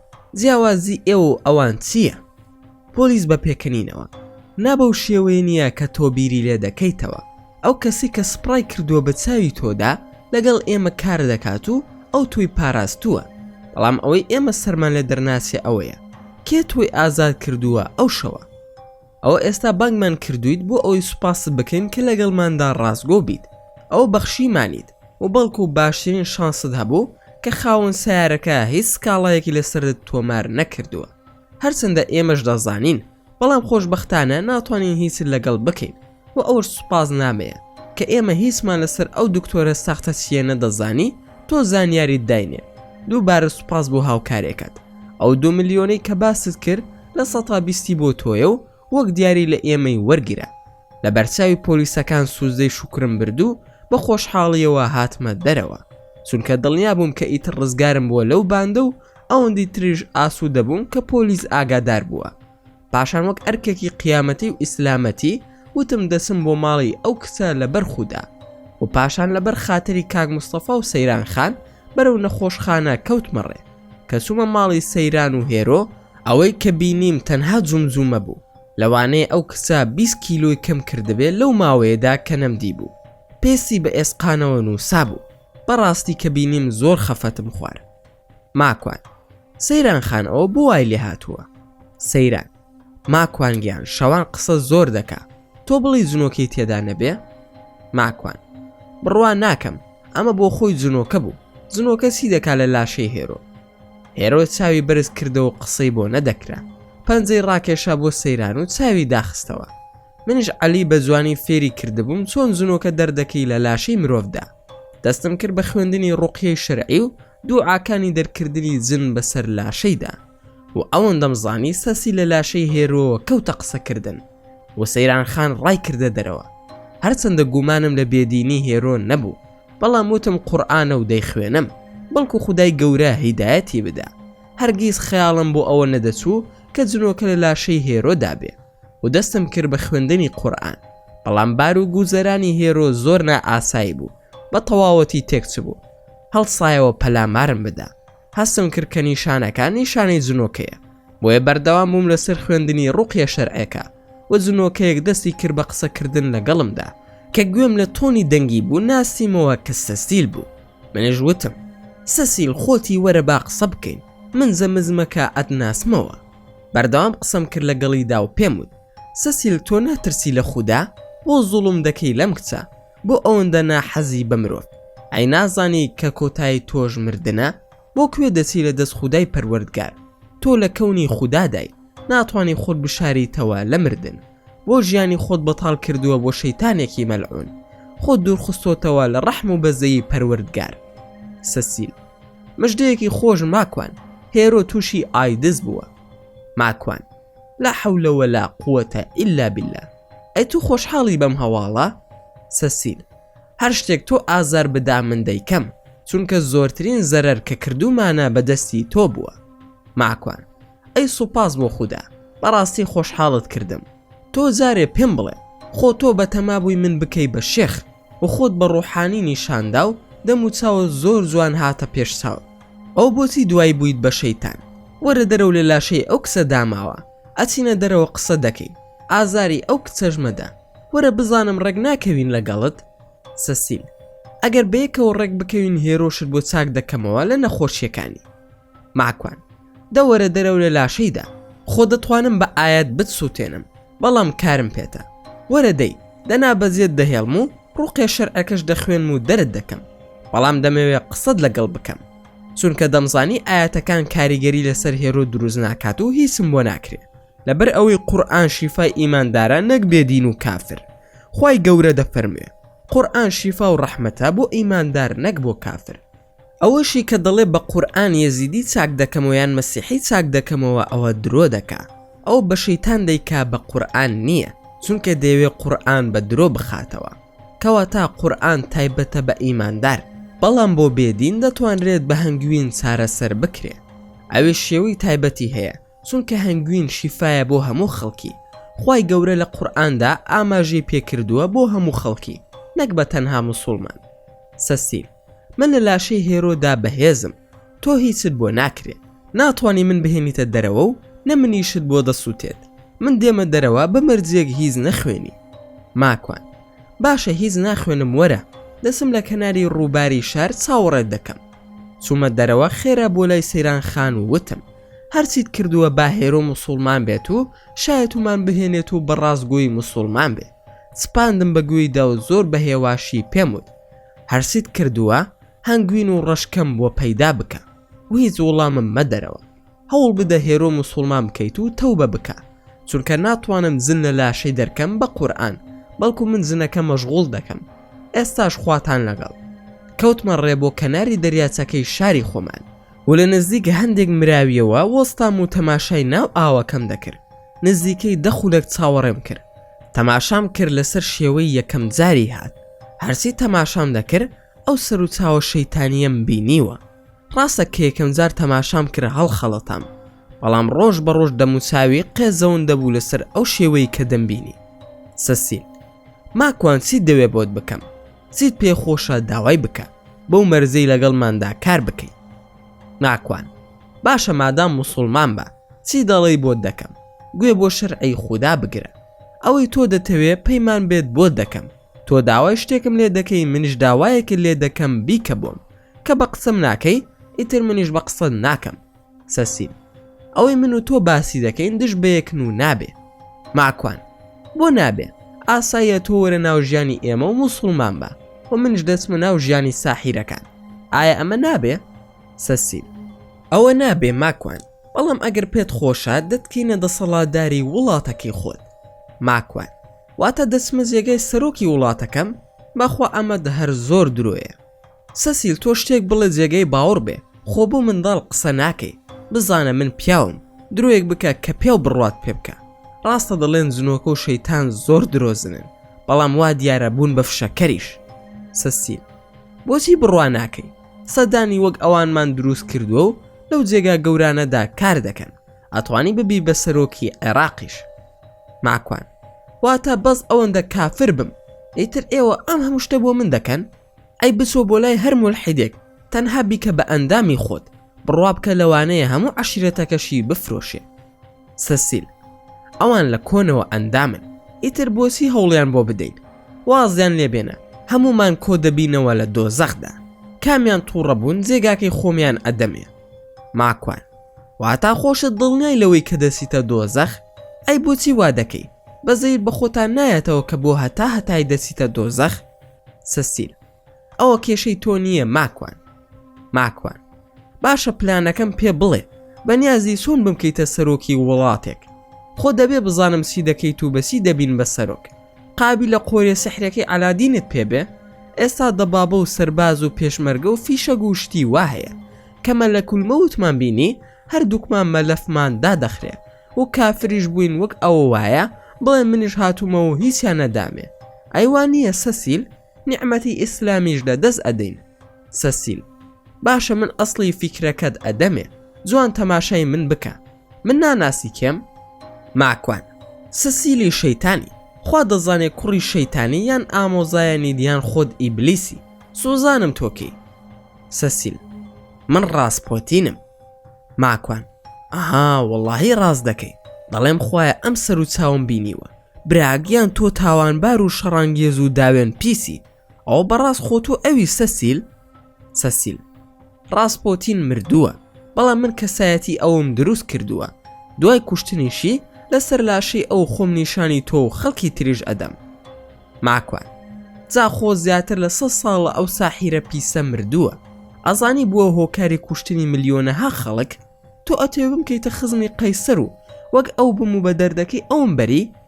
سەسیل: تۆ بۆچی وا بیر ناکەیتەوە کە خودا نییە؟ وەک مولحیدێک بژی بۆ ڕاسپۆتین چ عیبێکی هەبوو لەگەڵ زۆربەی ئافرەتانی ڕووسیا ڕای بواردووە تەنانەت بە شاژنی ڕووسیاشەوە هەمیشە جوانترین ئافرەتی لە بەردەستا بوو هەموو کڵێسای ئۆرتۆدۆکسی لی دەترسا شیفای نەخۆشی ئەدا بێزگەلەوەی کە هاوڕێی خودی قەیسەر بوو هەروەها زۆرترین نفوزی هەبوو ئیتر بۆ ناتەوێت پلانی ئەوەت بۆ بەکاربێنین و وەکو ئەو بژی ماکوان باشە قبولمە بە مەرجێک تۆ موسڵمان بی بە شەرعی خودا ڕازیش بی سەسیل تۆ بیانوو دەگری ماکوان تەنها پێم بڵێ کاتێک ئەو ڕاهیبە سەرسەری و فازرە فاسقا شیفای خەڵکی ئەدا هیچ نەخۆشیێک لە ژێر دەستیدا دەرنەدەچوو چاک دەبوو پێم بڵێ ئەوە چی بوو سەسیل ئەو زانستە فێری تۆش دەکەم ئەگەر ئارەزوت بێ بە ناوی دین دەیکەی دەتوانی ببیت بە ڕاهیب تەنانەت داوای پێغەمبەرایەتیش بکە ئەو زانستە فێر دەکەم و دەتوانی هەرسی کەس هەیە شیفای بدەیت ماکوان سەسیل تۆ خۆت باش دەزانی من تا شتێک نەبین و تاقی نەکەمەوە هەرگیز قسەی لەسەر ناکەم ئەمەی تۆ دەیڵێیت قومارە سەسیل بۆچی قومارە ماکوان تۆ داوای پلانت کرد باشترین پلانت ئەدەمێ خۆشەویستترین کوڕی کام سەرکردە و دەسەڵاتدار دەڵێ نەخۆشی دەخەین و تۆ بڕۆ چارەسەری بکە بە ناوی دینەوە نەفوز و پێگەی خۆت بەهێز بکە هەروەک ڕاستپۆتین ئیتر کارەکەش ئەوەندە قورس نییە ڕاستە پلانەکە زۆری دەوێت بەڵام ئێمەش لەگەڵتین و هاوکاری تەواوت دەکەین ماکوان سەسیل باشە پێم بڵێ بۆچی حەسقیل دیار نییە ماکوان دەڵێ ئەمویست بە پرسیارکردن دوای بخەم تاوەکو سەیران هێرۆ موسڵمان بکات و تۆ بەی پێ بکە سەسیل نردوومانە بۆ جێگای تر کار دەکا ماکوان بەخوا ڕاستە جنۆکە درۆزنە ڕاستم پێ بڵێ سەسیل زیندانە لای ئێمە چونکە تۆ موسڵمانت کرد ماکوان باشە ئەتوانم بیبینم بانگی بکە بەڵام فێڵم لێ نەکەی چونکە ئەو موسڵمان بووە من هەموو زیکرەکان دەخوێنم ئەو لە تەلیسم ئازاد بووە وەکو تۆ کۆیلەی شەیتان نییە سەسیل باشە بەڵام منیش کارێکم دەوێت بۆم بکە ماکوان چییە کارەکە سەسیل تفێک بکەرە قورئان و بە شەقتەی هەڵدا ماکوان شتی وا ناکەم و سرت دای لە نوکی پێڵاوەکانی من وە شەق لە دەمی تۆ هەڵ ئەدەم هیچ و پووس سەسیل باشە دەی تووڕە مەبە تەنها تفێکی تێکە و شەقی تێ هەڵمەدە ماکوان قورئان نوری چاوی ئێمەیە بڕۆ مرت بشکێنە و هەر قسەت لەگەڵ ناکەم سەسیل تووڕە مەبە باشە تەنها بیسووتێنە یان بیدڕێنە ماکوان ئیتر لە تااقەتمان نەما دەستم کرد بە قورئان خوێندن و لە پێشاندا ئەم زیکرەم خوێن کە پێغەمبەری خودا درودی خودای لەسەر بێت دەفەرموێ هەرکەس ئەم زیکرە بخوێنێ هیچ زەرەرێکی پێناگا نە لەلایەن جنۆکە و نە لەلایەن ئاژەڵی درڕندە و زیان بەخشەوە زیکرەکەش بەم جۆرەیە ئەعوذ بکەلیمات الله التامات من شەڕی ما خەلق پاشان سەسیل نەما و ئەو هیچ و پوچە ڕای کرد خێرا تەلەفۆنم کرد بۆ سەیران خان و وتم لەگەڵ هێرۆ چیت کرد سەیران زۆر بە ئاسانی شایەتومانی هێناوە و تەوبەی کردووە ماکوان ئەگەر دەتوانێت با بڕوا خۆی بشوات و دەست بکا بە نوێش ئەگەر نەیزانی فێری بکە و منیش دوای نان خواردن دێمەوە بۆلاتان سەیران بەسەر چاو بەڵام ماکوان گیان دەست لە هێرۆ هەڵمەگرە چونکە زۆر گوناحە ماکوان خوا ئاسانی بکا خات و سەیران منیش تەلەفۆنم کرد بۆ عەلی یەمەنی وەوتم ڕاکە خەبەرێکی خۆشم پێیە بۆت نەوەستی عەلی خێرە ماکوان چی بووە ماکوان نەوەستی ڕاکە زۆر مهمە عەلیش هات بە ئۆتۆمبیلەکەی وتی خێر چی بووە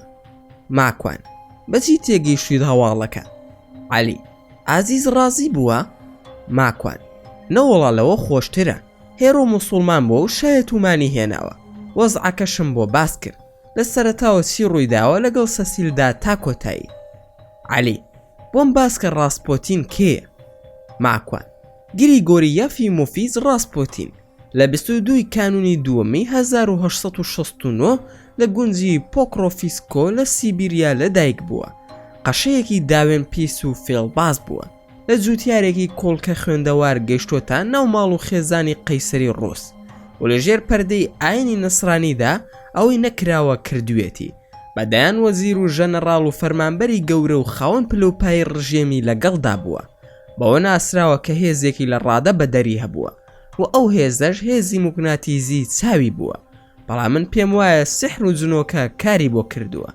سەسیلیش دانی بەوە داناوە کە ئەو وای لە قەیسەری رووسیا تێگەیاندە بوو کە دەتوانێت پێشبینی هەموو شتێکی بۆ بکە. تەنانەت لە یەکێک لە پێشبینیەکانیدا بۆ قەیسەری نووسی بوو ئەگەر هەر کەسێکی خزمت بمکوژێ لە ماوەی 2 ساڵدا هەموو کەس و کار و وەسەکانت بەدەستی میلەتی ڕووسی دەکوژرێنەوە. ئەوەش ڕاست دەرسوو و دوای کەمتر لە 2 ساڵ بەسەر کوژرانی ڕاستپۆتیندا بەلشەفیەکان قەیسەر و ماڵ و منداڵیان لە سێدارەدا. لە جەنگی جیهانی یەکەمدا گەورەترین تۆڕی سیخوڕی بۆ ئەڵمانیا گێڕاوە لە دژی ڕژێمی رووسیا و ئیتالیا.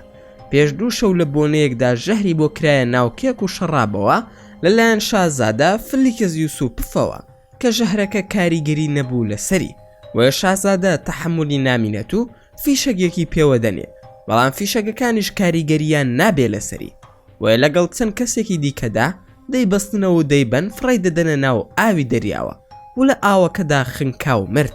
بە پێی چەند سەرساوەیەک وا پێدەچێت کە لەلایەن بەڕیتانیاوە کوژرا بێ چونکە ئەو کات ڕاستپۆتین لەو پڕی کاریگەریدا بوو و خەریک بوو قەنەعەتی بە قەیسەر ئەکرد لەگەڵ ئەڵمانیا ڕێک بکەوێت و ئاشتی بکە. ئەمەش مانای شکانی بەڕیتانیا بوو لە جەنگەکەدا. دەرئەنجام لە 3 کانونی یەکەمی ساڵی 1916 دەکوژرێ. عەلی یەمەنی وتی باشە جارێ با بڕوین بۆ نەخۆشخانە. لەگەڵ عەلی یەمەنیدا کەوتینە ڕێ بەرەو نەخۆشخانە کە چوونە ئەوێ تەماشام کرد سەیران خان دەگریا. ماکوان خێرە سەیران خان چی ڕوویداوە هێرۆ چۆنە؟ سەیران هیچ باش نییە. دوای ئەوەی بردمە حەمامی نەخۆشخانەکە و شۆردم داوای ئاوی کرد منش بۆم هێنا و پێم وت. ماکوان داوای لێ کردووی شایەت ومان بهێنیت و موسڵمان بی بەڵکو جنۆکە لە لاشەدا دەربکات و خودای گەورە ڕەحمت پێ بکات و شیفات بدا. ئەویش بە قسەی کردم و شایەت ومانی هێنا و تەوبەی کرد و ئاوم بۆ هێنا و تۆزە قسەی خۆشی کرد. پاشان 2 ڕەکعات نوێژی کرد و لەگەڵ ئازیز دەستیان کرد بە قسە و وەزعی زۆر باش بوو بەڵام دیسانەوە لە پڕڕەشانەوە و خوێنی بەیەکەوە هەڵدەهێنایەوە و ئەوە ئێستا من و ئازیز هاتوینەتە دەرەوە و چاوەڕین بزانین دکتۆرەکان لە ژوورەوە چی دەڵێن.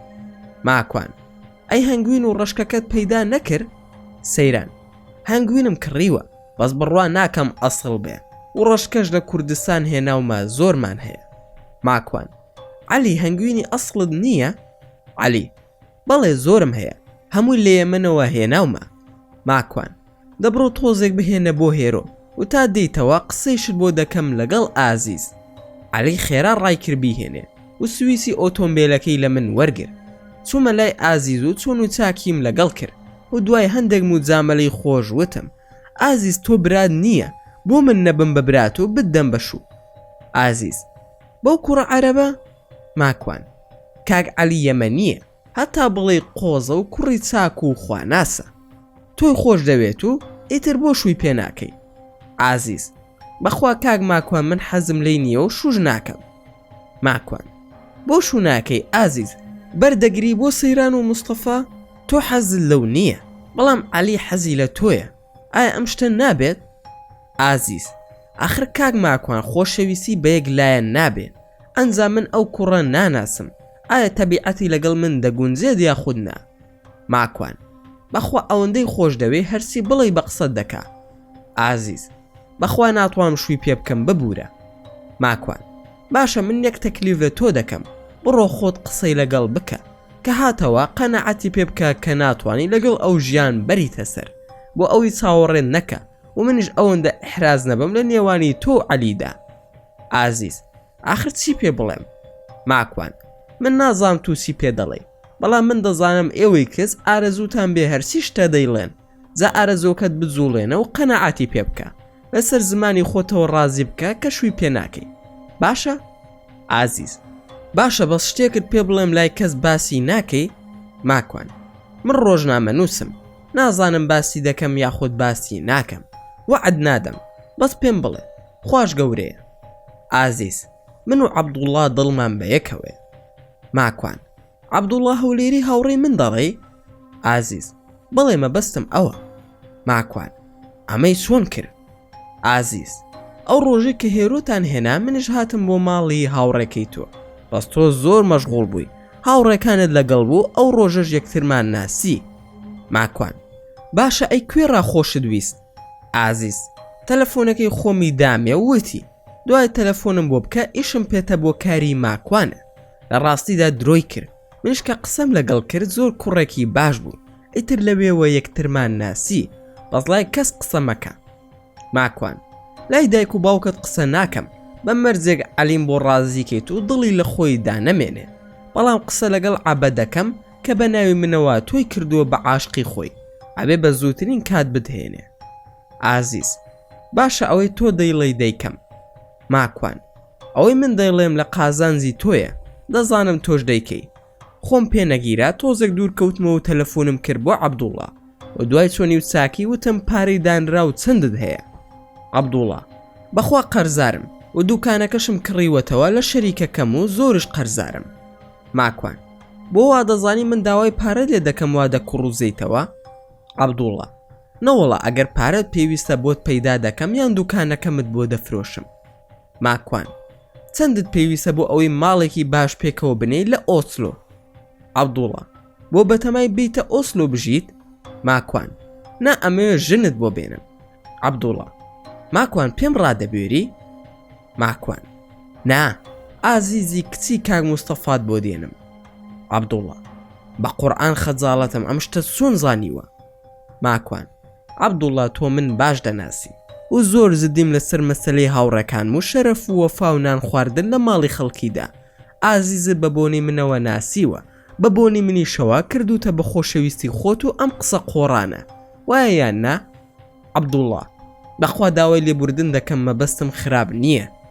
ماکوان باشە موشکیلت چییە بۆ ژن ناهێنی؟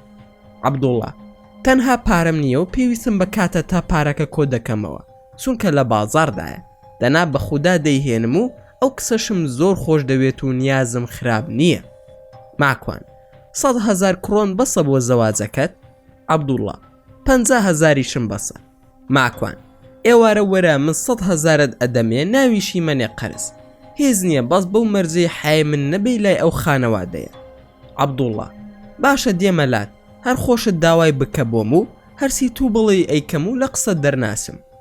ماکوان باشە بەسەر چاو عەبدوڵڵا گیان مادام هاتیتە پێشەوە من لە خزمەتدام. تەلەفۆنم داخستە و وتم ئەی عەلی یەمەنی نەکبەت داوای کێت کرد و بۆ کێ دەرچوو؟ پاشان چوومەوە بۆ لای سەیران خان و مۆڕێکم کرد لە ئازیز و دەستی کرد بە پێکەنین. تۆزێکی پێچ و عەلی هاتەوە بە شوشەیەک هەنگوینەوە و سەیری ئازیزی دەکرد. بە کوردی وتم ئازیز هەڵسە بڕۆ بۆ لای عەلی با ئیشەکە لێ تێک نەدەم. ئەویش خێرا چوو بۆ لای. ماکوان عەلی ئازیز دەیەوێ قسەت لەگەڵ بکە. یەمەنیەکان تۆزێک ڕەشن بەڵام عەلی لە تاودا ڕەنگی شین ببوو. پاشان ڕۆشتن چون بۆ کوێ من نازانم. ماکوان سەیران خان تا ئێستا هیچ داواکاری ئازیز نەهاتووە؟ سەیران داواکاری زۆرە بەس دەڵێ شوو ناکەم بەوانەی کە هاتوونەتە داوام چونکە دڵی نەیگرتووە. ماکوان دەیگرێ بەم نزیکانە من دەستی بۆ ماز دەکەم. سەیران بۆ بە عەلی ڕازی بووە؟ ماکوان نەخێر عەلی نییە و عەبدوڵڵایە، ئەوە ناردم پێی بڵێ چاوەڕێ نەکە، لەوانەیە لەگەڵ کوڕێکی ڕەفیقی مندا ڕێکیان بخەین و هەردووکیان قابلی یەکن و ئەگونجێن و وا هەست دەکەم زۆر باش بێ.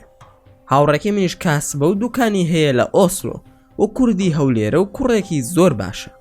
سەیران هەر سەرسەری و قومارسی و داوێن پیس نەبێ ئیتر ئێمەش چیمان دەوێ؟ ماکوان ئەی بۆ ناڵی با دیندار و خواناز بێ. سەیران جا ماکوانگیان ئەوەی ئەوانەی تێدا نەبوو خواناسە. ماکوان وانییە هەیە ئەوانەشی تێدا نییە بەڵام خواناناسێت و بێدینە. لەم قسانەدا بووین دکتۆرەکان هاتنە دەرەوە وتیان ببورن هێرۆ مرد. ئەوەی لە دەسەڵاتماندا بوو کردمان بەڵام بەداخەوە نەمانتوانی ژیانی ڕزگار بکەین. نەخۆشی ئایدزەکە زۆر لاوازی کردبوو و دووبارە بەداخەوە.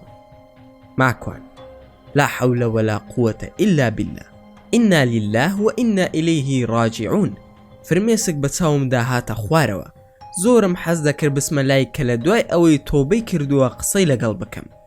خێرا چوومە سەری و دوعای خێرم بۆ کرد و زۆر بێتاقەتی بووم. زانیم کۆتایی ژیانی بوو. خوای گەورە پاکی کردەوە بەو ئازار و ناڕەحەتی و نەخۆشیە و بە تەوبە و پاکی گەڕایەوە بۆ لای خوای خۆی. زۆر حەزم دەکرد ببوایەتە ئافرەتێکی بانگ خواست چونکە دوو زمانی بە باشی دەزانی کە ئینگلیزی و نەرویجی بوو. بە هەر حاڵ من و سەیران تێڕ و پڕبۆی گریین. تەلەفۆنم کرد بۆ عەلی بچێ لە مزگەوتی خۆمان کفن بهێنێ، بەڵام نەخۆشخانە وتیان کفنمان هەیە. بە ئازیز و سەیرانم وت ئێوە بیشۆن و قەبرمان بۆی کڕێ و چووین ناشمان. ڕۆژێک لە ڕۆژان ئەو کسەم خۆش نەدەویست. سوبحان الله لە کۆتایی تەمەنیدا ئەگەر خوشکی خۆشم بمردایە هەر ئەوەندە بۆی غەمبار دەبووم. ماوەی مانگێکی پێچوو عەبدوڵڵا هات بۆ لام و وتی با بڕۆین بۆ لای کاک مستەفا و داوای ئازیزم بۆ بکە. چوین و باسەکەمان لە خزمەتی کاک مستەفادا کردەوە و کاک مستەفا ڕازی بوو. سوپاس بۆ خوددا من دەستم بۆ عەبدوڵڵا ماس کرد و مەجلیس خۆش بوو. ئیتر وتمان بڕیاری خۆتانە کەی دەیگوازنەوە. دوای 2 هەفتە عەبدوڵڵا تەلەفۆنی بۆ کردم لە میسر و وتی هیچ ناوێ بۆت بهێنم لە میسر؟ منیش هەر پەرتووکم پێویستە. داوای پەرتووکم لێ کرد. بەلامەوە سیر بوو. وامزانی چووە کەرەستەی ئەشیای دوکانەکەی لە میسر بکڕێ. بەڵام وتی ئەوە ئازیزش سەلامت لێ دەکا. تو مەسوو بن بۆ مانگی هەنگوینی. منیش بە خۆشحاڵیەوە تەنها پیرۆزبایم لەسەر بوو. بەڵام زۆر دڵم بە عەلی ئەسووتا. تەلەفۆنم بۆ کرد وەک وەفایەک ووتم عەلی ئەم ئێوارەیە دەعوەتی منی چی دەخۆی؟ عەلی حەزم لە فەلافلە. ماکوان ئاخر بۆیە ئازیز شووی پێ نەکردی؟ عەلی تێناگەم باسی چی دەکەی؟ ماکوان ئەڵێم وەرە با ڕۆحی عەزیزی خۆمت پێشکەشکەم. فەلافل چییە؟ دوای چەند مانگێک عەبدوڵڵا تەلەفۆنی کرد. وامزانی عاجز بوون لەگەڵ خێزانی چونکە دەنگی زۆر هێواش و نەرم بوو. لە دڵی خۆمدا وتم بەخوا شەڕیان بووە لەگەڵ ئازیز. دوای چۆنی و ساکی وتی ماکوان مامە مستەفا عەمری خوای کردووە وەرە بۆ تەعزیەکەی.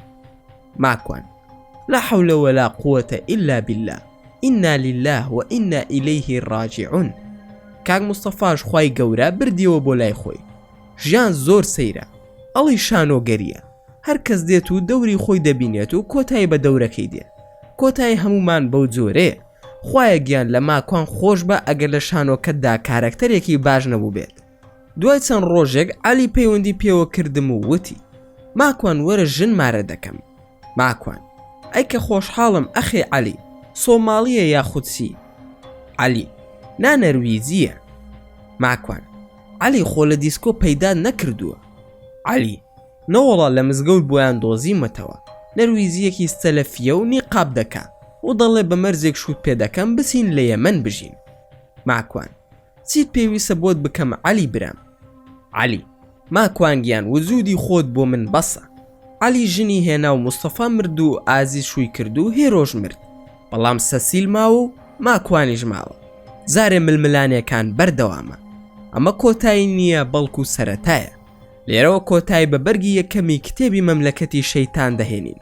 چاوەڕوانی بەرگی دووەمی کتێبەکە بن لە ڤیدیۆکانی داهاتوودا. بم زۆرش گەیشتنە کۆتایی ڤیدیۆکەی ئەم زارەمان. ئەگەر ڤیدیۆکەتان بەدڵ بوو ئەوە هەر ئێستا لایکی ئەم ڤیدیۆیەمان بۆ بکەن و هەروەها شەیریشی بکەن لەگەڵ هاوڕێکانتاندا. و لە بیرشتان نەچێ ئەگەر ئەتانەوێ هەمیشە بابەتی ناوازە لە کەناڵەکەی ئێمە ببینن ئەوە هەر ئێستا سەبسکرایبی کەناڵەکەمان بکەن و زەنگۆڵی تەنیشی سەبسکرایبەکەش چالاک بکەن. و لە بیرشتان نەچێ هەر ڕەخن و پێشنیارێکتان بۆ کەناڵەکەی ئێمە هەیە دەتوانن لە کۆمنتی ئەم ڤیدیۆیەدا بۆمانی بنووسن. و دووبارە و سێبارە سوپاس بۆ تەماشاکردنی ڤیدیۆکە. تا ڤیدیۆیەکی تر و تا کاتێکی تر هەر شاد و بەختەوەر بن و خواتان لەگەڵ بێت و ئامانەتی خوددا بن.